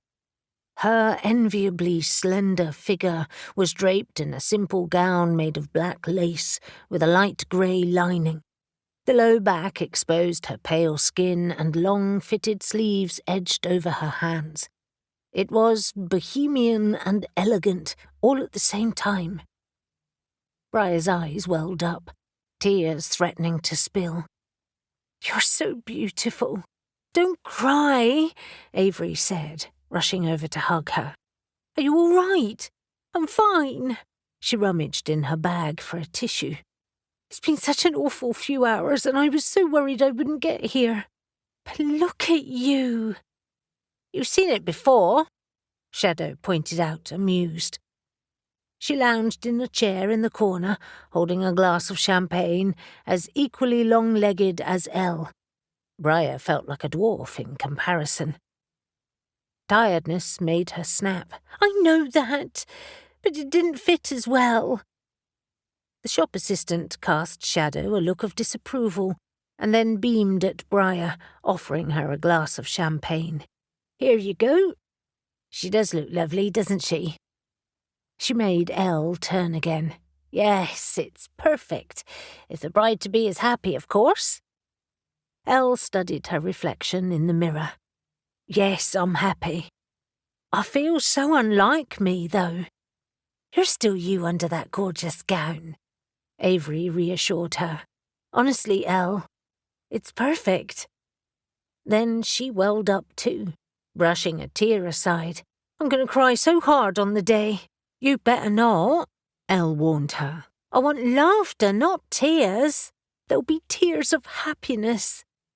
Briar sipped her champagne, her equilibrium returning. "I'm starting to feel more civilized. A good lunch will set me right." "No huge breakfast from the hotel?" Shadow asked. "Not from me. Reuben, of course, ate enough for all of us." "Is he okay? In fact, are you all okay?" Elle asked. "He didn't say much on the phone earlier." "We're fine, although last night was unexpected in many ways. You'll be pleased to know Reuben didn't mention the wedding once, though." The assistant drew Elle's attention to her makeup and hair for the day. And for the next 15 minutes, they talked through more details, while the dresses, including those for the bridesmaids, were packaged up. By the time they sat down to lunch in a stylish pub, Briar was famished and tired, and increasingly guilty that she had left Eli to manage the shop on his own after a busy night fighting. "Don't worry about Eli," Shadow said once the waitress had taken their orders. "He enjoyed himself. They all did. It was a welcome change from Black Kronos and Belial's acolytes. Like me, they find fighting invigorating. Even Eli, although he doesn't admit it. I saw the eggs." She cocked her eyebrow. "They are impressive." "Are they still as hot?" Elle asked. Shadow grimaced. "They were packed in ice. 2 of them are cool now, but the cracked one is still warm." "Which means what?" Briar asked. "That it's incubating, I expect. I am not an expert, though." Briar took a slice of crusty bread from the bowl on the table and tore off a chunk. "If it hatches, what will we do with it?" "Kill it, of course." Briar suspected she would say that and accepted it, but it still turned her stomach. "It's so awful. I wish we could find somewhere safe for it to grow. There is nowhere, other than with its kin in the other world." Shadow twirled her knife as they talked, the silver glinting in the light. It was almost hypnotic. "I don't relish killing it, but fully grown it will cause devastation." "What about the eggs? Destroying them seems ruthless." "Agreed," Elle said. "Surely if they have gone cold, we could store them somewhere again?" "Like in our basement forever? No." Shadow stabbed the bread viciously, as if it were dragon flesh. "As you argued last night, the Therians will try to find them. Destroying them is the only real solution." "But that means we shall have shells," Avery pointed out. "It may be that is enough for Therians to transform. Every option is fraught with risk. Perhaps we could burn them. That seems awfully wasteful, though. We could store them as spell ingredients, safely, of course, under full protection." "I realized, Briar," she said, turning to face her, "that there is a theme to the spells. Transformation." "Interesting. Did you have a chance to study them this morning?" She nodded. "I'm annoyed that I didn't see the similarities sooner. Some are spells to transform from ugliness to beauty, to reduce age, to remove wrinkles. They list dragon skin, teeth, blood, or eggshells as ingredients. Plus," she shuffled in her seat, "I found a spell that transforms a witch into a creature. But not a dragon," she added hastily. "Transfiguration," Elle said. "Wow, I thought such spells were myths and belonged in fairy tales." "Only because they are hard to master." Avery shook her head. "I think I would be too scared to try. Imagine if it went wrong. I'd be stuck forever. Or worse, I'd be half animal, half human. I bet both of you will have similar spells in your old grimoires. I wonder if they were ever used, or were just recorded for posterity. I must ask Helena. Anyway, we still really don't know what Wentworth wanted the dragons for. All theories are pure speculation on our behalf. It all depends, I suppose, on what Newton finds out." Shadow laughed. "He came to our house this morning to see the eggs again." "Did he?" Briar asked, surprised. "Yes, it was as if he didn't trust us. Anyway, he impressed me. He's going to speak to Wentworth today." Avery gasped. "Alone?" "No, with Gabe, Neil, and Ash. And his sergeants, of course." "Isn't that risky?" Briar asked. "It's ballsy. They know about us, sort of. Hopefully not where we live, and we certainly know about them.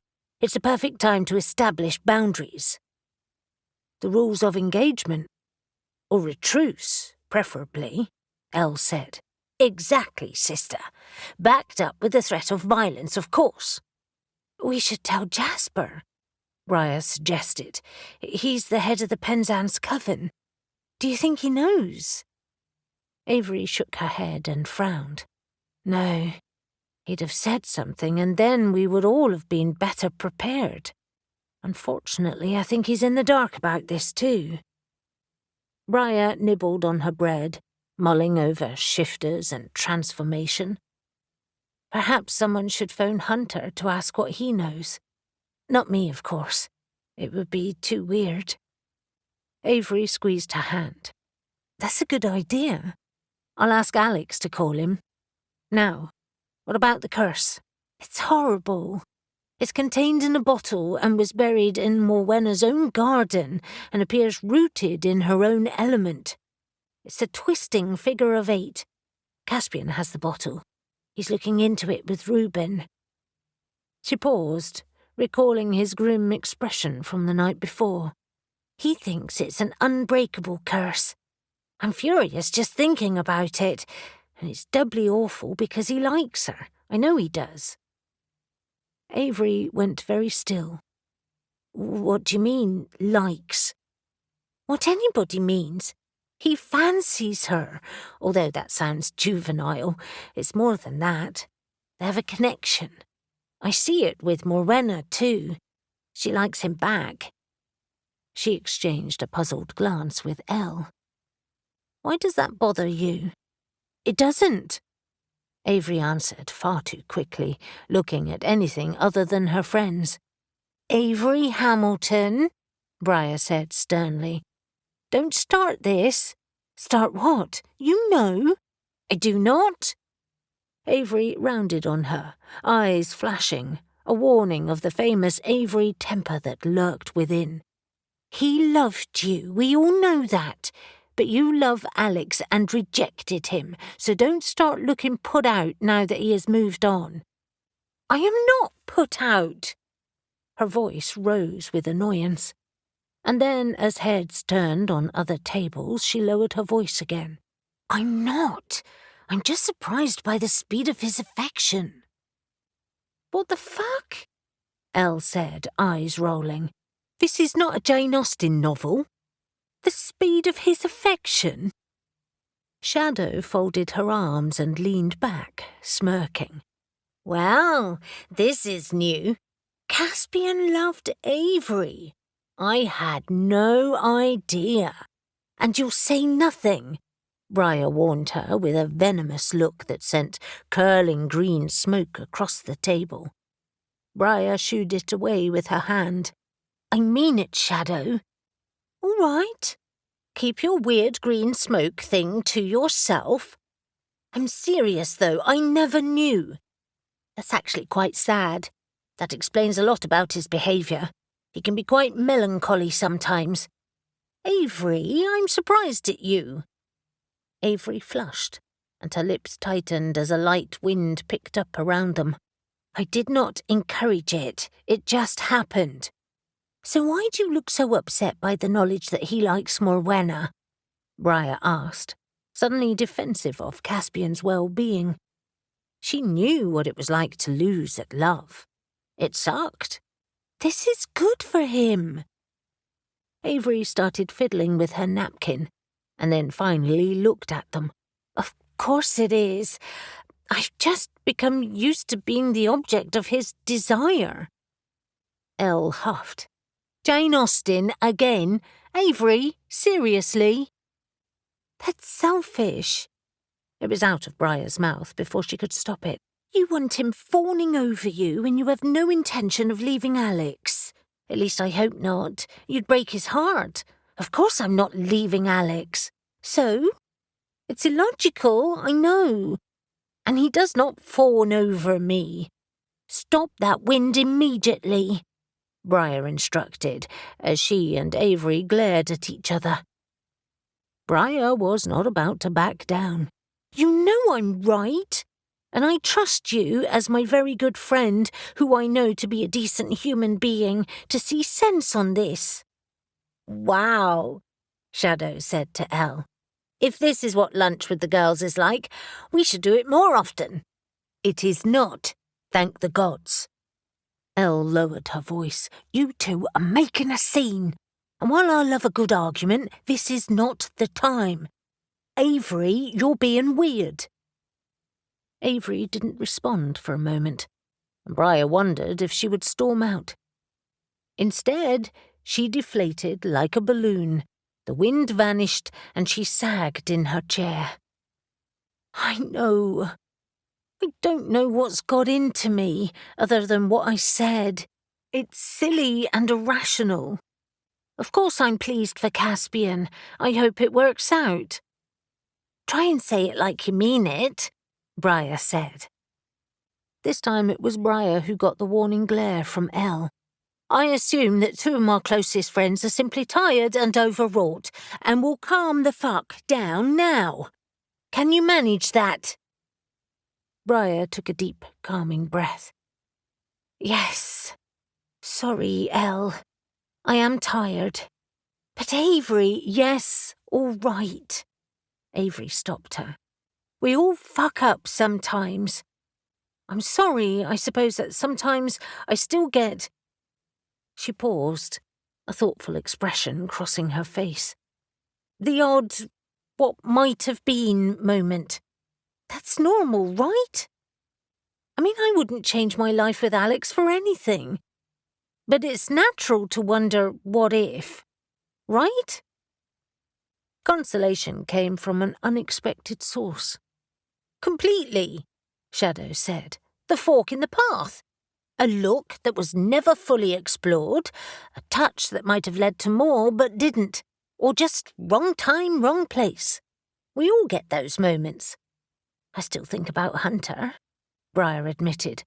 "I know he's in London now.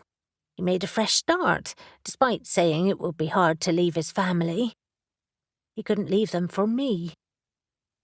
She had chewed over that ever since Eli had told her. "Oh, Briar," Avery said, suddenly sympathetic. "It was about needing a pack. There is no wolf pack in Cornwall. It was more complicated than leaving his family for you. And you know, maybe knowing there are Therians here explains that. Maybe they have actively sought to keep wolf packs out of Cornwall." "True," Briar nodded, slightly mollified. "And then there's Newton. He's a big what-if that I don't think is resolved, and I am still completely undecided about. Maybe he is still too. If it was meant to be, it would have happened by now. But if we're admitting weird things, I have been having thoughts about Eli lately. Now that is madness." "Briar?" Shadow looked appalled. "No! Eli!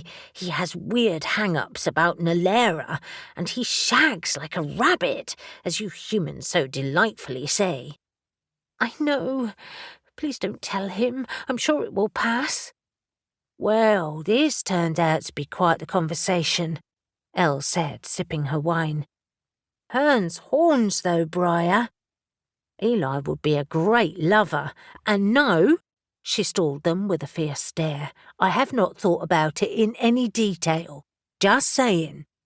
"It will pass," Briar said, as much to convince herself than anyone else. "I think your wedding has me feeling all nostalgic. It's okay. I shall focus on how to break Morwenna's curse." Shadow thumped her glass on the table. "Hearn's blistering bollocks! I've just remembered what Blood Moon told me about dragons and spells. This is good. This is really good. His friends used a baby dragon's skull and its gemstone to break a curse." "What?" Avery froze, drink halfway to her lips. "Seriously? Yes. It was a big, gnarly old curse that involved the wolf moon and a cursed sword.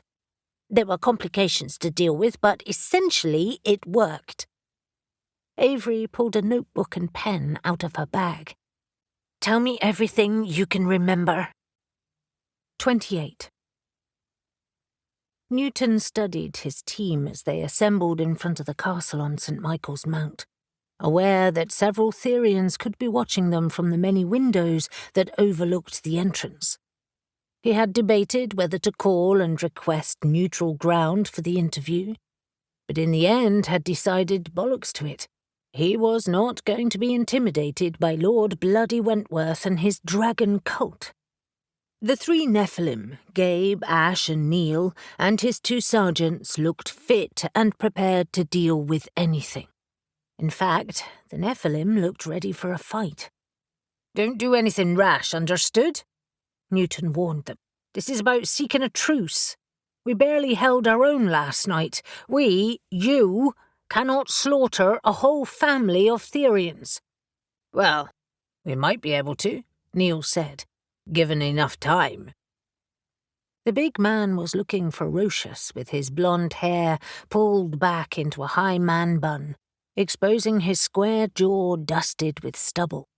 Fortunately, his piercing blue eyes that could be icy were currently amused, despite his grip on his double-bladed axe. Thank the gods. Dark-haired Gabe and golden-haired Ash were equally imposing. Newton fixed them with his steeliest glare, aware that imposing his will over the Nephilim was like trying to fight off the incoming tide. "No violence unless we absolutely have to use it. They have clearly been here a long time and have not caused trouble before. We make peace. Gabe," he appealed to their de facto leader, "keep your brothers in line." "As long as Wentworth behaves, so will we," Gabe reassured him. "And remember," Moore said, looking at Newton hopefully, "to ask to inspect the cave. To get trapped inside again, not bloody likely."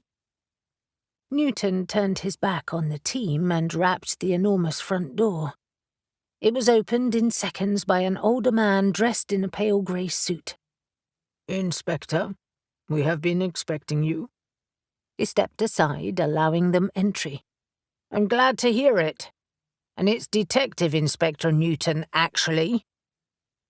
Newton studied the generous hallway with its curving staircase, hoping that a dragon wasn't waiting to receive them. However, the room was empty, and he stepped inside confidently, glad to have the Nephilim with him. He had kicked himself the previous night after he had yelled his identity in his effort to stop the fight. It was instinctive, and he had forgotten that he should be keeping a low profile. He even wondered if anyone would have heard him with all the shouting and fighting.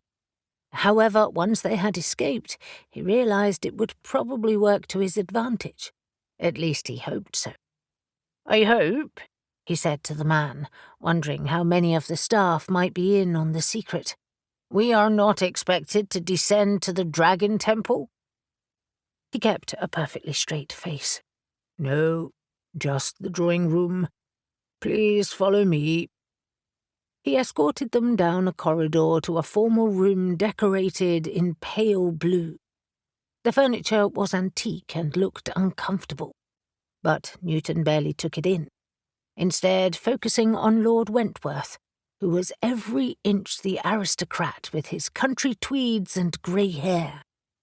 He stood in front of a roaring fire, very much in his Lord of the Manor mode. A woman and two younger men, one of whom he recognized as Julian Hargreaves, were there too, and all faced them as his team entered. After announcing their arrival, the butler, at least that's who Newton assumed he was, shut the door behind them. Newton stepped forward, hand extended, fully intending to play this politely. "Lord Wentworth, excellent to meet you in more civilized circumstances. I'm Detective Inspector Newton." Wentworth shook his hand, his hard, almost black eyes never leaving Newton's. Power resonated from him, but Newton stood his ground. Wentworth's voice was smooth and clipped, with no trace of any Cornish dialect. "Detective Inspector, how good to see you again. I'm so glad you used the front door this time. So am I. It's much more preferable to your dungeon. Well, if you do insist on stumbling into events you were not invited to. However, let us not quibble. Your attendance yesterday was unexpected, so it's good we have a chance to chat. Let me introduce you to my wife, Geraldine, my son Giles, and my nephew Julian. You have brought colleagues, I see. I recognize 2 of the large gentlemen. He turned his glittering gaze to Ash and Neil. You have interesting abilities. You killed 2 of my cousins. They were trying to kill us, Neil shot back. Which hopefully, Newton put in, won't be happening today. We just need to talk, to establish some ground rules. Ground rules? Interesting. Please sit. The Nephilim, Giles and Julian remained standing, but Newton and his sergeants perched on the uncomfortable chairs as Lord Wentworth and his wife sat opposite them. The atmosphere, despite all the pleasantries, was tense. I won't waste your time, Lord Wentworth, but obviously after last night's events, we need to talk about the dragon eggs. My dragon eggs that you stole. Starting with a lie won't help matters. Julian stole them from Professor Oberon in Cambridge first. You have no proof. Julian darted forward, but his cousin placed a restraining hand on his arm. I know that you were part of the team from Burton and Knight that assessed Oberon's collection for the shifter auction.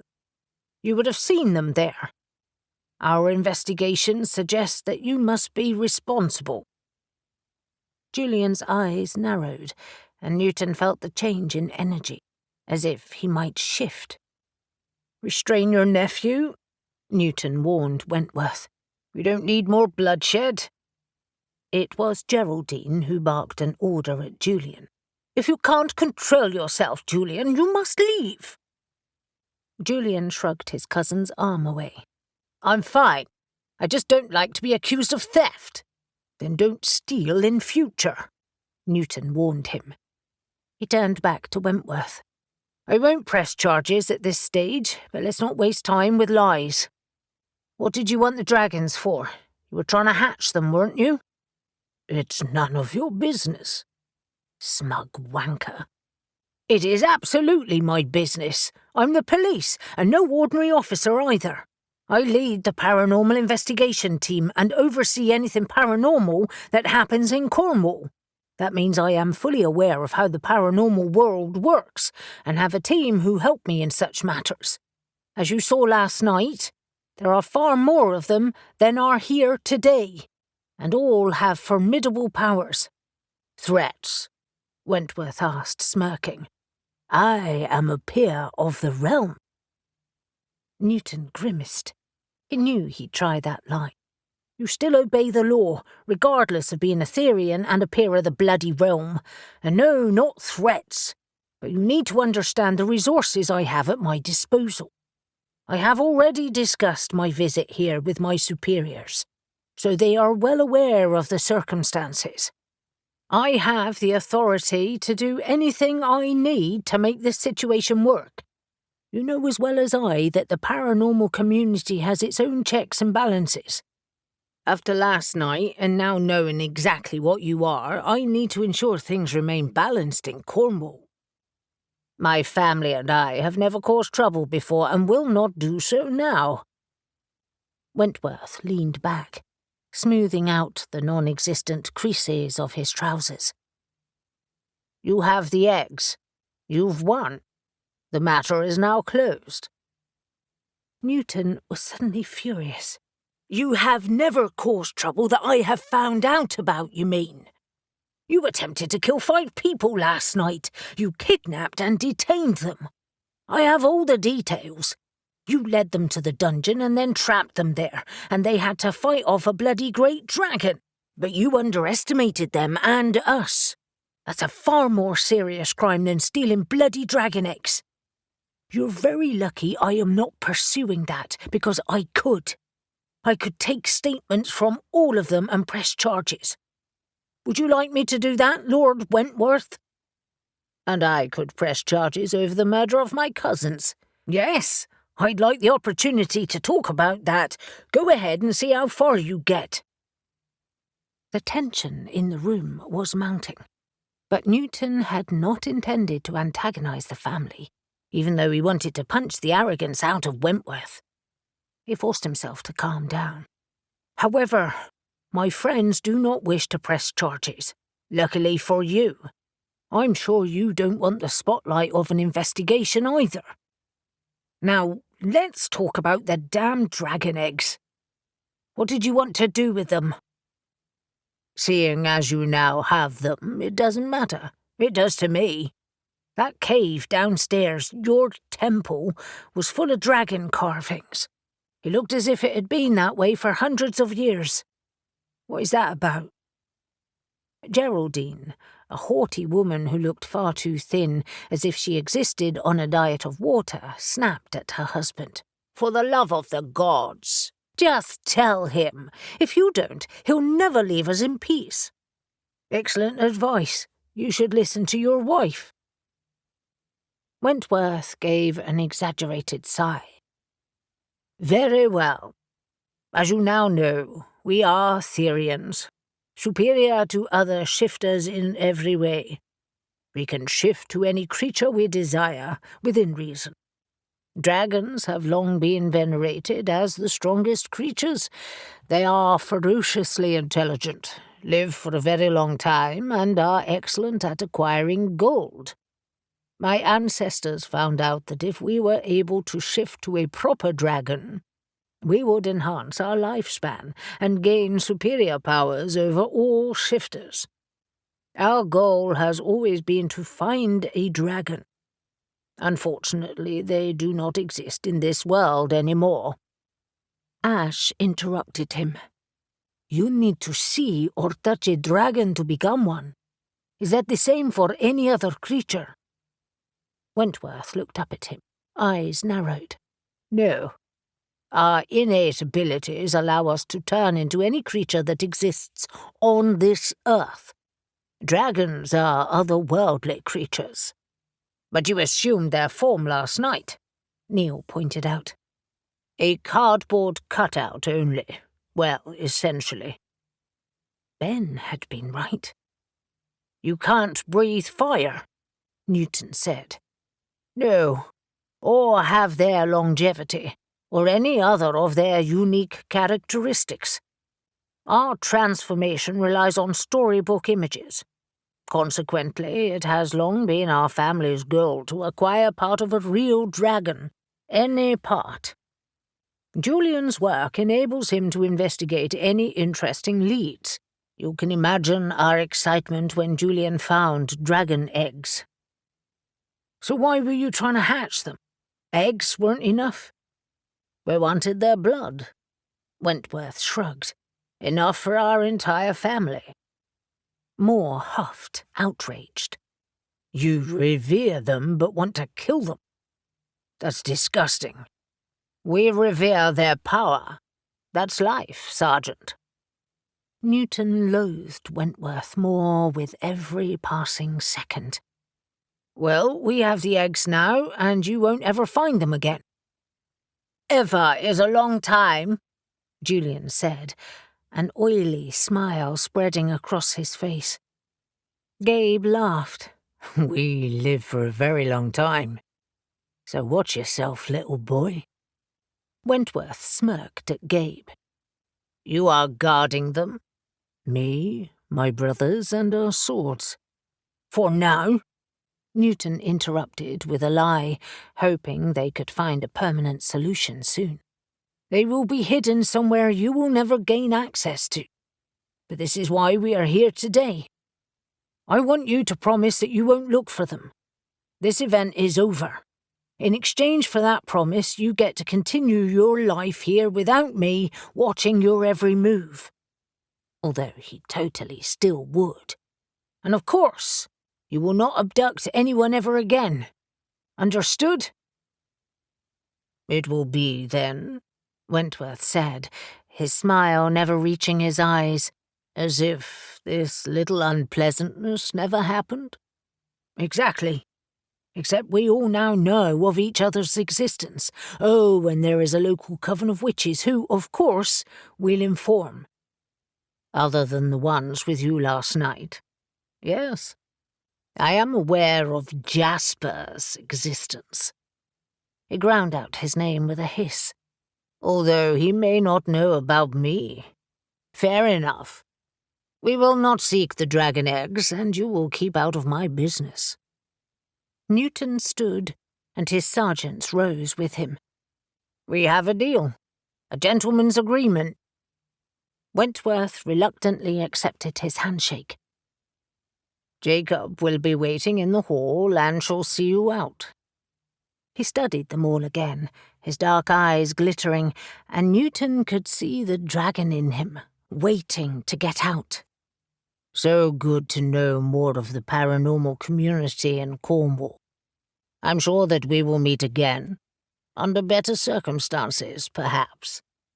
Let's hope so, Neil said, unable to leave without a taunt. Although, I quite enjoyed myself last night. Newton led them to the door. Let's not get carried away. They filed out silently, and Newton turned to find the entire family studying them with fierce intensity. Their animosity was palpable, but Newton felt that he had scored a small victory.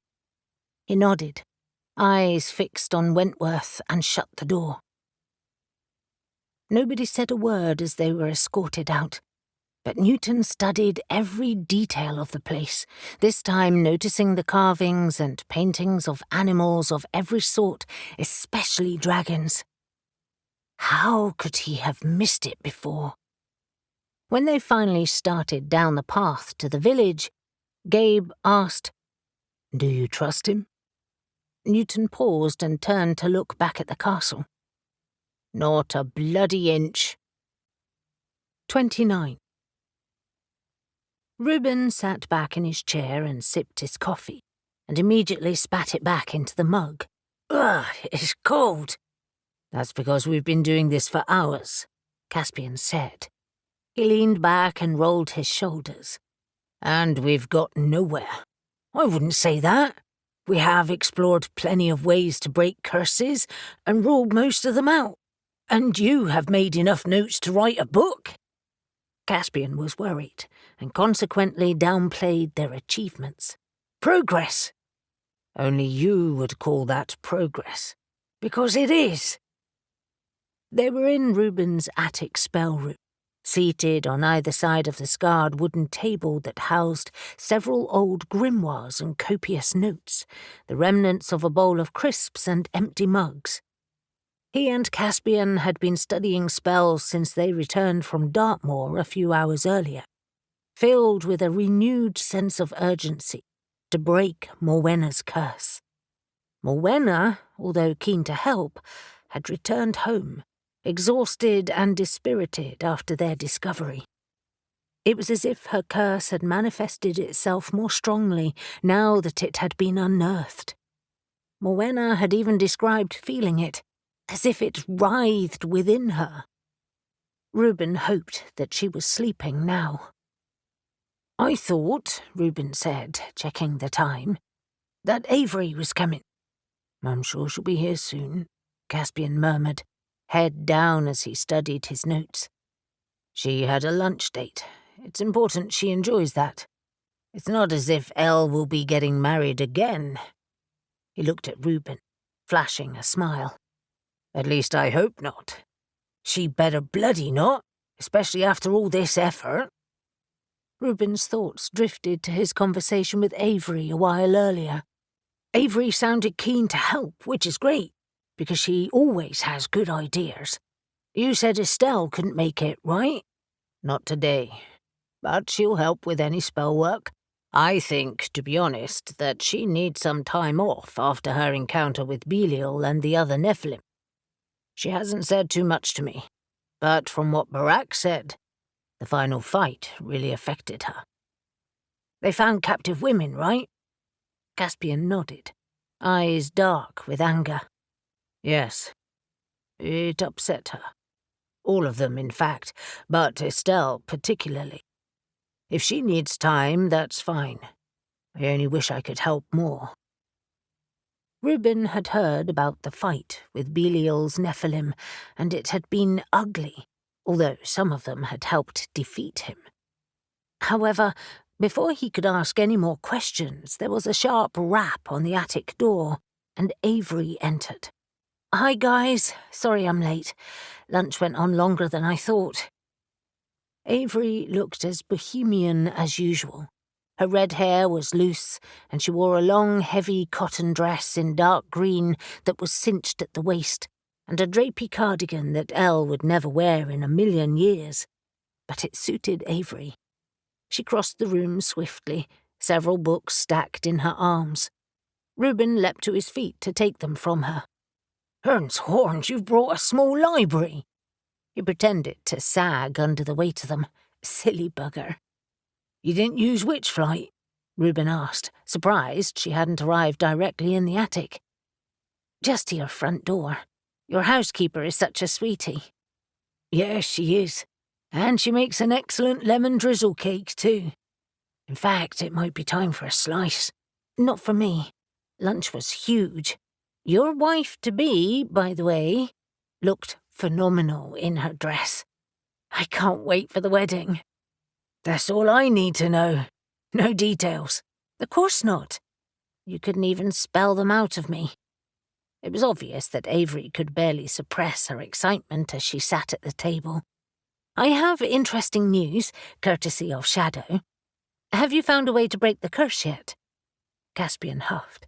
"I have several theories, but nothing concrete. The curse is complex, deeply rooted in Morwenna's elemental earth powers. Of course, nothing is simple. We have found varieties of earth curses and potential ways to break them, but nothing that suits this particular instance." Reuben picked up the curse bottle, placed in a basket for safekeeping. "This is it. Looks horrible, right?" Avery held it up to the light, turning it slowly. "It's quite beautiful in its own way, don't you think?" Caspian frowned. "You admire it?" "I admire any well-worked spell. I still hate it. All curses are vile and cruel. Briar was right about the figure of 8. "That is something I have been able to confirm," Caspian said, turning his grimoire towards her. "This describes how to cast a never-ending curse using the infinity symbol as the binding, and it can be applied to any other curse. An addition, I suppose, is the best word." Avery studied it. "Like an extra layer." Reuben edged his seat next to Avery and pointed out different areas of the spell. "Not exactly. It has been woven within it, section by section." "I see. Clever." She brushed her hair away from her face as she turned the page. "And long and knotty. That's obvious after even just a brief glance. You think the one used on Morwenna is similar?" They nodded, and she smiled. "I think this is a brilliant find. You should be pleased, and yet you look so miserable." "Because it's unbreakable." Caspian pushed the grimoire away with disgust. "No matter how we look at it, or how we configure a response, theoretically, of course, nothing works. It's sealed. I can't find a way in." "Can I look at your notes?" "Sure, but they're a bloody mess." Reuben rolled his eyes. "No, they're not. You have added bullet points and all sorts of shit. Honestly, you two are both the same. Air witches. You both think you're going to work this out in seconds. Some things you must feel your way through." Caspian had seemed edgy around Avery, but now he smirked at her. "Mr. Elemental Water is full of great advice now. Yes, I am. We eased our way to breaking the pirate curse. That seemed impossible at the time. But that wasn't never-ending," Caspian reminded him. "It lasted a bloody long time, even beyond death, so maybe rethink that one, Cass." Reuben was suddenly over the doom and gloom. Plus, he was getting married in less than 2 weeks and did not want this hanging over the special event. Avery, what was Shadow's news? Well, it was enlightening. She searched her stack of books and extracted her grimoire.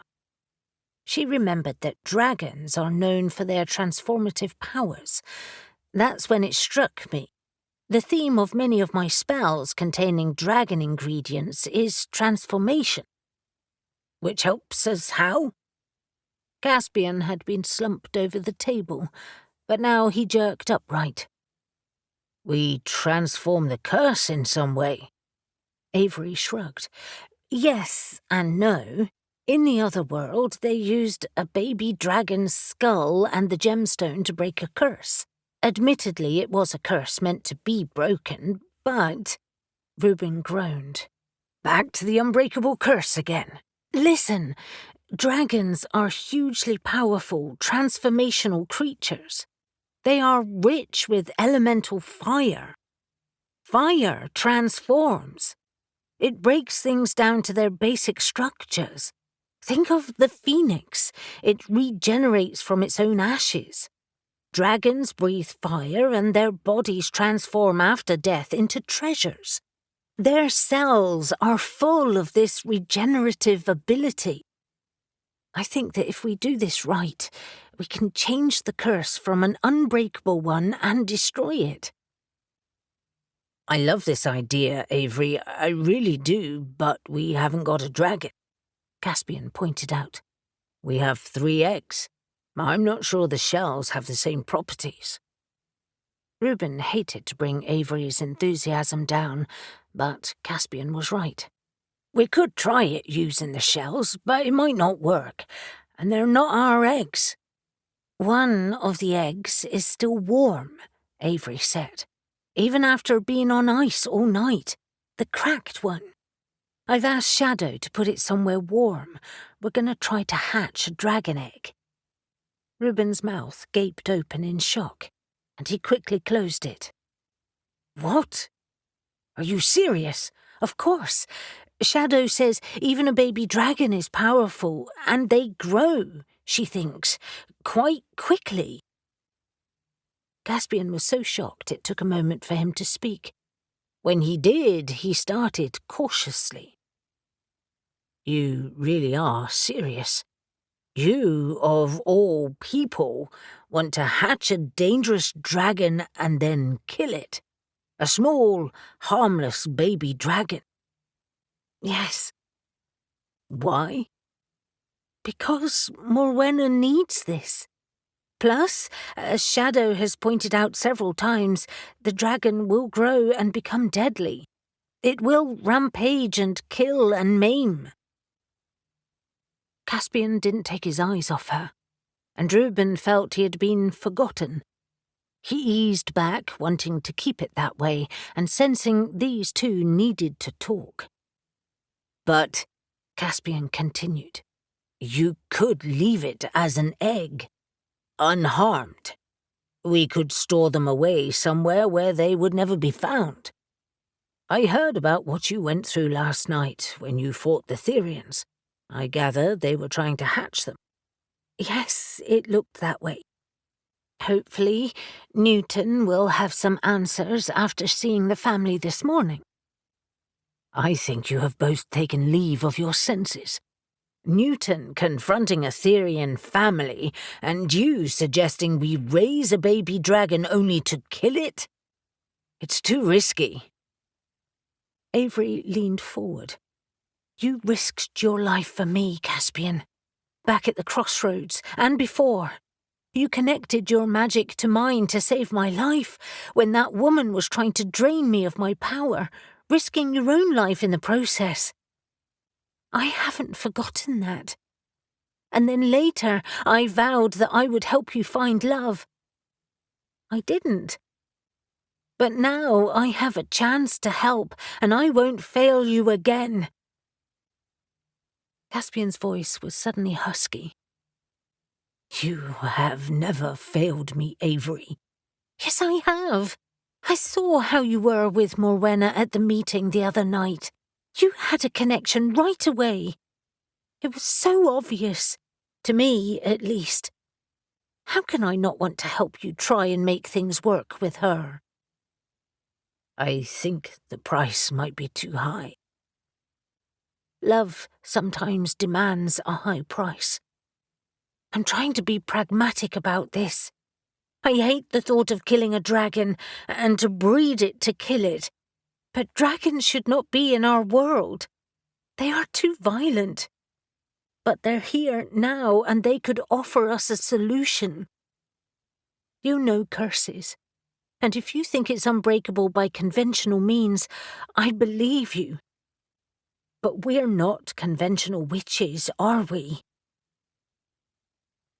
Reuben felt caught within a spell himself.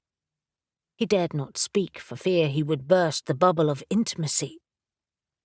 He sometimes wondered if Avery knew how much Caspian had loved her. But now he understood beyond any doubt that she did. It should have freaked him out, seeing as Alex was his best mate. But he also knew that she loved Alex.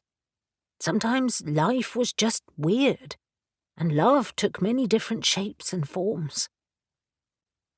Caspian finally turned to Reuben, more uncertain than Reuben had ever seen him. What do you think? Too risky?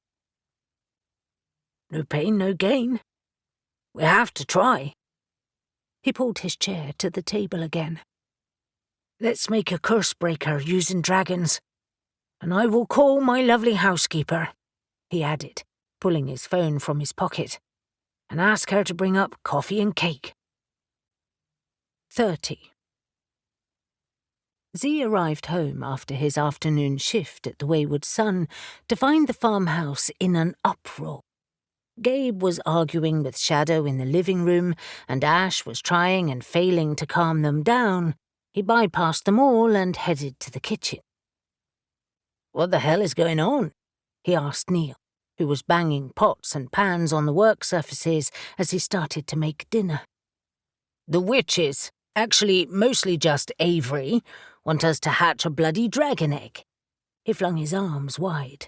Do we look like dragon daddies? You're making enough noise to sound like one. Eli grabbed a beer from the fridge. He had heard about Avery's plans via Alex. It's risky, but we have to help Morwenna. With a bloody dragon? A little baby dragon. He pinched his fingers together. You fought a huge one last night. It wasn't in our house, and it didn't breathe fire. Well, no. He leaned against the counter. I hear Wentworth back down. He's a sneaky bastard. We'll need to hide those eggs really well, or he will find them again. I don't trust him at all. Have we any ideas? Not yet.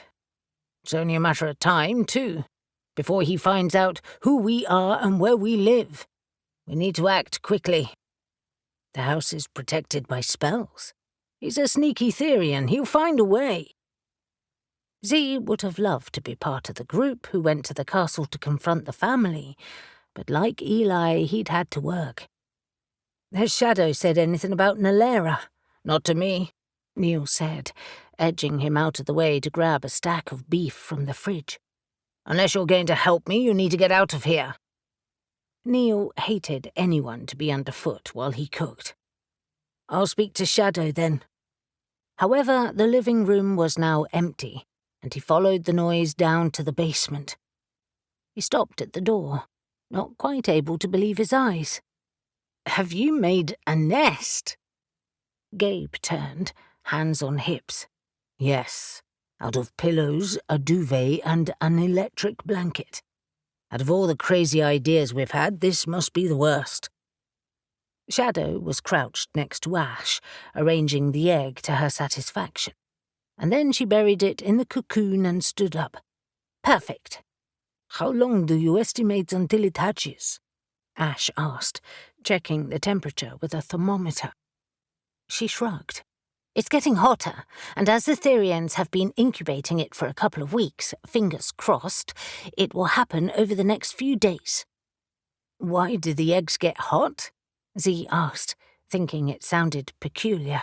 They're elemental fire creatures. They run hot, so as the baby dragon grows, the eggs warm up. We learned all this from the Jinn. Most dragons live in the realm of fire, and they devoted years of study to them.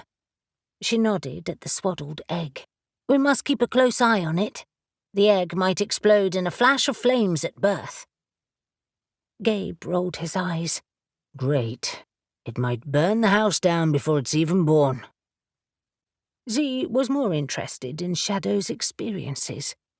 She didn't always talk about her life in the other, so he took advantage of it. Have you met a Jinn? She shrugged, as if it were the most normal thing in the world to do. Of course. I travelled in the realm of fire for a while. That's where they live, but it was too hot and dry for me to stay long. I like the Jinn, though. They are wise, philosophical, and very powerful. Your world's myths suggest that Jinn were here once. Haven't you met one? Unfortunately not, Z admitted, wishing he had. He had heard plenty of tales, though. I have, Ash said, his golden eyes glowing at the memory. In the desert around Sumer, dust jinns we called them. They arrived in a sandstorm. Huge, towering creatures they were, magnificent and certainly not to be trifled with. I believe they vanished with the old Sumerian gods. Gabe huffed, impatient. Let's get back to our issue. If it hatches, how long will it take for it to grow into the size to have that precious stone in its forehead? A few days. We should see the forehead change colour. She gestured to a point in the middle of her own forehead. I know that much. Any good hunter knows when the stone is ready. As far as I know, all baby dragons have them, regardless of breed. Z could barely get his head around his next question. And what do we feed it? Raw meat. I can shoot rabbits and pigeons. That should suffice. And who, Gabe asked, a dangerous edge to his voice, is going to play mother? Shadow patted his arm. Me, darling. Don't you worry. They both used that particular endearment when they bickered. I shall handle all of it. I will also kill it when the time is right. She studied the room. The bedding will have to go after it hatches. Maybe bring in stones to make a nest for it then. Its own fire will heat the stones to keep it warm. In fact, I think we should do that now. Amused, Z leaned against the door frame, finding the whole thing fascinating. Where are the other 2 eggs? Still in the floor safe, Gabe told him, on ice. Is that wise? Will the baby dragon sense them? Maybe, but we have no other options for now, Ash told him.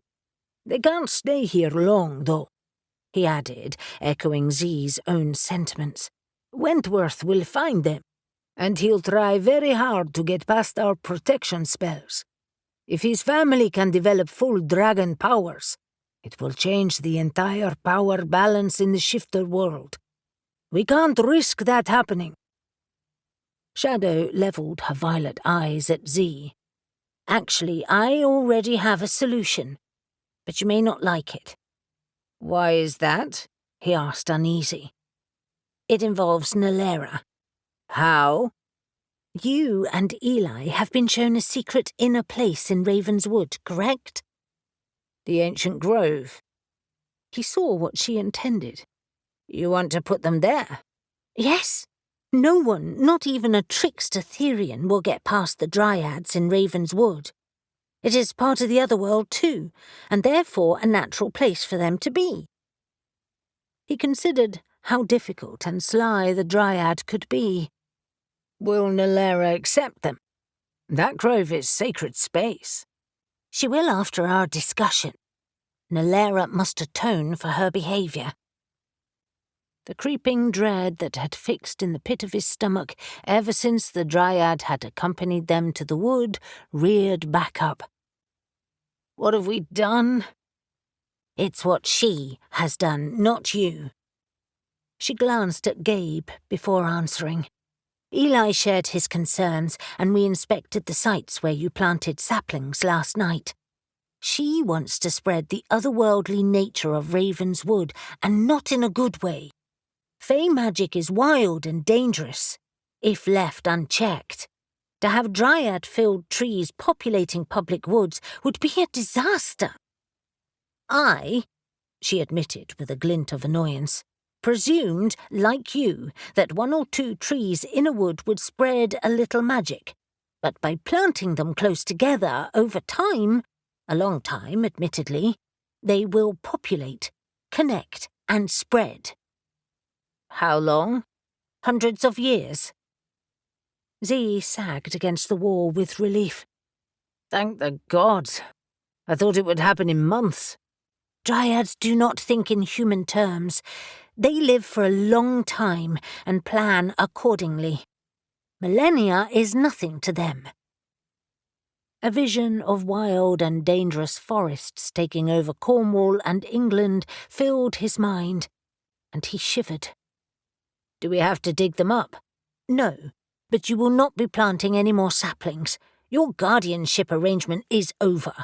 She won't like that. I don't care whether she likes it or not. His mouth suddenly dry. Z licked his lips. But the consequences, there will be none.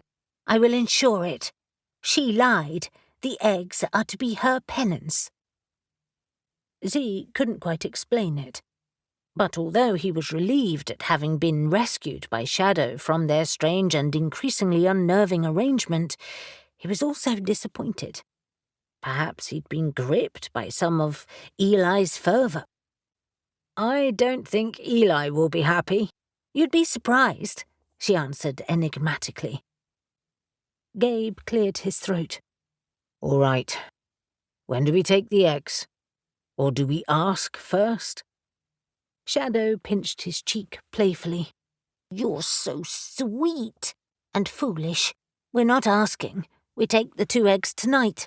You, Z, Eli, and I. Ash?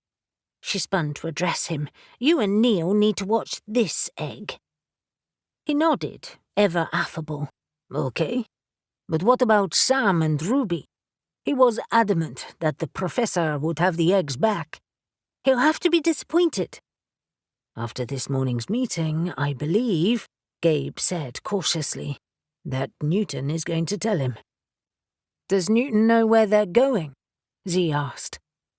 Gabe winked and pulled his phone from his pocket. Wish me luck. I'll tell him now. Newton scowled as he ended the call with Gabe. If it had been on his landline, he'd have slammed it down in a fit of pique. The end call button wasn't satisfying enough. He roared into his empty office. Bollocks! Moore and Kendall came running in from their own office. Gov? Moore asked, eyes darting around as if Newton were being attacked. I'm fine. You don't sound fine, Kendall said. The eggs are going to Raven's Wood for safekeeping. Moore's eyes widened. Oh, that's good though, right? Is it? Newton kicked the desk in frustration. Really? Dragon eggs in Raven's Wood sounds like a bloody recipe for disaster. And don't you dare mention fucking liminal zones. Moore grinned. Well, it is one. Whose idea was that? That Fey, madam. Both sergeants leaned against opposing door frames. Kendall, arms folded across her chest, asked, Where in Ravenswood? Some bloody inner sanctum that no one except the Dryads can get to. Moore gasped. There's another place hidden inside? That's awesome. And good for the eggs, right? Kendall asked. You were worried about Wentworth finding them, but he never will in there. That's brilliant. That, Newton said, fixing them with a glare, is not the only news. They are attempting to hatch an egg. Moore was suddenly upright. No. Yes, for some bloody spell to break Morwenna's curse. Don't ask me the bloody details. Newton ran his hand across his brow. No wonder Maggie swears so much. This job makes you after a while. Anyway, I want one of you to supervise the egg, the one they're hatching. I want to keep a close eye on this. Me. Moore couldn't get the word out quick enough. You know, Newton said, fearing his response, that they will kill it. It's being bred specifically to die. I didn't think they would let it live. I'm not that mad. And you still want to go? Moore shrugged. Gov, it's my only chance to see a baby dragon. If I could see Ravenswood's inner sanctum, I would, but I bet I can't. Nope. But you do need to go to the farmhouse now and stay there. Is that okay? You and Kendall can take it in turns. And risk missing it hatch?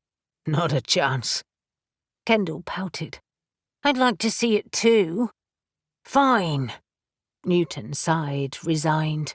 You go too, if the Nephilim don't mind you both hanging about.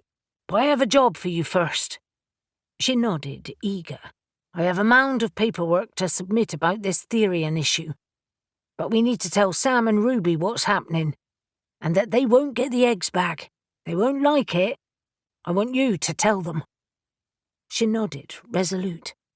Not a problem. He didn't question her capabilities, but Sam was a gruff old warhorse, and he doubted he'd take it well. Maybe tell him here? No, I know exactly where to tell him, because he'll be there right now, waiting for news. Let me guess. The wayward son? Yes. She checked the time. Any issues with me going now? Not at all. Give me an hour or so and I'll join you. And more? Any news, you call me immediately. Newton rubbed his temples as his sergeants left. The knowledge that dragon eggs would be forever stored in Ravenswood filled him with more dread than the knowledge that Therians lived on St. Michael's Mount. But he'd won one fight that morning and knew when to call it quits. He just hoped that Shadow's decision didn't come back to bite him. There was only one person he wanted to call now, someone who would truly understand his dilemma. And that was Maggie Milne. He reached for his phone. 31. Elle walked into the Wayward Sun after work, desperate for a pint of skullduggery ale, and she plonked herself on a bar stool, wondering why she felt so dispirited.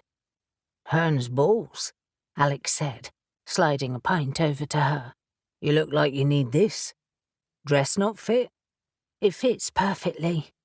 So what's up? I'm not sure. She sipped her pint, unable to put her finger on the issue. There's just so much going on, and I think, perhaps, I don't feel part of any of it. You're kidding, right? You helped us rescue the guys trapped on St. Michael's Mount last night. You fought off Therians. I know, but I felt sort of disconnected from it all. I still do. Alex leaned across the bar, voice low. This is still the hangover from the Winter Queen. Do you think so? Absolutely. She cast a lot of magic on this place and blocked our own magic and memories. It had consequences. You were affected more than most. Reuben wasn't affected at all, the lucky bugger. Well, not magically. But the other day, I cast a cleansing spell with Briar and Avery specifically for this issue. It was really effective for a while. I felt better, invigorated. Now I feel a bit flat again. Alex called over to Marie, the chirpy barmaid who was gossiping at the other end of the bar. Marie, I'm taking 5, okay? Of course, love. She waved at Elle. Take your time. Alex exited the bar area and pulled Elle to a couple of stools in a quiet corner under the TV that was currently switched off. His dark eyes were full of concern. This is so unlike you, Elle. But I know you'll snap back. Spells and rituals are great, but manifesting change takes time. I'm getting married soon. I don't want to feel like this on the day. And today was great. My dress fits perfectly, and I'm so pleased with it. We had a lovely lunch, too. She had already decided not to mention Avery's weirdness, seeing as it was already resolved. And blasting Therians did wonders for my magic. Alex smiled. I must admit you held your own, as you always do. I certainly had no concerns. This isn't about your magic, though. That works perfectly. It's about you. His eyes narrowed. You do want to get married, right? Reuben hasn't swept you up in it when you're not ready. He's like a fucking steam train right now. Sudden panic filled her at the prospect of the ceremony being cancelled. No, I'm very ready, honestly. I'm actually surprisingly really looking forward to it, even though I didn't think I wanted this at all. Although I am quite glad he has this curse to worry about now, because he has been obsessed with the planning. Sorry, that sounds horrible. I don't mean it like that. I know exactly what you mean, and I'm very glad to know that you're not having second thoughts. I feel guilty, though. He's done so much, and I think I should have done more. Has he complained? No. Well, there's your answer then. He's having a great time. There's just a lot going on right now, especially with dragon eggs, Therians, and curses. Plus, January and February are miserable, grey, horrible months. They get me down too. He sat back, considering her, eyes narrowed. You need a holiday. You know, I think I might. It's been forever since I went anywhere. As much as I love Whitehaven and all of you, I need a break. Just the thought of it lifted her spirits. A change of scene, somewhere interesting, relaxing and opulent. Alex, you're a genius. Why didn't I think of that? Because we all have businesses that we're worried about stepping away from. Avery and I need a break too. You should book a honeymoon. A proper one. I spoke to Rue on the phone this afternoon. He was waxing lyrical about the hotel they stayed at in Dartmoor last night. It's not that far away, though, is it? Does it matter? It's still a break. Stay there and then go somewhere else. I bet Zoe would happily cover for you. Don't you also have another assistant helping out? She nodded, distracted, already thinking of places they could go. She loved her friends, but sometimes they were so in each other's pockets, she felt like she couldn't breathe.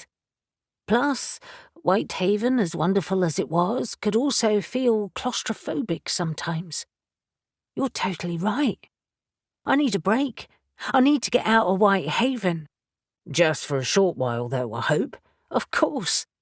Just the thought of a holiday was enough to reinvigorate Elle. And it wasn't as if they had to worry about the cost. They could go anywhere in the world. I'm already excited. Thank you, Alex. Elle leaned forward and kissed his cheek, enveloped by his musky scent that was so different to Reuben's ocean freshness. I haven't done anything. You have. You listened and gave great advice. You're such a sweetie. He winked. I know. When's your great-aunt due to arrive? Next week. A few days before the wedding. She laughed. She'll be a breath of fresh air. A tornado, more like. And she's giving you away, right? No. No one is giving me away. That's too old-fashioned. I am not being passed like chattel from one family to another. Alex nodded with approval. Excellent. That is the point of handfastings, after all. No church bollocks. He hesitated, suddenly tentative. You know, there is, of course, something else that's probably weighing on your mind, although I know you're not talking about it, so please don't bite my head off. I'm a sweetie, remember? What about your parents? And there it was. The issue she had tucked away at the back of her mind that provoked annoyance, disappointment, and resentment. The thing that was growing into a great black storm cloud rather than dissipating. They aren't coming. I know. That must be pissing you off. She shrugged. It's their decision. It's your fucking wedding, Elle. You have the right to expect that they'll attend. Why aren't they? You've never said, and neither has Reuben. Her grip tightened on her glass, and she suddenly wanted to throw it against the wall. She suspected Rue had said plenty, but she respected Alex's tact. The whole magic thing. They hate the fact that I live in Whitehaven and that I learned magic from Aunt Ollie. Alex's eyes were suddenly hard. They need to get over it. You're an adult, and they should respect your decisions. They don't, and they won't. Elle suddenly choked up, just thinking about the phone call in January. They said I was making a mistake, and they had no intention of coming to Whitehaven ever. They also said marrying a Jackson was a huge mistake too. Bastards. They don't even know him. Her voice rose in fury. They don't know the man I love, and they don't want to. So screw them. That's the last they'll hear from me. Her tears welled up again, but this time she couldn't stop them. Alex enveloped her in a hug that took her breath away. I'm so sorry, Elle. They don't deserve you as their daughter. They're the ones missing out, not you. I know. So why do I feel so shit about it? Because your family and friends should feel pleased for you. They should celebrate with you. No wonder you can't get your shit together without hanging over everything. It's horrible to be in such a position. Her tears released a floodgate of emotions, and that more than anything cleared her thoughts. She sniffed and sat back, easing out of his arms. It's not a lot to ask, is it? No. In my opinion, you're better off without them. And another piece of advice? She nodded.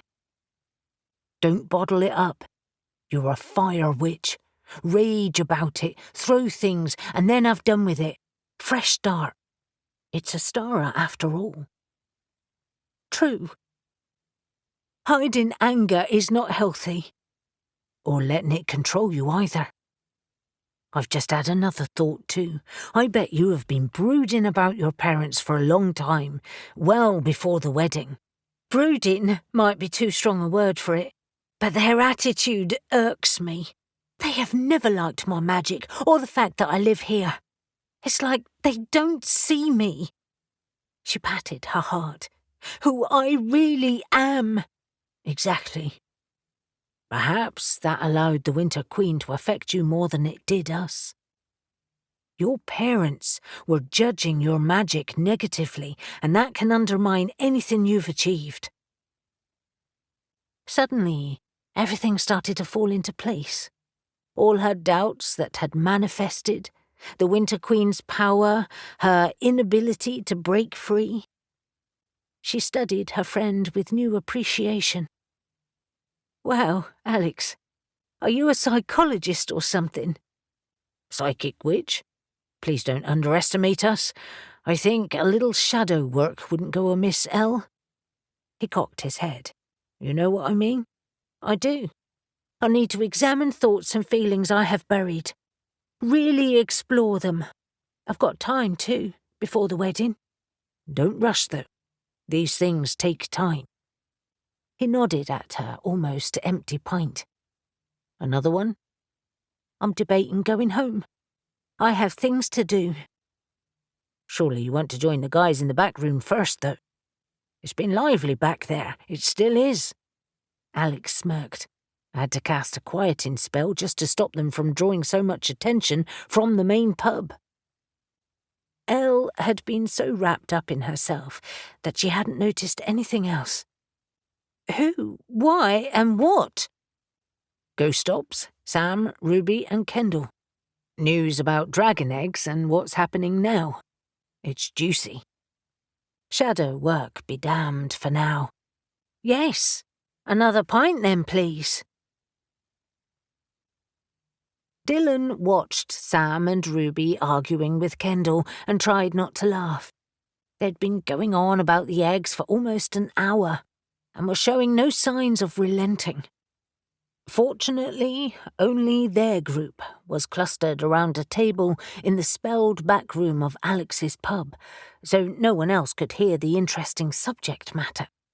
Kendall, Sam and Ruby were grouped together at one end of the table, and as the argument intensified, Ghost Ops had subtly retreated to discuss their own plans. Ben returned with Elle, another round of drinks and half a dozen packets of crisps that he dropped on the table. "Look who I found at the bar. And I have brought nibbles. Meals are ordered." "Welcome to the entertainment, Elle. It's like being at the theatre," Dylan noted, "but more immersive." Cassie grabbed a packet of cheese and onion crisps before Dylan could, and sniggered. "I've honestly never witnessed such a long, heated argument that's gone over the same ground so many times. Kendall has the patience of a saint." "But hopefully won't be martyred like one," Dylan said, ripping open the packet of prawn cocktail crisps for everyone to access. "I must be honest. Shadow's idea is brilliant. I love knowing that the eggs will be close." "So close, but so far away," Cassie said with a groan. Elle pulled her chair closer to them. "Fill me in. All the details." Dylan relayed the news. "Sam, predictably, is furious. I don't know why, though. Gabe has already told him that he'll pay whatever Oberon's fee was. It's been really fair. After all, he doesn't have to do that." "Exactly," Ben said. "But Sam's argument is that saying they can't find the eggs makes them look like idiots." Elle nodded as she grabbed a handful of crisps. "It will be bad for business, I see his point. But of course he can't have them. Wentworth is too dangerous. However, so is hatching a dragon, and we're still doing that." "To save a life," Cassie pointed out. "I know. That will be an interesting spell." "No Reuben?" Dylan asked, glancing behind her and expecting to see him appear at any moment. "He's working on breaking the curse with Caspian and Avery. It seems to be another skill he's adding to his magical repertoire." "You're not helping?" Cassie asked. "I would only get in the way. Besides, I have other things to do." "Not right now, though, right?" Dylan asked. "We're heading to the farmhouse soon. Gabe has said we can film the dragon hatching." "If it does," Ben interrupted, shooting him a doubtful glance. "And it could take weeks." "Although," Dylan continued, refusing to have his hopes crushed, "we are under strict instructions not to share the footage. As if we would. There are some things we know we cannot do." Elle shook her head. "Not tonight for me, although I will head up there on the weekend." There was a wistful air to Elle that tempted Dylan to ask more questions, but Cassie nudged him with her knee and said, "Fair enough, Elle. I doubt much will happen until then anyway." Dylan rolled his eyes. "Since when did you become a midwife?" "Piss off!" Cassie flicked him a crisp-covered middle finger. "Crisps!" Kendall's strident tone interrupted them as she moved her chair over to join them. "Fantastic." "And a pint of Guinness," Ben said, pushing it towards her. "Sam, Ruby, drinks for you too if you'll both stop arguing. You are not going to win." Sam's face was red, and his hair was raked in bewilderingly obtuse angles. Unsurprisingly, he was still grimacing. "The police shouldn't interfere. Enough!" Ben cut him off. "It's done, Sam. Move on. We can't share our juicy footage about the Dragon Temple and Therians on St. Michael's Mount, and the eggs will be hidden away. No one wins here, Not even the poor bloody dragons." Ruby sipped her pint. "He's right, Sam. We might not be able to return the eggs, but at least we found them. That's a win." Sam just grunted. "What about you, Kendall?" Dylan asked. "Coming to the farmhouse for egg watch?" She looked none the worse for her epic argument. In fact, she seemed to be quite relaxed about it all. "Of course. Although I need to shower first and pack an overnight bag. Moore and I are under strict instructions to oversee everything. Of course, wild satyrs wouldn't drag Moore away." Dylan smiled. He was very fond of Moore and his love of the paranormal, especially because he hadn't expected it of a policeman. Whenever they met, he'd ask questions about his experiences and where the best places were to see ghosts. He'd pore over any footage that Dylan had on him and knew he'd ask to see the Dragon Temple footage again. He must make him a copy. Dylan suspected that if Moore ever needed a change of job, he'd want a place on their team. "What about you two?" Dylan asked Sam and Ruby. Ruby nudged Sam. "If they let us in, I'd love to go." Sam huffed. "Fine." It seemed after his argument he'd run out of words. Ben rubbed his hands together with glee. "Excellent. Fun night ahead, then." 32. Eli had serious doubts about a positive outcome from their intended conversation with the Dryads, but nevertheless, close to midnight, he and Z accompanied Gabe and Shadow into Raven's Wood. It usually didn't take long for Nilera and the other Dryads to appear once they were deep in the interior. But tonight they were stubbornly elusive, as if they were avoiding them. Shadow's eyes flashed with annoyance as she shouted, "Nilera, I know you're watching us, so just come out. I need to talk to you." Eli shifted the pack on his back that contained one of the eggs, settling it more comfortably between his shoulder blades, and rested his hand on his pommel. "I suspect she wants to avoid this conversation." "Tough. She can't." All four of them were armed. No matter how good their relationship was with the Dryads, they all knew it could turn instantly. Shadow had cast aside her glamour that normally concealed her otherness, and she looked as unnerving as the ancient forest that surrounded them. Gabe grunted with annoyance. "They can avoid us all night long if they want." "And probably will," Z said, sliding Eli a wary glance. Shadow called out again. "We have a gift. 2, in fact. Treasures that you will want. Powerful otherworld treasures that need to be protected. It is a mark of my respect for you that I trust you can achieve this." Silence fell, deeper and more profound, as if the entire forest was listening. And then a ripple ran through the leaves leading further into the interior. An invitation. "Stay close," Shadow warned, as she led them deeper into the wood. Soon Eli realized that they were being followed. Dryads flitted between the trees, keeping their distance, but following their every move. The path they were on became tangled, and although Eli had been sure he knew where he was, suddenly the trees shifted, the moonlight vanished, and he was lost. And that's when he realized he was alone. He pulled his sword out of the scabbard and spun around, shouting for his companions. No one was in sight. He took a breath, forcing his panic down. "Nilera, show yourself." She materialized out the darkness, virtually naked except for a gown made of moonlight and stars, and despite all his intentions, his desire reared up again.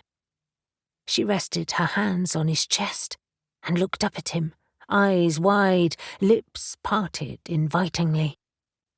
Eli, why are you here? His voice was rough with ill-concealed desire. Shadow wants to talk to you. You have betrayed us, Nalera. You lied about the saplings. She shrugged. A small lie only. You want to spread another world forest across this land. That is not a small lie. It ends now. No more guardianship. There are consequences. No, there aren't. Shadow has her own considerable power, Nalera. She will use it. Her power is nothing to mine. She grew taller suddenly, her face level with him, and she pressed against him so that he felt every inch of her. Or yours. I feel your power, Eli. You are so strong. The old god's power runs through you. Her hands skimmed his arms and chest, her movements seductive. I want to taste it. I want to taste you. He swallowed, trying to get his desire under control, aware that his body was betraying him. We are too different. This will not work. Unexpectedly, desperation filled her eyes and her voice tightened. If you want the guardianship to end and for us to guard your treasures, this is what I want in exchange.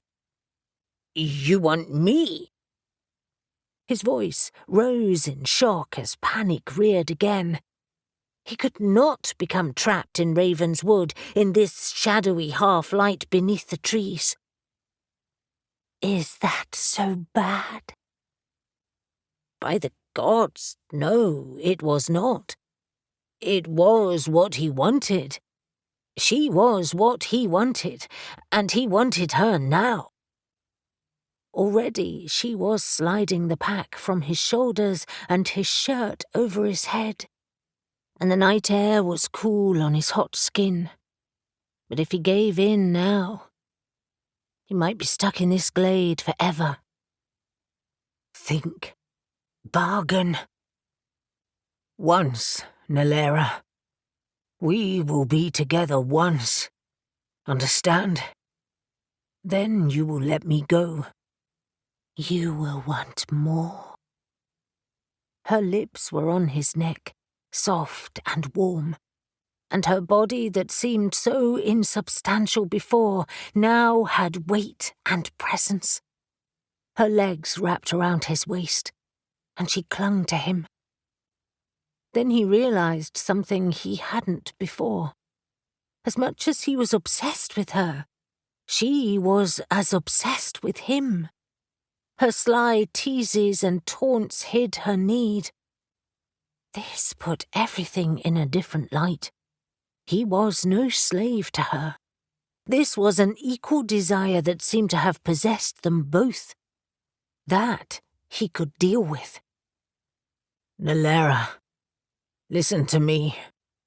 If we do this, you will let me go, end this guardianship, and take the treasures, understand? That includes releasing Z. Her voice was a sigh against his skin. Yes. Promise me. He tipped her chin up so that she looked at him, eyes filled with reckless need. Say it, and together we will make this a night we will never forget. She sank against him. I promise that I will release you and Z from guardianship and take the treasures to safeguard. But you must take me, now, here, on the mossy ground. The night will bear witness to our coupling. And that was as much as he took in, because desire finally took hold and Raven's Wood vanished. Alex was glad it was Friday. Dragon eggs, Therians, and a cursed witch had made the week unexpectedly busy. And seeing as he was off work over the weekend, a rare treat, he was aiming to enjoy it. Not that it would be quiet. It was Reuben's stag night on Saturday, and it promised to be big. He had arrived early at the Wayward Sun, as he liked to do on occasions, enjoying the quiet before they opened. He could check the stock without interruptions, inspect the kitchen, organize his paperwork, and generally ease into the day. He and Avery, however, had still managed to lie in. She had spent hours with Reuben and Caspian the day before, but was buoyed by their plans to break the curse. She was planning on doing more research that day, once she'd spent a few hours at work, preferring to refine the proposed spell before she divulged the details. Of course, that depended on whether a dragon hatched and when. At present, they could make no firm plans as to when they cast the curse-breaker, but Genevieve would organize the Cornwall Coven to help them with the spell and find a venue. Alex would gladly do anything he could when the time arose. However, his intended quiet time came to an abrupt halt when Z came downstairs from the flat above the pub. Z, like all the Nephilim, was of Middle Eastern ethnicity and olive-skinned. Right now, however, he looked grey, and his eyes were grim. He wore only jeans, and his bare chest and arms were covered in multiple scratches. "Holy shit, Z. You look like death, and feel like it." Z sat at a table with a cup of what smelled like herbal tea. "What happened to you?" Alex asked, taking a seat next to him. "Raven's bloody wood." He raked his thick hair back off his face, and Alex saw a few scratches there, too. "But at least the dragon eggs are safely within the Dryad's hidden grove." Several scenarios raced through Alex's mind, but all seemed implausible. "Did you end up fighting the Dryads? I thought they were peaceful. I fought the wood. We all did, for a while." Z sipped his drink. "If it weren't so early, I'd drink whiskey. But I had enough of that when I got home. I still slept like shit." "What happened? Is everyone all right?" "We're all fine. Although that term is relative, isn't it?" Alex rarely saw Z shaken up by any experience. Nephilim were battle-hardened and strong. It was clear he was having trouble focusing. "How were you injured?" "The wood turned on us. I'm not kidding, Alex. I have seen many things, but that was seriously the freakiest thing I have experienced for a while. I went with Gabe, Shadow, and Eli. Eli and I were carrying the eggs. Shadow was our negotiator. Gabe was support. That should have been how it went, anyway. Instead, the Dryads went silent on us, despite Shadow promising them treasure." Alex frowned. "Treasure?" "That's how she described the dragon eggs. As we all now know, they have rare and powerful energy. Plus, she was going to demand an end to our guardianship arrangement." Alex nodded. He had heard about Nalera's duplicitous behavior. "She never mentioned what that treasure was, but I think the Dryad sensed the eggs anyway. A path seemed to open up and Shadow led the way. Then, suddenly, we were trapped in this thicket of thorns and there was no way out. No amount of hacking, even with a dragonium sword, could get us out. And Eli wasn't with us." "Where was he?" "We had no idea at first, but later found out he was with Nalera. For hours." Z leaned back in his chair, limp, as if his energy had been drained. "We gave up trying to get out and instead shouted ourselves hoarse. Not even Shadow's fey magic could free us. To be honest, by the time dawn rolled around, we thought we would be stuck there forever." I have never been happier to see Eli in my life. You know, at one point, I thought maybe we'd been trapped for days, even weeks. Time plays tricks on you in there. Alex could understand Z's horror. Ravenswood was a sentient being.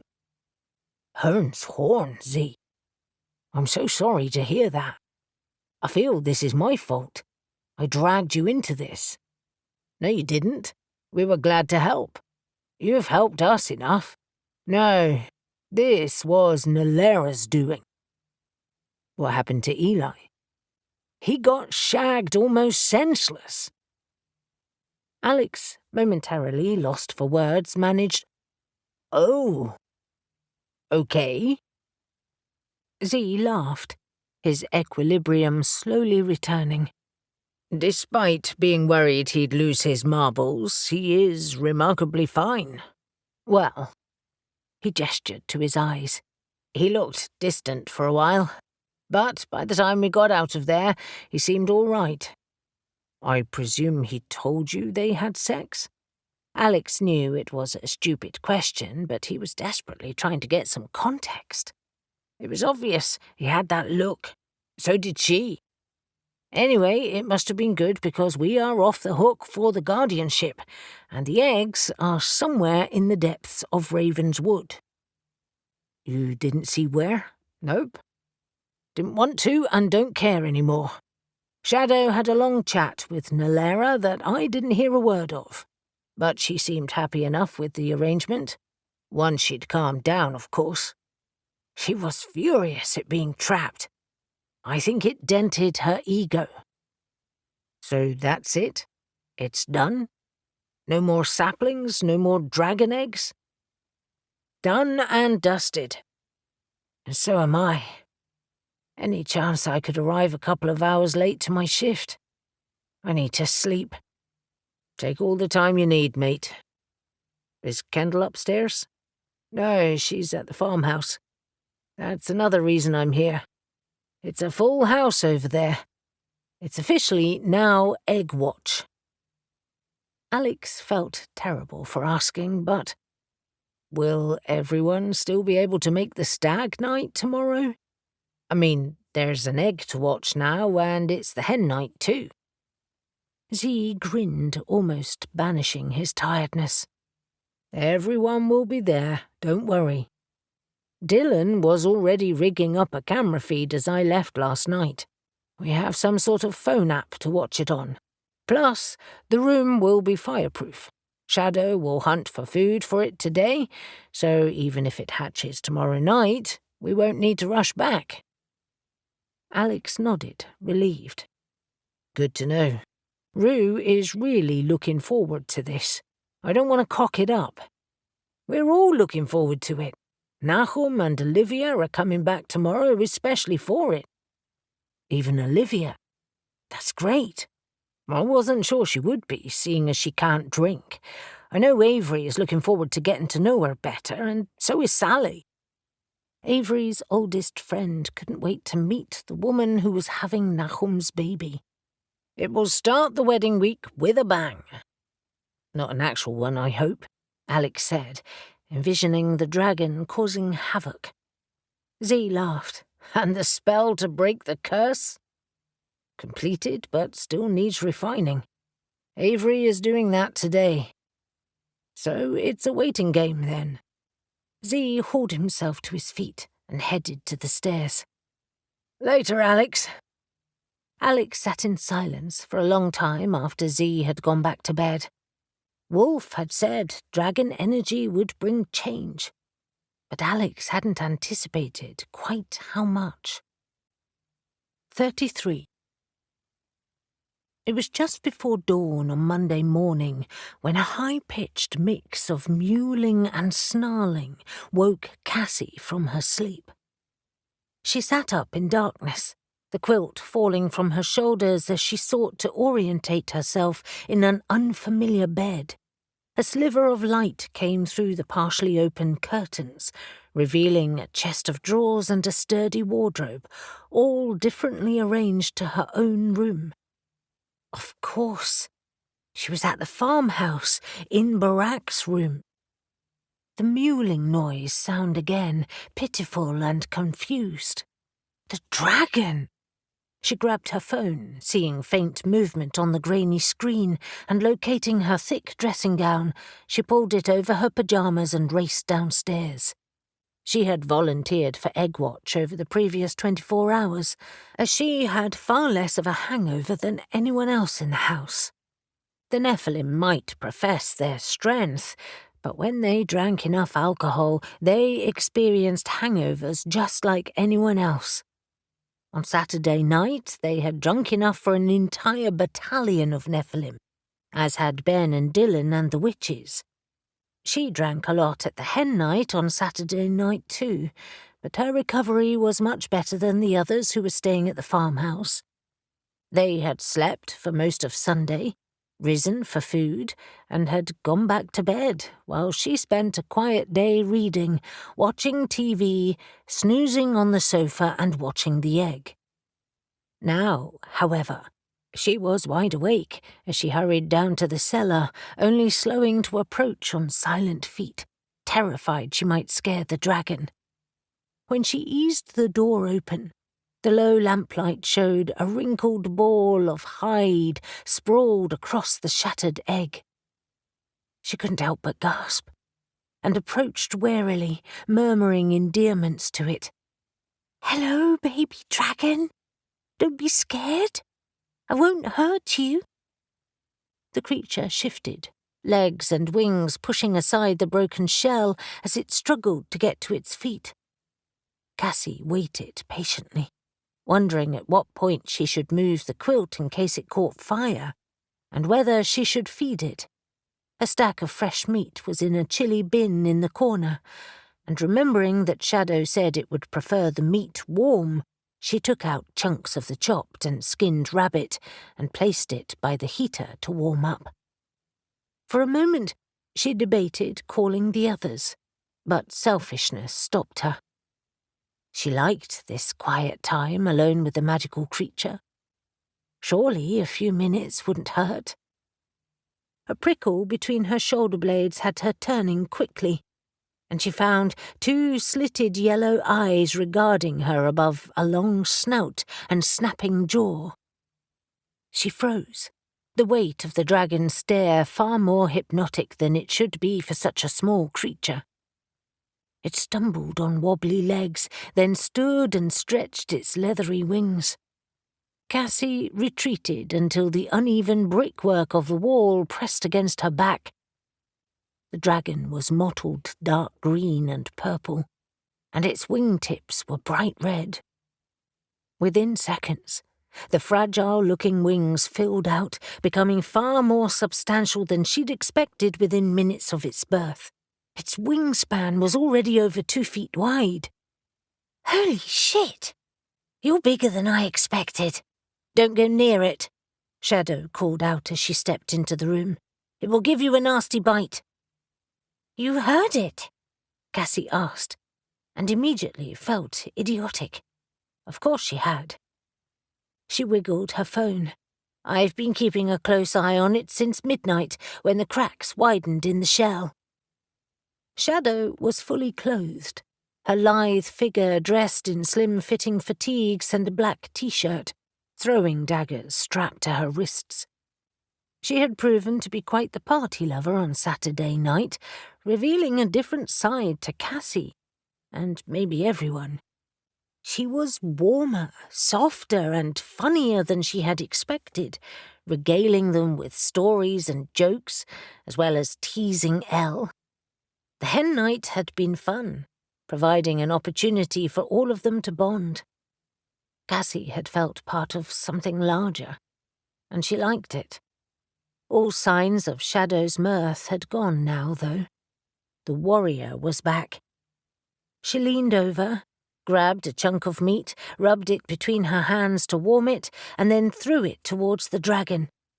It bobbed upward, jaw snapping, and the meat dangled from its mouth before vanishing down its throat. Cassie peeled herself off the wall, feeling braver with Shadow there. "It's a beauty," Is it male or female? I'm not sure. She lifted her head and gave Cassie a broad grin. But we did it. We hatched a dragon. I can't believe what I'm seeing. Cassie lifted her phone and took a few photos. It seems impossible. I have to call the others. Shadow handed her a chunk of meat. It can wait a few moments. Throw it some more food. The dragon snatched the meat out of the air, crushing the shell beneath clawed feet as it edged forward. Within a few more moments, it had finished off the rabbit and was exploring the room, small puffs of black smoke pluming from its jaw. It could well be breathing fire in a few hours, Shadow said, scooping the now vacated quilt out of the way. Cassie helped by moving the pieces of thick shell that was pale pink on the inside, hoping the witches would let her keep a bit. Surely they wouldn't need it all for spells. She sighed as they watched the small dragon explore the space, a deep weariness and dread settling on her. How long before you need to kill it? Days only, probably. Can you feel its power? Focus, she insisted when Cassie shook her head. Trying to block out her wonder, she instead thought of the prickle she'd felt earlier between her shoulder blades, as if the dragon knew her thoughts. It faced her again, stubby tail swishing against the ground, and a force rolled out to her, delicate now. But it would surely grow stronger. It seemed to push against her, as if probing her thoughts. I can feel it. I wish we could find a way to save it. And condemn Morwenna. And all of us. Shadow shook her head. It will kill us all if we let it. Sorry, Cass. It gives me no pleasure either. It's a creature from my own world. But you will do it, not Gabe. You think I'll find it hard? She asked, raising a sleek eyebrow. Yes, I would. Maybe I will. We shall see. She lapsed into silent contemplation, gaze steady on the dragon. Cassie took a breath, knowing that as soon as she told Ben and Dylan, she would no longer have this moment of peace. Neither of them would. But she couldn't deny her friends any longer, and lifting her phone, she called them. It was late Monday afternoon when Caspian was finally able to get to the farmhouse to see the dragon. He'd met with Morwenna after lunch and was relieved to see that she had fully recovered from the fight the previous week. It wasn't his first visit since their trip to Dartmoor. He'd seen her over the weekend, worried that she would be stressed out alone, but instead had found her calm and resolved, buoyed by hope that she was trying hard not to invest in. Her house had been well protected with spells, her own magic enhanced by Genevieve's, who had insisted on helping. Caspian was glad of it. The Cornwall Coven's high priestess was a formidable witch, but also a mother of 3. She had fussed over Morwenna as if she were her own daughter, despite the fact that they were virtually the same age. Caspian had wondered if he had imagined his connection with Morwenna, but instead he found it was strengthening. As yet it was unspoken, but he still felt it nonetheless. They held each other's gaze before shying away, a tentative searching by both of them. Caspian, however, refused to address it until they had dealt with the curse, if they could. Now, as he studied the dragon, he wondered at his morals. It seemed so wrong to kill it. I can tell from the look on your face, Neil said, leaning against the wall with easy grace, that you're having second thoughts. Aren't you? No. I fought one at the Wall of Doom. It's too dangerous to let it grow. I'm gutted, Moore said. The red-haired sergeant was the only other person in the room, and he watched the dragon transfixed. Look at it. I know it's dangerous, but it's so beautiful." Caspian crouched, wanting to see it at eye level. Somewhere in its skull was a gemstone that could be the answer to their problems. The dragon fixed him with its yellow eyes, a challenge in them already, as if it knew its fate. And he suddenly couldn't be in the room any longer. "The witches are here?" he asked, rising to his feet again. "Just Avery," Neil said. "She's talking to Shadow about timelines. I'll join them."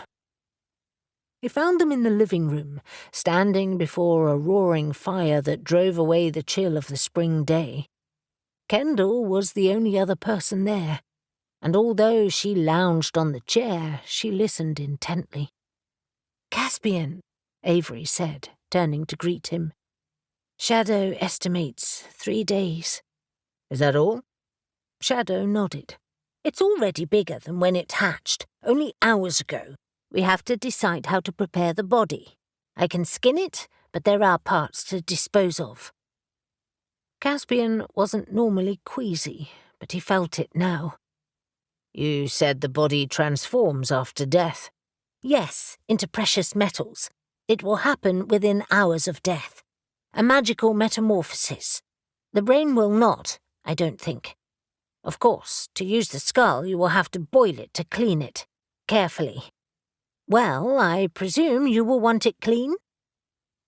Avery turned to him, lips pressed tight, revulsion etched across her face. "Do we really think this will work?" "Do you? You're the one who found all the transformational spells."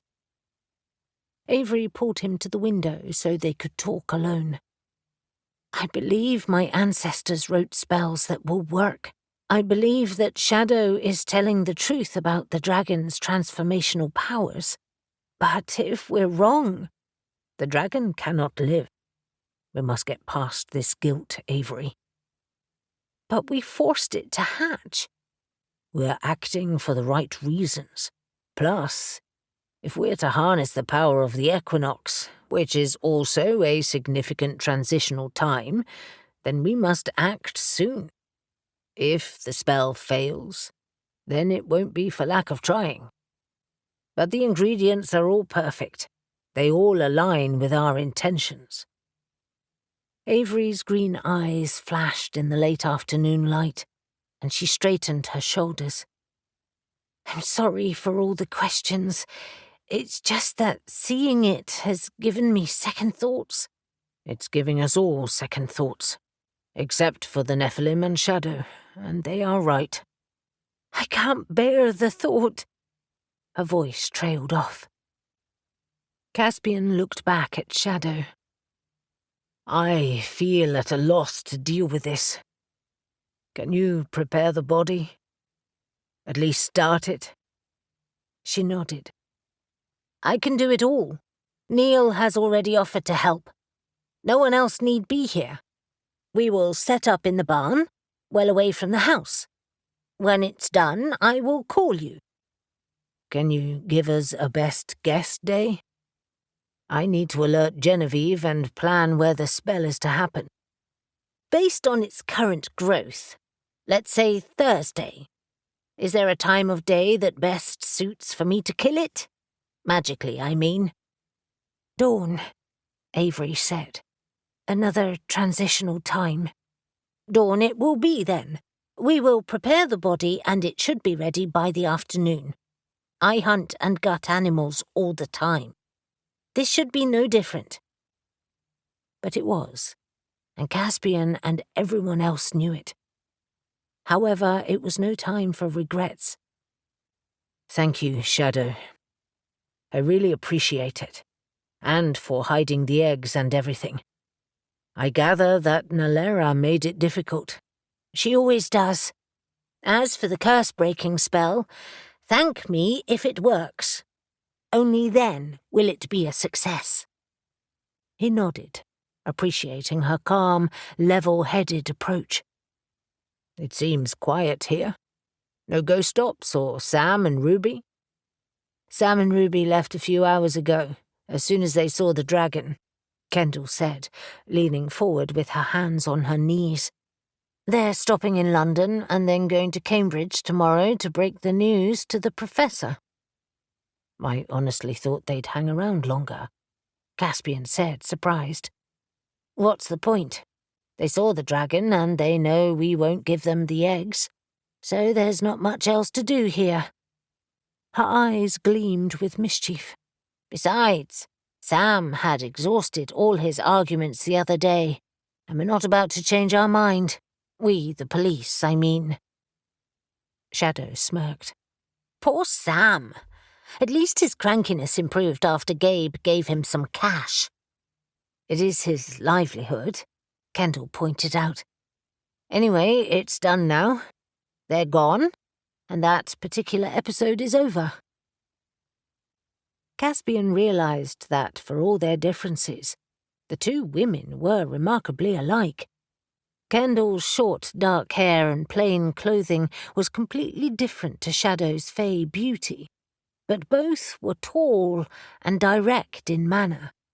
Neither was prone to fancies or regrets, although, of course, both had very different opinions on rules and abiding by lawful behaviour.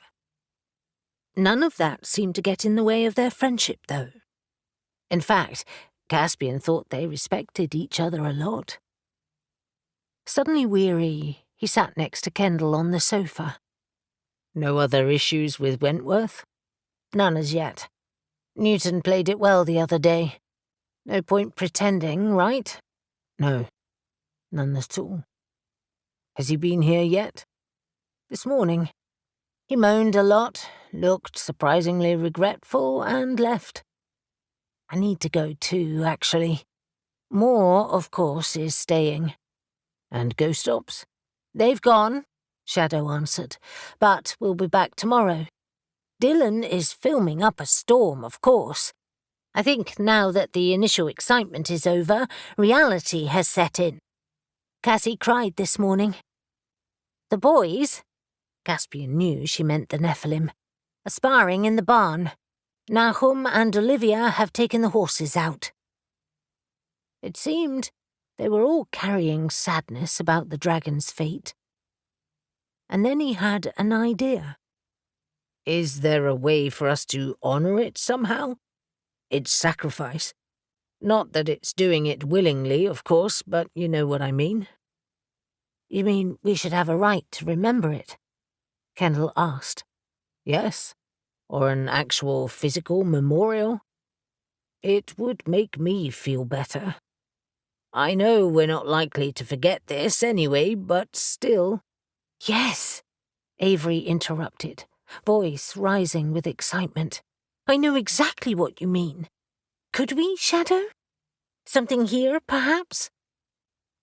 Caspian half expected Shadow to roll her eyes and scoff, but instead she nodded. Dragons are proud, noble creatures, for all their viciousness. Powerful, of course. That would be an excellent way to honour it. Dante can help. Dante? Caspian thought he was hearing things. Who's that? The blacksmith who helps Elle and who repaired my armour. She nodded, pleased. He could make us something. Elle might want to help him. Yes, I shall think of something appropriate, if, she cocked her head, you are happy to trust me. Of course. As Fae, it should be your choice. And we should name it, too, Shadow added. It is dishonourable of us to kill it without a name. How else should we remember it? I will try to discern its sex later. Do they normally have names? Kendall asked. Those we come across regularly, yes. Of course they name themselves, but dragon language is guttural and tricky to master, even for Fae. Only they know their true name. As odd as the subject was, Caspian felt better for it. Killing a dragon should not be taken lightly. Thank you, Shadow. I think we all will trust you to do that, too. 3 more days, and then they would know the truth of it. 3 days that could either drag or race by. and he wasn't sure which option he preferred. 34. So, Avery said with a sigh on Thursday at lunchtime, I think that brings you up to date with everything. Dan whistled softly. It's been a big week. Well, I think you're amazing, Sally said, leaning forward to hug her. Do you think the spell you've made will free Morwenna? I sincerely hope so. I've worked for hours on it, all week, along with Reuben, Caspian and Genevieve, and later today I'll run through it again with fresh eyes. Of course, Alex and my own coven have helped too. She was exhausted from the constant worry and consultations, and they were due to cast the spell that evening at twilight. But of course, that depends on whether Shadow has been able to harvest. She hesitated, the words catching in her throat. The materials we need. They were all seated behind the counter at Happenstance Books, enjoying the lull in customers with coffees and biscuits. Weak spring sunshine illuminated the Ostara display in the window and the well-stocked shelves that stretched to the rear of the shop. Avery had also caught up with her friends' news and the latest goings-on with the shop, and a sense of normality had returned, especially now that she had resolved her odd feelings around Caspian. They had worked well together all week, as usual, and she realized that she really wanted his relationship with Morwenna to work out. It had given all of them added incentive to write the spell. Sally dunked her biscuit in her coffee. Well, although I hate to think that the dragon is dead, I hate for Morwenna to suffer even more. I think Caspian's idea for a memorial is wonderful. He really has changed. He has.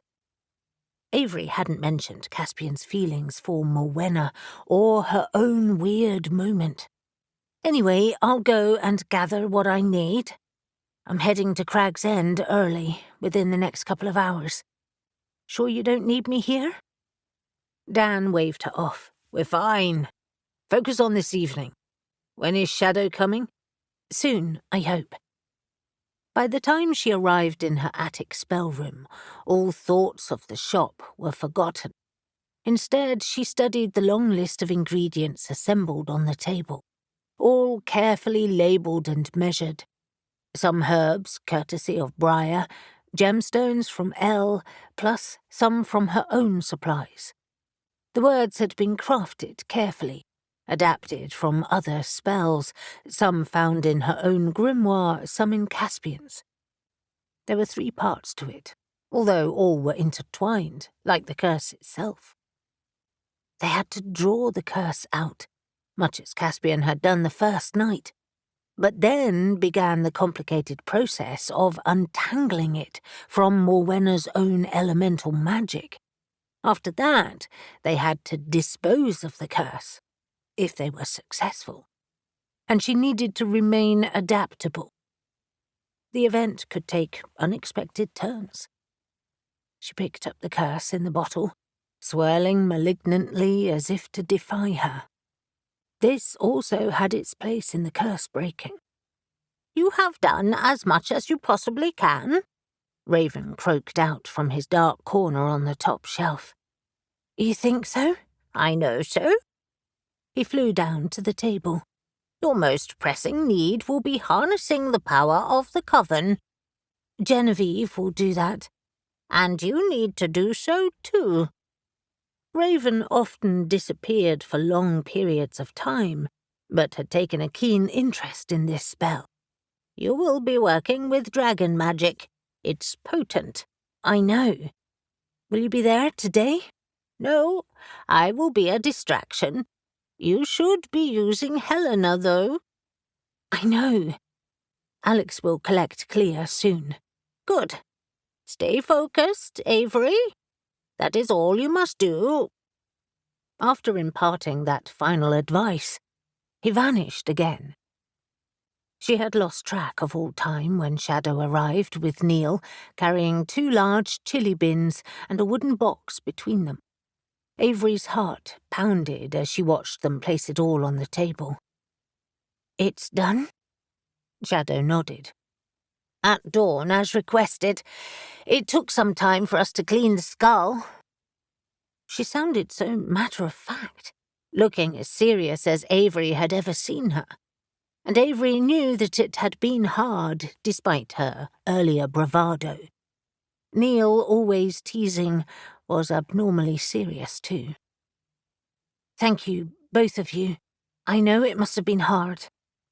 Avery had seen the dragon only once and couldn't bear to see it again. "It's new," Neil said, gazing at the boxes. "As soon as we walked in the room, it started breathing fire and hissing at us. It hadn't done much of that before. Although it was desperate to get out of that room, it had tripled in size, too." Avery cleared her throat, trying to remain rational. "How did you kill it?" "Neil held it, and I cut its throat. It was quick, painless. The rest was bloodier." "You'd better show me all of it." Shadow opened the first box and lifted out the skull. "The dragon's blood, Jasper, is still in the skull. We left it intact. A knife should prise it free." The skull was white, the gemstone glinting like the creature's yellow eyes, situated centrally above the eye sockets. Its tiny teeth were still intact, too. "My friends ground down the skull and the gemstone. But of course, you may have different ideas." "And the rest?" Avery nodded at the chili bins. "The bones of the skeleton, and then this one," Neil said, opening the final box, "houses some of its organs. They are already changing to metals and gemstones, particularly this one." He lifted out a heart-shaped crystal, as yet cloudy but with gleams of gold in the centre. "If you don't need this," Shadow said, "I would like it back." "Whatever we don't need is all yours," Avery promised. She felt emotional and wrung out before they had even started the spell. "You two are amazing. Thank you." Surprisingly, Neil hugged her. "Do you need any more help with these?"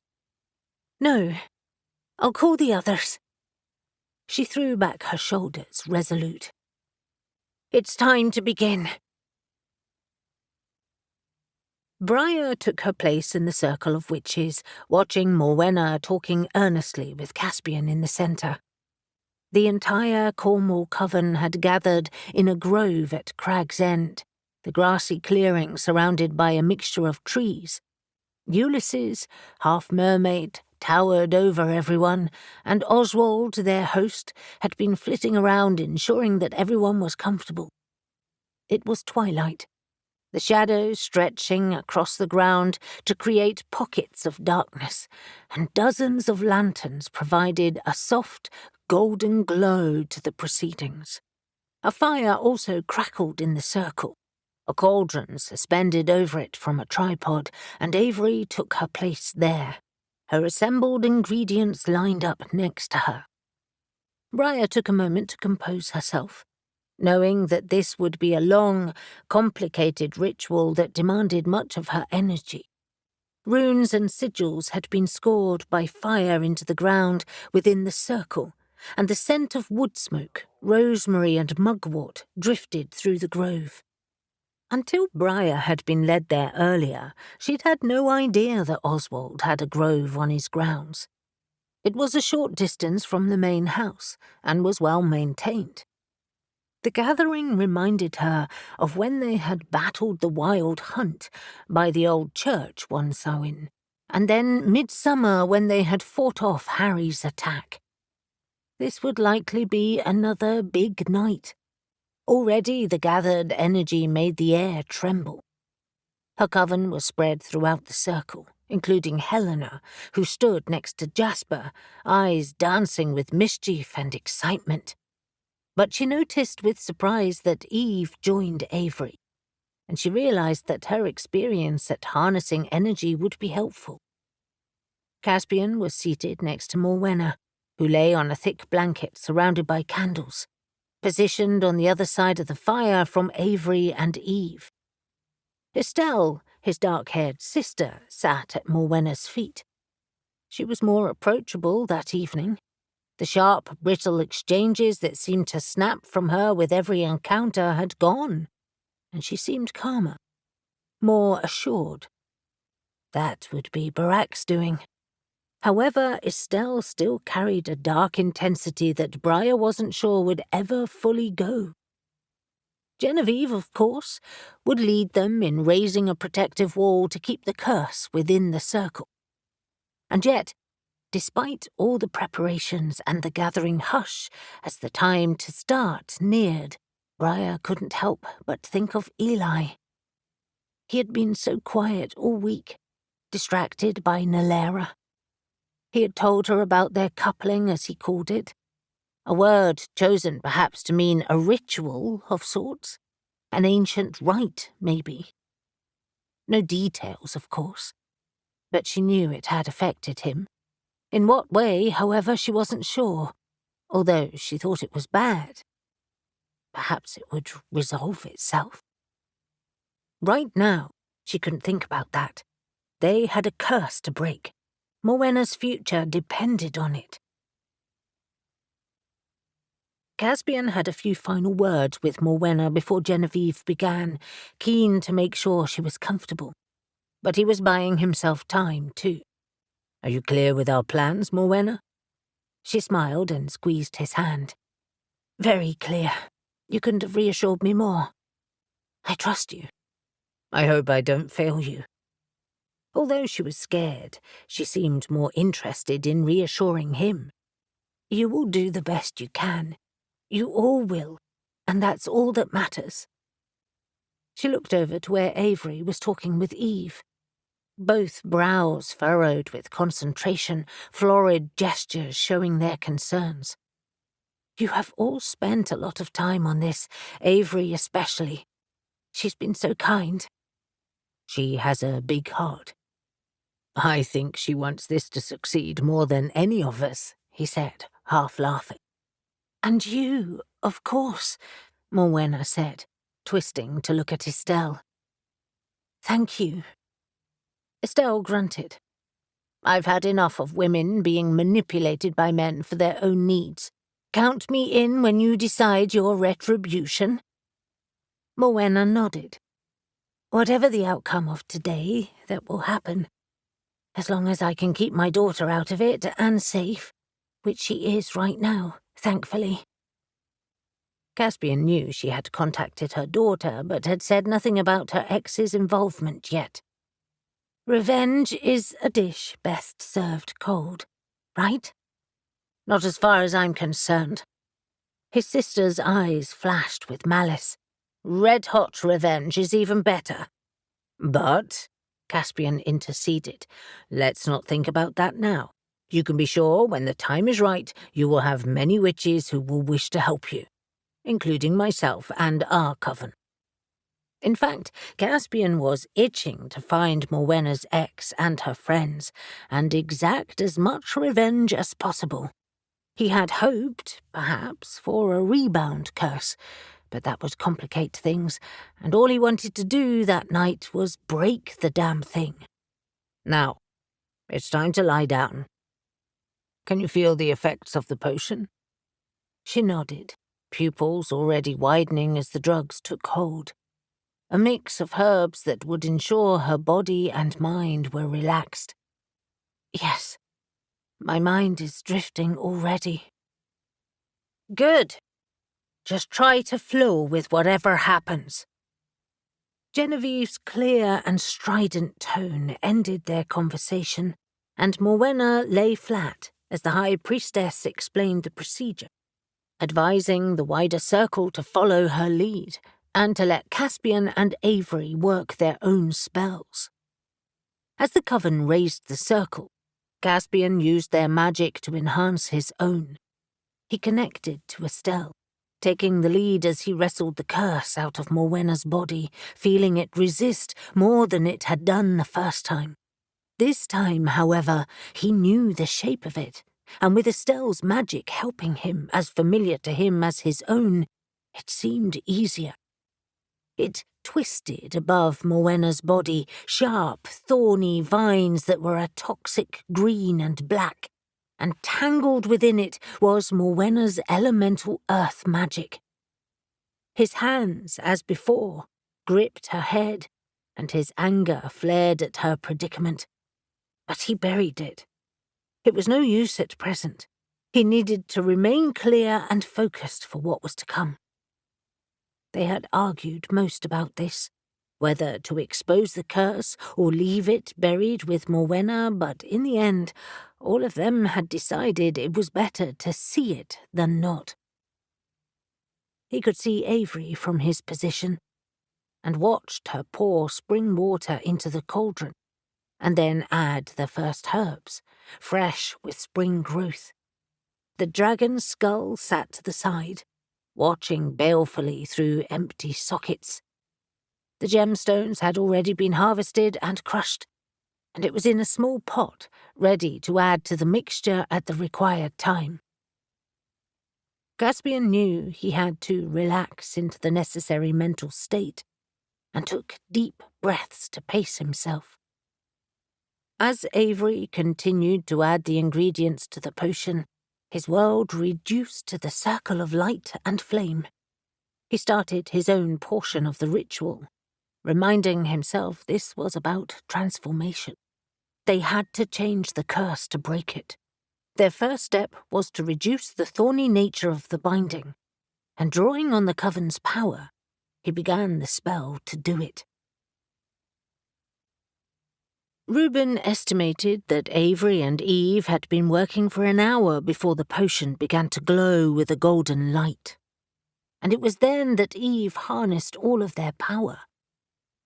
However, it was Avery who wielded it, directing their force towards the potion, and he felt his magic split between her and Caspian. Caspian and Estelle had raised the curse higher so that it no longer lay across Morwenna like a shroud, but instead twisted several feet in the air, moving exactly as the curse did in the bottle. Of course, it was still connected to Morwenna by a multitude of tendrils that wrapped around her life force and magic. As yet, it wasn't above the fire, but Reuben knew that's where Caspian would direct it. He marvelled at its complexity, and the skillful way Caspian and Estelle manipulated it with surgeon-like precision. Suddenly, Avery was on her feet, and the energy shifted across the circle. She lifted the dragon's skull and placed it in the fire, a bank of embers beneath it. She added herbs and uttered an incantation that Reuben couldn't hear, but knew anyway from the hours they had spent together crafting it. Then Avery lifted the pot of ground dragon's blood jasper and poured it into the potion in the cauldron. Eve's voice joined with Avery's, and at that point Genevieve joined in, a sign for the rest of the coven to follow. Golden flames rose out of the cauldron, and in a flash they turned blood red.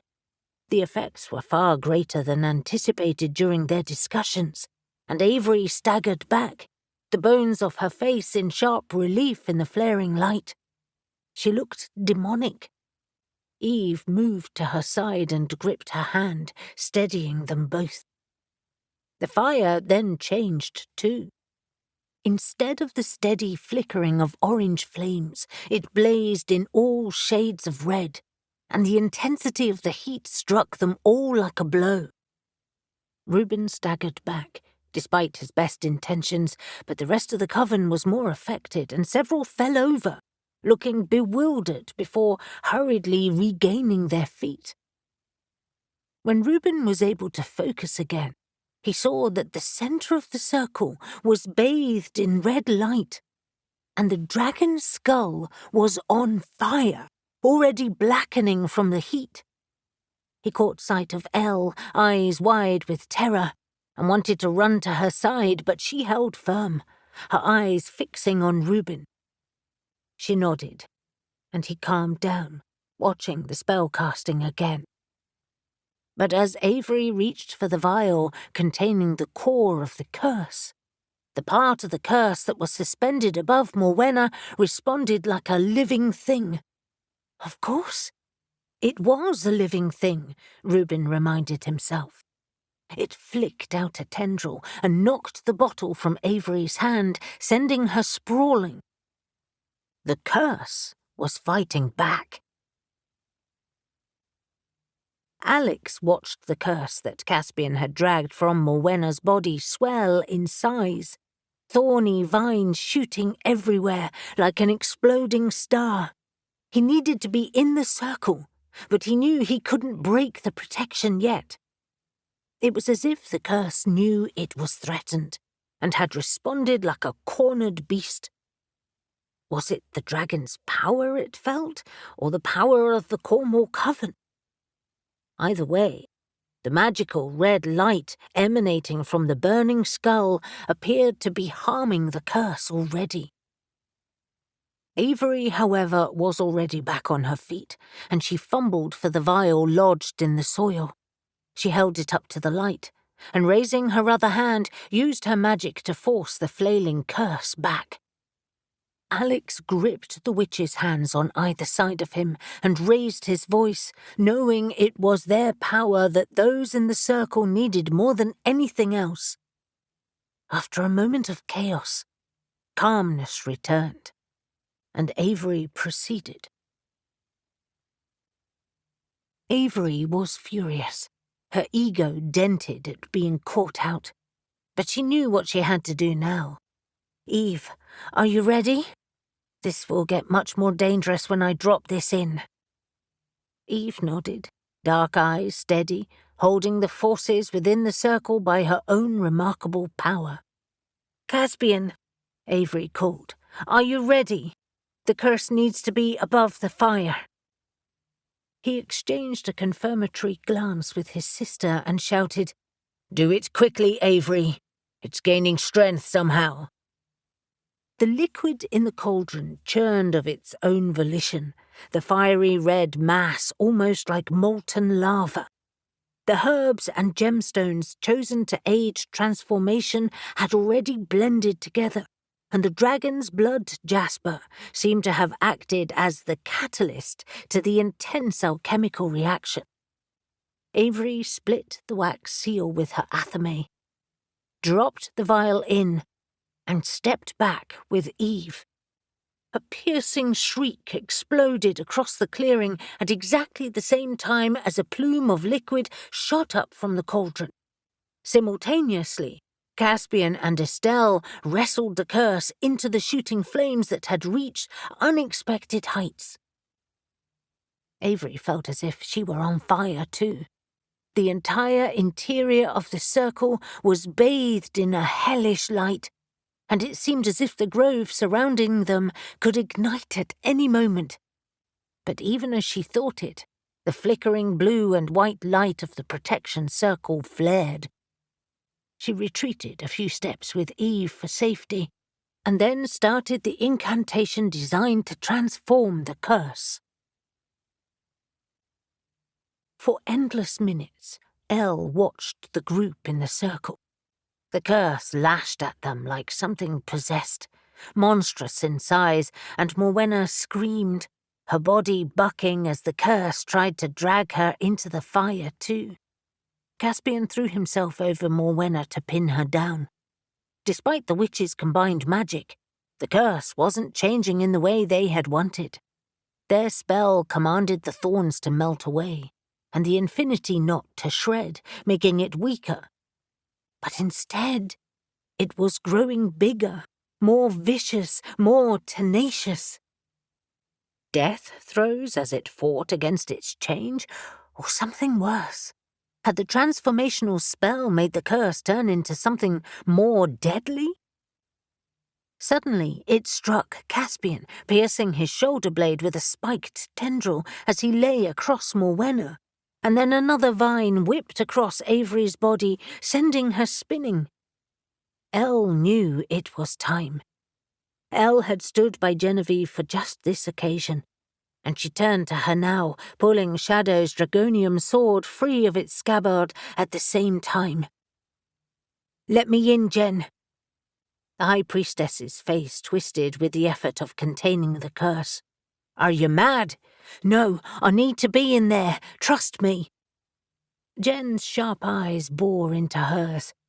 "You might be marching to your death. I won't give in without a fight. Do it, or they will all die in there. They need help."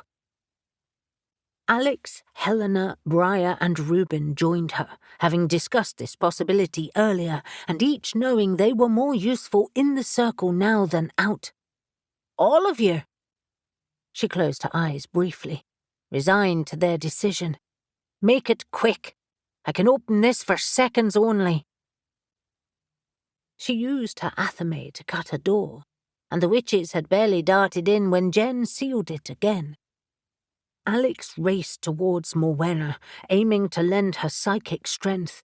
Reuben ran to help Caspian, and Helena and Briar joined Avery and Eve. Elle, however, lifted Shadow's fey sword. It was well balanced, light in weight, and imbued with fey magic. She raised her energy so that it flared down the blade, thrust it into the flames, and then the viscous liquid in the cauldron in one swift, fluid movement. Spinning on her heels, she started to chop off the curse's many tendrils, chanting the spell as she did. She severed the magical toxic vine that was embedded in Caspian's shoulder, and then set about the rest that were connected to Morwenna. All of Elle's anger at her months of feeling inadequate burned away her doubts, and she swept around the writhing curse with ease, ducking and twisting around its lashing vines. The glass vial had clearly burst, because the vines had lost their constraints, and the tight figure of 8 had exploded apart. At first, it seemed to be a bad thing, as it struck wildly in all directions. But then Elle smiled. It was no longer an endless loop. The transformation had begun. "Avery, it's working! Keep going!" Alex seemed to have stabilized Morwenna. He was cradling her head as he had once held her own. His eyes closed, and she knew he had connected psychically with Morwenna. Hopefully they were fighting the curse together from within. Reuben helped Estelle and Caspian to their feet, and they stood with the other witches, combining their magic. The more that Elle slashed at the tendrils, the more the remaining ones withered. She drew the dragonium sword through the flames again, the blackened skull seeming to watch her, and attacked with renewed vigour. The curse twisted over the flames, now dropping lower and lower, vines cracking and splitting, and a noxious gas released as the thorns dropped off like rotting teeth. When it was clear that they had finally got the better of it, she stepped back, watching the twisting curse shrivel on the fire. The dragon skull shifted atop the logs, flames pouring through the eye sockets and open jaw before it snapped shut on the final vines. In moments, the curse had vanished, leaving the bright red flames and the spitting liquid in the cauldron. Avery yelled, "Stand back!" She used air to lift the cauldron, and Caspian joined in. Together they upended it, and the thick, viscous liquid splashed on the flames. It bubbled and spat, and then as it oozed over the logs, the fire burned down, leaving only glowing embers. An eerie silence descended on the grove, and Caspian dropped to his knees. "Morwenna!" For what seemed like endless minutes, but was probably mere seconds, neither Alex nor Morwenna moved. And then Alex's tense shoulders lowered, and his hands released Morwenna. "Alex?" Caspian's voice was barely a croak. He looked bone-weary. "She's okay," She just needs time to sleep. A collective sigh ran around the gathered witches. But Genevieve hadn't finished yet. "Move, Morwenna, please. It's time to cleanse the 35. Reuben adjusted the open collar of his crisp white shirt, still feeling like a trussed-up chicken, and then straightened his dark grey suit jacket. "How do I look?" Caspian studied him, eyes narrowed. A tie would be better, but otherwise a success. "Bollocks to a tie. I have my limitations. Do I look devilishly handsome?" Reuben checked his reflection again. "Of course I do." Alex laughed. His best man had also decided not to bother wearing a tie, but had cleaned up his hair in a tidy topknot and even shaved. "So modest. Yes, you look fantastic. Elle won't recognize you." "How dare you? I always look fantastic." It was the day of the wedding, with only an hour to go until he married Elle. He felt stupidly nervous and slipped his jacket off again. "I can't wear that yet. I'll sweat to death." He peered out of the window to the grounds below. Spring sunshine danced across the lawns, and early guests were already arriving, sipping on champagne and nibbles as provided by the circulating waiting staff. "Holy shit! Guests are here already." "No one likes to arrive in a rush," Caspian informed him. "Especially with a venue like this at their disposal. Stan was smart to expect them early." "Stan has been a bloody wonder," Reuben agreed. The gardens, summer house, ballroom, and downstairs bathrooms all looked amazing. His house always looked good, but with a hefty supply of Green Lane nurseries, fresh flowers everywhere, the place also smelled fantastic. Stan, as if he'd heard his name, knocked and entered Reuben's bedroom. He threw his hands up in joy. "Look at you! Amazing! Everything is going to plan." Reuben blinked in shock. "Stan, that's quite the outfit. Is it too much?" His eyes widened with worry as his hands nervously patted down his druid cloak, and then smoothed his groomed purple beard. His new resplendent cloak was made from fine white linen that was embroidered with moons, stars, flowers, and trees, and it draped over his long white gown that was embroidered with golden bees. "I wanted to look the part. I would hate to let you down." Caspian exhaled. "No one would dream of saying that." Reuben marched across the room and hugged him. "You look amazing." "It was just unexpected." Alex clapped him on the back. "Nice work, Stan. I think you've got yourself a nice little side gig there." Stan gave his characteristic bob on his toes, which made him look like a pigeon. "Do you think so? I wouldn't like to do this much for everyone, but I think I'll enjoy being a celebrant." Reuben immediately decided he would have to pay him more for this. "I think you'd make a mint mate. Is there anything else I need to do?" Stan patted his pocket. "I have the ceremony here, Alex. I trust you have the rings?" Alex nodded, patting his own pocket. "Yes, I know exactly what I'm supposed to do." Reuben bloody well hoped so. They had been through it all several times. "And I trust," Caspian said, looking fabulous in his suit, "that my job is done?" "Yes, thank you." He shook his hand. "Couldn't have sorted the suits without you." Caspian pursed his lips, casting an appraising glance across him. "It looks good on you. You should wear one more often."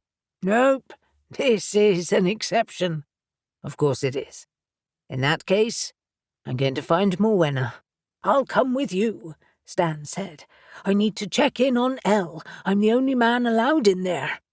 He preened as they left the room. "You know," Reuben said, turning to Alex, "there might be another wedding in the future. I reckon Cass is the marrying kind." Alex rolled his eyes. Getting ahead a bit there, I think. Morwenna has barely recovered from the curse. But who better to help heal her? You are becoming quite the romantic. I hope you aren't planning to marry me and Avery off. Aren't you? One day, perhaps. Alex shrugged. I actually like things just the way they are. Especially now that Caspian is moving on. He gave Reuben a knowing look. He's a smitten kitten. I hope it works out. Now that they were alone, Reuben's nerves flared again, and he gave an audible sigh. What if I fluff my lines? Who cares? You'll laugh and move on, but you won't fluff them. Alex opened the waiting bottle of champagne that was chilling in an ice bucket and poured them both glasses. I'm proud of you. I never say it, but I am. The way you handled Gil's death and then forgave Cass, and the way you've embraced and enhanced your magic. Everything. You're a really good mate, Rue. I'm pleased for you, and I hope this day is everything you want it to be. And your life with Elle. Alex's voice had become thick, and Reuben choked up in response. He cleared his throat. Same, Alex. I wouldn't want to go through this, any of this, without you. Although, let's not kidnap any more witches and keep them in my basement. He hugged him, feeling slightly undone, and when he stepped away, he slugged his champagne to fortify himself. Blimey! If we're feeling this emotional, what are the girls going through? Are you sure I look all right? Elle asked, for what felt like the millionth time. She smoothed down her dress, loving the feel of the lace and silk against her skin. Briar sniffed and dabbed at fresh tears.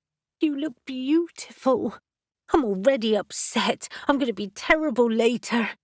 But you shouldn't be upset. You should be happy.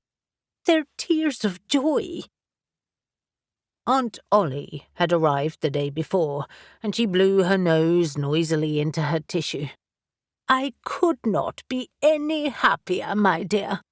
You look spectacular. Her aunt had arrived in a blaze of perfume and voluminous clothing and had not stopped asking questions or crying since she had arrived. Avery, Helena, and Shadow, fortunately, were made of stronger stuff. Avery was beaming with excitement, clearly pleased to be sharing the experience with Helena, who, true to her word, had turned Clea into a very glamorous grandmother. In fact, she was barely recognizable with her elegantly tousled hair. Like Avery, though, she adopted a more bohemian air, and there wasn't even a whisper of tweed cardigans or staid shoes. Helena and Ollie made a formidable older duo. Shadow was nonchalantly drinking champagne, observing everything with her cool, amused gaze. Fortunately, she had subdued her fairness with glamour, and all three bridesmaids looked regal. Elle felt like crying too, but had no intention of having to reapply her makeup. They were all in another suite of rooms at Green Lane Manor, well away from Reuben and the groom's party. They would use a separate exit to walk to the summer house, and the hairdresser had already arrived and left that way. All four ladies were silky-haired and groomed to perfection. Elle had chosen black nail polish to go with her dress, and would slip off her heels once they reached the summer house, intending to be barefoot for the ceremony. She peeked through the window, nerves fluttering again at the sight of the guests, members of the coven, Sally and her family from Avery's shop, and Caspian, who was introducing Morwenna to Briar's grandmother, Tamsin. Oh, shit, Elle said, forcing herself to be calm. It's really happening. I think I just want it to be over now. Don't be ridiculous, Ollie said, rallying. Enjoy every single second, my dear, every moment. Take it in, absorb it, become changed by it, grow into a new aspect of yourself. An Ostara wedding could not be more perfect." "I completely agree," Helena said, adjusting an errant strand of hair as she checked her appearance in the mirror. "Time is a bastard. Just look what it has done to Clea. You must learn to take control of it when you can. Do not let it hurry you." "An interesting idea," Shadow said, watching Helena with curiosity. "I have had much experience with it." She patted Shadow's cheek, and Elle was amazed that she risked it.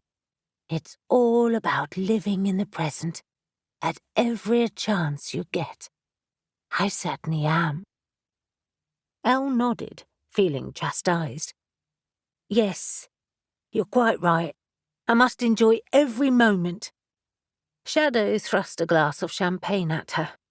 "Drink this. It will help." "Then I'll be drunk. I've barely eaten anything." Avery snorted. "Apart from the gargantuan lunch, my nerves have consumed it all." "I will go and find more food," Ollie said, "and after that I will make sure things are—" she fluttered her fingers— "magical at the venue. Would you like to join me, Helena?" "I think so. Let's leave the young to their gossip and foolishness." Avery rolled her eyes. "Foolishness? The cheek. As if you don't gossip." Both women ignored the jibe, serenely walking to the door. But as Ollie opened it, she revealed Stan, standing on the other side, hand raised to knock. "Ladies, may I?" He took a sharp intake of breath. "Olympia, you look wonderful, as do you, Helena. You all do." "So do you, Stan, darling," Ollie said, drawling. "I hope there is no trouble." "None." He stepped into the room, cloak swirling. "Just doing my final checks. As soon as Reuben is at the summer house, I'll text Avery. Then you can come, okay?" Elle nodded, and despite her best intentions, took a healthy swig of champagne. "Fine." Avery took charge. "Perfect, Stan. Everything is in hand. We'll see you soon." Stan didn't linger and escorted Ollie and Helena out, a dangerous triumvirate of elders who could cause all sorts of mischief. Once the door closed, a sense of expectation instead filled the room. Elle smiled at her friends. "Thank you for being here. Can't imagine doing this without you. It all feels unreal." "I wouldn't want to be anywhere else," Avery said. "I was reluctant to join this coven. But now I can't imagine life without it. Without all of you. It's odd how life changes." "I certainly didn't think I would be here," Shadow said. Elle knew she still had throwing daggers strapped to her inner thigh, even on this special day. Dress or not, some things never changed. "Thank you for asking me to join you. I don't have many female friends, but you three are not normal, thank the gods. I've actually enjoyed the whole process, including," she cast a sly glance at Avery and Briar, "lunch with the girls. That was livelier than I expected. I'd like to do that more often." Briar's smile dimpled her cheeks, and she looked very pretty with her dark hair artfully arranged with fresh blossoms. "Cheeky cow. But yes, more lunches and less arguments, hopefully." "Ollie is right, though," Briar said, looking meaningfully at all of them. "Enjoy every moment. Soak it all in. It will be easy to get overwhelmed, for all of us. Let's not, though." She raised her glass. "To a magical day." Newton had arrived early for the hand-fasting, mainly because he hated to be late, but also because he wanted to soak up the atmosphere. He had strolled the gardens with Kendall, sipping champagne, nibbling hors d'oeuvres, and chatting with everyone. The Nephilim, all dressed in suits, were striking by their size and sheer good looks. Nahum, in particular, was beaming, and he was glad to catch up with him and Olivia, who he'd met in London months before. The Cornwall Coven witches comprised the largest group of guests, some of whom he knew, but many who he had met only that day, and all of whom he would describe as colourful individuals. He'd spent time already that week with Jasper, talking about the best way to keep an eye on Wentworth's Therian family, and he was pleased that the Penzance witch was calm, rational and unflappable, all qualities he appreciated. Moore had arrived with his family, a proud dad introducing his children to the magical world. Newton wasn't really sure of the wisdom of it, but it was Moore's business, not his. He was getting on very well with Sally and her family, and had even spent some time with young Beth and Max, because of course Briar's family was there too. Newton had chatted with the wonderful Tamsin, who he now felt very fond of. Dan was there with his girlfriend, Caro, and of course ghost ops were circulating with great excitement. There were a few people Newton didn't recognize, but found out they worked for Reuben. Elle's friend and shop assistant Zoe was there with Nils from Viking Inc., and they made a very striking couple. Other beautiful couples included Nahum and Olivia, Barak and Estelle, and Caspian and the very charming Morwenna. Newton straightened his tie and adjusted his collar, glad he'd been included in the search for suits. He'd half wondered if the wedding would resemble a hippie convention, with everyone barefoot and wearing tie-dyed clothing. But outrageous prints on some of the dresses aside, it was nothing like that. Ollie and Helena had walked around the summer house, spreading a little magic. Literally. The air sparkled, as if magic dust had been thrown around, and Newton was convinced he could hear bells on the wind. Both older women seemed to be having fun with Stan, who frankly looked impressive.